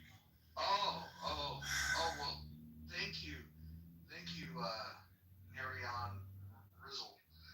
Rizzle, I'll invite you up. Yes. Oh, he's on stage. He is? Yes. I'm right here. I'm being Perfect. here. Perfect. I didn't notice you because you're fucking underwhelming. But I got a question for you. And it's how you answer determine a lot of things. But you wanted to go back to the topic. Which topic did you want to go back to? Did you want to go back to the argument about the death threats and the accusations of racism, or did you want to get back to the topic of the week? The topic of the week. Okay, cool. Bring us back. Yes. Yeah. No, I just have what is like open question, right? So the topic says Iran cannot have a nuclear weapon. My thought on this is that as technology grows, it's not going to be only Iran. It's going to be a lot of other countries that we think to not have a nuclear weapon. So I think it should be more of like a proliferation where I think the Iran nuclear deal was a very good one. So I like other people that meant I don't think that Israel striking Iran is very justified, even they probably have a nuclear weapon and they do. So, and this is where I want to bring everybody into the room because that's where we want to talk about, right? Okay, fair enough. I think you made a good case for getting back on topic. I don't want to hear myself talk. I want to get back to just listening and helping. And thank you, actually, for getting us back on topic. Does anybody want to respond to what Marion said about maybe a differing opinion about why the strikes are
conversations is because I can agree, fuck the mullahs, but explaining the why, right? Because people will come in here and they'll flip that around and they'll say fuck Israel, they'll say fuck the Jews, and then when you ask them for substance, they don't have anything. And so, Gildas, I know you to be a man of substance, so give me the substance behind the argument of why they've got to go. Yeah, well, because epistemologically, they believe that they are in tune with Allah, and their people can't hear the justification for why they get to rule and why America is the big state. But they know they have a secret telephone relationship with Allah, and He's telling them who's evil and who's not, who should be executed or raped or tortured. They can't gain access to it, and because they have an illogical epistemology, because they have an irrational way about trying to be leaders. They don't believe in real democracy. They don't believe in individual rights. They believe they have all the rights. What's the other term they use? Infallibility? The Ayatollah is infallible? I'm trying to maintain composure here. But because they have an irrational way of trying to lead a country, they don't deserve to be in positions of power. I have an counter argument to that. Well, let's hear it. So, yeah, okay, what I would say is Iran has not acted like that, even though, let's say action talks louder than words, right? So, Iran has not actually given their capability, have not really taken this kind of strikes. And okay, let's talk about democracy. It's like, what is the democracy? It's like, democracy can be wrong. It's only means 51%. If everybody in the Iraq is kind of okay with this, then it should be okay with it. They are the nation, leave them alone. And they want to be kind of left alone, doing what they want to do. But it shouldn't be the moral high ground that America should be taking while supporting Israel on this. This is kind of like my point. Israel should be able to defend itself and is capable of defending itself. But Iran should also be a nation that should do whatever the fuck it wants, given what it's doing and not bothering anybody in a way that we don't like. I disagree with the idea that they're not bothering anyone. If they really were just some isolated attack on Titan Island, and they just wanted to. Roger, you're hot micing. You got hot mic. If that was the case, if they were Ecuador or Mozambique and they're just running amok on their own, they're not affecting global trade, they're not affecting people's lives on 9/11, they don't influence terrorist groups or anything like that, then I would agree with you. But insofar as they're trying to play this behind the scenes role to destabilize America and topple the West, if that's what their regime really believes in, if they're getting up, sending their kids to school talking about death to America, I mean, that's saying death to freedom. That's saying death to liberty. And if you got that stance, if there are people that, not the people, but the rulers have that stance, we got to preemptively get in their ass. Pause. So Gildas, you said 9/11. Iran supported 9/11. Insofar as their fucking mantra is death to America. I mean that is a funny thing they say, but actually what they have done is cause America harm. I don't think it's funny at all. Now, yeah, Funny to I'd be them. hard pressed to pinch my phone right now and find the exact connection to Iran and 9/11. I've admitted that before with Roger. I don't know if that kind of thing is even published. But insofar as they support Hamas and they support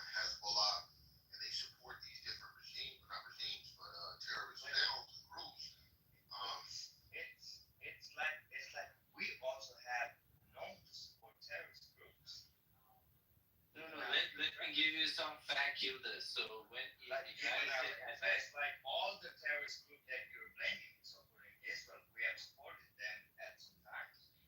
Not today, 30 years, 40 years. We might have formed some. We might have. US This doesn't is such a support. dumbass fucking argument. Yeah, US doesn't They're, support. they're on, you know, you're a fucking Hollywood supporter. I don't know what your fucking Pashtuni asses up there played about. Also, Wayfon, yeah, we know they were Saudi nationalists, but they're radicalized fucking Muslims. That's all they are. The reality is that Israel is our closest fucking ally in that region. You're supporting them. The ideal that we're not going to support them. The Iron Dome missiles come from fucking Arkansas. They can't create their own munitions there. It's a country the size of fucking New Jersey. They don't have the fucking minerals. They don't have the fucking, you know, material to make their own fucking rockets. They're our closest fucking ally, and we are going to support them. And if Iran wants to fuck around, they can find out. And they're finding out right now. How did they get there? How did they get there? What do you mean? Right. Who got what? What dumbass question are you asking? Go ahead. Iran. No. Go back. How did they get there? Okay. Well, wait, you want to go back to 48, 67? You want to go back to 70 AD, 130 AD? Where do you want to go? Wait, hold on, pause. You're arguing. Pause. I want to acknowledge the people in the chat that are retarded. The idea that having people on the stage that have differing opinions being a bad thing, okay, if you don't like it, go start your own fucking room. The purpose of these rooms typically is to be able to have a discussion. And if you have differing opinions, you can have that conversation. And maybe you guys prefer an echo chamber. If you want the echo chamber, go to the echo chamber. You don't. I mean, listen. I think the IRGC is one of the most disgusting regimes in human history, and I can't wait for them to go. That being said, those that want to come in here and defend them, we're going to hear them out, because I believe that part of the free speech thing is allowing stupid people to say their view. Agreed. So where were you wanting to go back to? 70 AD, 130 AD, 1948, 67? Where were we going to...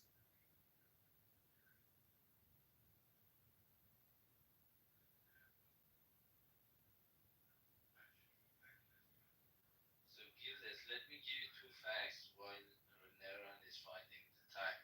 So IRGC, like when 9/11 happened and US attacked Taliban, IRGC gave them exact location where to hit. That's why the mission was successful there. And the other one was when ISIS was in Mosul. IRGC was fighting on the ground, collaborating with the US Air Force to bring down ISIS. So this is two examples of how IRGC actually collaborates with the United States. I know I want to jump in. I know you do. I see it. Like, for like 5 minutes they helped them. And what was the IRGC was actually in Syria massacring humans. They helped the Syrian government use chemical weapons, and I think they killed around 400,000 people. And that was one of the stupid mistakes of the Obama administration to, to allow Qasem Soleimani was the leader of the IRGC, and they bragged about it in Western media that Obama was so smart that he was, working with the IRGC to fight ISIS. And we saw what happened when Trump came. He said, no, we're not going to use these terrorist organizations against each other. We're going to handle ISIS ourselves. And that's part of the problem, how we got in this situation, is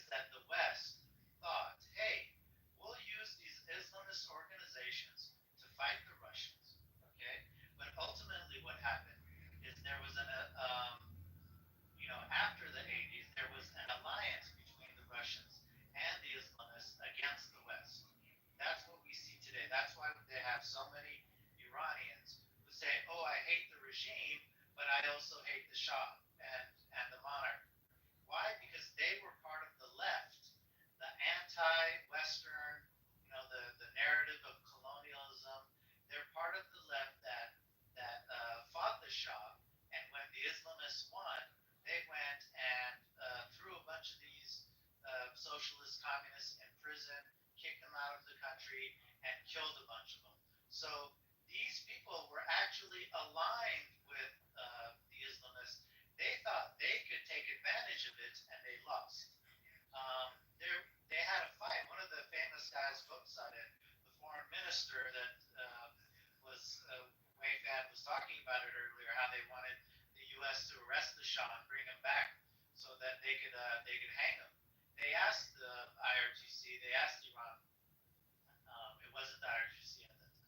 They asked her, "What evidence do you have that the Shah has committed crimes?" And Iran didn't have any evidence. But anyway, this guy, this foreign minister, Gobsadeh, he got into an argument with Khomeini when he realized that he wasn't, he had lost power, and he basically yelled at Khomeini and said, "We gave you this revolution, you know," and then he was hung.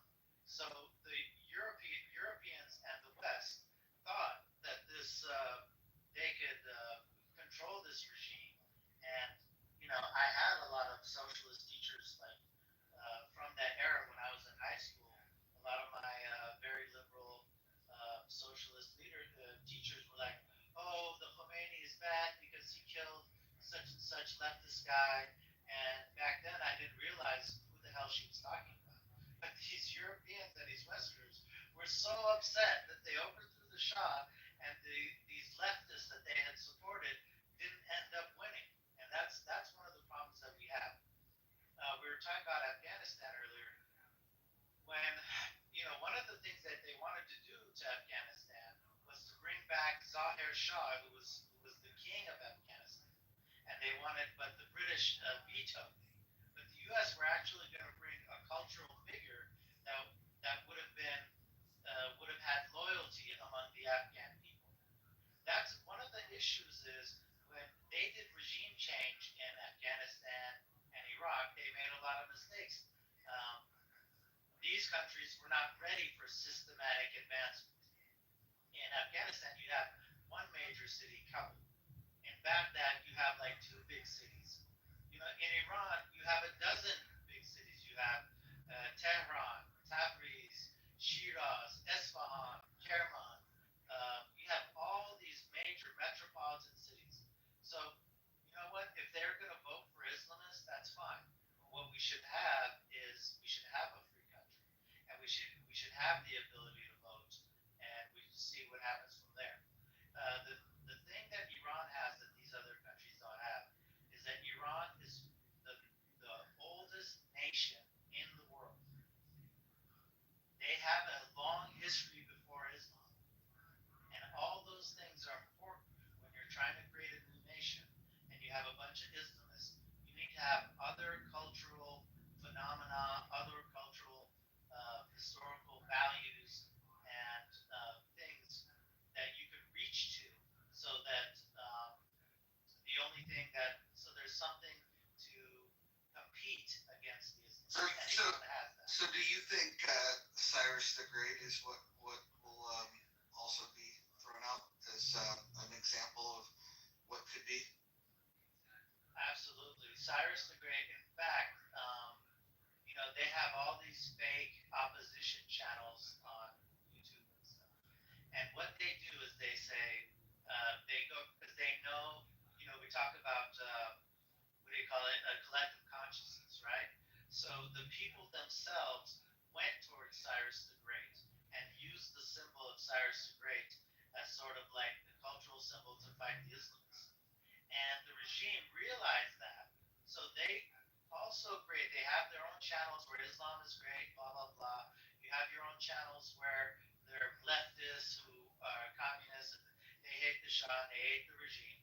But they also had anti-regime websites who use Cyrus the Great as this great symbol. Ironically, though, they're still anti-Israel. Why is it ironic? Because because Cyrus is the great, not because of just because of the big empire he had, but because he freed the Jews from Babylon. He declared ethnic freedoms, religious freedoms, and all these freedoms that were documented in Xenophon's book, Cyropedia, which the Greeks used, which we see we think of the West as sort of following that tradition of Cyrus. So definitely, we're going to go back to that, and we're going to have something that is culturally Iranian that we can use. Just the other day on the news channel that our friend Yildiz was talking about, how they attacked that channel. What's funny is just recently the national television news channel that they have is called Sadai Simam. They actually use Cyrus the Great motifs in their background just recently because they realize they're losing and they're trying to tap into this nationalism. What Wayfan is saying that the attacks are going to create people to be more with the regime. That's the hope. That's the game that the regime is trying to play, but it's not going to work. People have seen this game play out. They're just biding their time to overthrow the regime. There's no way that these guys are going to be able to tap into nationalism. In fact, there's a video of Khomeini, the Ayatollah Khomeini. Yeah. Hey, hold on a second. In order for us to have a conversation, let's try to like make just like one or two points and then just kind of keep going. I want to just cut in here. Narian Rosal said in the chat, my question is, at what cost we going to change the regime in Iran? And I've got a question for you, Naranian. At what cost would we allow them to stay in power? What are we willing to risk leaving them with?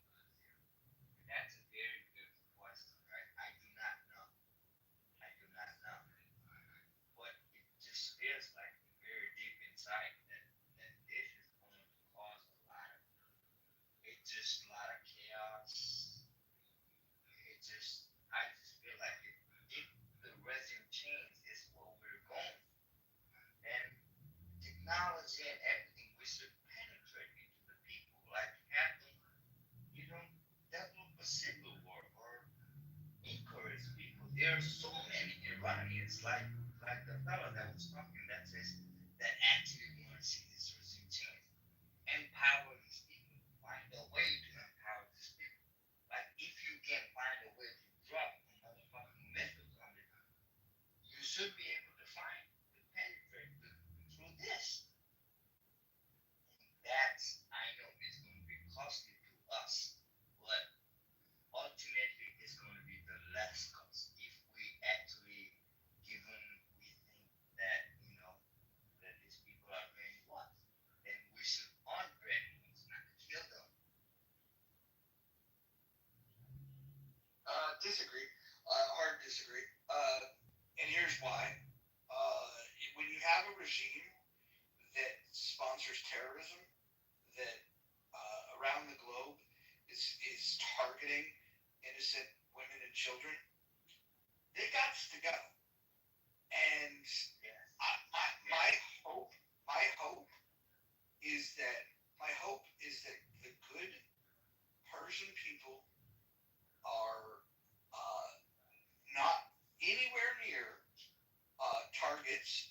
The scary part, though, is that this regime and Islamists in general have this bad habit of, they'll go target innocent women and children, and then they'll go hide behind their own women and children. And then when the incoming bombs come, then they say that their opposition is the bad guy. And so, that's the big problem. Is there's going to be photographs that'll come out that'll look very bad, war as hell. And so my sincere hope is that as this regime change takes place, that it happens swiftly, and that the people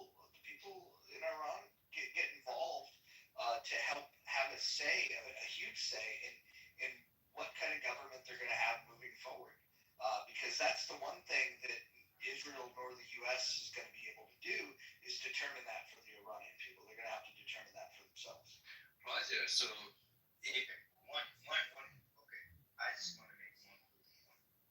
Given that what you just said, right, the regime change, and we should use the CIA, Mossad, all the intelligence capability that we have, and just talk with, kill the guy, and see what happens. With one week, you can already create a chaos like this, right?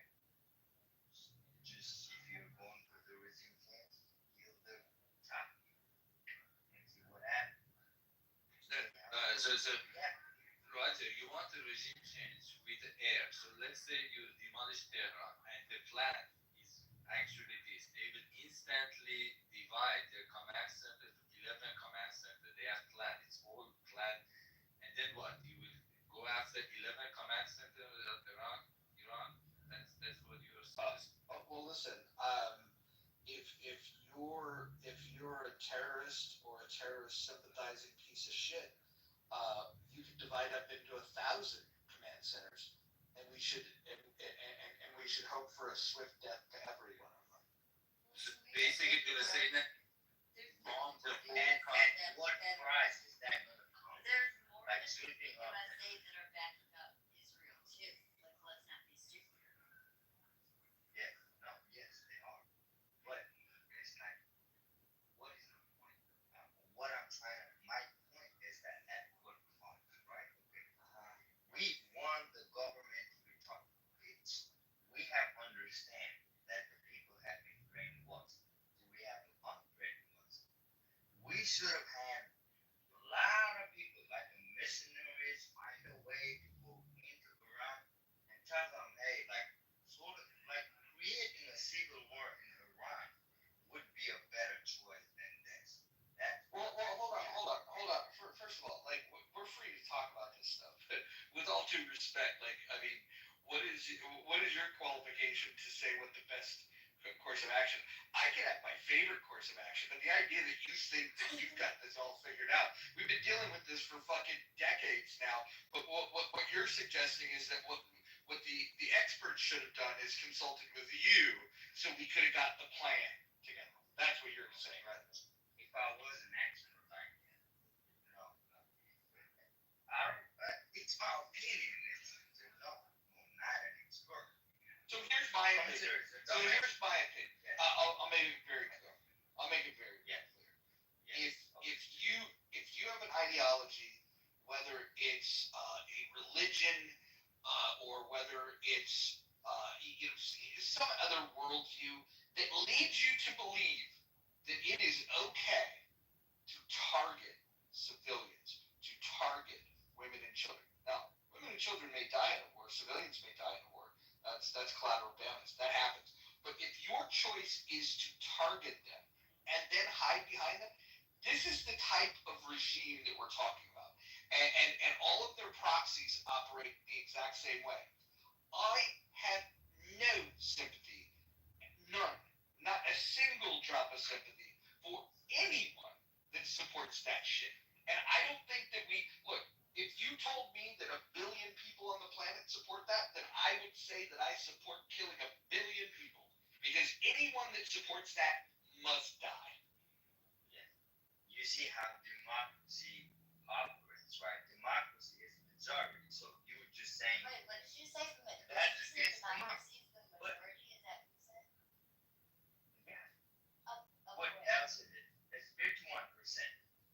Like as far as like the entire. Wait, hold on. First of all, can you tell me which country you believe has a democracy? Right. I think America has democracy. No, America intentionally avoided a direct democracy. Yes. Hold on. Let me finish my point. No. You can't say something and then when I disagree with you, you say, yeah, you agree with me. No, I'm disagreeing with you. Okay? I'm telling you that when the U.S. was created, it was founded. It was with the idea that with the expressed idea that direct democracy is a terrible idea. and they wanted to avoid that because it's a bad idea. And so what they did was they set up a representative democracy, which is different. And you could say, oh yeah, but it's still democracy. No. It's not majority rules. And in fact, majority rules, if we would have set up our country with the majority ruling, slavery would have lasted at least another 100 years. So be very careful what you would.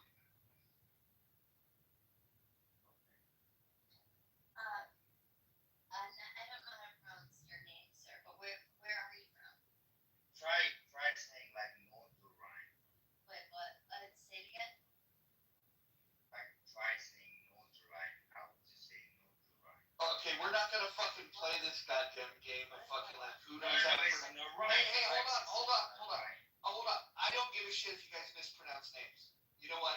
Fuck it. If you mispronounce, yeah, I don't care. No, hold. What? Why are you speaking?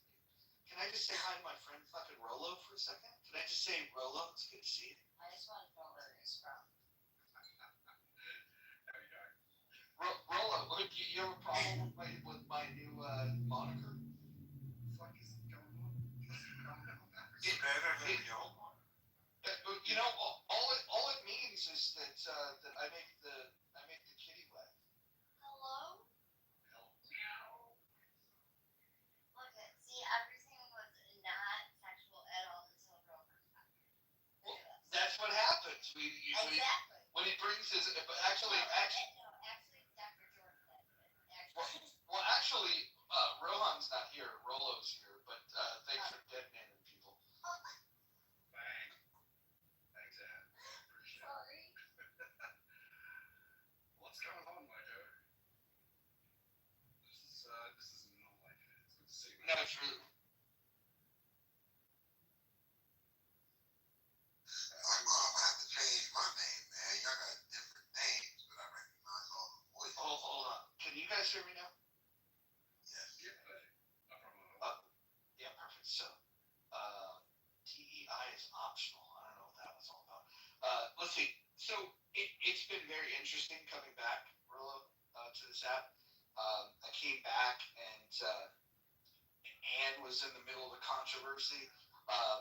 I think we worked through that, though. I think she's back. I think she's back to the new and improved Anne, not the throwback Anne. Controversy in the same sentence. She had like this. She had this throwback moment. We don't have to discuss the details. In fact, I'm forbidden from talking about the details. But it was a throwback moment. And so, no. I'm forbidden to talk about it. I'm You're forbidden to talk such about a it. douchebag. I'm serious about it now. And why don't you look? I mean, just come out. You've always like spoken your piece and being true to yourself. So why don't you tell us? Well, first, I need you to give me a reliable source, and then we can talk about it. Okay, so let's move back to the topic. Rolo, do you have any thoughts on the prospects of taking out the IRGC? Give me 5 minutes. Give me 5 minutes and have to share my thoughts. Okay, perfect. You take your 5 minutes. I think we got Loquacious, who had indicated in the chat that he wanted to come up. We brought him up. Loquacious, what do you want to add to this conversation? Hello, guys. Can you hear me? Sure can. Yes, but with this fucking accent, it better be good. It is your fault. So, my point is very clear. I mentioned it that it's like that. They can't stop any other country.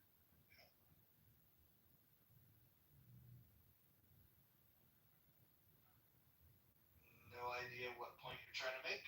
What did he say? Probably if he's trying to have the deal. Between two countries where no, it's between Israel and Iran. So why these two countries are fighting with each other? What's the reason? Because Israel is trying to stop them. They can't make the nuclear weapons, but they have a right because Israel do have a nuclear weapons. The country who have. Well, hold on, Loquacious, hold on. You can't just skip over 70 years of history. Listen, if you didn't have a regime that hated Jews, we would probably not be having this conversation. It's when you have people that have a worldview that Jews don't have the right to exist on planet Earth, uh, that's a problem. And we could go back to the creation of the state of Israel in 1948. We can have that conversation. We go back further and have a historical conversation. I know that once upon a time the glorious Persian Empire, had rolled through there, but so did every other empire. So I don't know why you want to start this conflict on the day that bombs dropped in Tehran, because this conflict is long-standing. And by the way, one of the sides, and it's not Iran, actually desires peace. Can I just ask one simple question? Is it for anybody else? Is there something just inherently, just something that pisses you off and you can't stand people that eat fucking horse meat? Like, I don't know what it is. Every time I meet somebody that eats fucking horse meat, it just drives me nuts. Go ahead, Luke.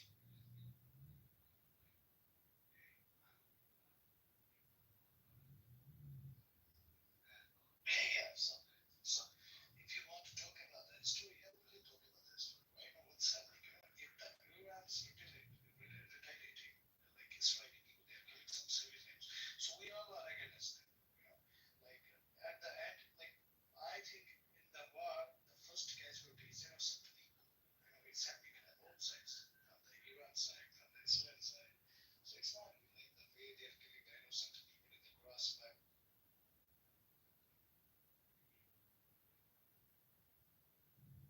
Did somebody move him? That was weird. I didn't move him. He's welcome to come back up, despite my disagreement with what he was saying. Shameen, my cowboy brother. It's been a while since I've seen you. Nuha, I don't think I know you, but what's up? Moose is back in the building. Uh, let's have a conversation here. And you seem to be probably the most, I think, conflicted and in the middle of this argument that of anybody. Like everybody else seems to be pretty definitive one way or the other about what they'd like to see happen, and you're kind of like middle of the road. How did you come to this position of like straddling them? Well, so in the Bible, like we are supposed to just pray and not intervene in God's plan, and avoid conflict and just pray for our neighbors. So we aren't supposed to take sides. This isn't about us. This is beyond us. So essentially, we are supposed to what turn the other cheek. Essentially, what pray for our neighbors and pray for peace.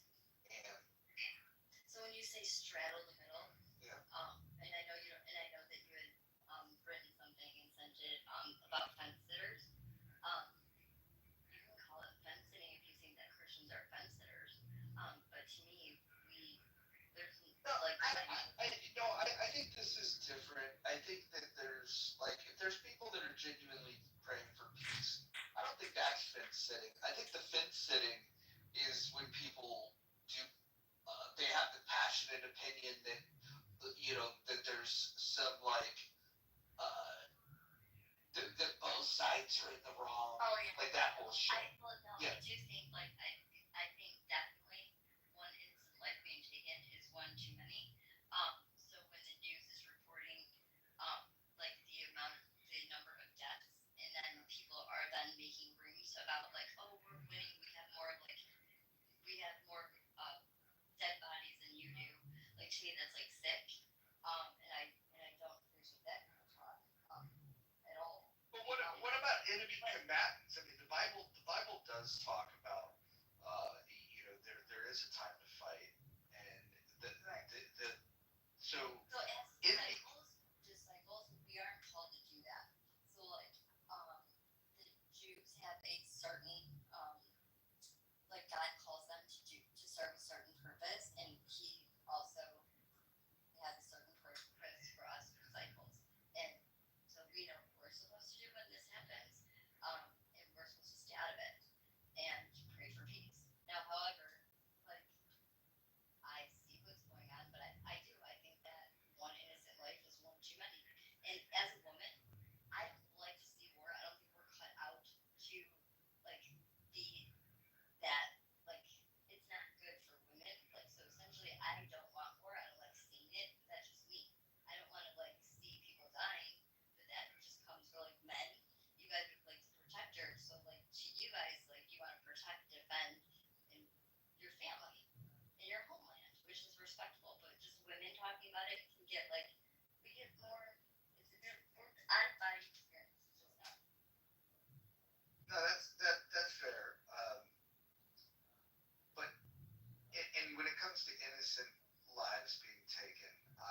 position on this is pretty consistent that I don't want to see innocent people harmed. So if people have, let's say if two people had a problem with each other and wanted to fight, right? If you were in a bar and two people were, like, I'm going to kick your ass, no, I'm going to kick your ass. If they mutually decided we want to fight, I don't really have a problem with that. I would still probably try to be a peacemaker, to be honest. But if they wanted to engage with each other, I would say have at it.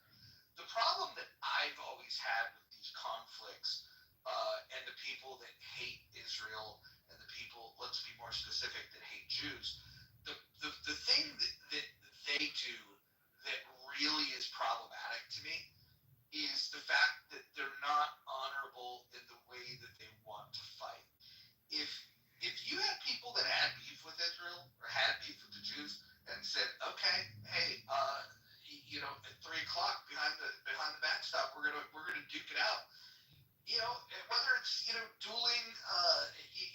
dueling pistols or sword fights or what we have now with tanks and bombs and the armaments that we have today. To me, it's all about are these two sides like willing combatants? And the problem that I see is that one side wants to target the enemy combatants. The other side wants to target the women and children. And then when the women and children get harmed, the side that wants to defend their women and children goes after enemy combatants. And those enemy combatants, like cowards, are now hiding behind their own women and children.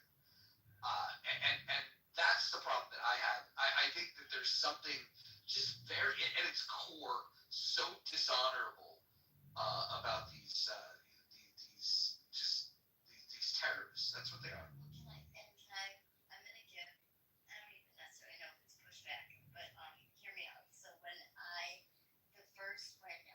Hamas was hiding in the tunnels underneath the children's hospital and the school, and they had threatened that they would come and kill all Israelis in Israel.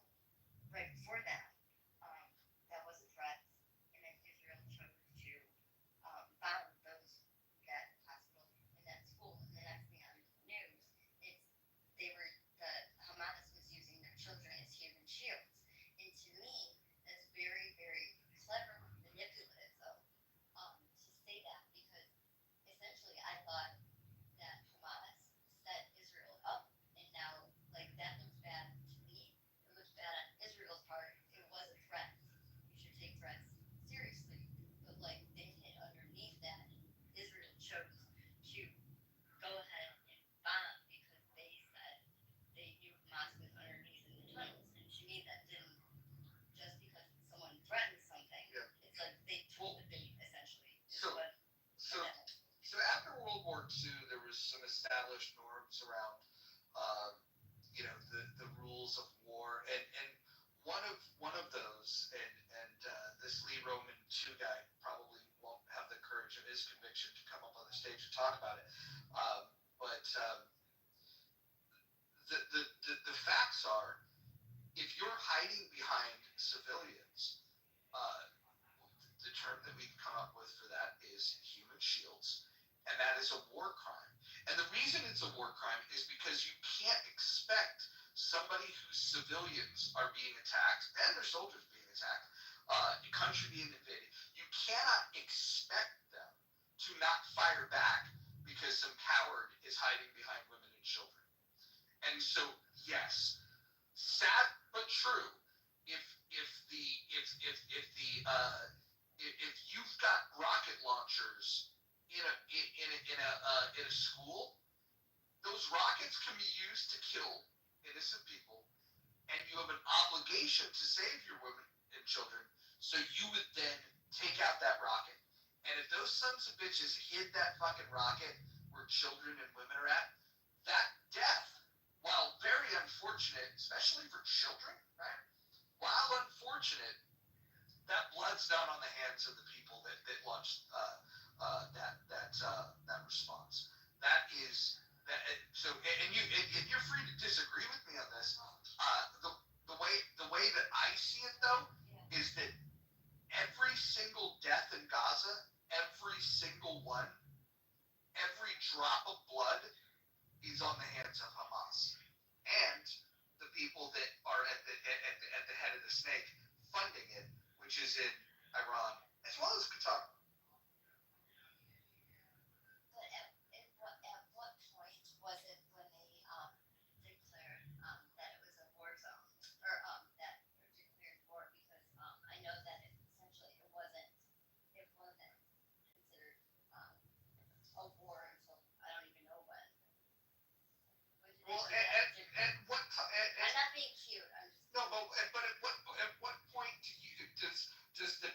should have a declared war matter if somebody's rules of war, like when that actually comes into play, to me, it started on October 11th. Like that's when it started for me.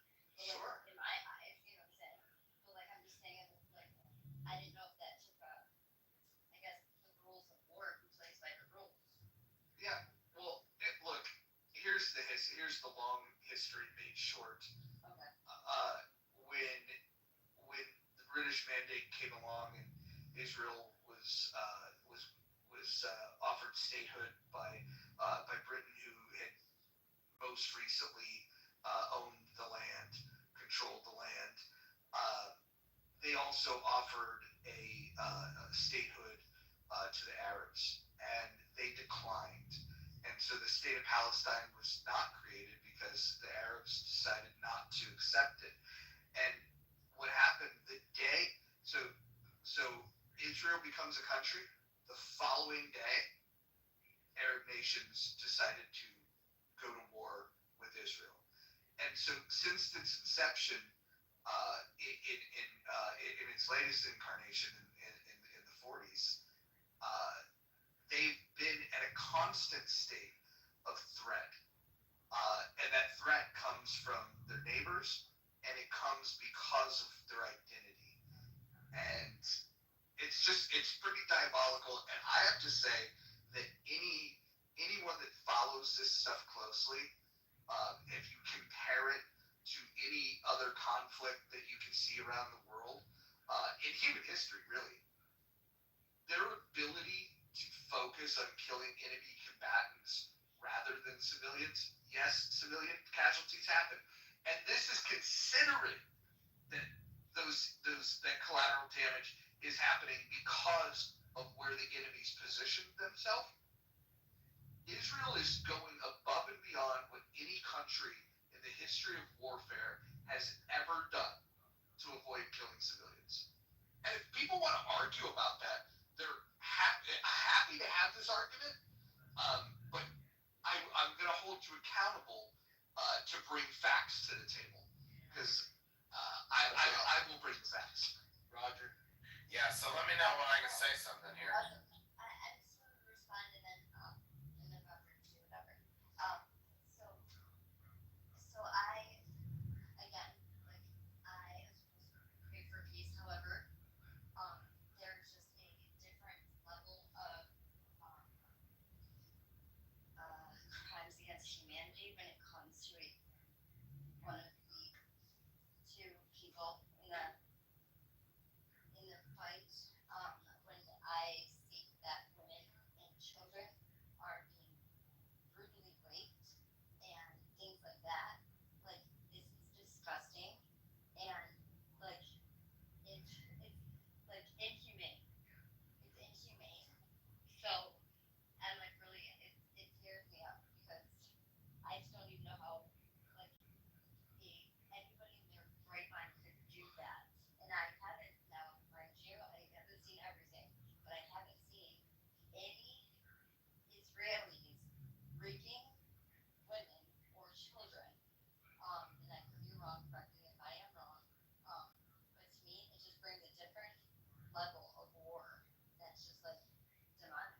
So I guess well, I definitely want to hear from Becca. So I was going to say something. Hold on. You're not going to interrupt. Add me in. The audience, I'll bring you back up when it's time for you to speak. I'm just going to say this very briefly. In war, there's going to be people that are fallible that can do bad things. That can happen. The other thing that I'm really impressed with Israel is that when things happen that are outside of protocol, people are held accountable. I mean, the honor in which they approach war is pretty impressive. But Doctor, I was just going to say to add that, I put a link at the top on John Berry, and I think this might explain or offer you some insight into the ethical conundrum. What's that? No, I just said, okay, I'm going to say that. I mean, I'm not saying it's just a different perspective.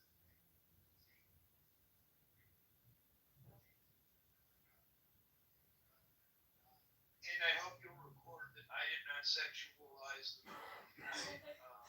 My partner in crime did. I didn't say a goddamn word about it. It's documented. I'll write that down. I'll date it. And thank you for that. I still stay there. I want to let Shamim pop in here. And Austin, don't fucking try my patience tonight. It'll be a short time if you do. Shamim, go ahead. Hi, Roger. Long time, man. Hope everyone's well.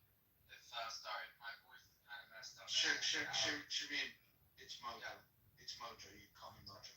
I'm sorry, Royal Highness or Royal Mojo-ness. The thing is Roger, is people, something that was created some 47 years ago in Iran, my land of birth, is the same issue we have today in a lot of these kind of, I don't know, George Soros kind of funded schools like Harvard and Princeton and Yale and pretty much 90% of the Ivy League. I don't want to say the entire Ivy League. And there are some people that have at least two brain cells to rub together in these schools. The sad reality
everybody's hurting from all the allergies here. The IDF is the only standing army in the entire world, and it doesn't even compare to the military might of the U.S. Army, may I add. U.S. military is by far the greatest, if you want to call it, war machine that has ever, even greater than the Roman army, and you can go on and how amazing the U.S. Military is. Good for us, I guess. But the IDF is the only standing army in the whole world that, in its very name and by its very nature, is defensive. Its defensive in nature is called the Israeli Defense Forces. And as far as I understand, in every single one of these wars, by the way, you were talking about a bunch of nations stood up against it in '48 when it declared its, freedom, independence, whatever. Yeah, it was 67. Well, that too. But even in '48, a bunch of nations stood against it. And if I'm not mistaken, Wait, hold on a second. Who came off mic? Oh, me. Why would you correct him on something that he was 100% correct on? Oh no, he was looking for the number. It seemed like he was like trying to. Well, he was correct though. 1948 was the first one. Well, yeah, but when Gaza and the West Bank became part of Israel, it was 67 after the 6/8. Okay. Hold on. If you're going to offer a correction, just be correct. I was. No, he had mentioned that in '48, the day after statehood was declared, they were attacked, and you interrupted as if you were offering a value by mentioning something that everybody else on this stage is very well aware of, is that that wasn't the only war. So if you're gonna interrupt to offer a correction, just make sure that your correction is correct, which it wasn't. Shameen. I'll wrap it up, man. I don't want to be as Iranians who like to go on these diatribes. The point is, Roger, is that '48, one of many wars. No, I'm gonna pause you there. Hold on. Listen, because you are dude a little rambling, and you know I like you. You're my homie. But here's what I want to say. Let's not make this about Iranians babbling, because I have a lot of Iranian friends. This is not about being Iranian. There's a lot of good fucking Iranians, a lot of them, and so my hope in this is that an opportunity is created where those really good Iranians are going to rise up and they're going to take their country back. That's what I hope for. Right, so I'll bring it full circle. So the 47 years of, I call it, occupation by this mafioso called it, in Farsi the word is Sepah, and it's short for Sepah Pastaran, which means the ones that protect they're the guards of the revolution. These guys are still having, part of my friends, there's ladies on the stage, but these guys are still getting off and orgasming to something that happened some 40 some years ago. Oh my God, we overthrew the Shah.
can we wrap this up before Jesus returns?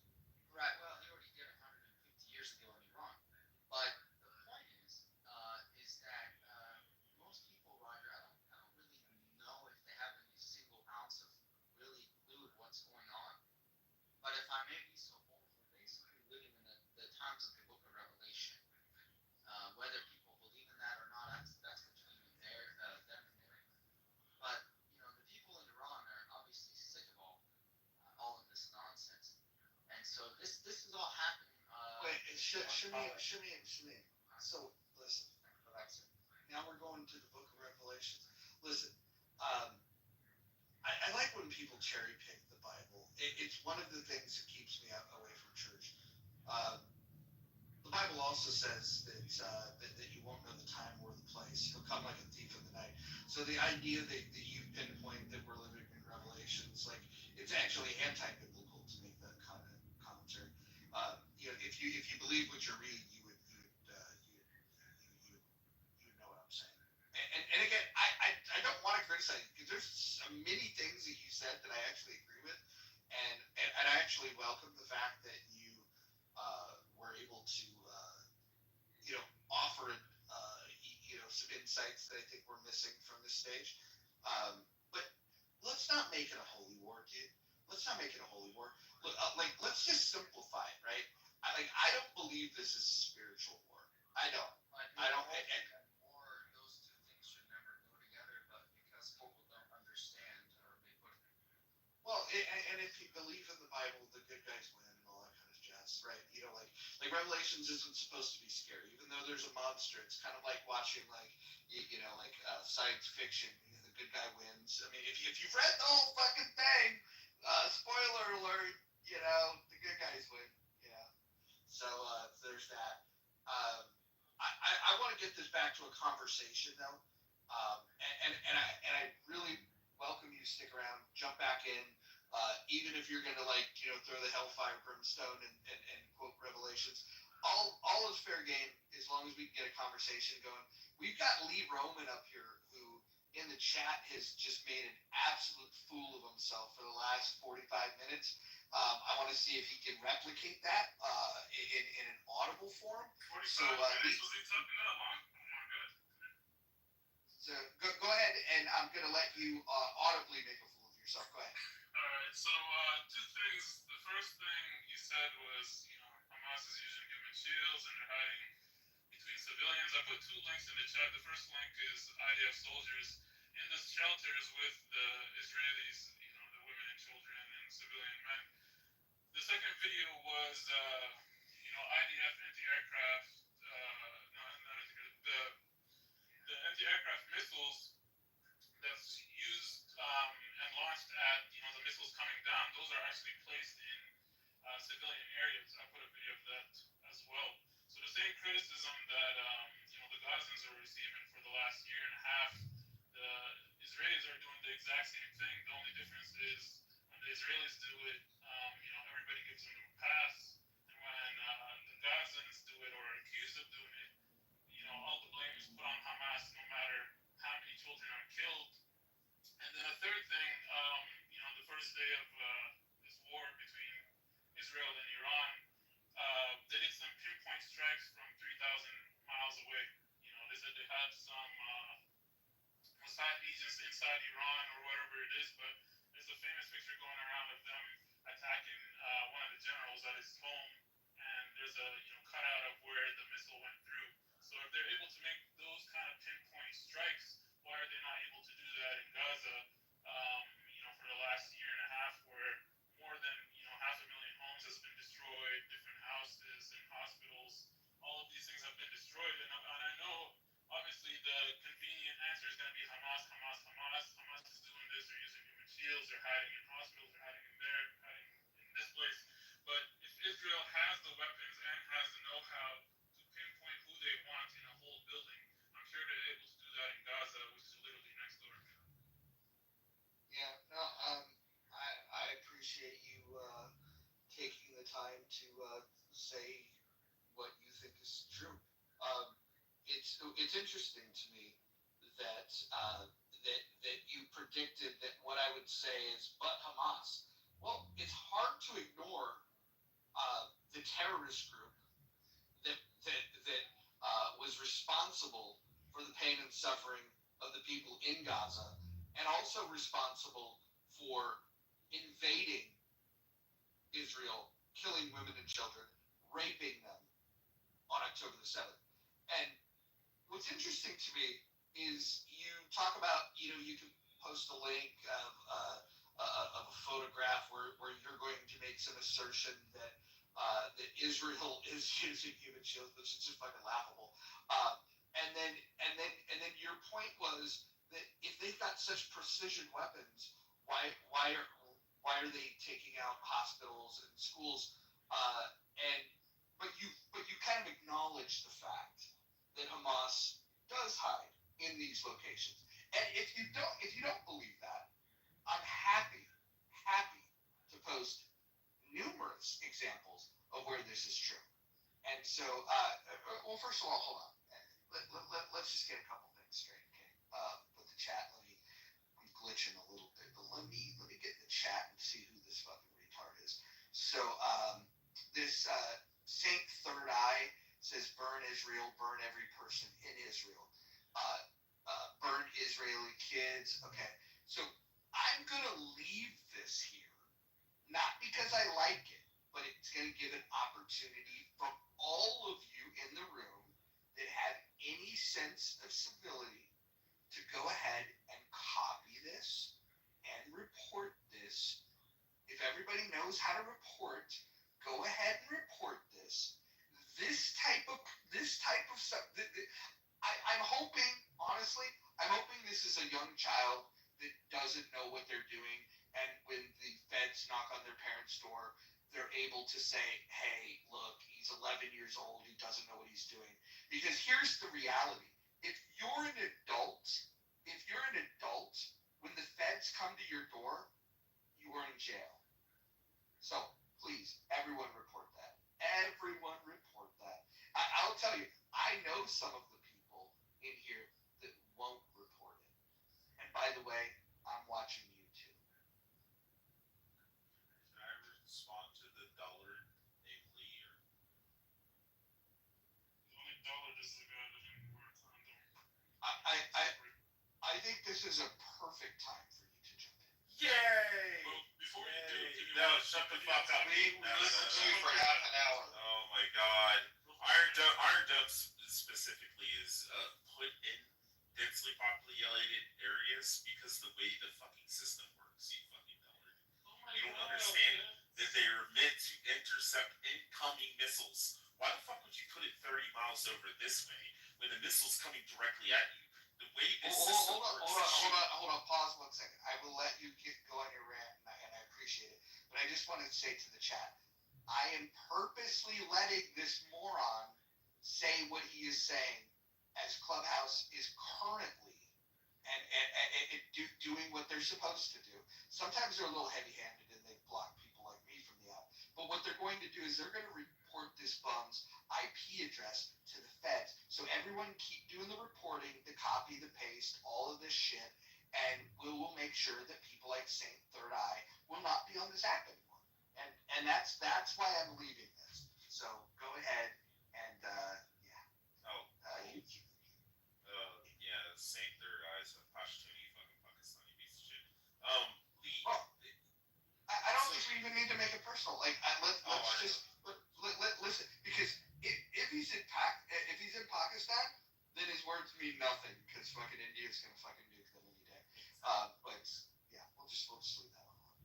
Yeah, so these systems are set up to intercept missiles that are incoming. So putting rocket defense systems in populated areas does not give you vilification to then send fucking rockets into a densely populated area to try and fucking knock them out and kill them. Because they're what? Defensive, right? They're not shooting fucking rockets into fucking Palestine, you fucking retard. They're flying them in with fucking F-35Js, and they're fucking hitting specific targets. And when you talk about, these 500,000 buildings that are wiped out, you know why? Because when the IDF goes into fucking Israel, when they go into the same thing, fucking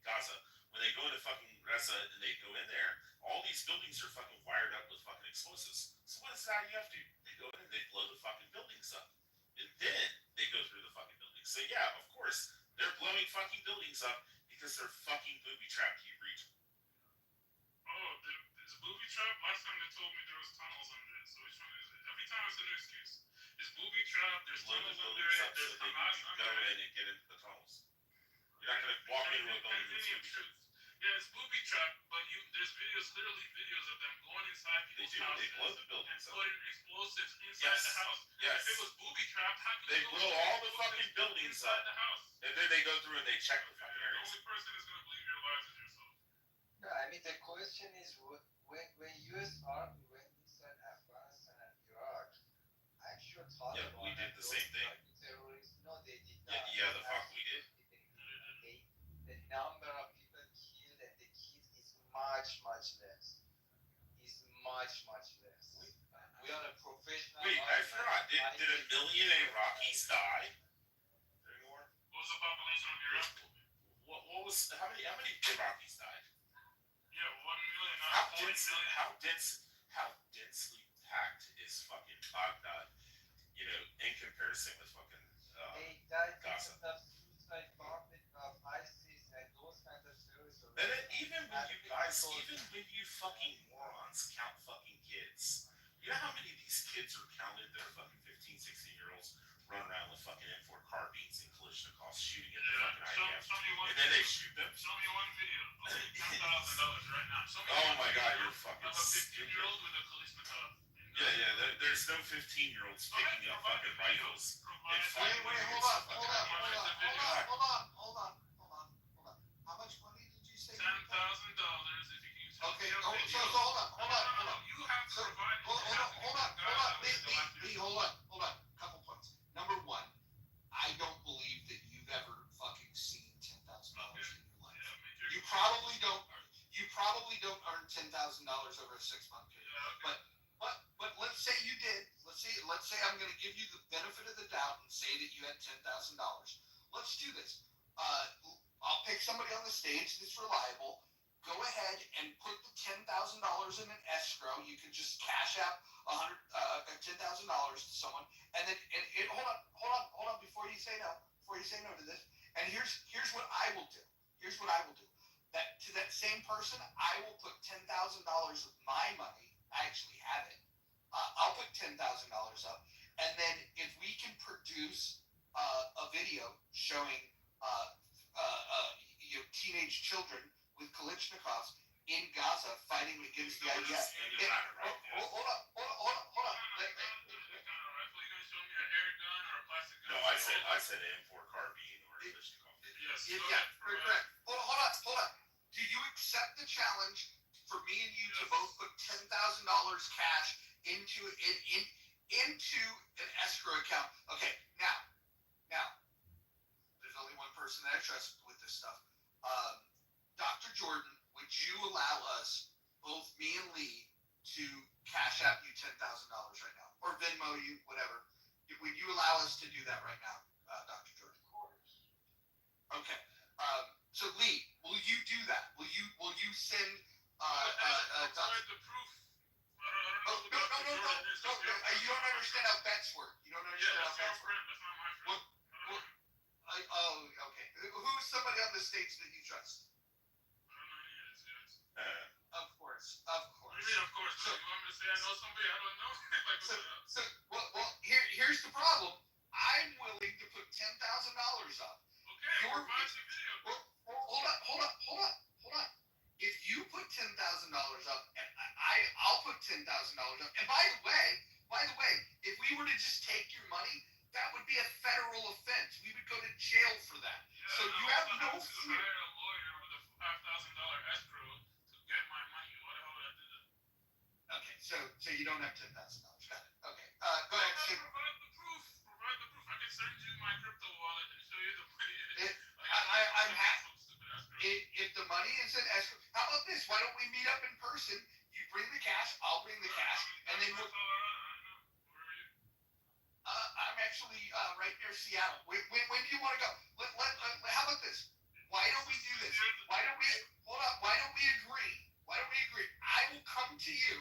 I'll tell you right now, I'm going to bring people because if you don't have the $10,000, we're going to beat that shit out of you.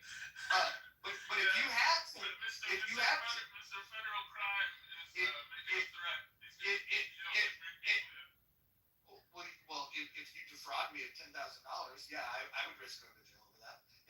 that's a pretty serious crime to take $10,000. But let's.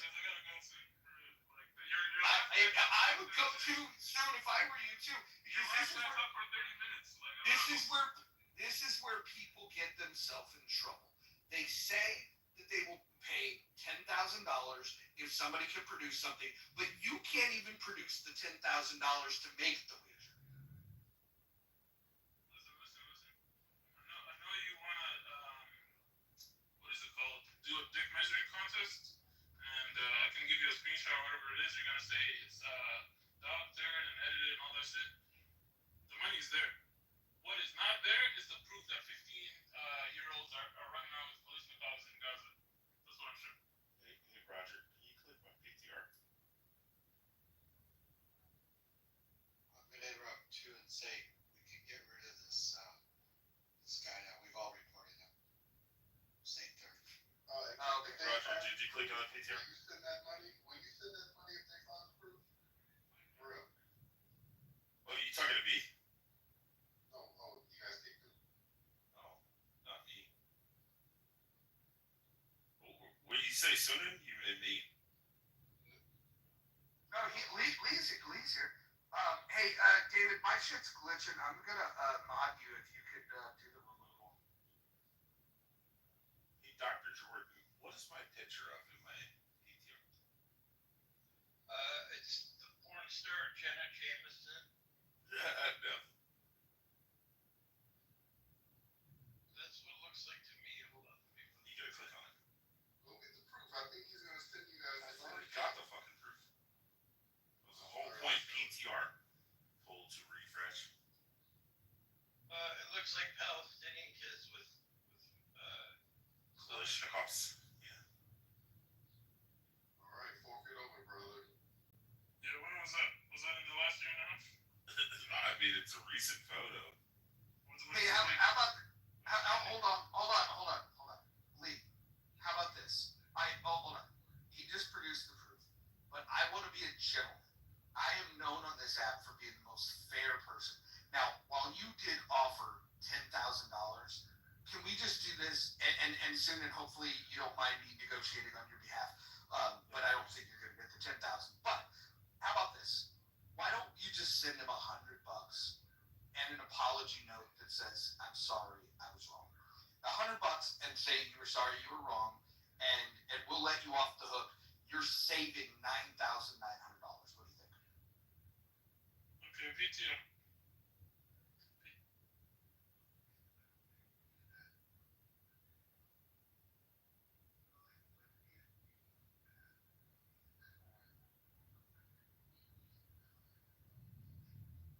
Excellent. Then send the man his money. Whose money? Sunan, It go ahead. says from the last year and a half. Does it have it? Oh, what were we talking about? I thought you guys. I said I was looking at the thousands and thousands and thousands upon thousands of photos of Palestinians with AKs. Fighting the ideas for it. Last year and a half. Show me. You said I couldn't even. No. Be specific. You said I couldn't even provide a photo of a fucking 15-16-year-old kid with a fucking AK. That's what you said. You fucking lying sack of shit. Listen. I said show me a video of 15-year-old kids walking through the street. Hold on, guys. Hold on.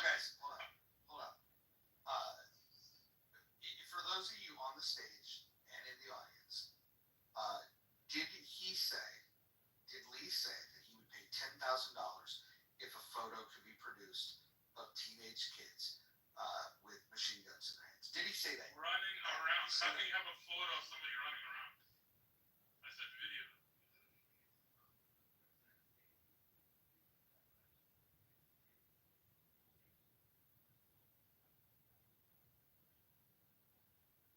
This is where people lose they lose their credibility. They lose You have their honor. replays on? We can replay it. You just looked up and you know that I don't put replays on. How did Which I is look why. at I'm driving. Yeah. What are you doing? A fucking Uber driver? Jesus Christ. I'm a So. driver transferring $2,000 a day. Yeah, okay. Yeah. Well, you support, you probably have a lot of money coming in and out of your fucking pocket. Terror simps get their hands on money sometimes. But what I do know is that you're not transferring the $10,000 that you're supposed to transfer. That you lost the bet. From now on, you can hold any position. You can be right, wrong. I might agree with you, or whatever. But in my mind, you're the guy that welched on a bet. It literally says, here's the video title: Inside the Gaza Summer Camps, Training Children to be Next Generation of Terrorists. They're all home Kalashnikovs. It's like 100 times. 2 points, right? First point, I said year and a half. The last Now you want to add caveats afterwards. Hold on. No, it was always No, you just added. I know you don't listen. I know you don't listen well, right? I'm speaking and you're still talking. That's why you're not listening well. Wait, hold on. Second point. Hold on, Lee. I got a question for you. So you're putting this caveat of a year and a half all of a sudden. Let me ask you this: if a year and 9 months ago a video was captured, does that make your point stronger? My point is, or the point he made is that 15-year-olds are running in Gaza during this war. That's why I said a year and a half. It's literally a video of Gazan teenage kids, like 10 to 16 years old. Yeah, summer camp. Because there's no kids in America that fired. Training how to become Gaza fighters. And now he wants to add the last year and a half. Yeah, I guess they didn't have training camps. You don't listen. That's the whole issue. No, you didn't say year and a half until just now, you fucking retard, in the last like few minutes. Yes, I know you don't listen. It's okay. Okay, Lee, can you at least acknowledge? We know you're broke ass ain't gonna pay the bill, but can you at least acknowledge? I screenshot of mine. Go ahead and show it. Can you at least acknowledge that that you've been provided photo and video evidence that children in Gaza carry machine? Yeah, I'm not gonna show the exact same video in the U.S. and any country that has guns. What his point is that terrorist training camp. Just 1 second. Your point is these kids are fighting against the IDF. That's why they're legitimate targets. Wait, I wonder why they had a training camp. Hold on. Look, you keep talking and you're not listening to what I'm saying. Kids in a training camp does not make people legitimate targets. In a terrorist training camp? Okay. Hold on. This bitch is gonna send some money now. I was gonna let it go, leave it alone. I got 1.96 million in my fucking bank. I can pay the 10 grand, but I was gonna let it go. But this bitch wants to be wrong. It's in the chat. It's on this top. This is the last year video. No, you wanted a video.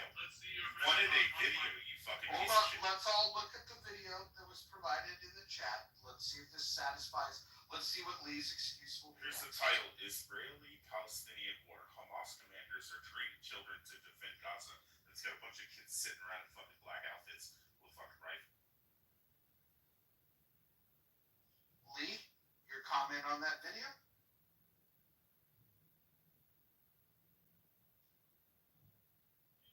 What is his exact statement that all started this? He said there's 15-year-olds running with M4 carbines and Kalashnikovs. I said, running around Gaza fighting the IDF. Isn't that what you said?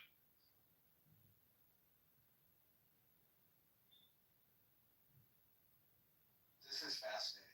I haven't seen somebody welch on a bet like this since Isaiah did it presidential. Little kids posing with a gun, that's nothing, dude. I posed with my little 3-year-old kid with a gun. What does that mean? He's training?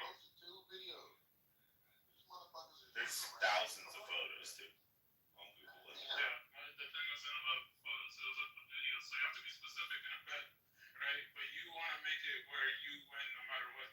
I was very specific with what I said. You said the last year and a half. That's 1 year ago, you dummy.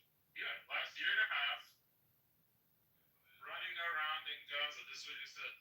Running around in Gaza fighting the IDF. This is exactly October 16th, 2023, this video. Okay, are they running around fighting IDF? Split hairs, man. You better admit that you lost this one. The point is, Hollywood supporter. He's not going to kill. So, the point is that this thing was so obvious. You would see it, right? You would see it on drone video. There's like channels that. Hold on, guys. Hold on. start that you wouldn't pay up. It's fucking clubhouse. Like, by the way, I made some bets on the presidential election. I made that bet with the same bet with three people. Told them that Trump would win in a landslide. Three people bet me, and all three of them paid up because the people that I wagered with were, even though they were dummies, they were honorable enough to pay up. I'm not going to shame you anymore into paying up because I don't think it's going to happen. I think that you would rather hide yourself behind women and children like your heroes in Gaza than you would to pay up the money. But can you at least fucking admit? Can you at least admit that the point was proven and you were incorrect?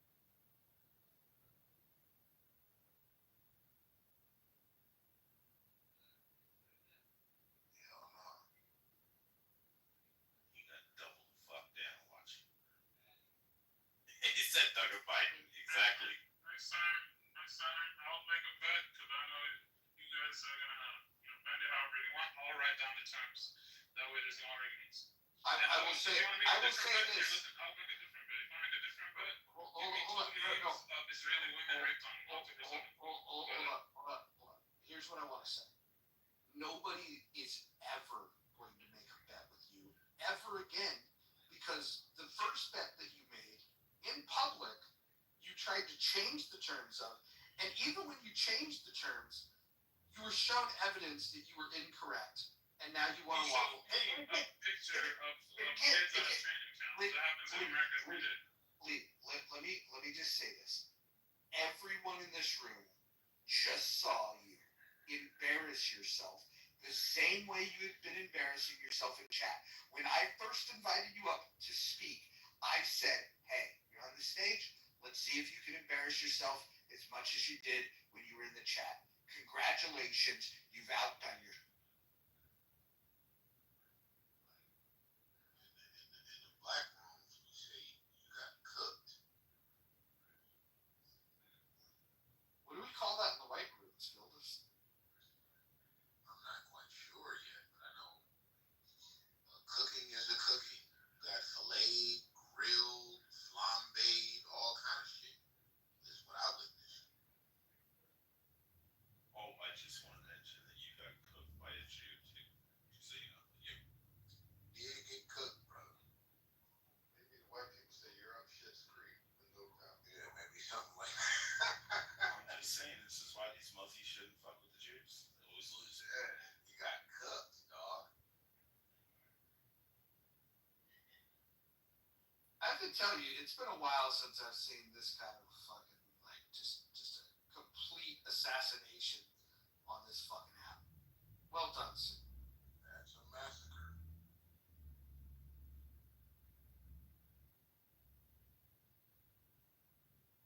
Oh, sorry, I'm downloading the Funker FUNKER 530 app, which has like actual like. Yeah, so Slim, are you gonna show us your account with 1.93 million? I don't have to prove anything. Yeah, exactly. I own a recruiting agency, and for the last like 7 years, Recruit these fucking oil field, making $225,000. So suck a dick. So if anybody's interested, download FUNKER 530. Like I said, they have all the videos from GoPros and all this kind of shit, from like everything from Ukraine to Israel. So we can find a bunch of videos. And they're actually like people getting blown up and shit. Man, I got cooked one time back in like 2021, you know, because I didn't have my facts ready. It happens to the best of us, man, but you gotta admit when you're cooked.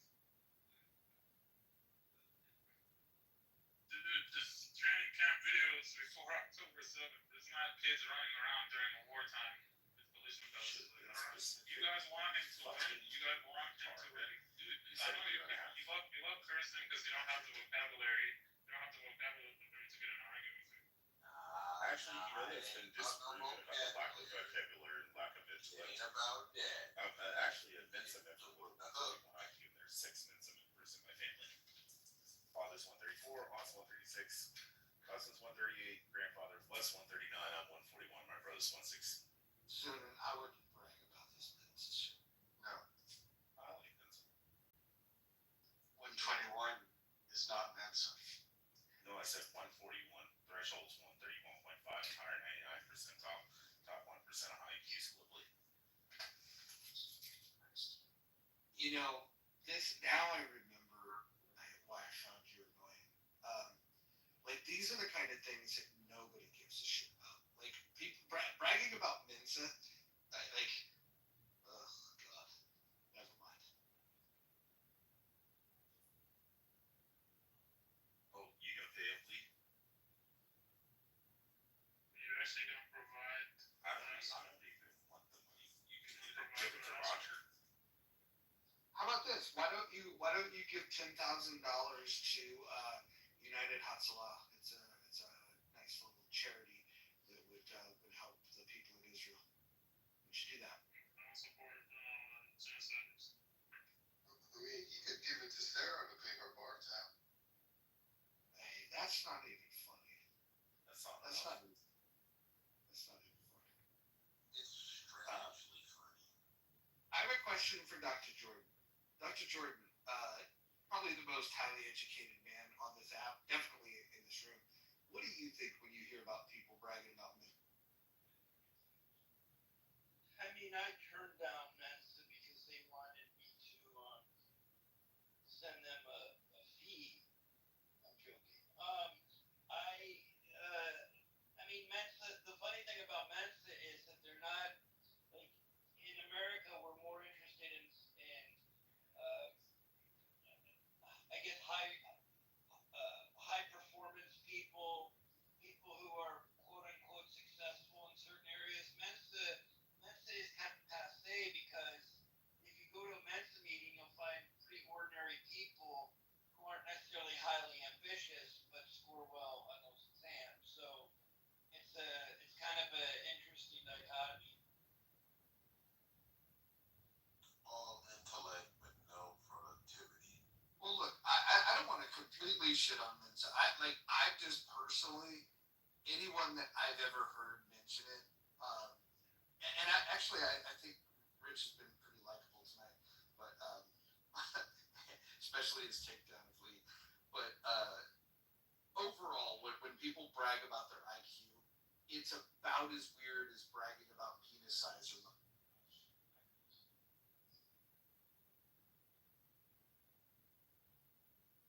Well, Mojo, you know I published a book recently. Well, congratulations. Wait, hold up. Gildas, I'm gonna send you a private message, but Okay. So congratulations, Gildas. But what I want to say about the Mensa thing is that it's like if you brag about how well endowed you are,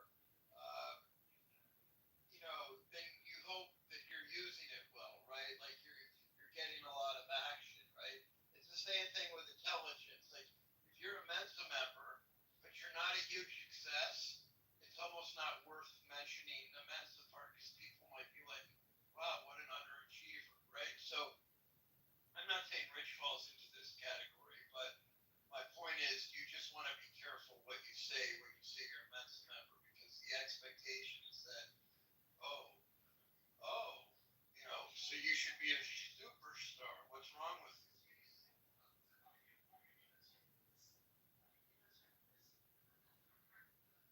I'm still interested if Lee's gonna pay. nah, he's not gonna pay. He ain't got no money. Like I said, he can send the money to you, Roger. He's got no money. But also soon the one reason why I think it was the weirdest to bring up Mensa in this context is you just fucking ate this guy alive. And like it would have been a better flex to be like, yeah, I've got a 75 IQ. You know what I mean? Like, I mean, you burned the guy fucking. Yeah, I should have offsent it. No, Austin says you got all the questions right. You got 100.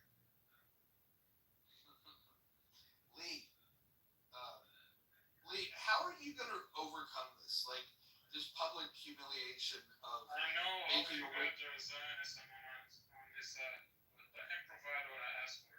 A video of 15 to 16-year-olds running around Gaza. Wait, hold on. Othello, you're not a Zionist, right?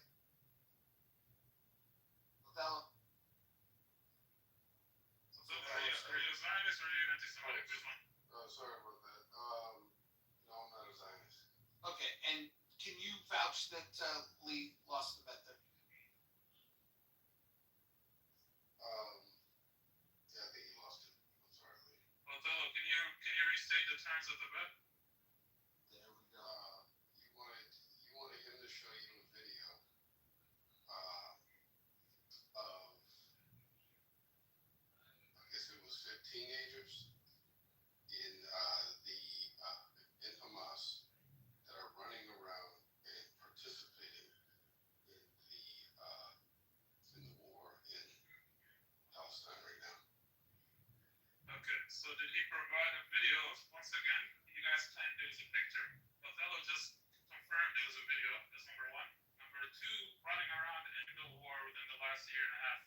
So they still haven't provided that. They showed pictures and they showed a video of a training camp before. Wait, Lee, let me ask you a question. How long? He didn't share a Hey, video Lee. of a teenager in the current war after October 7th. Oh, Lee, let me ask you a question. How long has Palestine been at war with Israel? Well, how long is Palestine been I said in the last Don't claim all the way back to 48. I said in the last year and a half. So that's what I'm saying. You keep changing the time. You added the caveat of a year and a half. Othello just After you were confirmed. there already. You're a retard. I know you don't have the memory to remember what somebody said. Wait, Roger, I got a question. Did he say year and a half at the beginning when he made this, or did he add that? Yeah, I hope Moose is here because Moose is been keeping track. Moose left. Okay. I think what Moose said was that he did. Well, let me go back in the chat and see exactly what Moose had said because Moose was listening. He said he distinctly said video, not photo. So Moose confirmed that part, but then he said he didn't recall him saying a year and a half. I always said year and a half. That's the funny part. This guy, Sunan, is claiming to have a super high IQ, but he can't remember. God, you're such a liar.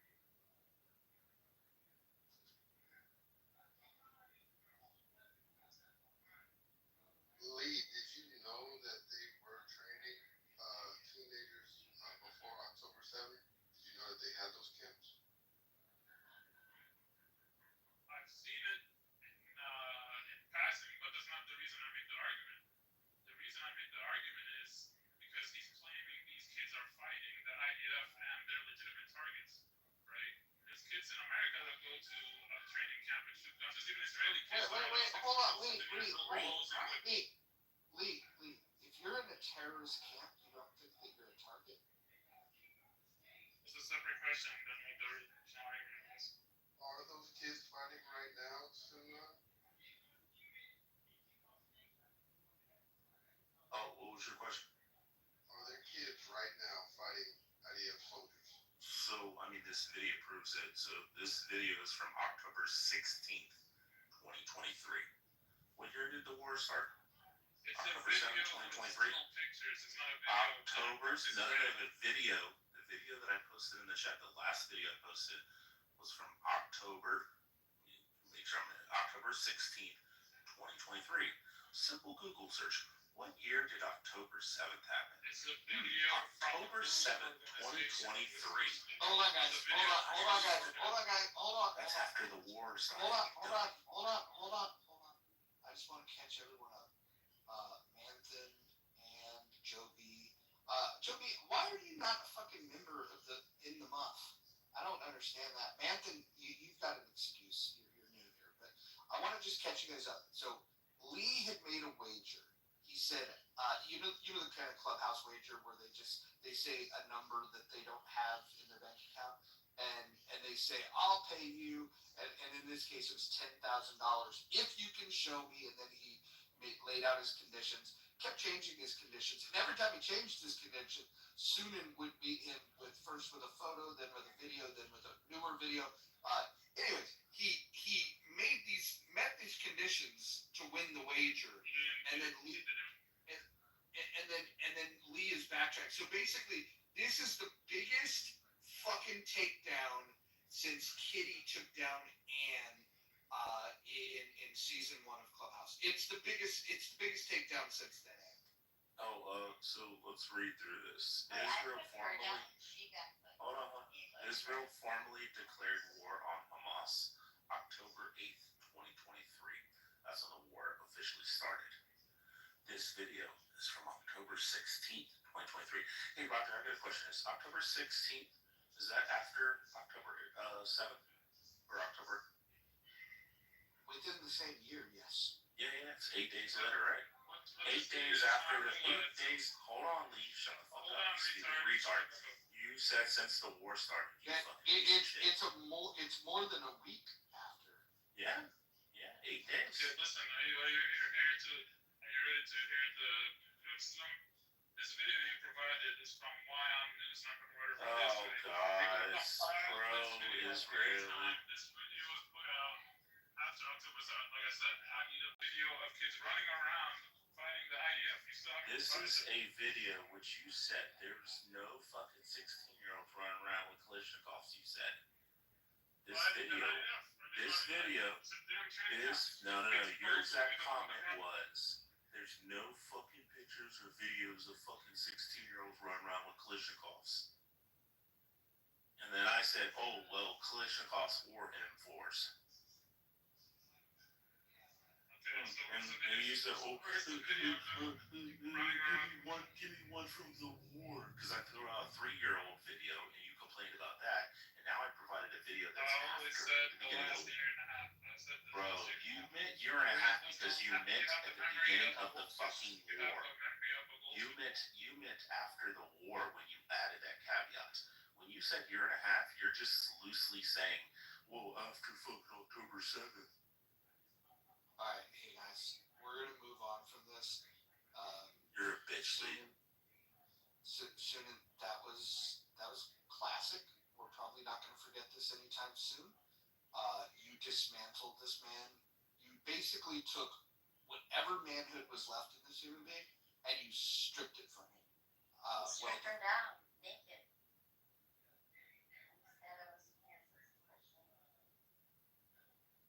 It was good. It was good stuff. Joe B, welcome.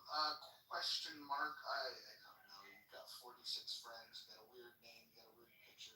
You're probably going to be weird. Manton entered the chat saying, hi, I'm from India. This is going to get weird. But look, we've got pink tickets in the room. So whoever wants to speak, go ahead and speak. Sure, I'm happy to speak. Thank you for allowing me onto the stage. I just want to share my perspective. I have a lot of friends actually who are familiar with the conflicts. Yeah, 46 on Clubhouse, but go ahead. No, but like in the real world, who are familiar with the conflict, and some of them actually serving in the IDF right now as well. And I have other friends who have a different perspective as well. And I think the major reason why all of this began is, of course, October 7th, and what happened that day was pretty much sponsored by Iran, because Iran was very nervous that Israel and Saudi Arabia would reconcile their differences and they'd become diplomatic. They would establish diplomatic relations. And what's really concerning to Iran from their perspective is that if you look at the Middle East, you have really, three main indigenous powers: the Persian Shias, the Arab Sunnis led by Saudi Arabia, and then the Jewish Israelis. And of course, maybe you consider the Ottoman Turks as well, as a major player in the area. But to Iran, it seemed like an existential crisis that two of their major enemies, the Arab Sunnis and the Jewish Zionists, or they would call them Zionists, or Israelis, would join forces, and they had to do something big and major, and I think even they didn't anticipate how bad October 7th could turn out. And at that time, I think the Israeli establishment really understood that ultimately they had to dismantle Hezbollah, the Houthis, and Hamas, the three H proxies, right? The triple H proxies. that Iran used as leverage against Israel. And once Israel was able to successfully do that, they realized that okay, they could actually go for the head of the snake. Yeah, that's basically what I think actually transpired over the past 1.5 years. So hey, I would like to speak on the topic that why Iran could not have a nuclear power or a nuclear weapon. So firstly, Israel had attacked Iran on the same means on this topic only that Iran should not have a nuclear weapon. So why does Iran should not have a nuclear weapon? Because I think if Iran have a nuclear weapon, so it will be not stable. That region will not be stable in Middle East. If Iran have a nuclear weapon, then many powers in Middle East like Saudi Arabia, Turkey would also try to have a nuclear weapon for their own safety. So this could lead to a more dangerous conflict. Also, Iran supports many militant groups, so that this nuclear weapons can go in the wrong hands, and we can't trust these militant groups. They can attack any country on their will. Like Israel also now Iran-Israel war. In this, if Iran and Israel both goes to the very last extent, if the nuclear weapons are only options, then it could be very hazardous. So Iran should not have nuclear weapon because Iran supports many terrorist groups too. Iran supports many militants. So this weapons could go in wrong hand, and this world cannot afford that. That terrorists have nuclear weapons. There is a best example, if I would like to give, is the best example is Pakistan. Pakistan have nuclear weapons. It also supports terrorism. Now and then, Pakistan are threatening. Why don't you guys take them out? Why don't who to whom?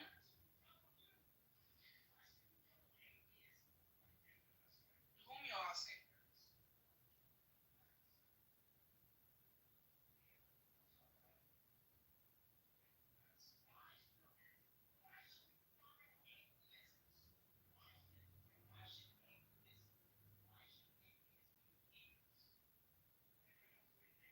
Can you hear me? Can you guys hear me? Yeah. So I thought you're from India, correct? Yeah, I'm from India. Why don't you guys take out the Pakis? It's not an easy thing to take out a country. It's a sovereign nation which is recognized by UN. We are not same as Pakistan that we would attack common people. We also want peace. No, it's not about. No, I get that. Look, you're not gonna get an enemy from me. Look, I love me some lamb vindaloo. I think garlic naan is amazing. So therefore, I'm very pro India when it comes to Indian food, which makes me sympathetic that if the two countries were to get into it, I would support you guys simply by virtue of which cuisine I like best. But more importantly, you said it yourself. Pakistan supports terrorism, and so don't you think it's dangerous to? So don't you think it's dangerous to allow them to have nuclear weapons? That's what I'm telling. We had proposed so many, what you can say, ideas in United Nations Security Council that Pakistan's nuclear weapons should be taken by United Nations, but China had not agreed to this. So it's not our fault. We had done our work. China has not agreed on this. So it's not our fault, isn't it? Well, I mean, I think that when we have terrorist regimes, we should deal with them. I used to be much more, I don't know, like I don't like the term dove because that sounds soft, but I was definitely not very hawkish about war. But what I've come to realize is there are some regimes that are so fucking evil that you have to deal with them. And so, Didn't you saw what happened on 7th May? do I get to finish? Jesus Christ! Let me just finish. I think that this is an opportunity for the world, the civilized world, which includes India, to say, you know what, there's a lot of dangerous hombres around here, and maybe if we're going to take out the IRGC, perhaps Pakistan should also be denuclearized, and I think no better country to do it than India. We had tried several times, but I'm telling Pakistan, means whenever we tries to do, China comes in between, Pakistan comes in between, means whenever we, now see on 7th May, what happened, you know, we all guys saw that we attacked terrorist camps, only terrorist camps, but still Pakistan claims that we attacked their civilians, and it was a fake claim, which was proved by our army. We only attacked terrorist camps. And that was escalated by Pakistan. Pakistan attacked our civilian areas, our cities. We didn't attack the cities. Whenever we try to attack terrorists, Pakistan comes in between. So it's not our fault. You can't say that why India is not doing that. India is doing its everything that it could do. But Pakistan should support India to eliminate terrorism. But Pakistan does not support India. Pakistan, when we attacked terrorist camps, Pakistan attacked our civilians and said that we attacked their civilians. Of course not. We didn't attack their civilians because we know. No, no, listen, I don't think you have to make that argument here because I don't think that, well, maybe Lee would disagree with you, but he's just weird and he's wrong about everything. I agree with you. I'm on your side. In that conflict, for sure, I'm on your side. For sure. But let me just do a little pulse check of the room. We got Man Raj up on the damn stage. He's probably gonna say some dumb things. Typically, it's the people with the big tickets. But Mantha, you were cool. Question mark, you were cool. I like my Indian brothers. They're cool. But Rolo, are you with us? Are you back with us? Have you taken care of your whatever you were taking care of? I've had an amazing connection line that I've just finished on some occasion with. Okay. Well, look, I'm probably only here for another 30 minutes, and then I gotta hit the hay. But I love to hear your take on things. It's been a long time since I've heard your voice, so well, give us your thoughts on what's going on. All right. Interesting times over there. Don't know how it's gonna play out, but if we would have had a conversation going back a year ago saying that the IRGC is going to be under threat and Israel's actually going to do it, it would have been a hope more than a possibility than anything else. So where things are at the moment, I think is absolutely brilliant. The world needs the IRGC to be dealt with. Iranians have been calling for this for years, for somebody, right, and some entity to be able to come in and help them out. And the timing is perfect. They've been weakened. It's October of last year, and Israel came in and took out their air defense systems. They're literally open.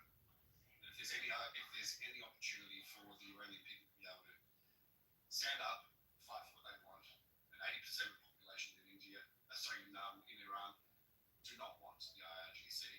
It's a fucking brilliant time for them to be able to stand up and look. I'll say this being very crude. If that was to happen, there would be lives that would be lost.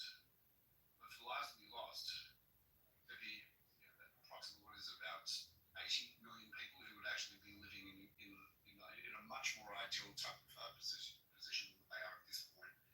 I think for Israel to have done what they've done in this period of time has been a mastermind event that comes down to the beepers in Lebanon with Hezbollah, to the attack in Iran where the tacticians of war will be looking at these examples and just wondering how the fuck this will occur.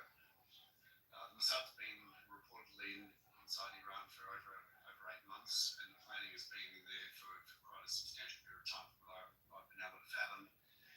At the same time, Israel are taking hits, no question about it. A number of people have died as a result of hits from Iran. Some of the ballistic and the hypersonic missiles did get through. And that's nothing new for the Iron Dome or David Sling, because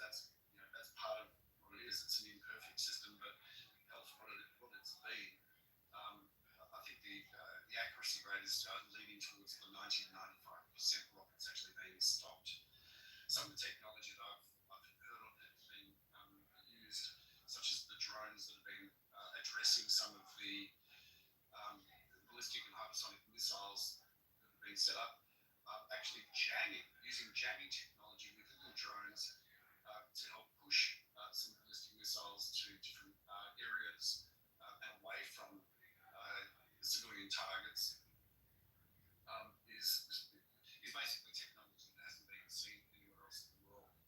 I'm just wondering what else Israel might have up its sleeve. I think that there's a psychological toll at the same time that's happening in Israel, despite people being very strong and resilient, and as a result of them having needed to be that way after years and years of rockets being fired at them. There's also a continuous feeling that I'm getting from people I'm speaking on the side of Israel. Rockets coming in at 2 o'clock in the morning, 3 o'clock in the morning, 4 o'clock in the morning, and the sirens are going off, and people have literally about 30 seconds to be able to get up and to be able to run to shelters. And that's taking its toll. It is taking its toll. It should take its toll. And advice to people who I know over there has been just, hey, look, just keep into account. You are going through a type of trauma at the moment. Address it. Don't suppress it. And just stay strong at the same time whilst inspiring other people. Look, there's a whole lot more I can say, but I'll stop there for the time being.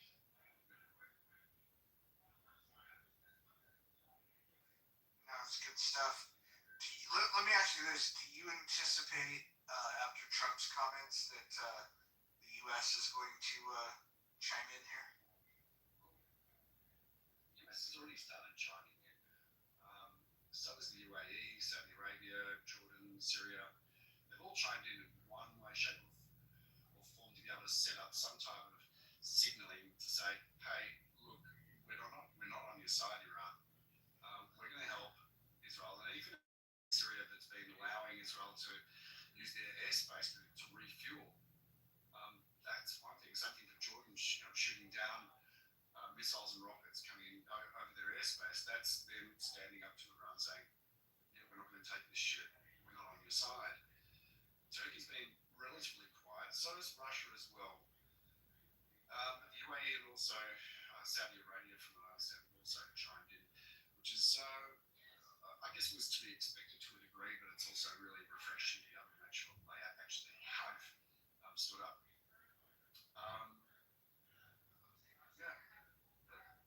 That's where it is. But I think America has already chimed in. They've sent a couple of carrier ships out there.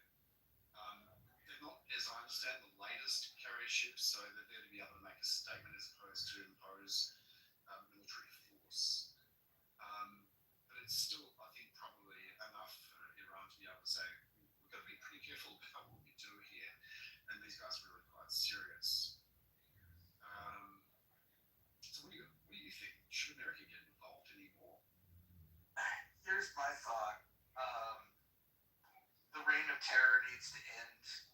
If Israel, this would be my take if I were Trump, if Israel says, can you help, whether it's with some of the stuff we're doing now, like shooting down missiles, or if there's intelligence, which I'm sure that's like a constant support mechanism. But if they were to ask, hey, can you drop some of those bunker busters, and we've got the exact locations, you've got some pretty heavy artillery there, do you think you lend us a hand? Short of boots on the ground, I would commit quite a bit. But at the request of Israel. I wouldn't butt in. I wouldn't tell Israel how to do it. I wouldn't say you shouldn't do this or you shouldn't do that. But if Israel asks for the support, like I said, short of boots on the ground, I'd be all over it. So I have a question. What is the deal with taking out the Ayatollah or not taking out the Ayatollah? What are all the implications?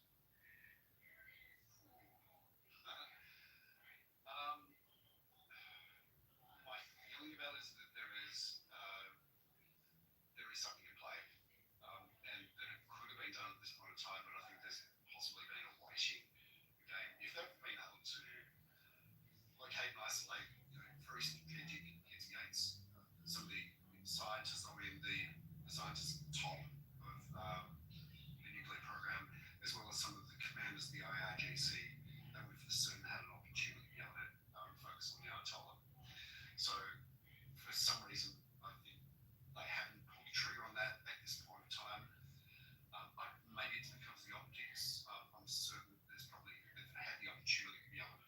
again, I'm not a military strategist or geopolitical expert. I've just been following this pretty intently for the reasons. But look, I mean, having the Ayatollah taken out maybe too early could have preempted an attack, a visceral attack from, I guess, neighbouring allies, including Pakistan, which is obviously a nuclear powerhouse. I think, from what I understand, Pakistan's got one of the biggest caches of nuclear payloads in the region, and if not around the world. So that could have been a possibility as well.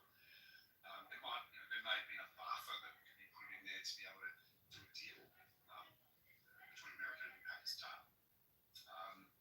But look, ultimately, cutting the head off the octopus, which that's what the IRGC is, would be an ideal end game for everybody concerned.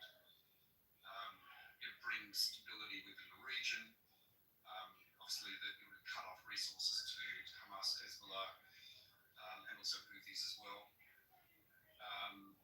It would bring about possibly a new era within the Middle East where the Abraham Accords could be widespread without fear of reprise, and finally, and potentially focus on a life of peace and working together. So it has all sorts of potential possibilities. Leaving the cancer in there might be a good idea. It might be the only thing that comes from this boat, but let's wait and see. Yo, Rolo. Hey, did you see? Oh, sorry, go ahead, Doctor. No, I was just going to say that it seems to me that there's something very significant about having the Ayatollah in that role at this point. Like, if they take him out, then that destabilizes. Like, maybe there's something about the replacements for the military leadership.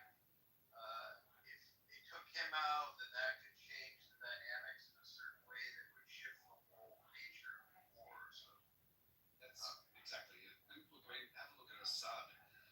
Nobody is sort of looking out for Assad, and he's most certainly in Russia. At this point in time, maybe there's a chance that child might go to Russia, and that might be part of the solution in itself. Yeah, who was asking a question? Oh, I was going to ask Rolo. There's a link in the chat if you want to click on the YouTube video. It's 2 hours ago. I guess the Iranian state-run television channel there in Tehran. The lady sitting there, and she's like running her mouth. I guess all you hear is like Yahudis, Yahudis, and like just running her mouth. And then they bomb the building, and then everything starts falling from the ceiling, and they start running. And they're all like, Allahu Akbar, Allahu Akbar. I've seen that going back hours ago. It was absolutely priceless. It looks like a skit from some type of comedy. Yeah, I seen it. I was like, nah, it's not real. Then I clicked it. I was like, oh, it's on CBS. Yeah, I know. It's actually real. 100%. That is real. No, I know. I seen it on CBS and all that. That's why I was like, okay, it is. Yeah, 100%. But apparently, what she was saying at the time, I can't remember exactly what the words were, but it was effectively, we all are one. We're all going to stand together, and she's screaming from the voice. That's just how she always talks about. That was pretty funny. Hey, Rolo, hold on one second. Is it possible that we see that guy that was at the beginning of the war in Gaza that was everywhere?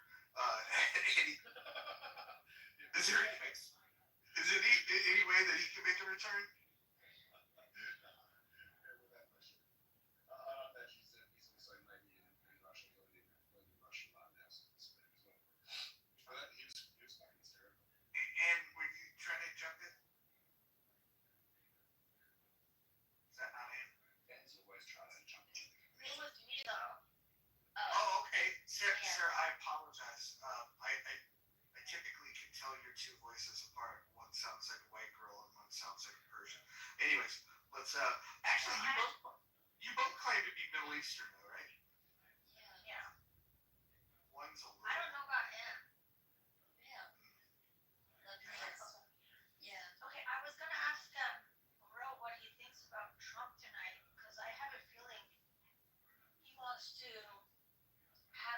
to sign a peace deal now, which I'm pretty sure that's not what Israel wants. And I don't believe that's gonna like bring peace. You know, we've been through this circle so many times. It's just like you said, the head of the octopus. What do you think about that?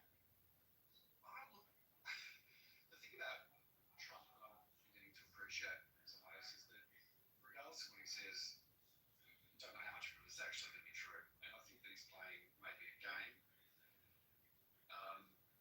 My gut feeling tells me that he's trying to draw it out and play with the optics more than anything else.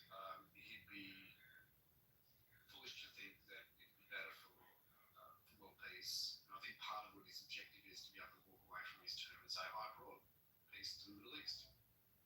Okay, and for him to get a Nobel Prize. So for potentially for him to be able to lead the entire Rolo, let me ask you this. This is going to sound like a long shot, but if Israel takes out the IRGC, is it possible that Bibi could get the Nobel Peace Prize? Ew, come on. No. Ew. That's a beautiful twist.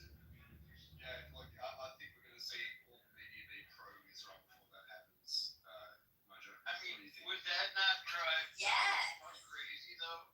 I mean, if BB got Trump wants it so fucking badly. Jordan, that would be a hell of a turnaround. That would make me laugh to no end. I promise you. Obviously we don't know. We can just sort of speculate on this, but I doubt that Trump would actually want to keep the Ayatollah in there at all. He's probably playing to the optics, and probably also playing to not just our public season, but also politically how that might actually land for not just America, which you'd be thinking about first, but also for Israel as well. I hope so. I really hope so. But from what's happening in Tehran, so since Trump had sent that message out, Tehran was a ceasefire, not like official one, but the noise was killing them like all night before that. I have videos of what people were like taping from the windows, you know, like from their home windows, and like they attacked a lot of infrastructure places in the west of Tehran, and then right when that message was sent till like now, which is morning now, and like that was like still was in the middle of the night for them, but it was dark. But they said it's been very, very quiet since then. That's why I'm like a little concerned. And the other thing is that the part that's kind of concerning me, I mean, I hope I'm wrong, is because look, yesterday, maybe like Israel, they attacked all the detention centers in Tehran. That's where they take people to torture them, every time that there's an uprising or something. And then today they hit the broadcasting news, like the really, really terrible political broadcasting news channel. So we all thought in the next couple of days we're going to see people, flooding in the street. But then Trump saying leave the city. Who's gonna protest?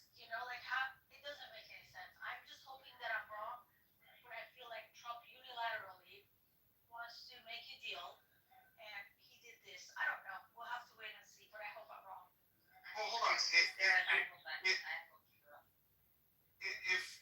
If Trump did say, okay, hey, handcuffs come off, go ahead, now's the time. Is that really such a bad thing? I mean, don't we want the IRGC gone? No. If Trump says a deal, signs a deal, he's signing a deal with IRGC, and they're gonna be like, oh yeah, we're gonna have peace, and here we're not. Sure. No, that ain't happening. The deal piece is supposed to be signed with IRGC. What are you talking about? No, but I'll tell you what I'm talking about. Well, his office did it though. 1 hour after this tweet, his office. Who's that guy? Pete, whatever.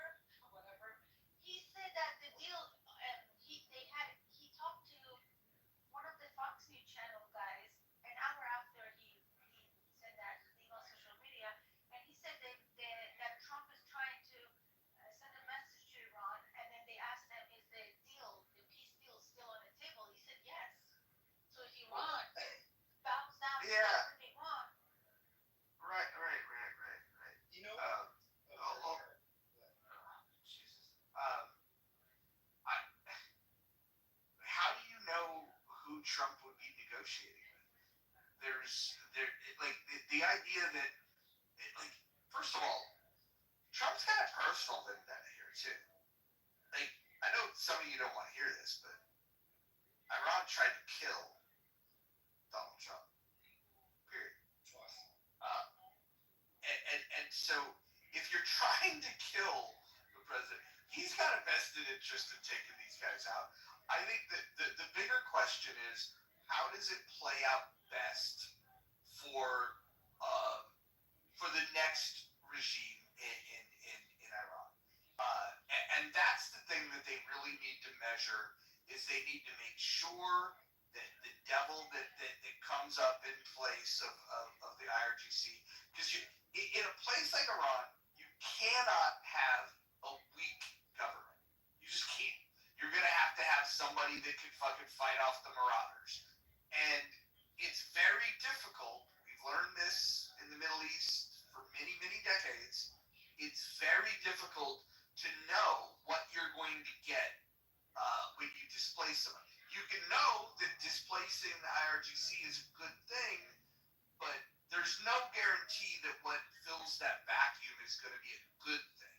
The only thing that it does for you, really, the only thing it assures you of is it slows their roll a little bit. If they've got a weapons program and you take out that regime and you cause some disorganization, it slows them down and it gives you a little bit of breathing room. That being said, I wouldn't be surprised if Bibi and Trump are talking to multiple factions within Iran to say, what is it going to look like when the bombs stop dropping? And I think it would be crazy to not. I think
Can we go back to the point about Bibi though?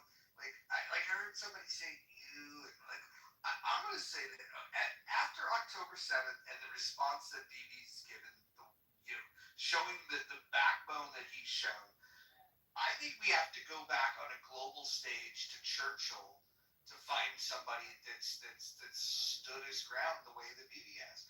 I actually like Bibi. I love him. I don't know why people think he tried to stay in power. In reality, I do believe he really cares about Israelis and Israelians and then Israel, because if he had stepped down, who knows who would have been in charge right now? What if somebody woke was in charge and was paying reparation to the Hamas people? Like, you have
talking to a Danish person the other day who said the Danes are really still pissed that Donald Trump wants to take Greenland. They're still talking about it. I don't think they're that pissed. I think they fucking love it, dude. Like honestly, like this is my new opinion about Donald Trump. Hold on, somebody in the chat says you guys are MAGA. Like, first of all, I'm not. I'm not MAGA, but I will say this: I am loving what he's been doing lately. Ever since the Iranians took a shot at him and tried to kill the king, he's been on fire. Like if he helps aiding the Israel in getting the IRGC out, I think he should win a Nobel Peace Prize. I think that maybe we should amend the Constitution for a third term, maybe even just get rid of representative democracy altogether and just get him a crown, make him the king, and as long as he lives, just have a temporary period of monarchy where he becomes king until he passes on. I mean, I can only imagine. Bibi get a Nobel Prize. I can only imagine the things that. Sorry, I didn't mean to. Go ahead. I'll say it quick. I said I want to see Bibi get a Nobel Prize if after this IRGC is gone, and then once there's stability, he steps down and he retires. I do want to see that because I don't know. I believe that man loved his country and his people. Wait, hold on, Dr. Drake, before you go. Human being, probably not his Christian name. He's the one that asked, "You guys are MAGA?" Question mark. He then said, "Can't speak right now," and then he says, "So you're not MAGA, you're just Israel supporters." Listen, anyone that loves civilization is an Israel supporter. Like, in order to not support Israel, you have to want death and destruction of civilians. I mean, Israel is the last fucking breath of hope for the world to see peace. Israel is the most benevolent country in the history of the world. Yeah, there's no. This is the funny part. Like, this just shows you how uninformed people are or how anti-Semitic they are. This is the marker. If you equate what the Israelis did in Gaza to what the Israelis are doing now, you're anti-Semitic because you absolutely missed the point. This is something that is. Iran wants to destroy America and Israel, and if you have such a hard-on against Israelis that you're willing to sacrifice your own preservation as an American, presuming this person's American, it's just unbelievable. It just shows how much hate there is for Israelis. And you know what's amazing, Dr. Go ahead. I don't think it's just about hate. There's a huge amount of ignorance that's out there. There's a huge amount of brainwashing that's being put in place for many people. And people have formed, a decision, like a position within their mind, and they're going to find it difficult to be able to shift. And especially at the moment.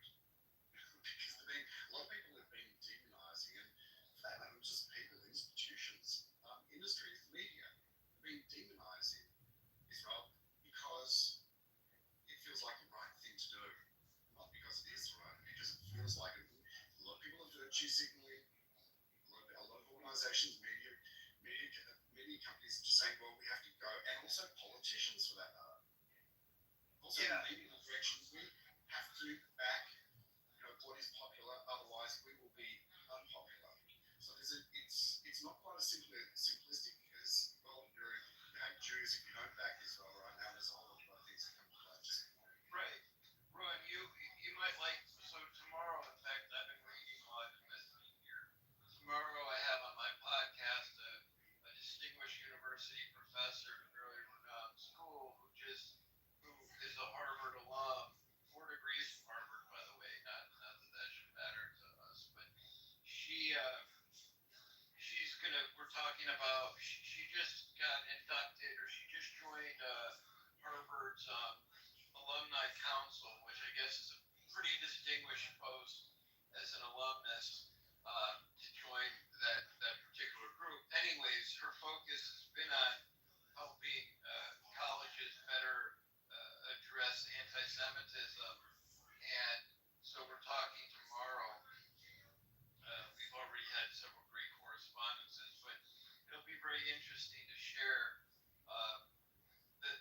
conversation is very nuanced among Jewish people in the United States, but yet the rest of the world thinks that we're either, that we all are sitting like two categories or something, when in fact there's such a nuanced perspective. Anyways, let me speak to some of the people that are in the chat that have got here recently.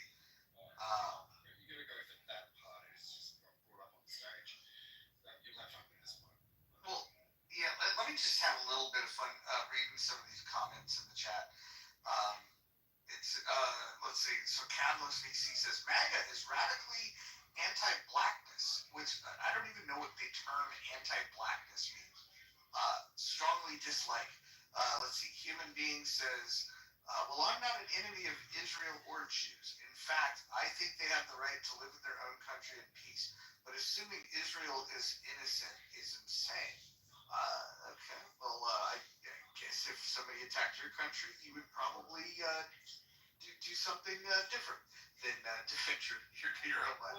I mean, this whole thing is just so fucking bizarre. Why don't we do this? Catalyst, you've come to the stage. You've got some really weird thoughts in the chat. Give me your. You've heard a lot of shit. Give me your top 3 things that you disagree with that you've heard so far. Well, I just came into the room and I heard people praising Trump, and I figured they're delusional or on drugs. He's the most radically anti-black president since Nixon. And I grew up in the United States. I was a military vet and a business owner. He is radically anti-black. His policies, the first week he gets into office, he overturns Lyndon Baines Johnson's executive order in 1968, getting rid of affirmative action. The very thing that my mother fought for in the 60s, I was taught in the 70s. He's done so many anti-black things. Wait, hold on. Can I? All right, let's start with the affirmative action thing. So you think that the only reason that somebody would oppose affirmative action is because they don't like black people? So I don't know how old you are. I'm probably older than you. So I know. Well, if you're 60, maybe you're older than 60. You may be older than me. I remember Trump in New York City and what he did and his family did. He is radically anti-black people. So my question for you though, but you brought up affirmative action. My question is there any reason why somebody would oppose affirmative action outside of hating black people?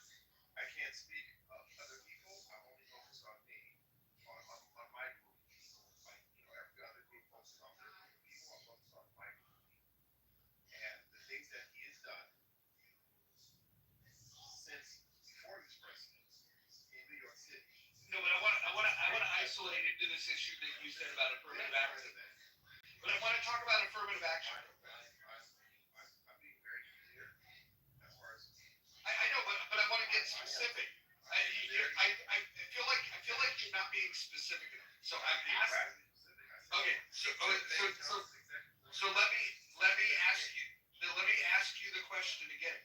Do you believe that that there are reasons why somebody could oppose affirmative action that have nothing to do with hating black people? I'm talking. I made my point. You can extrapolate where you want to go. I've been very clear. Okay. Well, let me just say it this way. I oppose affirmative action. I think affirmative action is extremely racist, and the fact is, like, anytime you're trying to grant a leg up to any group based on gender, based on race, what you're doing is you're actively participating in discrimination. And by the way, it misses its mark anyways. If the idea was to help black Americans, then why would you design a plan that helped more white women than it did black? So maybe you're not really aware of U.S. history. Maybe you missed that part. You know what? I'm not attacking.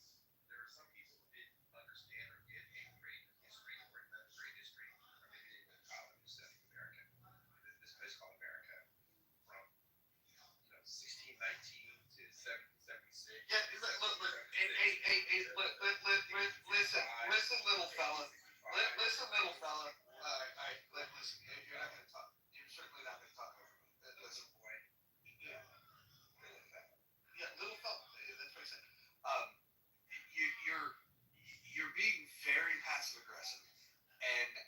simply, no, you are. That's my observation. Affirmative action.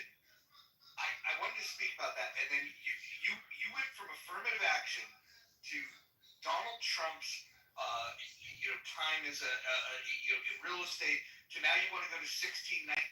Look, I get it. Like racial grievances, there's a whole industry around that. But I want to talk specifically about affirmative action. What do you think affirmative action has done to help people? Well, I know exactly what it did for my parents and my relatives from the 60s by level-setting a lot of the injustices pre-1964. The Voting Rights Act, the Civil Rights Act, the Fair Housing Act, the affirmative action of Lyndon Baines Johnson did in 68. Many things that allowed Black Americans post-64 to actually become a part of this economic system to actually grow and thrive in the form of federal contracts, municipal contracts, hiring practices, several things. Maybe you may not be aware. And this is where you do the personal attack. Maybe you're not aware. I want to have a conversation about the issue, and I know that your approach to this conversation is to make it sound like you're the only person that's ever read a book. You're the only person that's ever studied any issue. Let's just assume in good faith.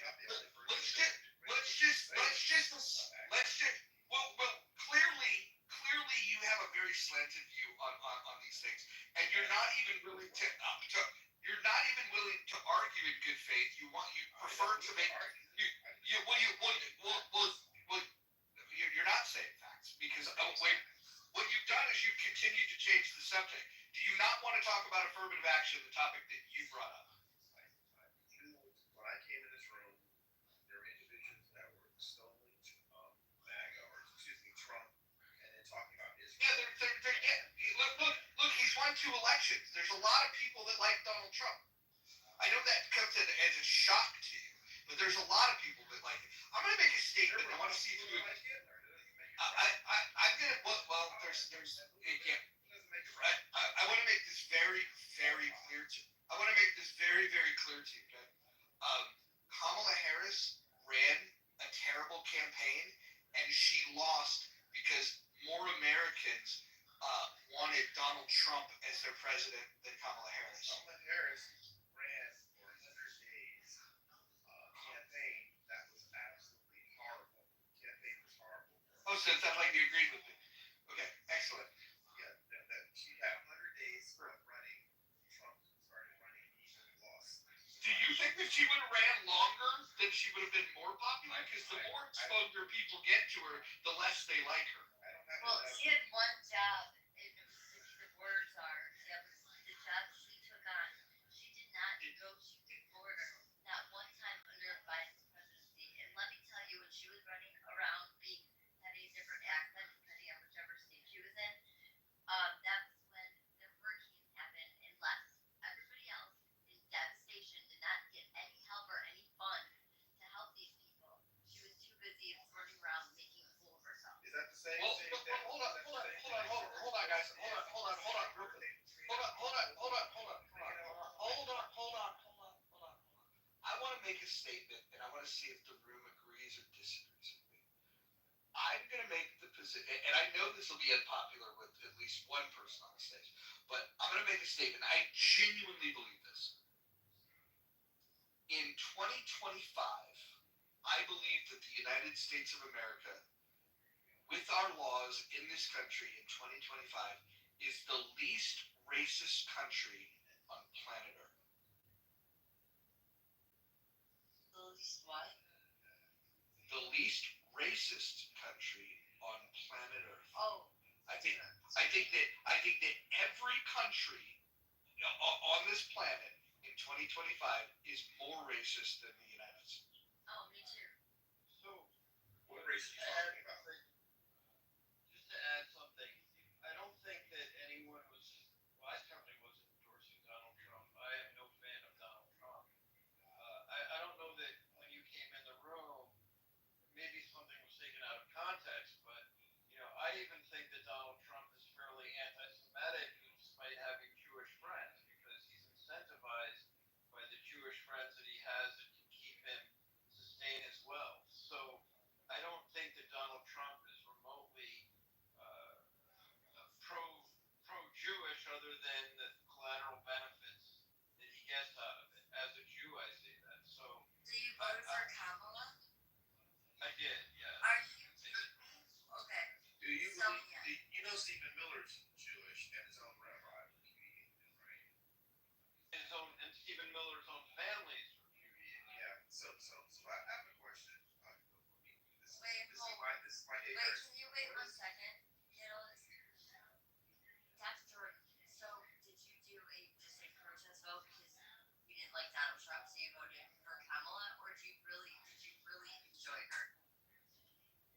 mean, in your eyes, what made her qualified for that? I don't think she's as bad. I don't think she's as bad as some people said, but I certainly don't think she's great. I mean, she was a protest vote for me. I mean, I cannot stand Donald Trump.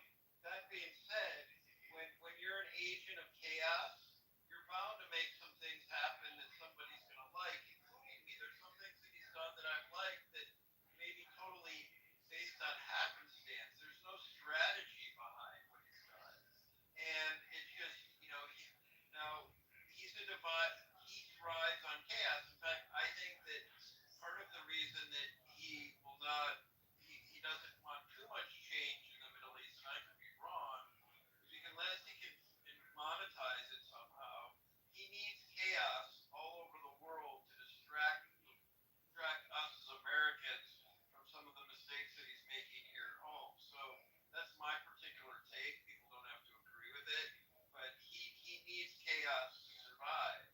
It's like humans who need oxygen to mammals who need oxygen to breathe, right? Like, so this is part of his. Okay, his but shit. do you see under Biden's administration, the border and how dangerous Oh, and how 100%. not how dangerous, 100%. Biden right, turned out. 100%. And whose job was it to take care of that? Well, The yeah. president, not the vice president. Yeah, I mean, Biden turned out to be such a disappointment. Hey, no, this is not about Biden. The border, Kamala took this on as she was the border czar, that this was what she was going to work on while Biden, she was under Biden. There's no official name, government position or border czar. Can you stop with that, please? What? Stop? California, when she was the attorney general. What do you mean stop with that? It's a media created event, okay? Right. First of all, Kamala, there's many videos and you can look them up. They'll pop right up. She said that she identifies herself as the border czar. So I'm sorry, David, that maybe I did not get something that she said and also the media said. So you cannot stop. There's no roll call border czar under the Biden administration. So as far as she did more things when she was the AG of California as far as the border, what was going on.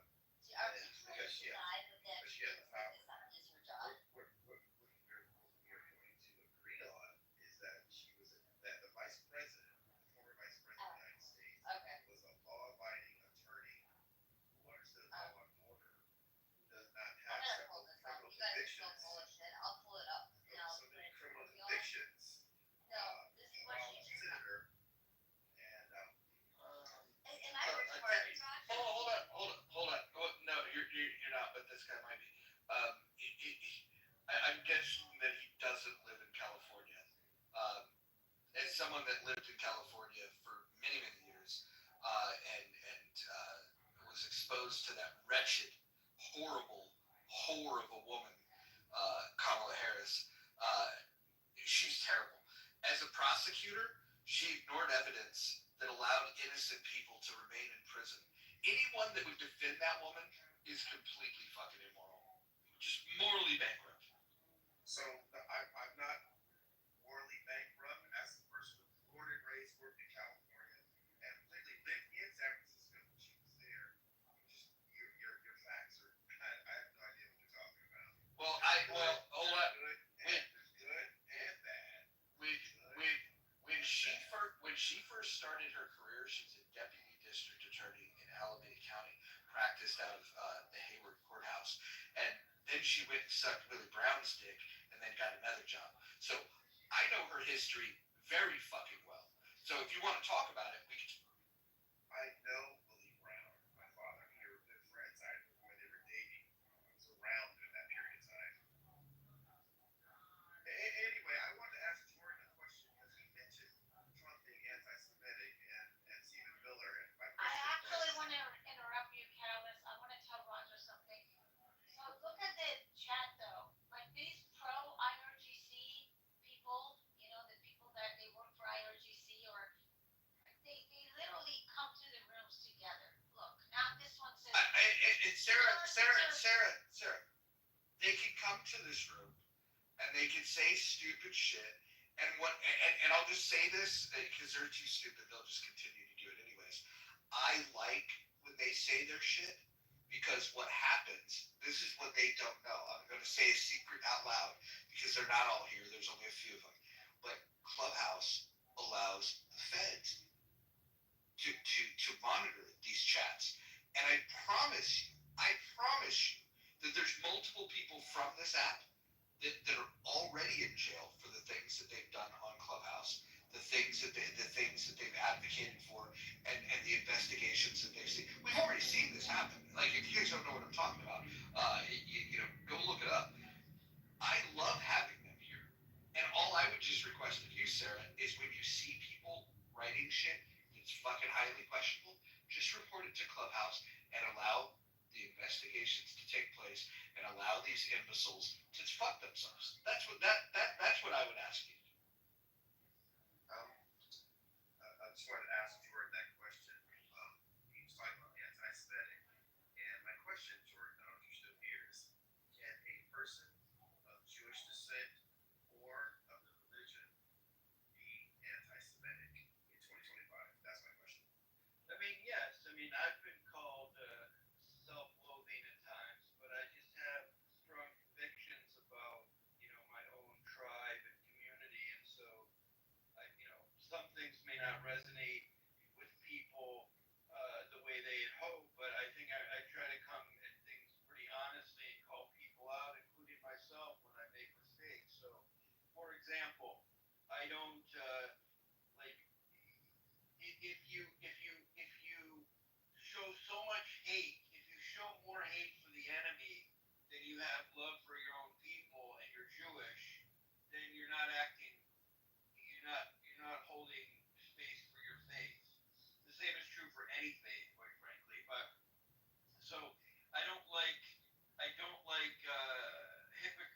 hypocritical behavior. Like if you want to, if you're like I see sometimes on Facebook where some people will say what they want to do to some community that harmed them, and it sounds far more vile than what the other person or other individuals did. So I try to think, well, what's the whole point of being part of a faith that really promotes kindness, love, and peace, by and large, regardless of what any government agency does. So, yeah, I mean, you can be, there are people who are self-loathing, and some of them are so, I mean, they've absolutely denounced their faith, right? I don't denounce my faith, but there's some things that I may not like.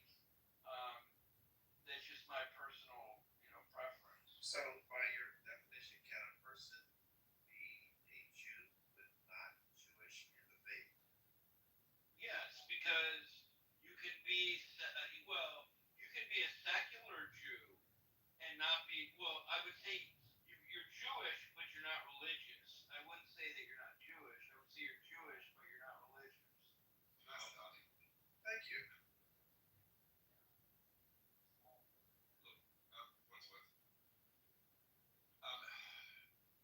Judaism is not a religion. It's an ethno-religion. Christianity is a religion. Islam is a religion.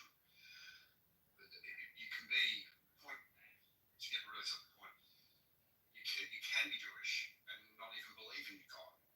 You're just from the nation with people who are Jewish and you've been born into it.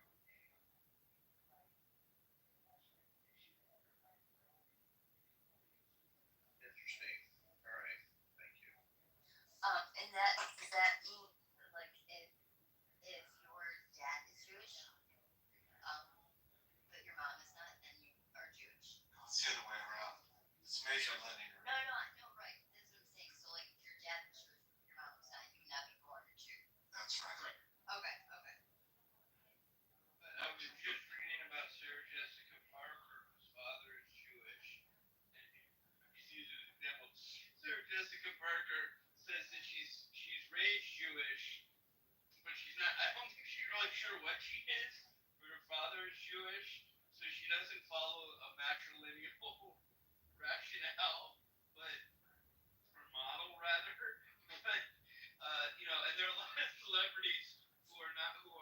Dr. Jordan, with that nose, we'll give her a pass. Goldie Hawn is another one. Her father is Jewish, but her mother is not.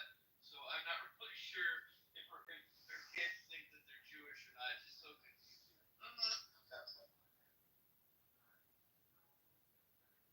Well, in Los Angeles, particularly in the Hollywood industry, there is a clear demarcations as far as even that to what group of or tribe one may be associated with will determine the amount of work or positions of power one ascertains.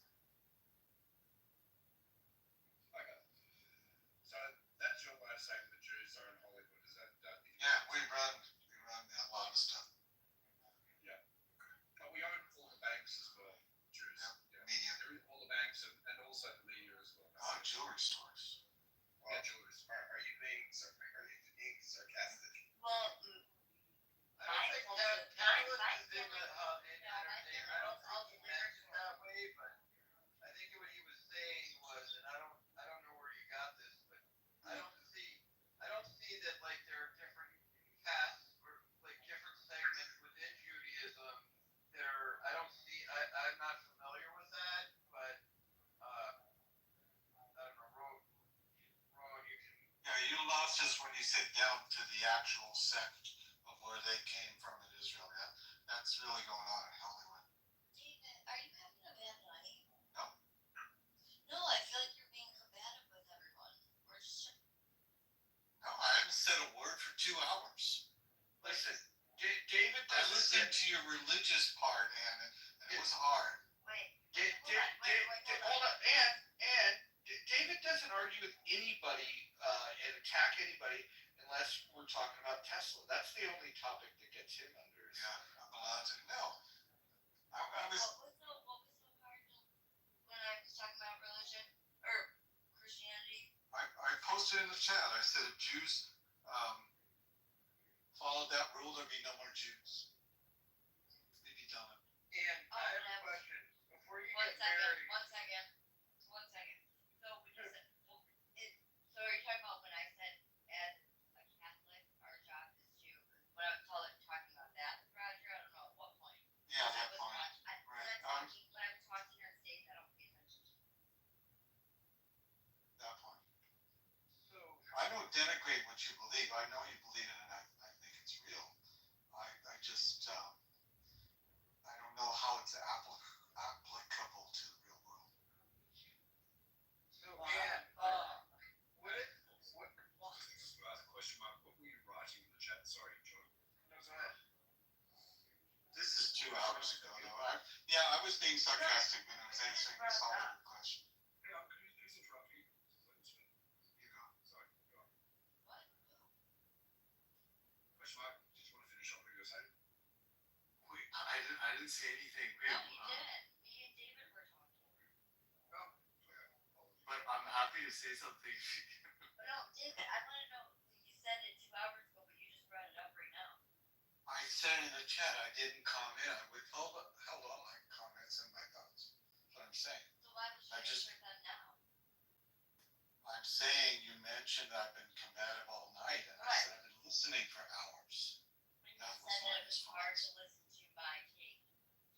Like, I posted my thoughts in the chat, but that's okay. I don't really want to go back 2 hours. We're not going to change any minds. So Ann, hold on. Let's move forward. Oh, And so what if I take you to the rodeo, like while you're engaged in the Catholic or Christian faith, like are you allowed to go on a date with someone while you're engaged, like go to a rodeo or something like that, or how does that work in the Christian? I don't think that has anything to do with Christianity. I think that. Are you serious? Oh my God, no, I'm just having fun. Jesus Christ. Jesus, really? Then you go and say Jesus. This makes me think. Oh my God. You guys really do hate the. No, he don't. Hold on, guys. Hold on. Look, nobody hates the Christians in this room. I don't think. I mean, maybe there is a couple people that hate them, but even like the comments that are in the chat about fuck Islam, it's like that's conversation that's going to get it. People are free to have whatever religious belief they want. What they're not free to do is use their religious belief for a justification to fucking go and kill innocent people. So, I don't know, man. Look, call me fucking weird or whatever, but I would prefer that we don't call out somebody's entire religion, especially when, like, you've got like a quarter of the world that's Christian, a quarter of the world that's fucking Muslim. It just doesn't seem like a good idea to go down that road. Roger, the rule is that you can actually trash talk any religion. You can't trash talk the people. Like if I say fuck all Muslims, it's different than saying fuck Islam. So Sarah, It's protected by freedom of speech to say fuck Islam, especially if you're Muslim who've been lashed because of Islamic rules, and you're seeing how they're killing people right now. There's literally 50 million people trying to run from a city because of Islam, because of all this war that IRGC has brought up. So you know what? Don't have these double standards, Rogers. Please. Okay. No, actually, I'm the only one that's applying a standard of any kind in this room.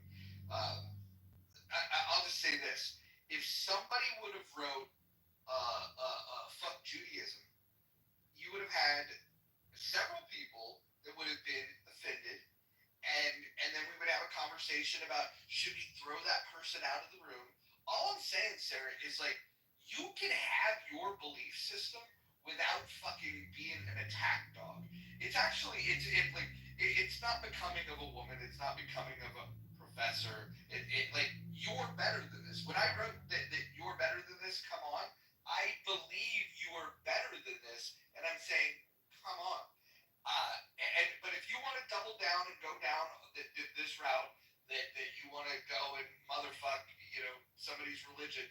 Look, I don't agree with these things, and if we're gonna have a debate about religion, about why we disagree with it, and I can be inflammatory too. You guys know me. I can fucking talk my shit.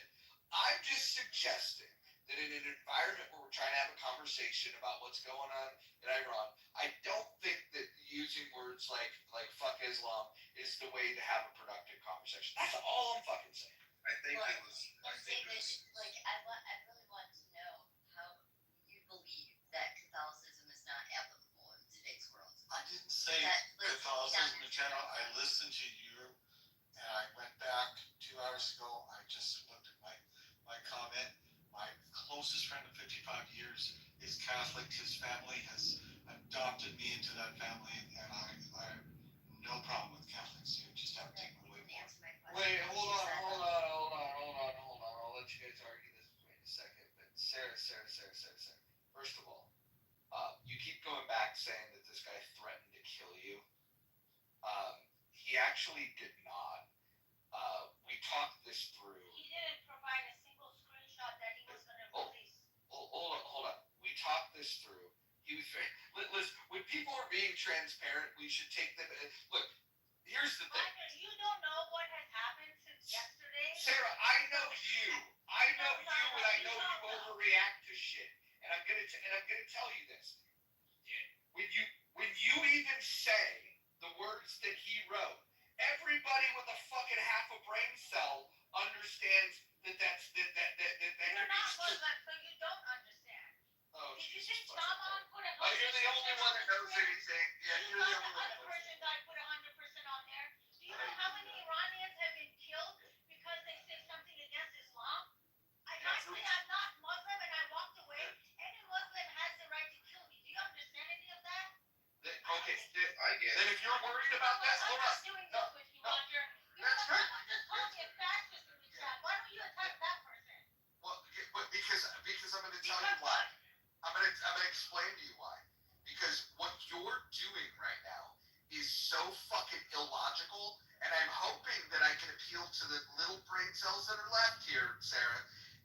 The bottom line is, you are bringing a lot of this shit on yourself. You can't pretend. Hold on. You can remove me. You have the right to do that. Well, I'm going to speak because it's fucking my room. If you'd like to leave, that's on you. You're free to do whatever you want. If you don't like me saying fuck Islam, remove me next time. But don't lecture me. Thank you.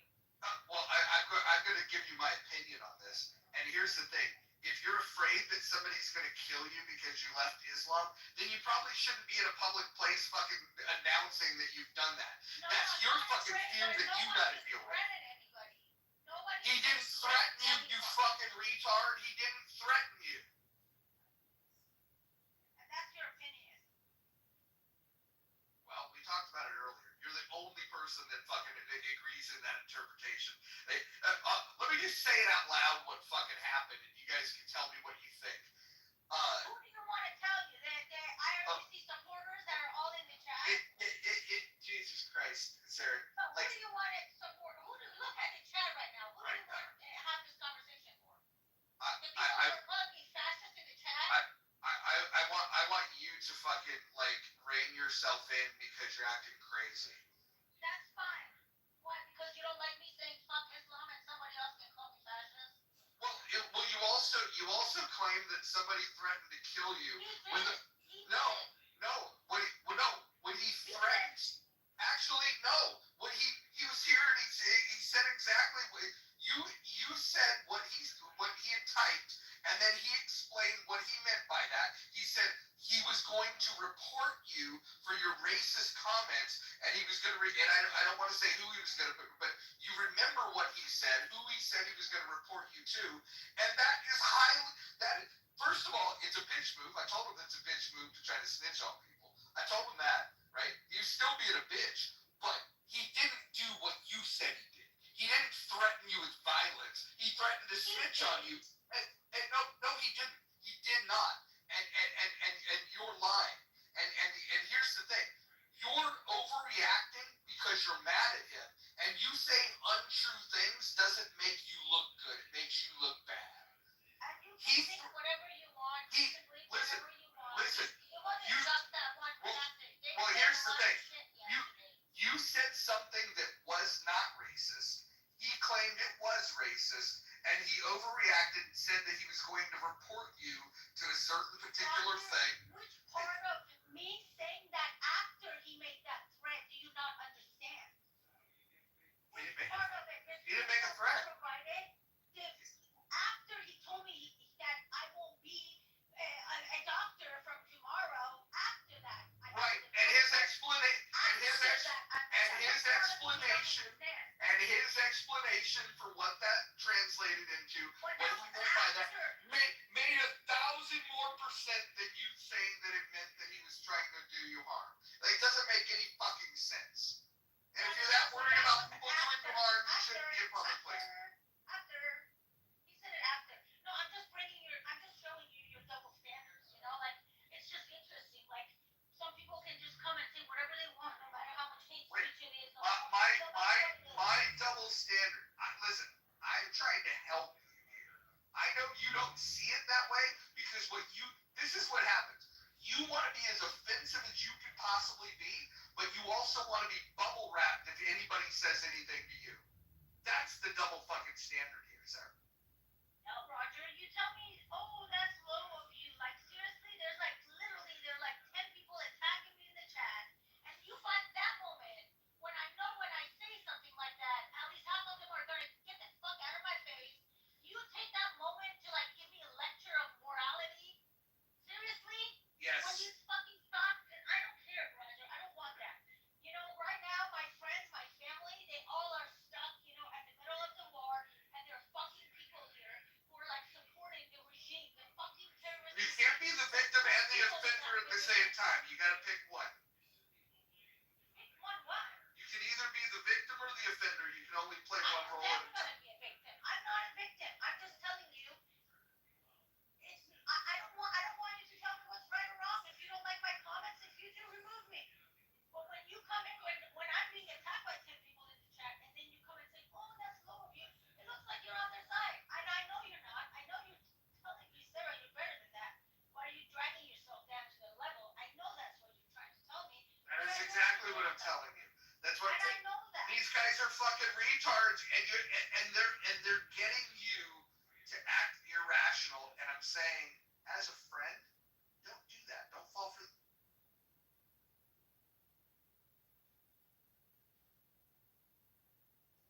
I know you know better than this. Back to when I first came in here and you all were talking about the I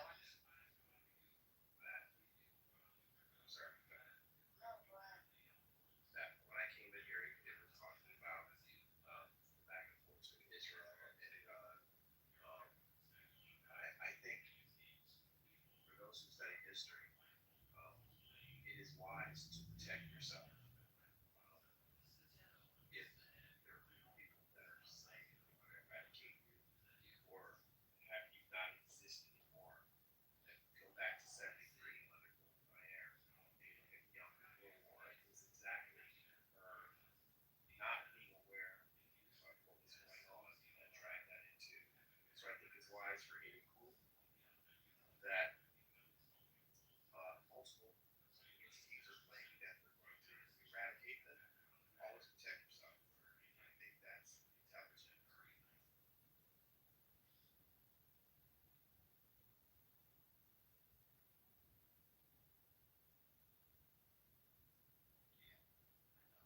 And I'm definitely not a Netanyahu supporter at all. As a military vet, I think it's wise to always protect yourself by any means necessary.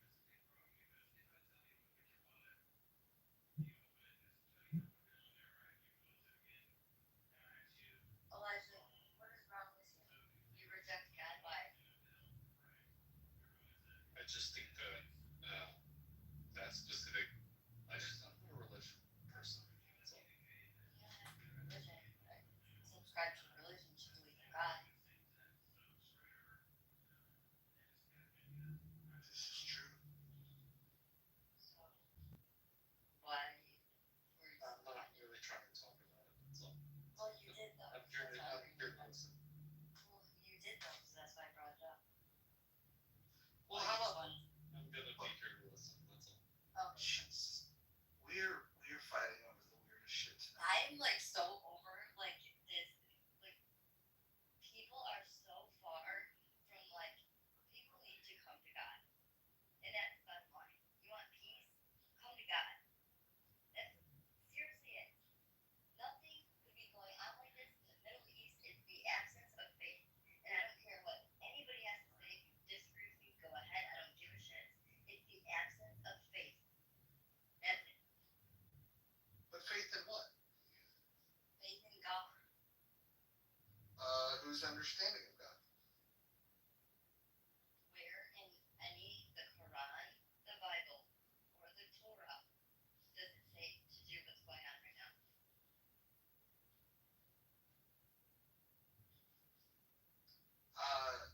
What? You mean war?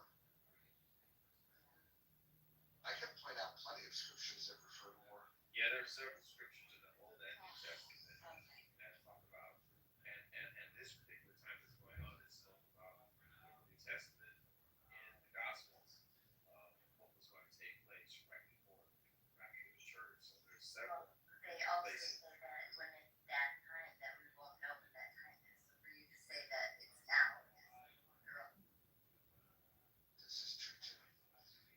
He's gonna come like a thief in the night. But that's again, if you believe in that. Seriously, like I actually laugh because you're just like you're a dick, but I know you're like not a dick. But I'm not a dick. I'm actually agreeing with you. I'm supporting you. Like, look, listen. If you believe every word of the Bible to be true, then I would say the most important thing to focus on. Like, if we're just going to talk about the Christian Bible for 1 second, if we were to talk about the Christian Bible, if we were to figure out, like, okay, well, what's the most important lesson? Like, if we were to slap the entire Bible into ChatGPT and go, okay, what am I really supposed to gain from this here? I think what would come out is when Jesus was asked, how to get to heaven, and he said that he wasn't here to replace the laws of Moses. So he said the law is still the law, right? But he said that if you love God and if you love people, that you'll fulfill the law. And so those are the two things that I think and I think that's one of the points that you make very consistently, and that I appreciate, is to have a reverence for God. The challenge that I have with that is that not everybody believes in your source of truth about the characteristics of God, who God is, and what God wants from us, and yada yada yada. But but for those that do share that worldview that you have, I think that if you distill it down to the basics, it's just love God, love people.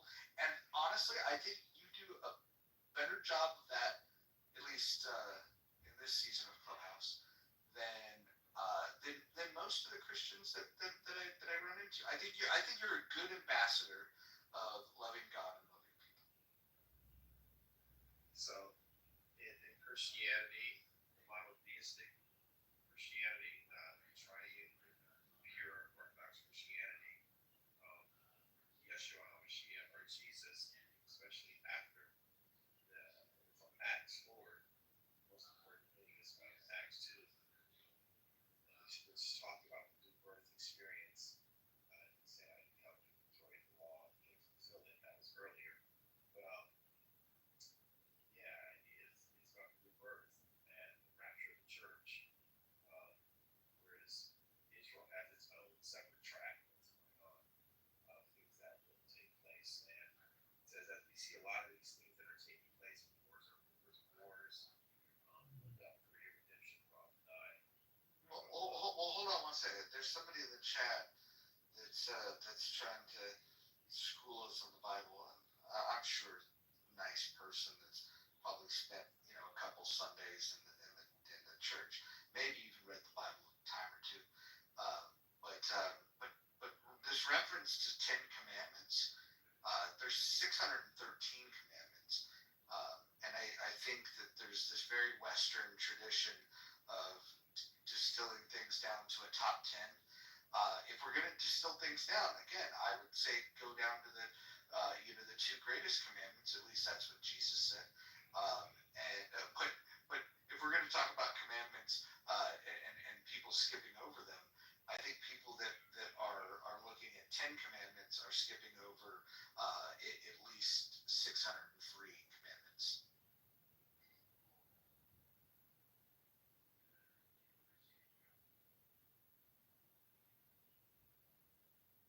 Anyways, I did not log on here tonight to argue about the Bible, but here we are.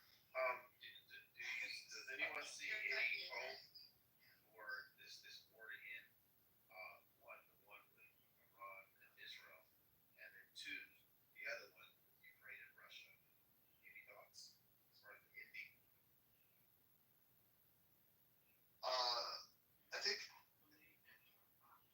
I think it's hard to predict. You can, but let me just say this: it's hard to predict how wars are going to end.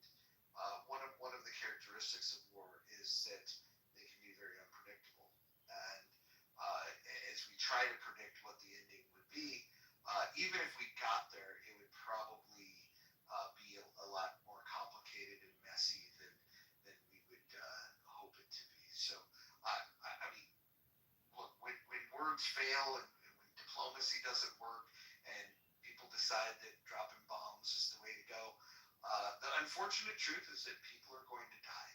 People are going to die on both sides of this conflict. The question really comes down to is, do you have the right? Do you have the right to defend your people? I think the answer to that should be yes. Absolutely yes. Absolutely yes. The answer should be yes, and I believe that, and this is where we might disagree.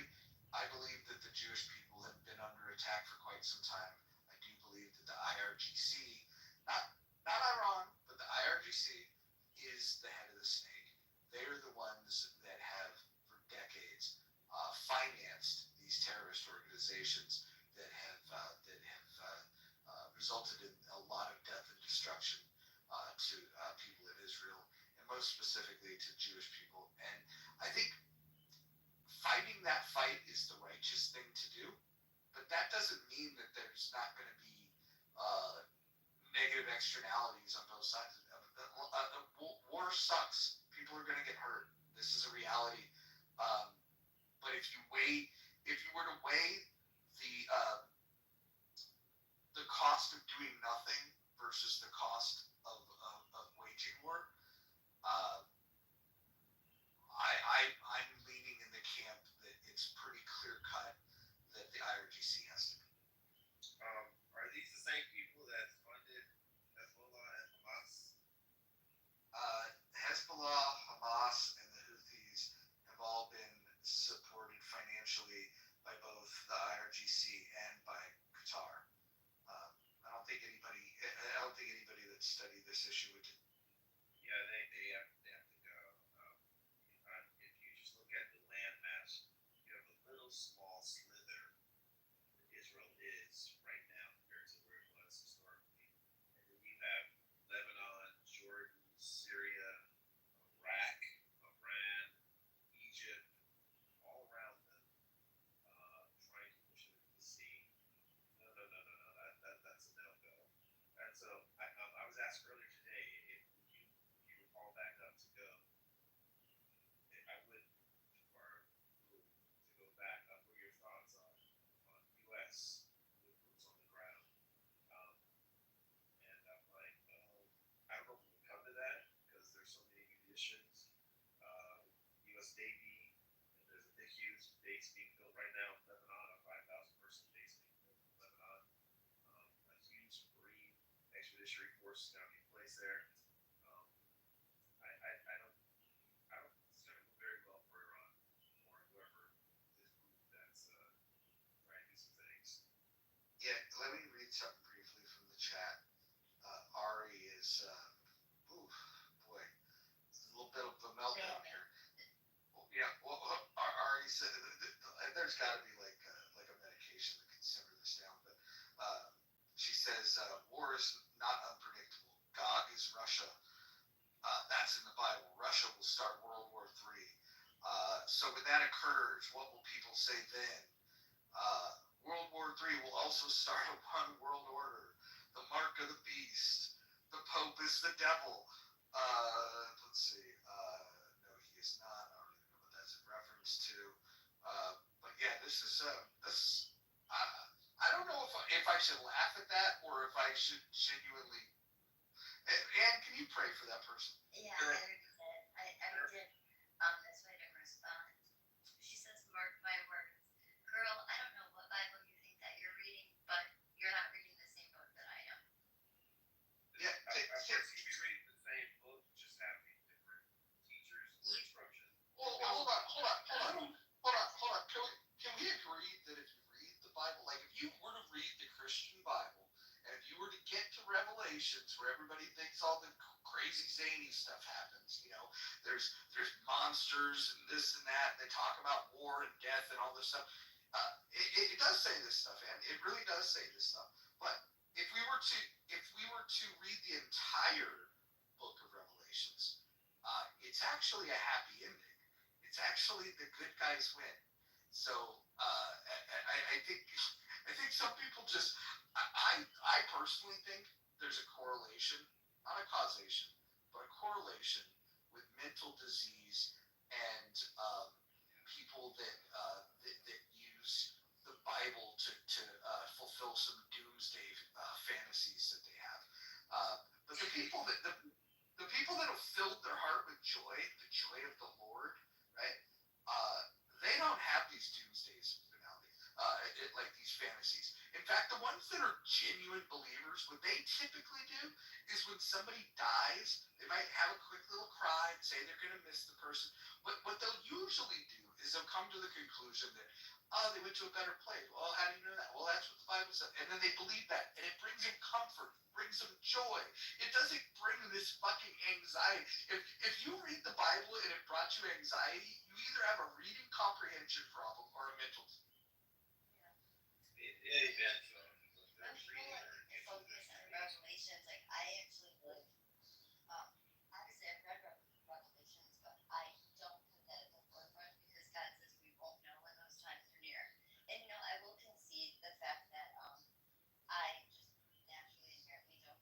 When it comes to war, it bothers me. Just to see anybody dying. But I do know that